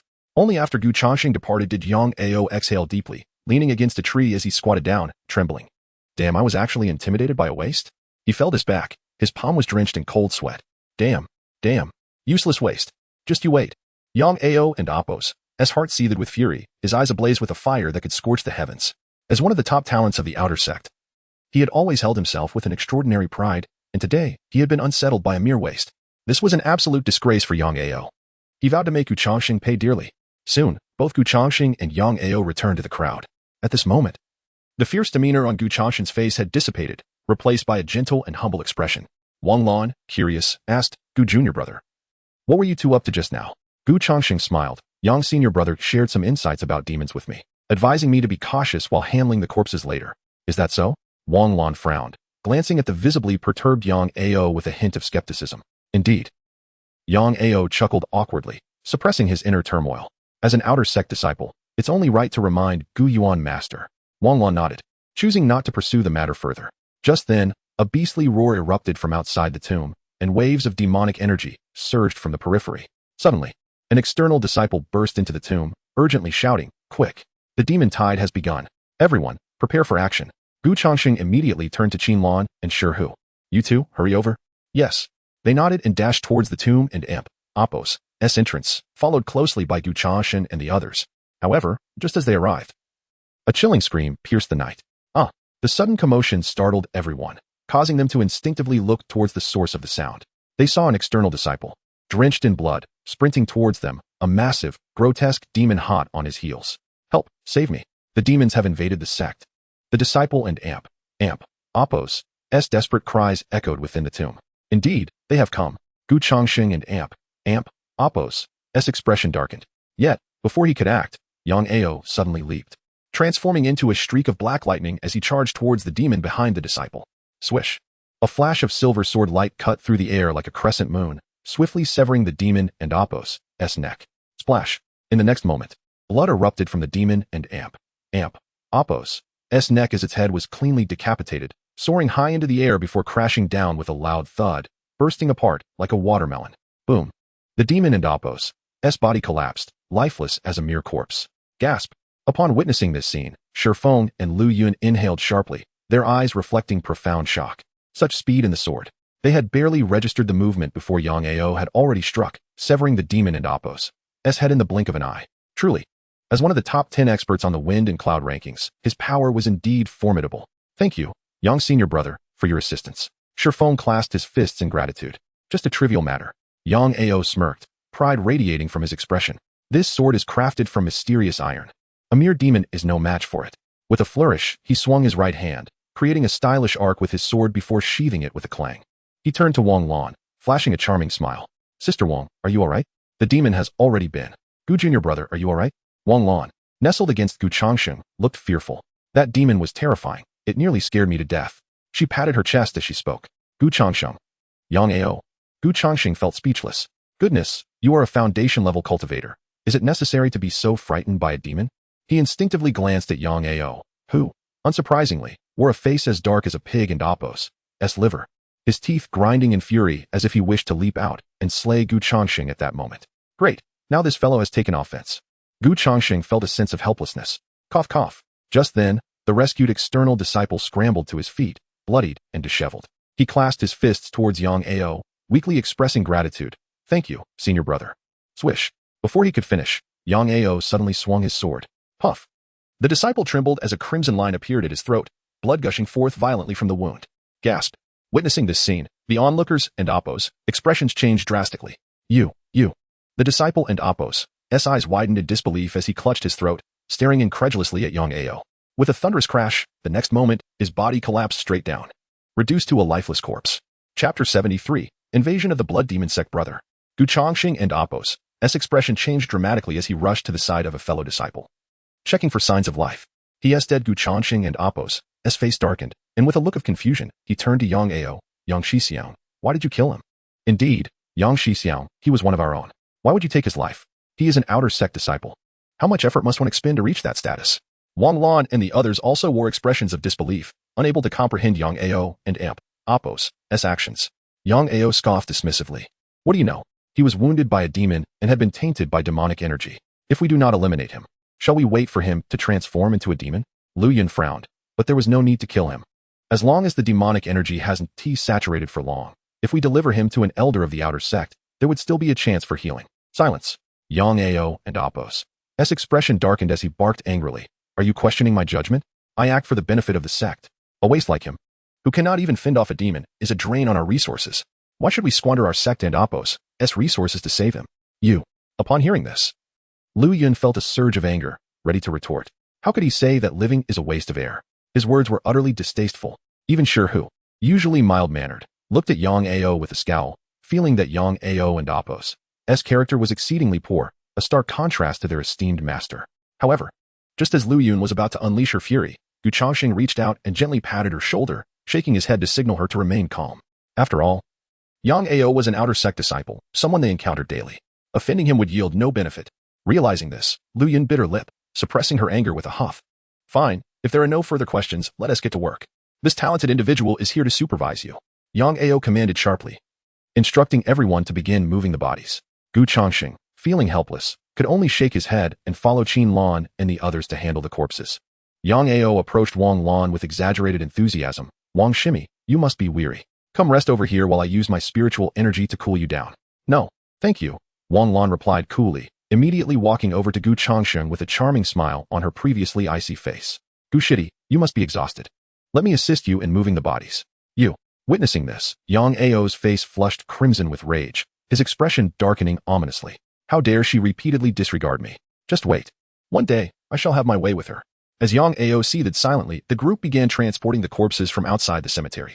During this time, several demons intruded into the cemetery, but were swiftly dealt with by Yang Ao. With each demon he defeated, Yang Ao's confidence swelled, his arrogance reaching new heights. Sigh. This task is too simple. I fail to understand why the elders sent me to such a place. It is a waste of my talents. Yang Ao stood with his hands clasped behind his back, adopting an air of superiority. Qin Lan scoffed, her tone disapproving, a petty man rejoicing in his success. She could not fathom how someone with Yang Ao's disposition could be deemed a prodigy. How had he not been dealt with yet? Gu Changsheng kindly interjected, Yang Shixiang. I think you should be cautious. I overheard the elders of the outer sect mention that there is a strong possibility of an invasion by the demonic faction tonight. Yang Ao laughed contemptuously. What nonsense is this demonic faction? I've been here for nearly 2 hours and have yet to see a single ghostly figure. Those elders must be overindulged and paranoid. Even if demons invade, with me here, they will surely return empty-handed. Yang Ao and Appo's laughter echoed with confidence. Haha. I look forward to seeing who dares to make me return empty-handed. Suddenly, a rumble echoed ominously. Just as Yang Ao's words fell, a thick black mist enveloped the sky above the cemetery, swirling violently, as if coalescing into a primordial beast intent on devouring life itself. A terrifying, chilling aura surged forth from the black mist. What is happening? The crowd and Appo's expression shifted dramatically. Changsheng hastily looked up, his gaze sharp as he focused on the sky. So, they have indeed come. From the depths of the black mist emerged a dozen formidable figures, clad in dark robes. Both male and female, their forms shrouded in the swirling black fog. More alarming was the fact that all possessed cultivation levels exceeding the 6th layer of the Foundation establishment stage, especially the one leading them, whose aura was exceptionally terrifying. Changsheng scanned for information. Wang Xiao, 9th layer of Golden Core stage, 750-2300 medium spiritual root. The revelation of his cultivation level caused Changsheng to instinctively gasp. It appeared this individual was the leader of the Blood Demon sect. In the sky, several demonic cultivators from the Blood Demon sect grinned wickedly as they surveyed Changsheng and the others below. Lord Wang, this is the cemetery mentioned by the sect master. Isn't it? Truly an excellent place to infiltrate. Haha. A bunch of ants. Oh, are there a few Foundation establishment cultivators among them? Was it said that this cemetery only housed Qi refinement cultivators? At that moment, the demonic cultivators' gazes fell upon Wang Lan and Lu Yun, their eyes filled with surprise. Especially upon noticing Yang Ao at the 8th layer of the Foundation establishment stage, their expressions turned even more astonished. Wang Xiao smirked disdainfully. It matters not. A mere 8th layer Foundation establishment cultivator is but a slightly larger ant. What did you say? Yang Ao was instantly incensed. He was a prodigy ranked among the top 10 of the outer sect. How dare they refer to him as a mere oversized ant? Drawing his long sword from his back, he pointed it at Wang Xiao and the others hovering in the sky, bellowing, "You dare to be so audacious? I'm among the top 10 prodigies of the outer sect. This is the sacred ground of the Tai Su sect, and you demonic scum dare to trespass? You have 3 breaths to leave." Changsheng was left speechless. Did he not realize the terror of this group? Haha. As expected, upon hearing Yang Ao's words, Wang Xiao burst into laughter. Good, good, good. A mere 8th layer Foundation establishment cultivator dares to speak so boldly? I thought this cemetery was filled with trash, only to find a few hidden Foundation establishment cultivators. Excellent. In that case, your flesh shall be used to refine my demon puppets. With that, Wang Xiao unleashed a powerful palm strike into the air. Boom. A torrent of black mist surged from his body, coalescing into a swarm of black skeletons that lunged ferociously toward Changsheng and the others. This is bad. Changsheng's expression changed dramatically. Wang Xiao is indeed a formidable master at the 9th level of the Golden Core realm. If struck by this attack, Qin Lan and her companions would not only be gravely injured, but perhaps even lose their lives. Contemplating this, Changsheng exhibited no hesitation. He lunged forward, bringing Qin Lan and the others down to the ground. Boom. The terrifying black skeletal figure soared past them, crashing violently into a nearby massive boulder, shattering it into countless fragments. Thank you, Senior Brother Gu, Wang Lan and the others said, their hearts still racing as they watched the scene unfold. Had it not been for Changsheng's timely intervention, they would have surely fallen victim to that ominous mist. Meanwhile, Yang Ao swiftly maneuvered through the black mist. Observing the ever-present danger, he deftly evaded. A sense of pride swelled within him. Such trivial skills. He scoffed. He had been pondering how to impress Wang Lan, only to find that a few demonic cultivators had conveniently presented themselves. If he could slay them before Wang Shimi, surely she would develop feelings for him. Yang Ao sneered, his resolve strengthening. With that thought, he firmly stomped his foot and thrust his longsword towards Wang Xiao in the sky. Die. Boom. The surging radiance of the sword gleamed like a brilliant rainbow, illuminating the night sky. Fool. Changsheng remarked with a cold laugh, quietly watching Yang Ao's display without any intention to intervene. In the skies above, Yang Ao's smile widened. As the sword light approached, he envisioned the demonic cultivators meeting their demise before him and the worshipful gaze Wang Lan would cast upon him. However, just as his sword light was about to make contact with Wang Xiao, he witnessed Wang Xiao raise a hand. Boom. The overwhelming black mist surged forth, and wherever it passed, Yang Ao's sword light erupted in a cacophony of explosions. Chapter 74. Striking in the shadows, slaying Yang Ao. What? As he gazed at the shattered sword light, Yang Ao's eyes brimmed with disbelief. How could this be possible? This was his most formidable skill, the stunning sword. Even peak Foundation establishment experts would not dare to confront it head-on. Yet, it had been effortlessly shattered by Wang Zhao's single palm? Is this the strength of those ranked in the top 10 of the Outer Sect's storm list? Pathetic. How is it possible that someone of your caliber can even be in the Outer Sect's top 10? It appears that the Su sect truly has no one left. Wang Xiao grinned menacingly. He then unleashed another palm strike. Yang Ao's expression changed drastically, and he hastily raised his sword to defend himself. However, the overwhelming black mist loomed like an insurmountable mountain, brimming with indescribable terrifying might. Yang Ao found himself utterly unable to resist, instantly sent flying. Ah! Yang Ao let out a wretched scream as he plummeted from the sky, crashing heavily to the ground. Hot blood erupted from his mouth. This strike felt as if his internal organs had been shattered. He could not even fathom how many ribs had been broken within him. You are not a foundation establishment cultivator. You are at the core formation stage. Yang Ao lay on the ground, his face a mask of disarray as he looked at Wang Xiao. Even he, in his ignorance, could not fail to comprehend the truth. The only one capable of shattering his sword light could only be a core formation expert. Meanwhile, upon witnessing Yang Ao's injury, Wang Lan and the others were preparing to approach. However, Changsheng waved his hand, saying, "Do not move. I shall take a look." He signaled for Wang Lan and the others to find a place to hide, then rushed towards Yang Ao alone. At this moment, Yang Ao was drenched in blood. Both legs gruesomely broken, with bones visible amidst the flesh, a truly harrowing sight. Oh, how tragic. Changsheng raised an eyebrow, leaning closer to Yang Ao, feigning concern. "Brother Yang, are you all right? What do you think?" Yang Ao glared at Changsheng with irritation. Damn it, he had wanted to show off. Who would have thought he would encounter a core formation expert upon stepping out? He had failed to impress and instead became a fool. It seemed that now he could only flee and devise a new plan. Grinding his teeth, Yang Ao turned to Changsheng, barking, "Useless waste. Why are you still standing there? Hurry and fetch me a healing elixir. Truly worthless. Not a shred of insight." TSK. Hearing Yang Ao's urgent demand, Changsheng remained unfazed. Not only did he not retrieve the elixir, but he also squatted down, looking at him with a half-smile. "Brother Yang, did you not say that you would make my life more miserable than death? How come you find yourself in such a pitiful state?" "You, shut up." Upon hearing Changsheng's mockery, Yang Ao's fury ignited. "You, a mere servant disciple, dare to mock me? If you wish to live, hurry and give me that healing elixir. Once this prodigy recovers, he will naturally fend off these demonic cultivators." "Very well." Changsheng nodded, then without further ado, began rummaging through his storage pouch. Witnessing this, a trace of derision flickered in Yang Ao's eyes. "Haha, fool. Did you truly believe this prodigy would stay behind to meet his demise? This was a core formation expert. Once I obtain the healing elixir, I shall abandon you all and flee." However, just as Yang Ao eagerly awaited Changsheng to deliver the healing elixir, he saw Changsheng shrug.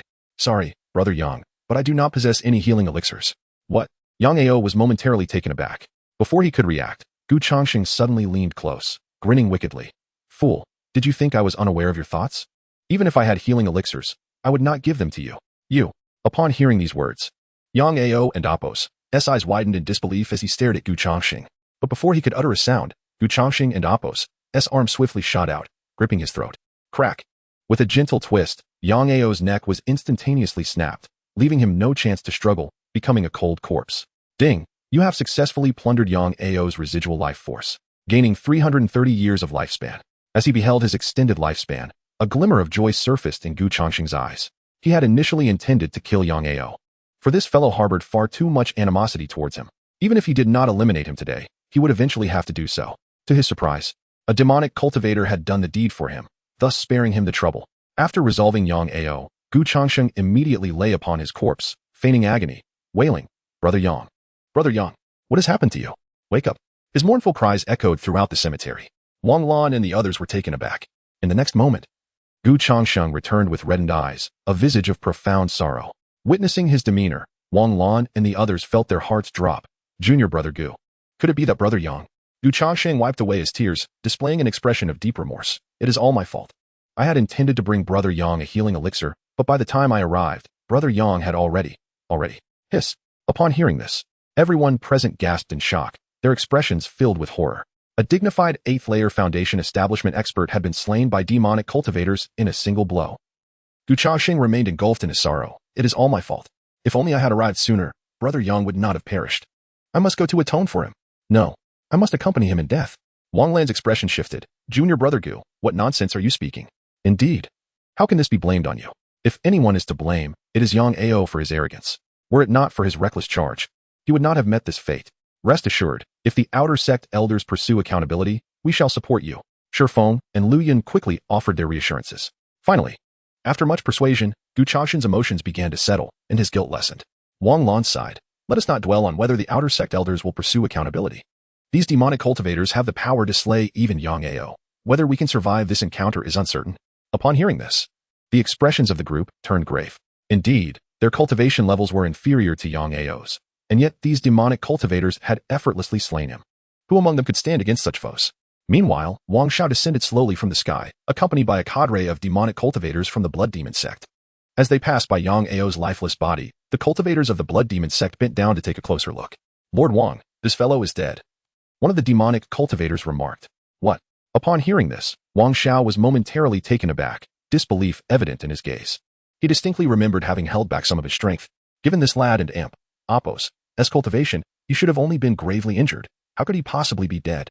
Chapter 75. Changsheng takes action with a disdainful sneer. A demonic cultivator raised his foot and kicked the lifeless Yang Ao, scoffing, what a pathetic outer sect prodigy. The talents of the Taisu sect are hardly impressive. He turned to Wang, exclaiming, Master Wang, your prowess is truly remarkable.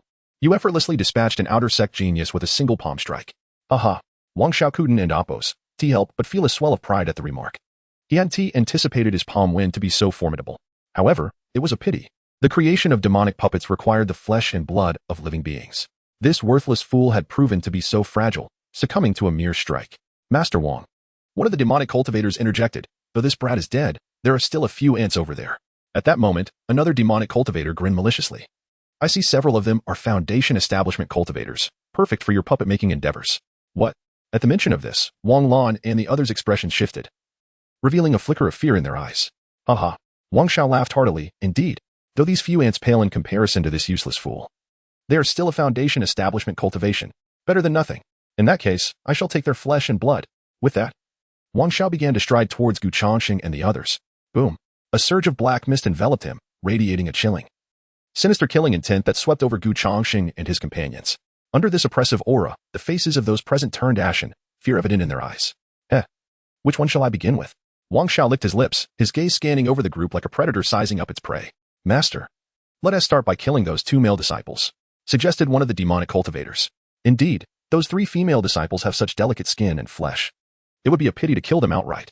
Why not let us enjoy them first, and you can finish them off later? Laughter erupted among the demonic cultivators, their eyes gleaming with depravity as they looked at Wang Lan, Lu Yun, and Qin Lan. Haha. Wang Shao chuckled, waving his sleeve dismissively. Very well, since you desire them. Those little girls are yours to enjoy. Remember, be gentle. I still need their bodies for puppet crafting. Rest assured, master.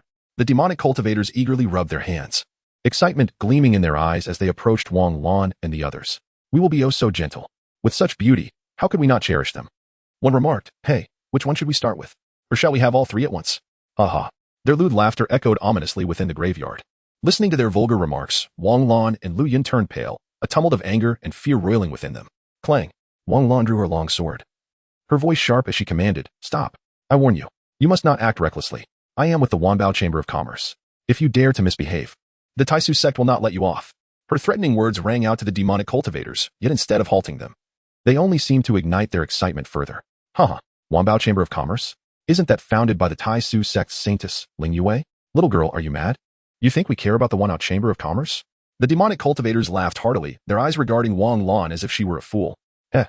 I've heard that the female disciples of the Wanbao Chamber are all stunningly beautiful. Today, I see it is indeed true. If we can't have Ling Yue, a subordinate will suffice. Look at those delicate arms and legs. She seems shy. She must be a virgin. This will be quite the thrill. Haha. Their ecstatic voices rang out incessantly as they advanced on Wang Lan and the others, their eyes filled with insatiable desire, eager to devour them whole. What do we do, Sister Wang? Are we truly to be humiliated by these demonic cultivators today? Li Yun swallowed hard, her voice trembling with fear. Wang Lan's face was equally pale. As an outer sect disciple, she had never encountered such a dire situation. Moreover, she had long heard of the brutal methods employed by demonic cultivators. Every female disciple who fell into their hands met a tragically bleak fate. If she were to be humiliated today, death might be a preferable escape. Sister, don't be afraid. With me here, I will not allow them to harm you. Shifeng gritted his teeth, drawing his sword and positioning himself protectively in front of Wang Lan and the others.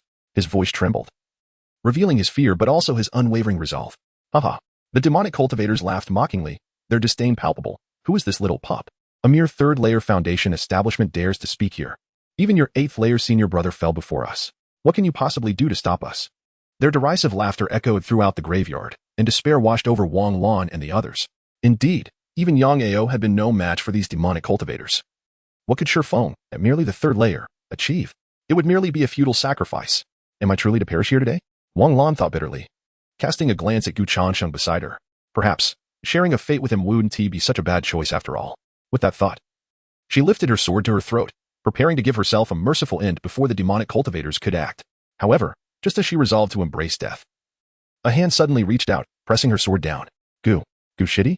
Wang Lan blinked in surprise, recognizing the person who had intervened as Gu Changsheng. Before she could process this, Gu Changsheng unexpectedly stepped forward, striding towards the demonic cultivators. This action stunned everyone present. Gu Shidi, what are you doing? Come back. It's dangerous. Wang Lan and the others cried out in alarm, their expressions shifting rapidly. Had he lost his mind? Did he not comprehend the terror these demonic cultivators embodied? A first-layer Qi Condensation cultivator dared to approach them? Was he courting death? Yet, irrespective of the urgent calls from behind, Gu Changsheng remained unfazed, his steps unwavering as he advanced towards the demonic cultivators. The demonic cultivators were taken aback, bewildered by this audacious act. Is this kid insane? A first-layer Qi Condensation cultivator dares to stick his neck out? Is he attempting to play the hero? They chuckled derisively. Get lost.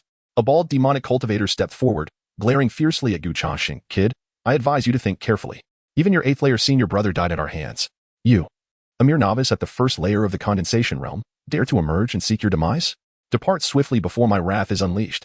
Otherwise, I shall twist your head off and use it as a chamber pot. Chapter 76, Has Gu Changsheng fallen into darkness? A menacing voice reverberated throughout the cemetery. Wang Lan and the others wore anxious expressions, urgently calling out, Gu Shidi, come back quickly. Being this close to them could cost you your life. Nonetheless, Gu Changsheng remained indifferent to the cries behind him, his gaze fixed intently on the demonic cultivators opposite him, a faint smile gracing his lips as he retorted. What can you do if I refuse to leave? What? The moment these words left his mouth, the demonic cultivators appeared taken aback. After exchanging glances, they erupted into raucous laughter. Haha, is this kid insane? He dares to ask what we can do if he stays? This is too amusing. Does he really think he looks cool? Haha, a mere first-stage Qi condensation waste. The derisive jeers echoed around him, their eyes regarding Gu Changsheng as if he were a fool. Haha, fine. The bald demonic cultivator cackled, slapping his gleaming head with a sinister grin. Since you seek death, do not blame me for being merciless. Rest assured, I shall grant you a swift demise. In your next life, remember to bring your wits. If you lack ability, do not pretend to be impressive. As he spoke, the bald demonic cultivator trembled with intensity. Boom. A terrifying black mist surged forth from his body, swirling ominously, roaring, and finally coalescing into a ghastly, blood-red greatsword. Grasping the blade, the bald cultivator resembled a harbinger of slaughter, advancing towards Gu Changsheng step by step. The overwhelming murderous intent seemed to freeze the very air around them. This is bad. Witnessing this scene, Shifeng's face paled in an instant. Gu Shidi, come back. That is a demonic sword formed from demonic energy. If it touches you, you will surely perish. Beside him, Qin Lan's eyes were filled with urgency. Did this fool not understand his own limitations? How could he dare to provoke a demonic cultivator at the foundation establishment stage? Haha, it is too late. The bald demonic cultivator roared with laughter. To dare provoke us, the blood demon sect. Even if the heavenly king himself arrived today, he would meet his end without a doubt. Swish.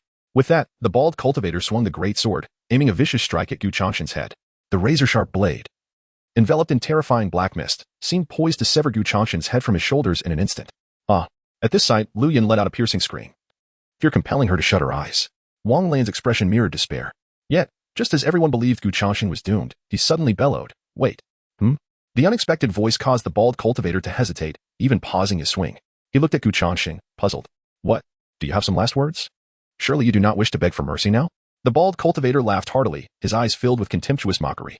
Gu Changsheng, however, ignored him, instead gazing past him at Wang Xiao, and spoke in a grave tone, Wang Hall Master, I fear you cannot make a move. I am not merely a disciple of the Taisu sect. I possess a true identity that I have not disclosed to you. A true identity? Wang Xiao furrowed his brow, a look of confusion crossing his face. Then, Gu Changsheng announced loudly. My true identity is that I am a spy planted in the Taisu sect by the blood demon sect. I am one of them. What? The revelation stunned the entire assembly. Everyone's eyes widened in disbelief as they turned to Gu Changsheng. They could not fathom that he would utter such words, claiming to be a member of the blood demon sect. Had he lost his mind? Haha. The bald cultivator laughed uproariously. Kid, did you bump your head on the way out?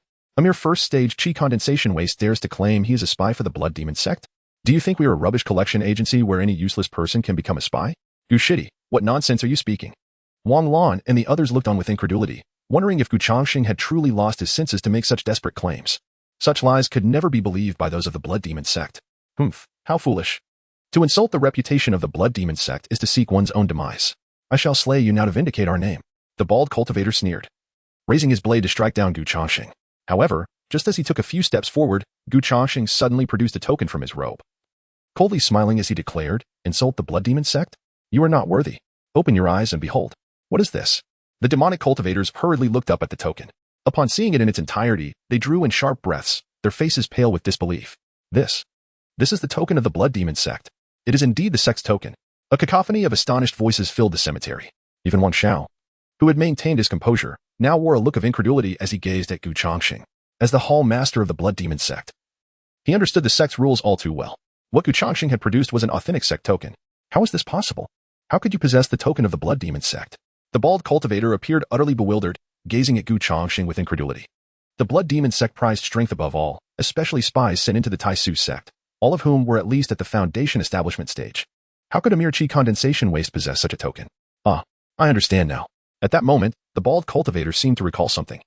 Raising his blood-red blade and sneering, "This token must have been stolen by you. Speak. Did you take it from a disciple of the blood demon sect? Or is this token a forgery?" Changsheng smiled faintly. Whether it is a forgery or not, won't Hall Master Wang be able to determine that with a glance? As the Hall Master of the blood demon sect, you should be able to discern the authenticity of the token, correct? Naturally. Wang Xiao and Apos' expression fluctuated as he stepped forward, taking the token from Changsheng's hand to scrutinize it closely. In that moment, all present, both righteous and demonic, held their breath, eyes filled with anticipation. The bald cultivator grew impatient. "Hall Master, why waste words with him? It is clear that this waste token is a forgery. Just wait.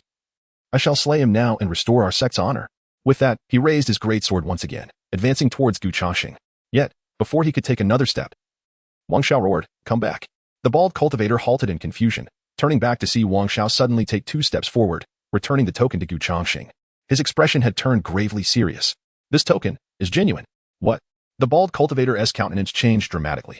Wang Xiao continued gravely, "Not only is it genuine, but it is also of a very high rank. He is just like the main hall master. Both are the masters of the blood demon sect." What? Upon hearing these words, the expressions of everyone instantly changed, leaving them utterly petrified on the spot. Chapter 77. Life is a play. All depends on performance. Hall master. Upon hearing Wang Xiao's words, the surrounding demonic cultivators were taken aback, their eyes wide with disbelief. They even questioned whether their ears were deceiving them. This young man not only possessed a genuine token but was also a hall master? This was utterly astonishing. His rank exceeded theirs. The bald demonic cultivator swallowed hard, still incredulous. "Hall Master Wang, are you certain? Is this fellow truly the hall master of our blood demon sect?" No wonder he reacted so strongly. After all, there were only 7 or 8 hall masters in the entire blood demon sect, each of whom held a lofty position and possessed formidable strength. The weakest among them was at least at the golden core stage. When had they ever heard of a mere Qi condensation stage waste becoming the hall master of the blood demon sect? "Are you doubting my judgment?" Wang Xiao and Apos' expression darkened, his gaze piercing as he shot a glance at the bald cultivator. The latter shuddered and quickly lowered his head. "And no, I wouldn't dare." "Humph," Wang Xiao snorted coldly, speaking with a hint of disdain. "This token bears the imprint of our sect's master. I could never be mistaken. Moreover, the craftsmanship of the hall master's token is intricate, containing 72 mechanisms. It would be impossible to forge." The moment these words left his mouth, everyone present inhaled sharply. Even Wang Lan and the others, who were not far away, were utterly astonished by this revelation. "Senior Sister Wang, am I dreaming? Did I just hear that Junior Brother Gu has become the hall master of the blood demon sect?"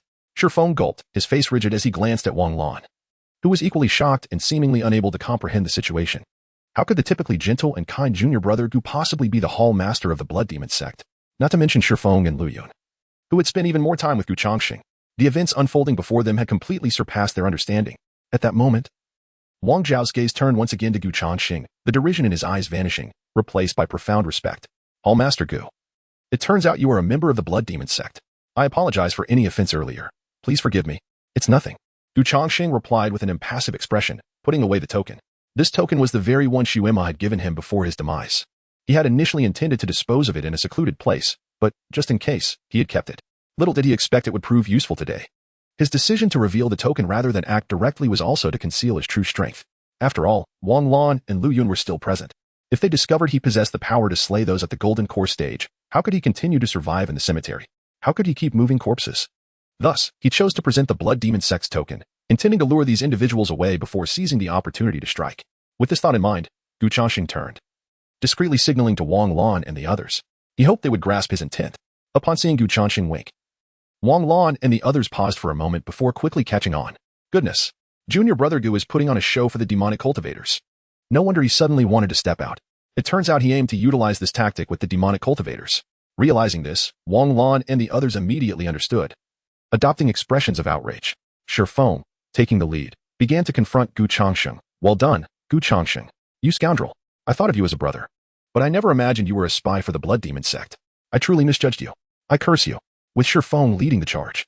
Wang Lan and the others quickly joined in, hurling accusations at Gu Changsheng. Indeed, Gu Changsheng, I cannot believe you are a spy for the Blood Demon sect. I even had feelings for you before. I truly misjudged you. Listening to the torrent of curses, Wang Xiao and the others gradually began to believe it. Clearly, Gu Changsheng was indeed a spy for the demonic path. Otherwise, how could these disciples of the Taishu sect react so vehemently? Hee, Hall Master Gu. It seems these individuals harbor considerable animosity towards you. Perhaps I should assist you in eliminating them? Wang Xiao chuckled coldly, raising his hand. Prepared to assist Gu Changsheng in dispatching Wang Lan and the others. However, just as he was about to act, Gu Changsheng suddenly reached out to stop him. Wait, Hall Master Wang, do not harm these individuals. Oh, why? Wang Xiao inquired, perplexed. Hall Master Gu, these individuals just humiliated you. Are you truly going to let them go? Indeed, Hall Master Gu, we cannot spare them. They are from the Taishu sect. If they learn of our incursion and notify the elders, we shall be in deep trouble. The bald demonic cultivator echoed in agreement. Gu Changsheng cackled. Of course, I have no intention of letting them go. It is just that these four are useful to me. I require their flesh and blood to concoct elixirs. Concoct elixirs? The crowd gasped in surprise. Indeed, Gu Changsheng nodded. Over the past few years, I have deceived them into consuming numerous elixirs under the pretense of enhancing their cultivation. They have always believed I was providing them with elevation potions, but in truth, they were toxic elixirs meant for refining flesh. The onset of the toxins is only 3 months away. Once the toxins fully manifest, I can utilize their flesh and blood to concoct the longevity elixir. Gu Changsheng laughed heartily, his once refined visage now twisted with a sinister expression, resembling a nefarious fiend. Wang Lan and the others quickly reacted, mirroring Gu Changsheng's anger. What? Gu Changsheng, you fed us toxic elixirs. You, how could you be so malicious?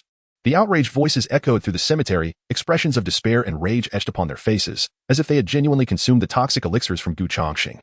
Gu Changsheng was taken aback. Good heavens. These individuals are masterful actors. They seem utterly convincing. Their expressions could secure them an Oscar. Wang Xiao and the others, oblivious to the ruse, laughed heartily. Haha, Hall Master Gu, you are truly remarkable. To think of using their flesh and blood to concoct elixirs. Impressive. Impressive. Well, since they belong to you, I shall not contest them. When the elixirs are ready, do not forget to share a portion with me. Rest assured, Gu Changsheng cackled. He then glanced at the sky, stating, all right, it is getting late, Hall Master Wang.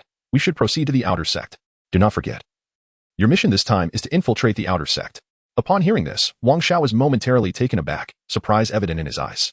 He had not expected Gu Changsheng to be aware of this. This was the Blood Demon sect and Oppos, as high a secret. Apart from those participating in the mission, no one else should know. Gu Changsheng knew? It seemed he was indeed the genuine Hall Master of the Blood Demon sect. Chapter 78. A single punch to obliterate. Very well. If that is the case, let us heed the words of Master Gu. With a faint smile, Wang Xiao signaled to the group of demonic cultivators behind him, preparing to head towards the outer sect. However, before departing, he cast a worried glance at Wang Lan and the others. Master Gu, are you certain it's safe to leave these individuals here? If they take the opportunity to alert others, we could find ourselves in peril. Gu Changsheng chuckled ominously. Rest assured, I have my methods. With that, he produced a few crimson pills, no larger than a fingernail, from his storage bag. These are my meticulously crafted bone-melting pills, capable of liquefying flesh and corroding organs. Should they dare to betray us, with a mere hand seal, I can reduce them to nothingness in an instant. What? Bone-melting pills? The demonic cultivators present displayed expressions of horror. The bone-melting pill was notorious in the realm of cultivation as a lethal poison. It was said that within 3 months of ingestion, a cultivator's flesh would dissolve into blood, and even their golden core could be melted away. Moreover, the pill was colorless and tasteless, making it nearly impossible to detect its presence. Once the poison took effect, even the most experienced coroner would struggle to uncover the truth. It was indeed a divine weapon of death. Wang Zhao's eyelids flickered, and he forced a laugh. I had no idea Master Gu possessed such a formidable means. Gu Changsheng smiled faintly. Oh, I merely concocted these out of boredom. In truth, he had no actual bone-melting pills.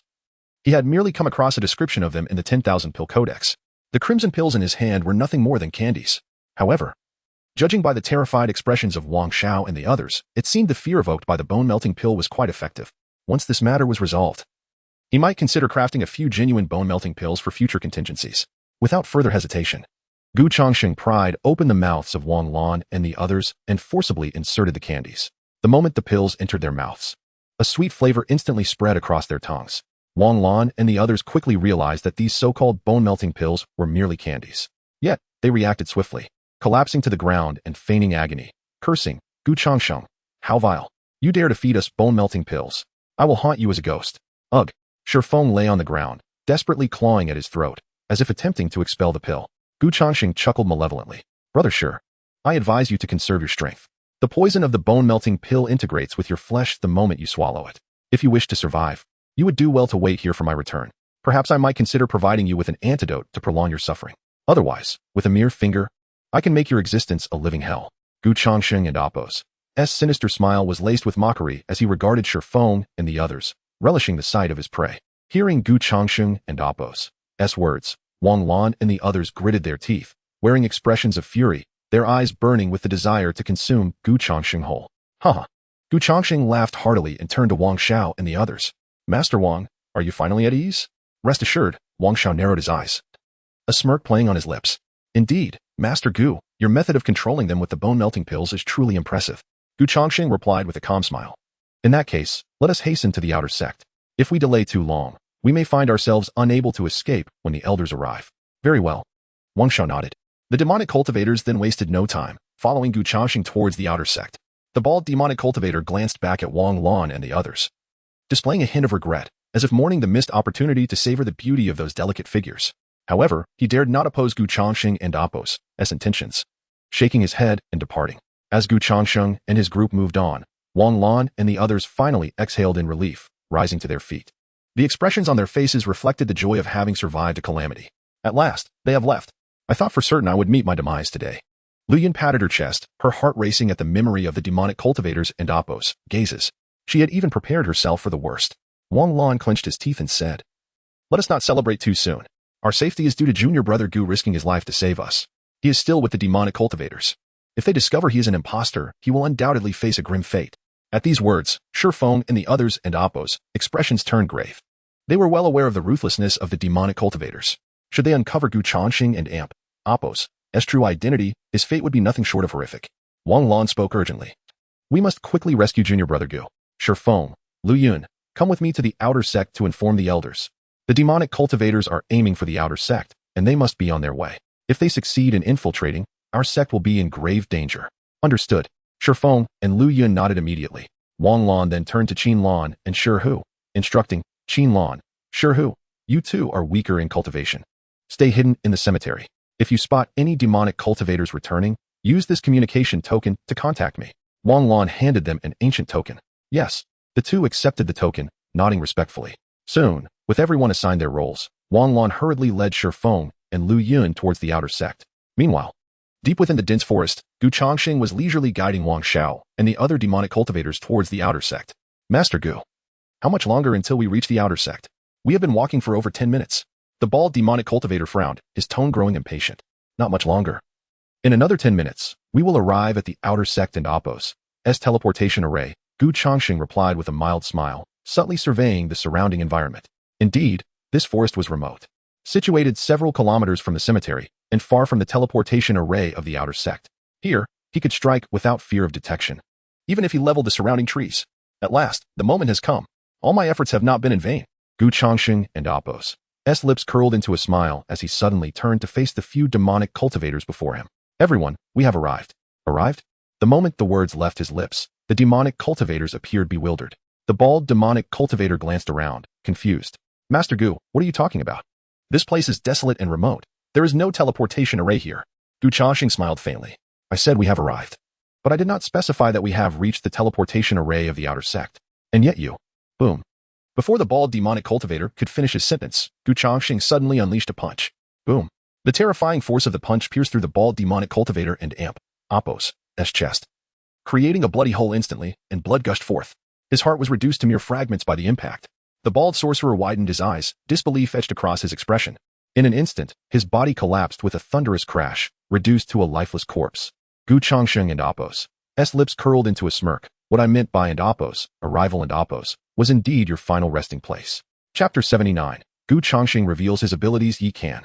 As the bald demon cultivator was struck down by Gu Changsheng and Apos' punch, the expressions of the other demon cultivators in attendance changed dramatically, their faces betraying astonishment. Particularly Wang Xiao, who was utterly bewildered. "Gu Hall Master, what have you done? Why did you kill Ye Can? Why?" Because I wanted to, Gu Changsheng replied, his expression impassive.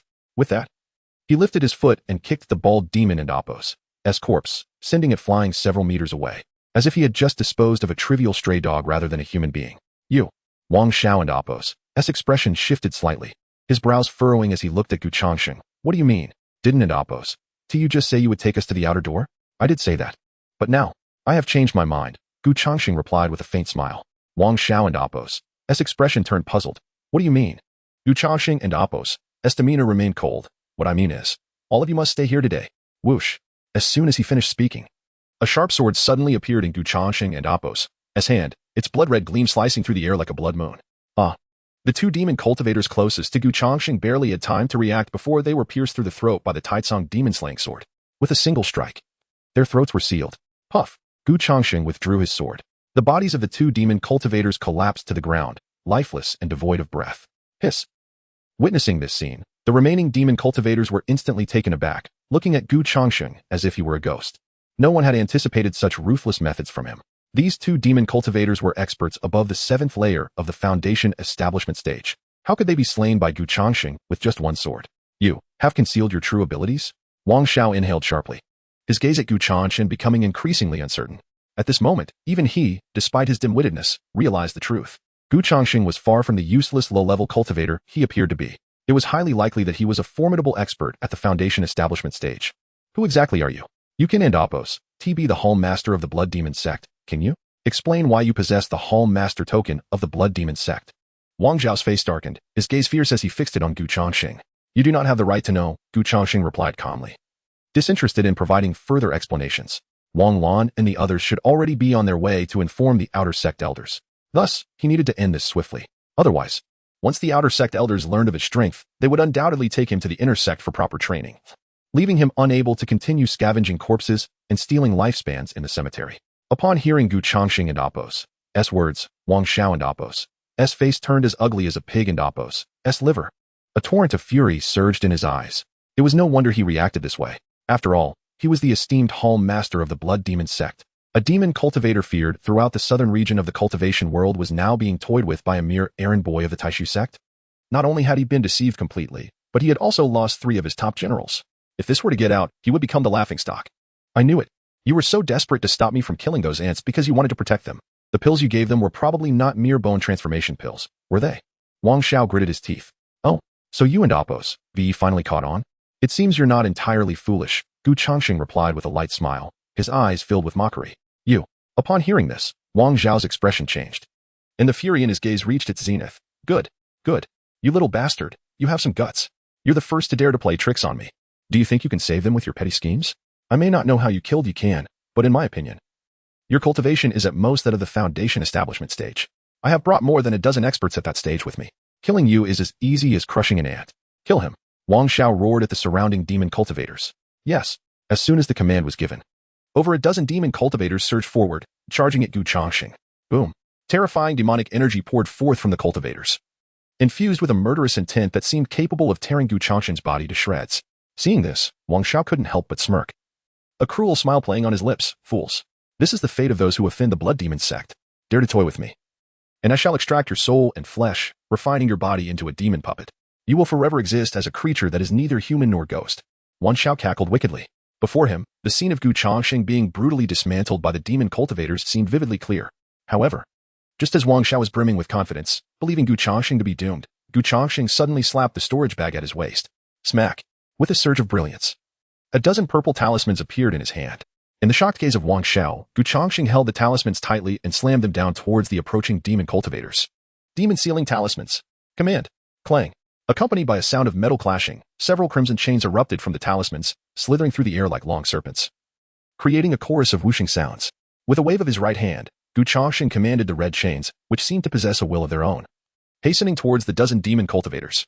A chorus of piercing screams erupted instantly.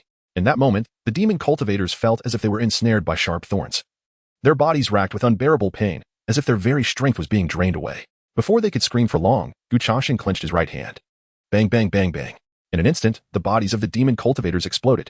The sounds of the explosions echoed like firecrackers during the new year, as their flesh was torn apart into countless fragments. Plop, plop. Fresh blood mixed with bits of entrails rained down upon the ground. The entire forest seemed to have descended into a rain of blood. The ground, trees, and rocks were all stained crimson. How is this possible? Witnessing this scene, Wang Xiao was left utterly dumbfounded. He could hardly believe that Gu Changsheng was so formidable.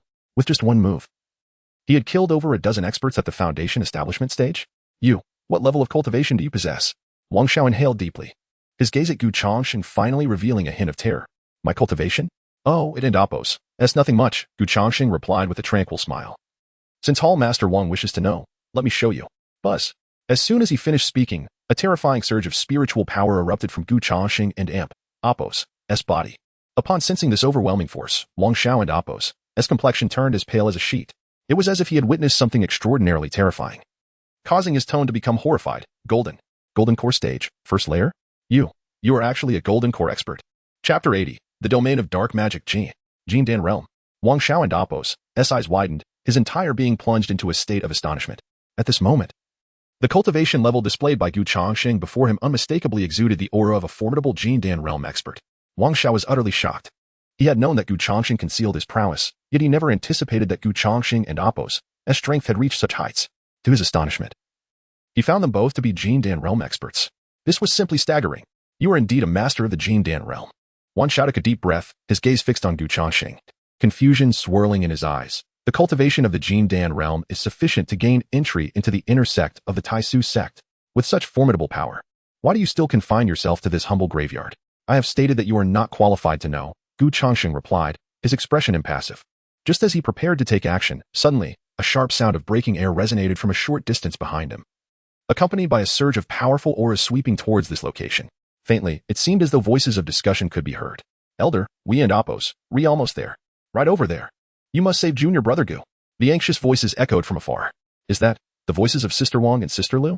Gu Changsheng recognized them. The owners of those voices were indeed Wang Lan and her companions. Alongside them, several powerful auras approached rapidly. Damn it, they arrived sooner than expected. Gu Changsheng and Appos' heart sank. He had anticipated that it would take at least half an hour for them to inform the elders in the outer sect. Yet, he never expected them to arrive with such swiftness. They returned before he could completely deal with the demon cultivator? It seems I cannot afford to delay. I must resolve this swiftly. Taking a deep breath, Gu Changsheng slowly raised his sword and pointed it at Wang Xiao, declaring, I will take 1 minute to slay you. What?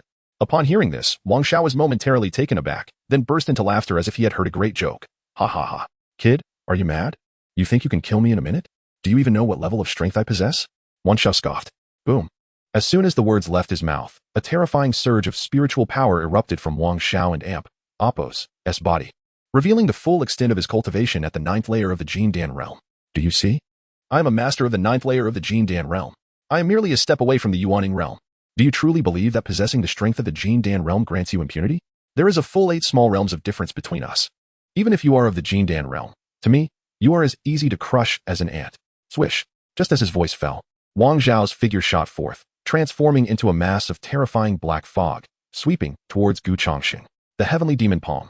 Boom. In the next moment, the black fog roiled violently in midair, morphing into a colossal black hand that descended with great force towards Gu Changsheng below. Yet, in the face of this black hand, Gu Changsheng did not flinch. The Taitsong demon-slaying sword in his hand surged forth like lightning. The first style of the 13 sword techniques. Soul Pursuit. Swish. The crimson sword light sliced through the air, akin to a divine pillar of red piercing into the black hand. As the sword light pierced, a wailing scream erupted from within the hand, which suddenly burst apart with a resounding explosion, dissipating into smoke. Wang Zhao's figure was sent flying from the remnants of the fog. A blood-red hole now marred his chest, blood constantly oozing forth. Damn it! I have been wounded by this wretch. Wang Zhao's expression darkened as he clutched his chest and retreated frantically. That strike had pierced through his left shoulder. Had he not reacted swiftly, it might have penetrated his heart. What alarmed Wang Xiao even more was that the sword light emitted by Gu Changsheng seemed to suppress his demonic energy. The moment he was struck, he felt as though his cultivation had been sealed. This boy's weapon is peculiar. It must be a divine weapon capable of subduing demonic forces. Wang Xiao gritted his teeth, casting a wary glance at the Taitsong demon-slaying sword in Gu Changsheng's hand. Gu Changsheng smirked coldly. Master Wang, injured so soon? Did you not claim to be a 9th-layer expert of the Jindan realm, asserting that killing me would be as simple as crushing an ant? What? Is that no longer the case? His lips curled into a mocking smile, his gaze filled with derision. Sharp-tongued, Wang Xiao snorted coldly. That was merely because I was caught off guard. Do you truly believe that your strength can withstand me? Since you seek death, I shall grant it to you. Dark magic domain. Wang Xiao roared, then spread his arms wide. Boom! An extremely terrifying black mist surged forth from within him, swirling and roaring as it expanded wildly in all directions. The black mist resembled a ferocious flood, voraciously consuming the surrounding forest. Zzz. Wherever the black mist passed, the flowers and trees decayed at a visible rate. Within mere minutes, the forest surrounding Changsheng was completely enveloped in black mist. The entire world seemed to have descended into a black purgatory. What is this? Changsheng furrowed his brow. The Taitsong demon-slaying sword in his hand hummed ominously. He could sense the presence of an extremely chilling and terrifying malevolence permeating through the black mist. Dark magic domain. Is this your ultimate technique? Changsheng murmured. Meanwhile, several kilometers away, Wang Lan and her companions, accompanied by two elders from the outer sect, hurriedly made their way towards Changsheng and Wang Xiao. Boom! At that moment, a thunderous explosion shattered the heavens. Everyone's body trembled, instinctively looking up towards the source of the sound. In the next moment, they beheld an extremely dense black mist, enveloping a large expanse of forest not far away. An eerie and terrifying aura continued to emanate from the black mist. Is this demonic energy? Upon seeing the black mist, the two elders beside Wang Lan's side instantly changed their expressions, fear evident in their eyes. They fixed their gaze on the distant black fog, their expressions growing increasingly alarmed. Wait, this is not mere demonic energy. This is a domain formed from demonic energy. A domain? What is a domain? Wang Lan displayed a look of confusion. The elders' expressions turned grave. A domain is a form of power that can only be mastered by cultivators who have reached the Yuaning realm. Though this domain is not yet fully formed, it already possesses domain power. It is likely that this demon cultivator's cultivation has approached the Yuaning realm. What? The Yuaning realm? Upon hearing this, everyone present displayed expressions of sheer terror, their backs drenched in a cold sweat. Chapter 81. The Power of Sword Intent. All swords return to their origins. How could this be? Has he actually approached the nascent soul realm? Upon hearing the elders' words, Wang Lan and the others turned pale, their eyes betraying their horror. They were aware of the formidable strength of the demonic cultivators, but they never anticipated that their power could reach such heights. The peak of the Golden Core realm, approaching the nascent soul realm's power. This would allow entry to the inner sect of the Taisu sect. Elder Zhua, Elder Wang, what shall we do? Junior Brother Gu is still with the demonic cultivators. Could it be that they have discovered his identity and are preparing to kill him? Shifeng was in a state of acute anxiety, gazing at the distant black mist, his eyes filled with concern. Junior Brother Gu had drawn close to the demonic cultivators for their sake. If he were to perish because of them, they would bear that guilt for a lifetime. Elder Zhua's expression turned grave. The demonic aura has spread across a radius of several hundred meters. Anyone within will be permeated by the demonic energy, damaging their foundation. Your friend is merely at the first level of Qi condensation. I fear. What? Upon hearing this, Wang Lan and the others' expressions changed dramatically. Lu Yun's face turned as pale as a sheet, her voice trembling. Elder, are you saying that Junior Brother Gu? The elders sighed. Although they did not continue, their meaning was abundantly clear. The demonic energy within the domain was terrifying. Not even ordinary cultivators, let alone those at the Golden Core stage, could withstand it. Moreover, Changsheng was merely a junior at the first level of Qi condensation, with no chance of survival. Upon hearing this, despair washed over Wang Lan and the others. Their faces turned ashen, their bodies swayed, nearly collapsing to the ground. How could this happen? How could this happen? No, Junior Brother Gu will not die. Even if he does, I must bring back his remains. Shifeng gritted his teeth.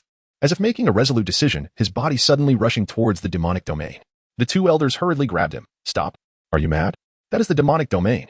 Although it is not fully formed, its terror is still beyond your capacity to confront. If you rashly enter, you will be obliterated. But Shifeng and Appos, S face was filled with despair. I cannot allow Junior Brother Gu and Appos, S remains to be lost. Elder One consoled him. Fear not. For Changsheng fell for the sake of the sect. Even if you do not speak, I and Elder Zhuo will find a way to retrieve his body. Shifeng's expression shifted slightly. The elders turned to face the ominous black mist not far away, stating, although this demonic domain is terrifying, it is still not fully formed. Both Elders Zhuo and I are at the Golden Core stage. If we act together, we may be able to dispel the demonic domain. With that, the two elders exchanged a glance. Suddenly, a rich aura of spiritual power surged forth from their bodies. A dazzling light enveloped them, resembling a suit of armor that completely shielded them. This is the armor of spiritual power?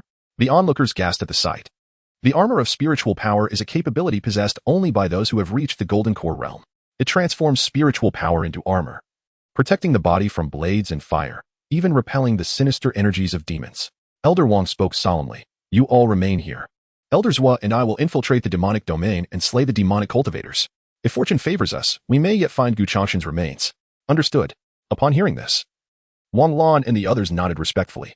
Subsequently, Elder Wang and Elder Zhua took a deep breath, preparing to enter the demonic domain. However, just as they lifted their feet to step into the domain, boom! A thunderous roar echoed through heaven and earth. The sudden noise caused everyone present to stagger, nearly toppling over. Then, all eyes were drawn to a radiant light emerging from within the demonic domain. This light shot high into the sky, soaring over 10 meters, resembling a divine ruler piercing through the demonic domain. The terrifying brilliance swiftly dispelled the surrounding black mist, effectively splitting the entire demonic domain in two. What? What is this? Wang Lan and Apos' expression shifted, astonished as he gazed at the magnificent light. Sword Qi. This is Sword Qi. Elder Zhua and Apos' pupils constricted, and he suddenly let out a scream. Elder Wang beside him wore a similarly incredulous expression, for they could sense an extremely sharp sword intent emanating from this light. The radiance was, in fact, transformed from Sword Qi. What? Sword Qi? At Elder Zhua and Apos' words, Wang Lan and the others were instantly struck with fear. Their gazes toward the light turned bewildered. Sword Qi. How is this possible? That light stands over 10 meters tall. Can there truly be such formidable Sword Qi? Meanwhile, within the demonic domain, Wang Xiao also felt the terrifying Sword Qi. His expression shifted to one of uncertainty. He focused intently on the depths of the demonic realm. Within the swirling black mist, Changsheng stood, wielding the Taitsong demon-slaying sword, its blade radiating golden light. A fierce sword Qi continuously emanating from the sword. The brilliant golden light dispersed the surrounding black mist, emitting a continuous aura of sanctity. Such powerful Sword Qi. Is this the power of sword intent? Changsheng swallowed hard, staring at the sword enveloped in swirling Sword Qi, his eyes reflecting shock. Indeed, the immense Sword Qi just now was the manifestation of the sword intent within him. It was the first level of sword intent, clarity of the sword heart. Yet, he had never anticipated that the power of this sword intent would be so formidable. The Sword Qi stretched over 10 meters in height. Moreover, Changsheng could feel that as the sword intent was unleashed, a powerful force was continuously surging from the demon-slaying sword. Changsheng let out a low growl, lifting the demon-slaying sword. Boom! As he raised the divine sword, the massive Sword Qi in the sky began to visibly expand at an astonishing rate. 10 meters, 20 meters, 30 meters, 50 meters. Ultimately, this Sword Qi transformed into a towering height of 50 meters. Boom! The radiant Sword Qi directly dispelled the surrounding black mist, and the shell of the demonic domain resonated with a series of cracking sounds, as if it could no longer withstand the overwhelming sword intent, on the verge of exploding. How is this possible? Wang Xiao and Apos' expression changed. He quickly raised both hands, channeling the energy of black mist into the demonic domain. However, no matter how hard he tried, the sounds of cracking persisted. Crack, crack, crack. Accompanying the sounds of rupture, fine fissures began to appear in the air above the demonic domain, like a spider and Apos' web. They swiftly spread from the corners to engulf the entire demonic realm, until finally, boom. With a tremendous explosion, the vast demonic domain instantly collapsed. It shattered into countless black fragments, transforming into shimmering specks of light in the air, gradually dissipating, until ultimately, it vanished without a trace. How is this possible? Wang Xiao and Apos' eyes widened in disbelief as he beheld the scene before him. He could hardly fathom it. His pride and joy. The impregnable realm of dark magic had been shattered by Changsheng with a single stroke of his sword. Yet, Wang Xiao had no time to be astonished. For in the next moment, Changsheng and Apos' figure appeared like a specter. Brandishing a colossal sword aura, he resembled a deity descending upon the earth. The formidable divine sword in his grasp emanated a terrifying killing intent as it ruthlessly cleaved towards Wang Xiao and Apos' body, 10,000 swords returning to the sect. Chapter 82. The annihilation of Wang Xiao, death and dissolution, the return of all swords to their source. Boom. A colossal sword energy surged forth like the wrath of the divine, akin to a heavenly punishment, erupting from the shattered demonic realm with an indescribable, terrifying momentum. Fiercely striking towards Wang Xiao, who hovered in midair. This scene left Wang Lan and the others nearby utterly astounded. This, am I dreaming? In this world, could such terrifying sword energy truly exist? Shifeng swallowed hard, his legs trembling uncontrollably as he gazed at the immense sword energy in the distance. Even from afar, he could perceive the chilling murderous intent emanating from it. Elder Wang's eyes widened in realization, exclaiming, "No, this is not ordinary sword energy. Within it lies a trace of sword intent. Sword intent, a realm only comprehended by grand sword cultivators." What? Upon hearing this, the crowd was once again struck with astonishment. A grand sword cultivator. This is a master of the sword way, surpassing countless sword cultivators. To become a grand sword cultivator is to be a prodigy of the sword path, with each one having immersed themselves in sword arts for at least thousands of years. Talent, time, diligence, and effort. Only those possessing all these attributes may qualify as grand sword cultivators. Even in the Taishu sect, a place teeming with geniuses, the number of grand sword cultivators barely exceeds a handful. My heavens, I am witnessing a grand sword cultivator in action. I am not dreaming, am I? Elder Wang's eyes began to well with tears. Beside him, Elder Zhua was equally moved, tears streaming down his face in sheer excitement. Both had dedicated over a millennium to sword cultivation, yet due to their innate limitations, they had never grasped sword intent, failing to become grand sword cultivators. Now, a living grand sword cultivator stood before them. How could they not be exhilarated? Elder Wang spoke with fervor. To achieve grand sword cultivator status, one must be at least an ancient being of several thousand years. Perhaps this individual is a formidable expert of the nascent soul, or even the transformation stage. What? The transformation stage?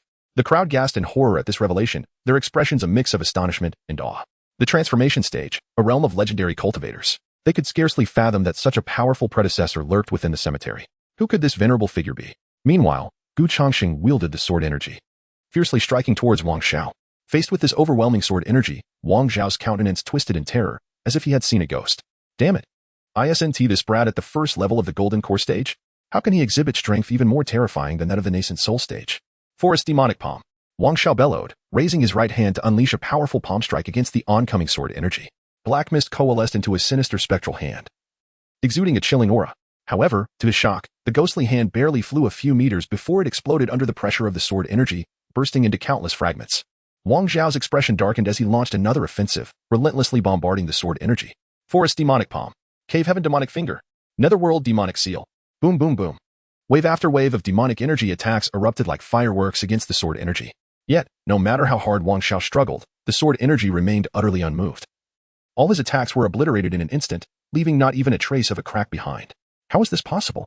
Witnessing this scene, Wang Xiao's expression shifted to one of utter despair. He was a master at the 9th level of the golden core stage, 8 realms above Changsheng. Yet now, he couldn't even breach Changsheng's defenses. Now it's my turn, Changsheng said with a chilling smile. He then pressed down with his right hand, unleashing a terrifying sword energy that bore down upon Wang Xiao slash. With a roar, the horrifying sword energy surged forward at a visible velocity, infused with murderous intent. Racing towards Wang Xiao. No, please don't. Spare me. Wang Xiao's face was a mask of terror, his voice a desperate wail for mercy. But it was too late. In the next moment, the sword energy struck him fiercely. Ah! A blood-curdling scream echoed through the heavens and earth. Wang Xiao's figure was torn apart, unable even to struggle against the onslaught of sword energy. It was as if a myriad of miniature sword energies danced within his body, shredding his flesh and bones into dust in an instant. Within mere seconds, Wang Xiao's form returned to dust, his body and soul annihilated. The sword energy, having slain Wang Xiao, showed no signs of pausing. It barreled forth, piercing through the forest beyond. Boom! Accompanied by earth-shattering sounds, the sword light cut through the nearby forest, cleaving it in twain. Trees and rocks were reduced to powder in an instant, creating a chasm over 100 meters long, reminiscent of a canyon, on the ground of the rear mountain. This scene left Wang Lan and the others near the site in a state of shock. Everyone was utterly stunned. They could hardly comprehend the level of cultivation required to unleash such terrifying power. With a single sword strike, a master of the 9th level of the golden core stage was vanquished. At that moment, Changsheng surveyed the immense power he had just unleashed. Though he appeared calm on the surface, his heart was tumultuous with disbelief. Is this the power of the enlightened sword heart, the return of all swords to their source? To slay a 9th level golden core demon cultivator with a single sword strike? How utterly terrifying! Changsheng inhaled sharply, feeling a wave of disbelief wash over him. However, just as the sword energy dissipated, he suddenly felt dizzy, as if every ounce of strength had been drained from his body. Coughing up blood, Changsheng staggered backward several steps, eventually leaning against a rock to prevent himself from collapsing. A line of text appeared before his eyes. Ding, lifespan minus 1000, gasp. Upon seeing this line of text, Changsheng's scalp tingled in horror. Good heavens, a reduction of 1,000 years of lifespan? The cost of the return of all swords to their source is terrifying indeed. Even the 3rd level of the ancestral dragon Infinite Fist only consumed 300 years of lifespan. This technique consumed 3 times that amount.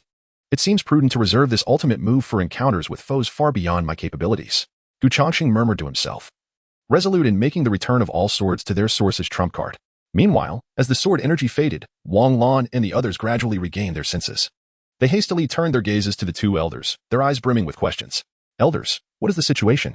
Elders was squinted his eyes, carefully attuning to the spiritual energy permeating the cosmos. Upon sensing the dissolution of Wang Xiao's spiritual power, he immediately exhaled a sigh of relief. A smile of profound release gracing his countenance. It is over. The demonic cultivator and amp, Oppo's energy has vanished. Chapter 83. Changsheng awakens. Tormented memories. The demonic cultivator's spiritual power has vanished. Upon hearing Elders' words, those present were momentarily stunned, only to be swiftly consumed by a wave of elation. Their faces alight with joy. The disappearance of the demonic cultivator's power could only signify that the esteemed sword cultivator had vanquished the foe. Splendid news, Elder. Does this imply that the great sword cultivator has emerged victorious? Liyun inquired with fervent excitement. Indeed, Elder Zhuo nodded, relief evident on his countenance.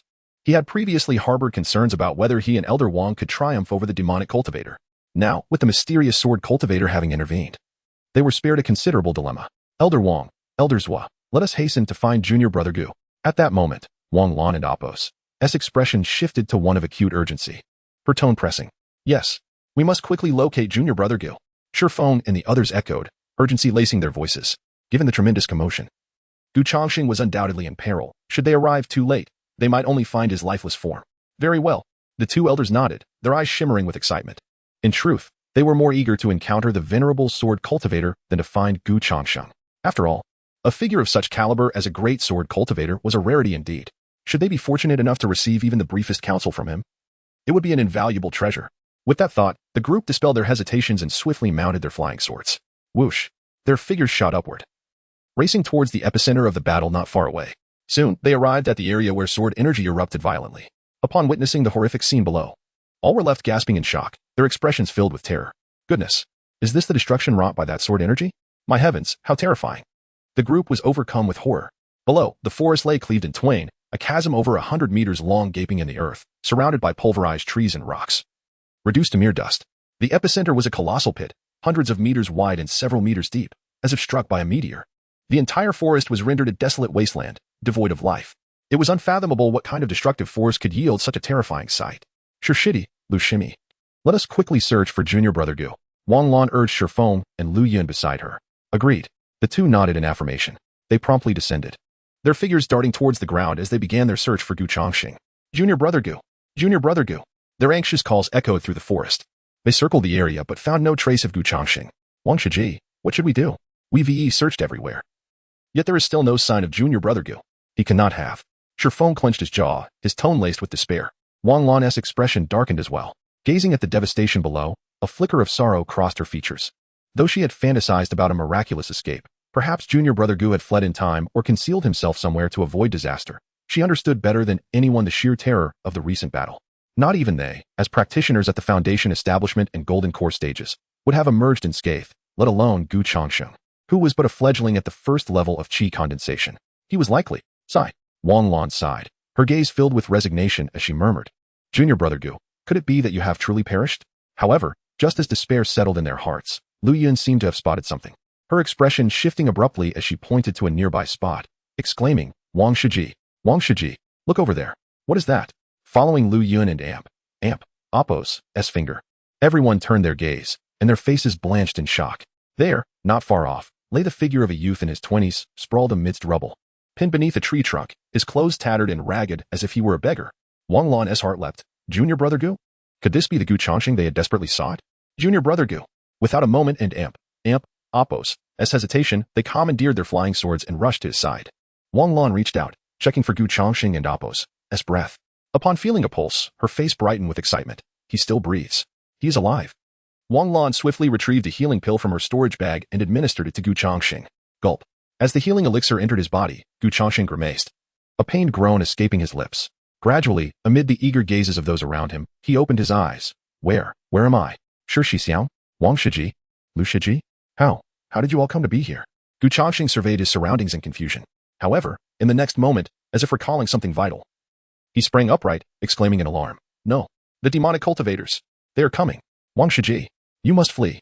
His words sent a ripple of alarm through Wang Lan and the others. They had not anticipated that Gu Changsheng would be so concerned for their safety. His first thought upon awakening was not to assess his own injuries, but rather to urge them to escape. Shifeng's eyes glistened with unshed tears. Lu Yun felt a swell of emotion within her heart. Wang Lan spoke soothingly. Junior brother Gu, do not worry. The demonic cultivators have been slain. We are safe now. What? Slain? Gu Changsheng blinked in astonishment. He quickly scanned the vicinity, and upon confirming the absence of any demonic cultivators, he let out a long sigh of relief. Thank heavens. They have finally been vanquished. I was truly terrified just now.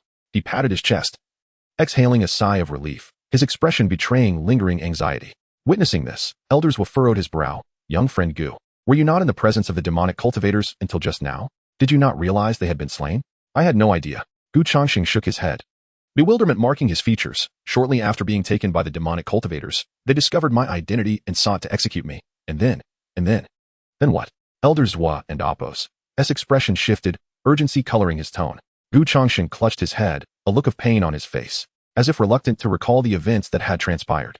At last, after a few minutes, he managed to calm himself. Drenched in cold sweat and gasping for breath, there was one.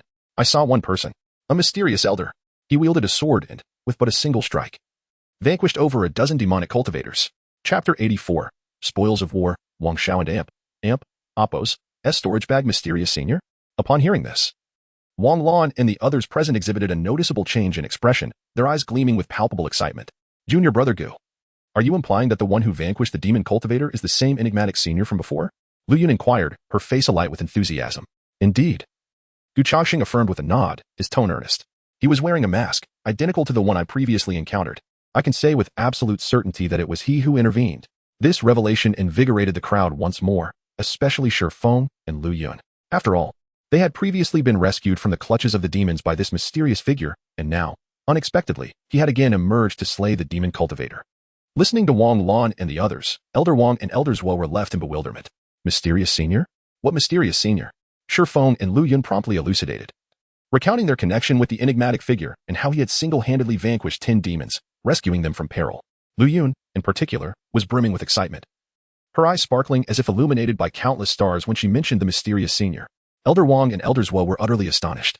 They had not anticipated that such a formidable hidden figure resided within the tomb. This cannot be, Elder Wang mused, somewhat skeptically. After all, he had been in this vicinity for centuries. If a top-tier powerhouse had truly emerged, it would not have escaped his notice. Yet, despite his long tenure, he had never heard of such a mysterious strongman. Moreover, this individual not only possessed extraordinary prowess but was also rumored to be a grand sword cultivator. The fact that such a powerful entity could remain concealed beneath the very nose of the Taisu sect was indeed perplexing. Gu Changsheng quickly interjected. Perhaps this mysterious senior has only recently arrived? I myself only learned of his existence not long ago. That is a possibility, Elder Wang conceded with a nod, not dwelling further on the matter. After all, the vastness of Taisu sect made it quite normal for one or two powerful figures to remain hidden. Moreover, since this individual had aided in slaying a demon cultivator today, he hardly seemed malevolent, as long as he was not affiliated with the demonic path. Elder Wang and the others had no reason to pry. However, recalling the astonishing sword energy exhibited by this mysterious figure, both elders felt a twinge of yearning. They could not help but express, young friend Gu, it appears you share a unique bond with this mysterious senior. Might you facilitate an introduction for us? Indeed. Elders Zhuo eagerly chimed in. Young friend Gu, you may not be aware, but we both cultivate the sword. This mysterious senior is likely a grand sword cultivator. An introduction from you would greatly enhance our cultivation. Please, young friend Gu. Both elders' eyes brimmed with earnest appeal. Should this scene be witnessed by others, it would undoubtedly evoke astonishment. After all, these two were esteemed external elders, wielding considerable authority. Yet here they were, humbling themselves to seek the favor of a mere disciple of menial rank. Should the disciples of Taisu sect catch wind of this, they would surely think themselves caught in a dream. A grand sword cultivator? Gu Changsheng mused inwardly. So my swordsmanship can be deemed as that of a grand sword cultivator? Though he was uncertain of the precise level this title connoted, the eager expressions of Elder Wang and Elder Zhuo suggested it was no trivial designation. Clearing his throat, he chuckled wryly. Elders, it is not that I am unwilling to introduce you, but this mysterious senior is elusive, only appearing in moments of peril within the tomb. Moreover, he always dons a mask, never revealing his true identity, even to me. As he spoke, Gu Changsheng and Oppos' expression reflected his predicament, his smile tinged with frustration. Upon hearing this, Elder Wang and Elders were exchanged glances of surprise. Wang Lan quickly added, Elders, junior brother Gu speaks the truth. This mysterious senior is exceedingly cautious. Even President Wei has yet to meet him. Gaining an audience with him is likely not an easy task. Upon this realization, the two elders sighed in resignation, nodding in understanding. It seems this grand sword cultivator prefers to remain incognito, they lamented, a hint of disappointment coloring their features. After all, to have such a legendary figure in their midst yet remain unable to meet him would dishearten anyone. However, they did not press Gu Changsheng further on the matter. Instead, they shifted the conversation. Since it poses a challenge for you, we shall leave it be. Young friend Gu, your proactive engagement with the demonic forces today, protecting the tomb and the sect and Oppos' disciples, has not gone unnoticed. Rest assured, I shall duly report this matter and ensure you receive due recognition from the sect. Elder Wang smiled warmly. Thank you, Elder. Gu Changsheng responded promptly, clasping his fists in gratitude, relief flooding his heart. At last, I've managed to navigate this situation. Having to concoct justifications each time he took action was indeed exhausting. He mused that he must devise a more effective strategy to conceal his true capabilities in the future. After all, excuses could only be employed so many times before they raised suspicion. If this continued, his strength would eventually be exposed, jeopardizing his ability to linger in the tomb and siphon away lifespans. Soon after, following a few more exchanges, Elder Wang and Elder Zhua took their leave. Changsheng, with the assistance of Wang Lan and the others, stumbled back to the tomb. Upon arrival, he found Lin Ping and Apos, and, accompanied by Qin Lan and Shi Hu, awaiting them at the entrance, their expressions filled with concern. Junior brother Gu, are you unscathed? Lin Ping and Apos, and rushed over, relief evident in his demeanor. I heard you were captured by the demonic forces. Are you hurt? Senior brother Lin, I and Apos, am fine, Changsheng replied with a smile. Lin Ping and Apos, and frowned, you frightened me. With such a major incident, why didn't Apos, do you inform me? If it weren't for Qin Lan and Shi Hu, I would have remained oblivious to your plight. Changsheng chuckled awkwardly. Senior brother Lin, Warren and Apos, to you preoccupied with your breakthrough to the Foundation establishment stage? I didn't and Apos, T wish to disturb you. Lin Ping and Apos, and Apos, S discontent deepened. What nonsense is that? Your well-being is far more important than my breakthrough. If anything were to happen to you, I would and Apos, T rejoice in my success. Changsheng smiled faintly. Touched by Lin Ping and Apos, and Apos, as concern. He felt that Lin Ping and Apos, and had become much more open-hearted since their early days in the sect, displaying a newfound capacity for empathy. Afterward, Lin Ping and Apos, and expressed his gratitude to Wang Lan and the others before assisting Changsheng back to the pavilion. As for Wang Lan and the others, they needed to report to the outer sect, so they could not linger longer and soon departed. Undoubtedly, today had been fraught with significant events, demonic incursions and the death of the outer sect prodigy, Yang Ao, within the tomb. If all went according to plan, a thorough investigation by the outer sect would soon follow. All of this has nothing to do with Changsheng. At this moment, he is seated cross-legged in the attic, toying with a black storage pouch. This pouch was discreetly taken from Wang Xiao. What treasures might be concealed within? Changsheng licked his lips, a glimmer of excitement dancing in his eyes. After all, Wang Xiao is the master of the Blood Demon sect and a formidable expert in the Golden Core realm. Having navigated the cultivation world for so many years, he must have amassed considerable wealth. One can only wonder what kind of treasures lie hidden in his storage pouch.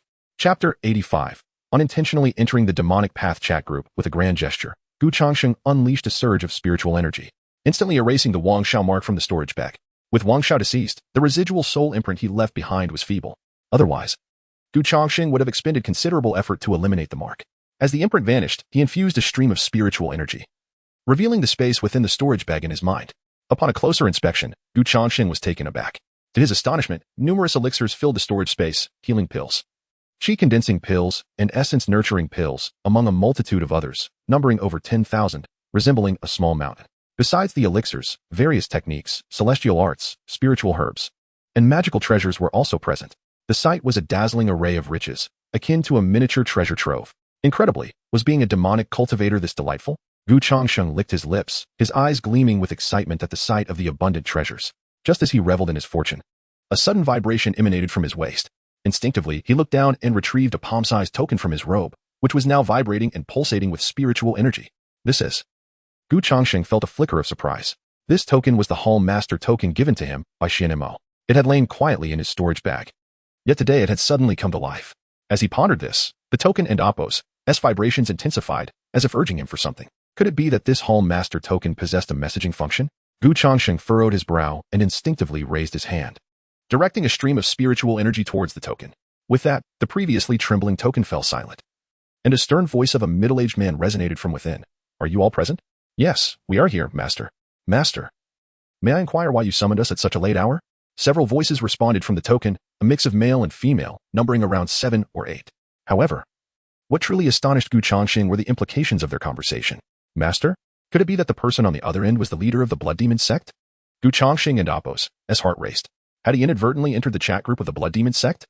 He surmised that this chat group was likely exclusive to the upper echelons of the Blood Demon sect, requiring at least a Hall Master rank for entry. The members of the Blood Demon sect clearly remained unaware of Xianmo and Apos' demise, hence mistaking him for Xianmo when they included him in their ranks. Suppressing his excitement, Changsheng concealed himself among the demonic cultivators, adopting a low profile. He was curious as to what these cultivators were discussing so late at night. At that moment, the middle-aged man and Apos' voice resounded once more. I have gathered you all to convey some grave news. Our Hall Master, Wang Xiao, has died. What? The collective shock from the other end of the token was palpable. Master, you cannot be serious. Wang Hall Master was on a mission to infiltrate the outer sect. How could he possibly be dead? Indeed, it is inconceivable. The demonic cultivators were filled with disbelief. Wang Xiao is a formidable presence at the 9th level of the Golden Core realm, merely a hair and Appos, breadth from the nascent soul realm. Even among the many hall masters of the Blood Demon sect, he ranked among the top 3. They struggled to comprehend how anyone could have slain him in the outer sect of the Taishu sect. The middle-aged man and Appos' voice took on a tone of indignation. Wang Xiao is indeed dead. Just moments ago, his soul imprint vanished. Even the imprint in his storage bag has disappeared. Not only him, but all the disciples who accompanied him on the mission have perished. Gasp. At this revelation, the demonic cultivators collectively inhaled sharply. Changsheng and Appos' eyelids twitched. The imprint in the storage bag. Wasn't Appos' that the one he had just erased? So this was what had alarmed the leader of the Blood Demon sect? Master, how could Wang Hall Master be dead? Could it be that an intersect elder discovered his whereabouts? The demonic cultivators inquired urgently. No, the middle-aged man replied, confusion seeping into his tone. I have discerned that Wang Xiao never even left the cemetery. He didn't, and Appos, even enter the outer sect. He was killed within the cemetery itself. What? The revelation left the demonic cultivators incredulous once more. The cemetery was merely a menial location within the Taishu sect. They had scouted it beforehand. And the highest cultivation level present there was only the 9th level of Qi Condensation, hardly enough to threaten Wang Xiao. To kill Wang Xiao, one would need to be at least a nascent soul realm expert. Damn it. Master, we've been deceived. One of the demonic cultivators exclaimed. How could anyone possibly kill Hall Master Wang in such a wretched place? We must have fallen into a trap set by the Taishu sect. Exactly. The others echoed fervently. With Hall Master Wang and Appos' prowess, it is unfathomable that he could die in a cemetery. Clearly, the Taishu sect anticipated our actions and laid a snare there. Perhaps the culprits behind Hall Master Wang and Appos' demise are intersect elders. They likely dispatched over a dozen of them, all nascent soul experts. They might even be of the divine transformation realm. The demonic cultivators engaged in a fervent debate, while Changsheng listened with amusement. Nascent soul? Divine transformation? Goodness. I am merely at the Golden Core realm. The leader of the Blood Demon sect and Appos' voice turned somber as he acknowledged, your points are valid. It appears we have indeed fallen into a trap laid by the Taishu sect. Cursed Taishu sect. How dare they conspire against me? Such a grievous humiliation shall not go unavenged. Boom. A sound akin to a surge of spiritual energy erupted from the token, accompanied by the sound of shattering objects, a testament to the leader and Appos' intense fury. In that moment, a demonic cultivator interjected urgently, Master. Our immediate priority must be to locate Wang Xiao and Appos' corpse. Let us not forget that his storage bag conceals the map to the Yin veins. Indeed, upon hearing this, the surrounding demonic cultivators quickly rallied, exclaiming, Master, that Yin veins map is crucial for our Blood Demon sect to dominate the southern region. It must not fall into the hands of the Taishu sect. If it were to be seized by them, all our efforts would be in vain. We must secure that Yin veins map. The Yin veins map? Changsheng furrowed his brow, curiosity gleaming in his eyes. What exactly was this Yin veins map? Chapter 86. The mysterious black box. Though Changsheng was oblivious to the true nature of the Yin vein map, the tone of several individuals suggested it was an exceedingly precious treasure. Upon hearing the words of the demonic cultivators, a middle-aged man responded with an air of palpable urgency. Indeed, whether Wang Xiao is alive or dead is of no consequence. The crux of the matter lies in obtaining the Yin vein map. If the people of the Taishu sect discover the map first, we shall be doomed. Master Jiang, the middle-aged man suddenly exclaimed. Captain, an aged voice immediately followed. The middle-aged man inquired. How many of our Blood Demon sect members are currently stationed at the Taishu sect's miscellaneous affairs office? Reporting to the captain, there are over 13,000. What? Over 13,000? At this revelation, Changsheng drew in a sharp breath, his eyes widening in astonishment. While he was aware that the Blood Demon sect had embedded numerous spies within the Taishu sect, he had not anticipated such a staggering number. Just within the miscellaneous affairs office, there were over 10,000? If one were to account for the inner and outer sects, how many would that amount to? Surely, it would be a figure beyond comprehension. The middle-aged man spoke solemnly. Instruct those stationed at the miscellaneous affairs office to investigate the whereabouts of Wang Xiao's corpse. Remember, no matter the method, we must acquire the Yin vein map. Understood. The aged voice promptly replied, albeit with a hint of confusion. However, Captain, the spies in the miscellaneous affairs office are all at the Qi condensation stage. Would it not be too slow to send them to investigate? Perhaps it would be quicker if we dispatched those from the outer sect. No. The middle-aged man interjected firmly. Wang Xiao has just died. The entire Taishu sect is undoubtedly on high alert. If we send the outer sect members to investigate, it would surely attract the attention of the elders. Conversely, if we send the miscellaneous affairs personnel, even if they are noticed, it matters not. After all, they are merely Qi condensation stage trash. Their deaths would be of no consequence. The middle-aged man smiled sinisterly, as if viewing the spies in the miscellaneous affairs office as insignificant ants. Brilliant, Captain. Hearing these words, the others quickly responded with flattery. Indeed, our captain is astute. Gu Changsheng mimicked the others, lowering his voice in an attempt to ingratiate himself with the middle-aged man. At that moment, the middle-aged man spoke again. A few days ago, the sect leader issued a new mission. You are to remember to carry your tokens at all times. Prior to the commencement of the mission, I will notify you through the tokens. A mission? Upon hearing this, the demonic cultivators were instantly invigorated. Captain, is the sect leader planning another ambush on the Taishu sect? Splendid. My blade has long been thirsty for action. The people of the Taishu sect dared to slay our blood demon sect's leaders, this time. I vow to take the heads of a few elders as offerings to Lord Wang. The demonic cultivators eagerly rubbed their hands together, their words brimming with excitement. A mission? Gu Changsheng's curiosity piqued. What sort of mission could it be? Surely, the blood demon sect was not planning to wreak havoc against the Taishu sect again? Just as Gu Changsheng anticipated the captain would divulge the mission's details, the latter abruptly shifted the conversation. Rest assured, when the time comes, I will naturally inform you. I can guarantee that this task will inflict severe losses upon the Taishu sect. The captain smiled ominously. At this, Gu Changsheng felt a surge of frustration. What in the world is this mission? Why one and Appos, do you tell us? He yearned to inquire about the nature of the mission, whether it would involve his own mausoleum. However, none of the surrounding demonic cultivators dared to voice their inquiries, and Gu Changsheng could not bring himself to ask. Thus, he suppressed his curiosity. All right, we and Appos, LL conclude for tonight. Everyone disperse. The middle-aged man declared. With that, his spiritual power dissipated from the token, and he hurriedly logged off. Yes, the demonic cultivators responded respectfully. As the middle-aged man logged off, the chat room erupted into lively chatter among the demonic cultivators, who began discussing their recent exploits. The topics were largely uniform, revolving around how many they had slain, which cities they had razed, and who they had turned into puppets, all rather gruesome. Finding it tedious, Gu Changsheng quickly logged off. Soon, as the connection was severed, the attic returned to its previous silence. Gu Changsheng held the token, his eyes reflecting deep contemplation. What kind of mission could it be? His curiosity was piqued. If these demonic cultivators were merely targeting the outer or inner sects, it would not concern him. Even if they dismantled the outer sect, it would not be his affair. However, should it involve his mausoleum, Gu Changsheng could not remain indifferent. He sighed and shook his head, deciding not to dwell on it any longer. After all, no amount of pondering would reveal the blood demon sect and Appos' intentions. Rather than speculate aimlessly, it was wiser to await the captain and Appos' revelation. With that thought, Gu Changsheng turned his attention back to the storage bag belonging to Wang Xiao. The demonic cultivators claimed that within it lay the fabled Yin vein map. What could it possibly be? He murmured to himself before resolutely plunging a strand of his consciousness into the storage space, meticulously searching. Finally, after several minutes, his consciousness honed in on a small black box. This box was entirely dark, resembling ink in its hue, and was roughly the size of a palm, appearing rather unremarkable. It lay amidst a pile of elixirs and magical artifacts, standing out conspicuously. Gu Changsheng lifted his hand to grasp the small box. To his astonishment, he discovered that 9 yellow talismans were affixed to its surface. The 9-linked seal talismans? Gu Changsheng and Appos' heart raced. He had encountered such talismans in the Taoist talismans canon, a type specifically designed for sealing objects, composed of 9 sealing talismans.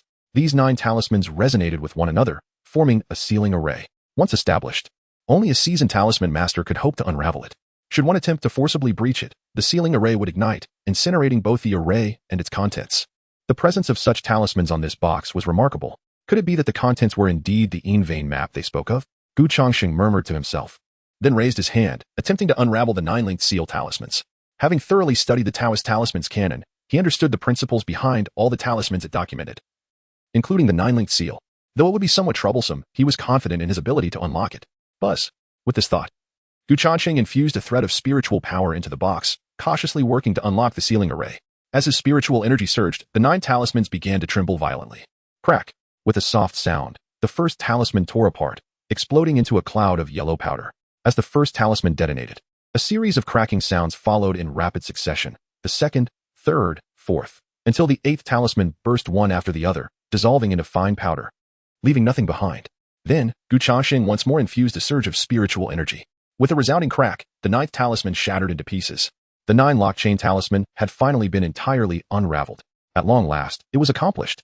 Witnessing the disappearance of the 9 talismans, Gu Changsheng let out a long breath. His face illuminated with excitement. He suppressed the exhilaration bubbling within him and pressed the switch on the box. With a soft click, the long-sealed small black box slowly opened, revealing Chapter 87, The 9 Yin Veins, the Tomb of the Strong. With a soft creak, Gu Changsheng slowly opened the black box before him. Inside, he found an ancient, yellowed parchment made of sheepskin. His eyelids twitched slightly as he picked up the parchment and unfurled it. To his astonishment, the parchment depicted a map featuring various mountains and rivers, crafted with exquisite detail. Upon closer inspection, Changsheng realized that the locations marked on the map were remarkably familiar. This forest was none other than the one behind the mountain. His eyes brightened. He suddenly recognized that the terrain illustrated on this map was that of the Taishu sect. Not only did it include the cemetery where he resided, but it also clearly marked the outer gate's teleportation array and the outer city, all depicted with exceptional artistry, including the precise pathways of the forest and rivers. Could this be the in vain map spoken of by the blood demon sect? A stirring sensation coursed through his heart. He hastily grabbed an oil lamp from his bedside to examine it closely. Soon, Changsheng discovered that certain mountain paths and rivers on the map had been marked in red with cinnabar. These crimson routes stood out prominently on the parchment, totaling 9 in number. The red lines intersected and connected, and at the ends of these lines, there were red check marks. Beside these marks, several lines of small text read, the convergence point of the Taishu sect's yin veins. Beneath the Taishu sect lies the essence of the 9 yin veins, which are likened to 9 divine dragons coiling through the earth, known as the Dragon's Lair, a place of exceptional feng shui. 30 years ago, an operative from the blood demon sect inadvertently stumbled upon the dragon and Apos' lair and discovered an ancient tomb from several millennia ago. The current leader roughly estimated that the tomb contained over 100 corpses. Thanks to the protection of the 9 yin veins, these bodies were remarkably well preserved. Moreover, each corpse was of at least the nascent soul stage. There was even a possibility that they could be of the transformation stage. If the blood demon sect could acquire these corpses and refine them into demonic puppets, it would be only a matter of time before they dominated the southern region, becoming the foremost demonic sect.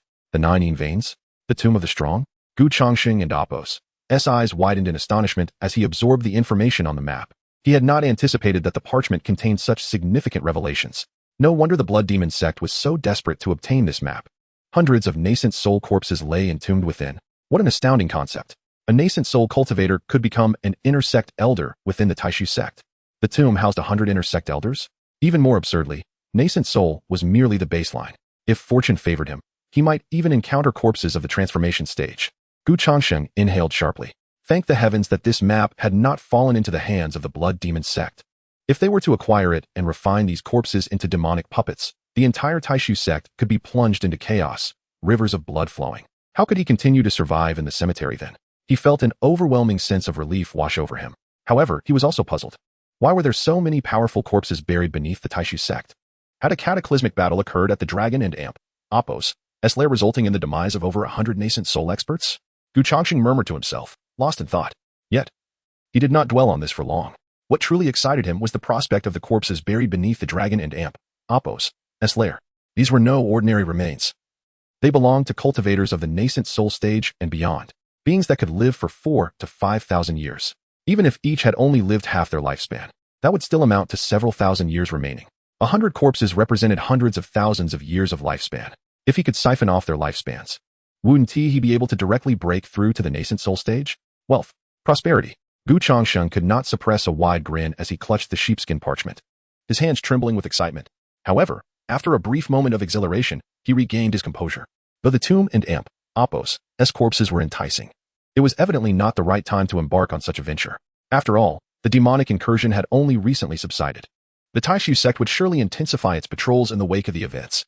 If he were to rashly leave the cemetery, it could attract unwanted attention from the sect. Furthermore, Changsheng was uncertain whether the ancient tomb harbored any traps or mechanisms. If he inadvertently triggered a restriction, it would not only alert the sect but could also cost him his life. Though his lifespan was extensive, he possessed only one life. Contemplating this, Changsheng cast a glance at the sheepskin map. A glint of determination flashing in his eyes, it seemed he would need to pay a visit to the elder Mu Lingyun tomorrow. Mu Lingyun was the saintess of the Xiaoyao sect, possessing vast knowledge and experience. He resolved to seek her assistance. After all, with her expertise, she could help him navigate the journey, avoiding many potential pitfalls. Moreover, her capabilities would be invaluable should they encounter any tomb restrictions. Having her accompany him would not only provide additional security but also allow him to learn about ancient tomb restrictions, a win-win situation. With this thought in mind, Changsheng made a decisive resolution. At the crack of dawn the following day, he would visit Mu Lingyun. The night passed swiftly, and the next morning, Changsheng rose early, securing the sheepskin map as he prepared to visit Mu Lingyun. However, just as he opened the door, a rich aroma of cooking wafted through the air. Upon closer inspection, he saw Lin Ping'an, Qin Lan, and Shi who already up, gathered around a table. On the table lay several dishes, including stir-fried vegetables, shredded meat, and even a pot of chicken in the center. Goodness, such a lavish breakfast. Changsheng was taken aback. Shouldn't breakfast be something light, like congee with pickles? Why was there a whole chicken prepared so early in the morning? Good morning, master. Upon seeing Changsheng, Qinlan and Shihu immediately rose and bowed respectfully. Get up, Gu Changsheng replied with a gentle smile, ruffling Shihu's head. Shihu, why the extravagant spread this morning? A whole chicken for breakfast? Master, I didn't prepare this. Shihu shook his head innocently. Not you? Gu Changsheng was momentarily stunned, instinctively glancing at Qinlan across the table. Could it be that she had cooked? Surely not. This girl was a reincarnated nascent soul cultivator. She might manage to kill a chicken, but cooking it? Wouldn't she set the kitchen ablaze? Qinlan shook her head, saying, Master, I didn't cook either. It was Uncle Lin who made it. What? Gu Changsheng was even more astonished, his gaze involuntarily shifting to Lin Pingyan. What was going on? Lin Pingyan, a member of the royal family, had actually taken the time to cook for them? Chapter 88. Lin Pingyan breaks through foundation establishment. Lin, are you feeling unwell today? Gu Changsheng inquired, blinking as he raised a hand to gently touch Lin Pingyan's forehead, checking for signs of fever. Annoyed, Lin Pingyan retorted. What nonsense are you spouting so early in the morning? Gu Changsheng expressed surprise. Oh, you're not feverish? Then what prompted you to suddenly decide to cook? This is quite uncharacteristic of you, Lin. Am I not allowed to cook? Lin Ping and oppose, and shook his head and replied curtly, actually. It's because an elder from the outer sect mentioned that you were injured by the demonic path and need proper recuperation. I happen to have some free time these past few days, and as your senior, it is only reasonable for me to prepare a nourishing meal for you. I see. Gu Changsheng nodded, his gaze toward Lin Ping and becoming somewhat complex. To think that Lin, who had always maintained a frosty demeanor since entering the tomb, would show concern for another. If Xiao Yun were to witness this, he would surely be left speechless. Thank you, Lin. Gu Changsheng smiled faintly, taking a seat without further ceremony. Clearing his throat, Lin Pingyan suddenly became serious and said, Gu, I actually wanted to discuss something important with you today. Gu Changsheng nodded. Lin, have you broken through to Foundation Establishment? Lin Pingyan's face displayed shock. How did you know? He had intended to surprise Gu Changsheng with this news, yet somehow, Gu already knew. Gu Changsheng chuckled wryly. Of course he knew. As a master of the Golden Core realm, it was effortless for him to discern Lin Pingyan's cultivation level at a glance. The moment he interacted with Lin that morning, he sensed a significant surge of spiritual energy emanating from him, indicating that he had likely broken through to Foundation Establishment. I was just taking a wild guess. Gu Changsheng quickly added, after all, you've been attempting to break through lately. Besides that, I couldn't think of anything else you might want to discuss. He shifted the topic, looking at Lin Pingyan with an expectant expression. So, you really have achieved Foundation Establishment? Indeed, Lin Pingyan nodded, smiling. Last night, I broke through the shackles and reached the first level of Foundation Establishment. With that, Lin Pingyan raised his hand, and a surge of vibrant spiritual energy erupted from his skin, radiating a faint crystalline glow, resembling a delicate veil, extraordinarily beautiful. With a wave of his hand, the shimmering veil dissipated into sparkling motes of light. The external manifestation of spiritual energy was indeed the hallmark of entering Foundation Establishment. Wow! Gu Changsheng's eyes widened in astonishment. Lin, how did you achieve this? It's incredible. Lin Pingyan replied nonchalantly. This is called external manifestation of spiritual energy, a sign of entering Foundation Establishment.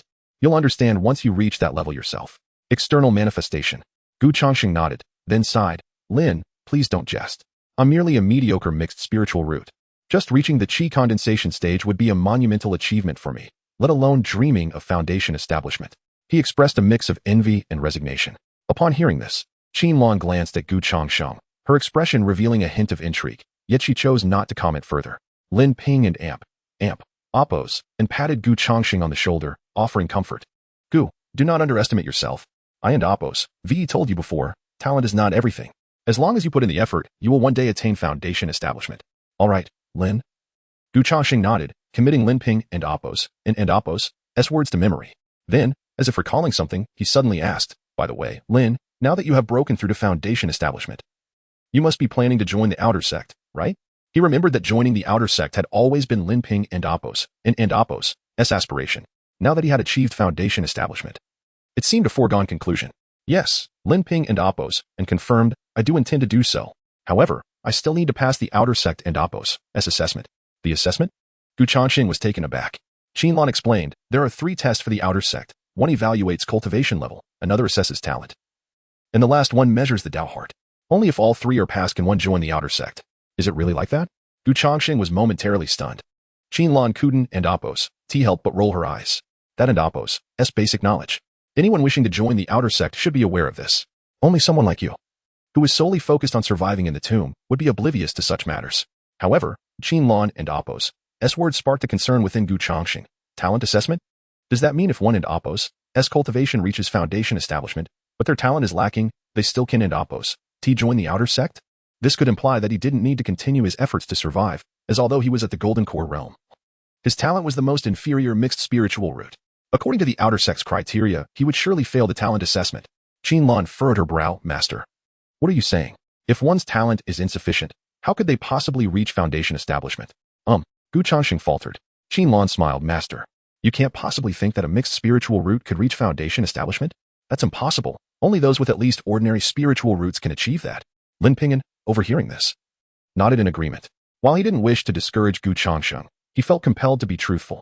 I have never seen a mixed spiritual root reach foundation establishment. Gu Changsheng chuckled. True, that's definitely the case. However, at that moment, Lin Pingyan shifted the subject. If such a situation were to arise, the outer sect might consider it on a case-by-case basis. I've heard that if a cultivator has low talent but excels in other areas, such as alchemy or talisman crafting, the outer sect may still admit them. I see, Gu Changsheng nodded. Looks like I still need to keep striving. He mused silently, realizing he was indeed proficient in both alchemy and talisman crafting. Wasn't that precisely the kind of criteria for acceptance into the outer sect? It seemed that the path of survival was still long and arduous. Lin Pingyan smiled. Gu, there is still a month until the next outer sect assessment. During this month, I may need to rely on your guidance. Gu Changsheng quickly responded. Lin, what are you saying? You are already part of the tomb. Feel free to stay as long as you wish. Lin Pingyan chuckled. Thank you, Gu. With that, the group ceased their idle chatter and began to enjoy their breakfast. After the meal, Gu Changsheng did not linger, securing the map of the Yin veins before heading towards the back mountain. Chapter 89. Xiaoyun fully masters the power of demons. Minutes later, Gu Changsheng skillfully arrived at the cave dwelling on the back mountain. As soon as he entered, a ferocious roar echoed through the air. Suddenly, a massive dark shadow darted out from within the cave, charging towards Gu Changsheng like a wild beast. What is that? Gu Changsheng's expression shifted slightly. Instinctively, he raised his fist and struck out at the shadow before him. Boom! The terrifying punch, accompanied by a fierce gust of wind, erupted like a cannonball, causing the very space around to quake violently. Just as the fist was about to shatter the shadow's head, a shrill cry pierced the air. Wait! Wait! The shadow fell to the ground, hastily raising its hands to shield its head, calling out, Changsheng, it's me. Do not strike. I am your senior brother Xiao. Senior brother Xiao? Gu Changsheng paused momentarily. His fist veered in midair, brushing past the shadow's cheek and crashing into a nearby boulder with a resounding explosion. Boom! In an instant, debris flew everywhere, and the rock crumbled, the sound echoing through the cave like the roar of artillery. The entire cavern seemed to tremble as if an earthquake had struck. Gu Changsheng looked up at the shadow, which was revealed to be a grotesque, scaled black demon. Its mouth was lined with sharp fangs, and a thick, dark tail waved menacingly in the air. Although its appearance had drastically changed, Gu Changsheng recognized the demon at once. Xiaoyun? Yes, it's me. Xiaoyun hurriedly scrambled to his feet, glancing nervously at the shattered rock nearby, which had been reduced to dust. He instinctively inhaled sharply, unable to fathom the consequences if that punch had struck him directly. Even his demonic form might not withstand such power. Changsheng, you are far too formidable. You shattered such a massive rock with a single punch? When did you become so strong? Xiaoyun's eyes widened in disbelief as he gazed at Gu Changsheng. Wasn't it said that Gu Changsheng was merely a cultivation failure, stuck at the first level of Qi refinement? That punch could likely incapacitate even someone at the foundation establishment stage. Gu Changsheng felt a jolt of alarm. Oh no, he had acted without concealing his strength, and Xiaoyun had seen through it. Ahem. Gu Changsheng cleared his throat, quickly crafting an explanation. Senior brother Xiao, you are unaware? Recently, the graveyard was invaded by demons, and I was rescued by a mysterious figure. That individual, seeing my injuries, gifted me a few medicinal pills. They were perfect for refining my body, and after consuming them, not only did my injuries heal, but my strength also increased significantly. As he spoke, Gu Changsheng rolled up his sleeves to showcase his robust muscles. Goodness!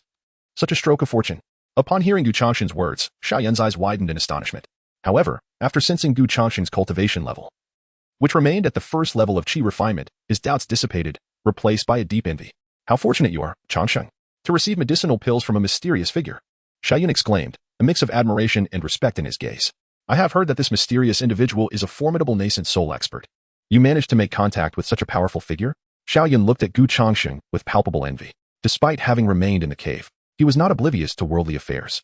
The recent invasion of the demonic path was widely discussed, even reaching his ears. Now, nearly every cultivator in the outer sect was aware of the hidden powerhouse near the graveyard, who had single-handedly slain over a dozen demon cultivators with a single sword strike, dispatching even golden core demons in mere moments. The entire outer sect regarded this mysterious individual as an idol, and Xiaoyun was no exception. A nascent soul expert? Is he truly that powerful? Gu Changsheng scratched his nose, smiling awkwardly. He was merely at the golden core stage. Why were the outer sect members elevating him to a nascent soul expert? Changsheng, Why didn't you mention earlier that you knew this mysterious figure? Introduce me to him. If I could catch his eye and become his disciple, I would be set for life. Xiaoyan laughed heartily, his eyes shining with longing. Gu Changsheng shook his head helplessly. Senior brother Xiao, do not get your hopes up. That mysterious person appears and disappears without a trace. Even I do not know where he is. Besides, those pills were given to me because I was gravely injured. I cannot guarantee we will meet again. With a sigh, Gu Changsheng expressed his regret at the prospect of not meeting the mysterious figure again. All right. Xiaoyan's expression fell, disappointment etched on his face. Gu Changsheng smiled and quickly reassured him. Senior brother Xiao, do not be disheartened. Remember, you now possess the power of demons. Your future is boundless. Even without the mysterious one's guidance, you can still achieve greatness. Indeed. Hearing this, Xiaoyan's spirits lifted again, and perhaps in excitement. His tail began to sway gently in the air. Noticing this, Gu Changsheng cooed and amp. Oppose, T help but ask, Senior brother Xiao, are you now able to control your demonic transformation? He realized he had been there for quite some time, yet Xiaoyan seemed fully aware, and even his eyes were no longer the ominous crimson they once were. Could it be that the power of the celestial tree was finally manifesting? Absolutely. Xiaoyan grinned widely. Ever since Elder Mu transplanted a branch of the divine tree into me, I have been able to maintain my consciousness while in a demonic state. However, I still need to acclimatize to the demonic form, so Elder Mu advised me to remain in this state to master its power. I see. Gu Changsheng nodded. A smile creeping onto his lips as he felt genuinely happy for his friend, relieved to see Xiaoyan break free from the shadows of demonic influence. Congratulations. Senior brother Xiao, it seems it won't be long before you can return to the sect, Gu Changsheng said with a smile. Yes. Xiaoyan nodded excitedly, his gaze filled with gratitude. Changsheng, I owe my current state to you. Rest assured, from now on, my life is yours. If anyone dares to bully you, Xiaoyan, will be the first to stand against it. Thank you, Senior brother Xiao. Gu Changsheng smiled slightly. After exchanging a few more words, Gu Changsheng decided not to linger any longer. He stepped forward, making his way towards the Xuanma mansion to find Mu Lingyun.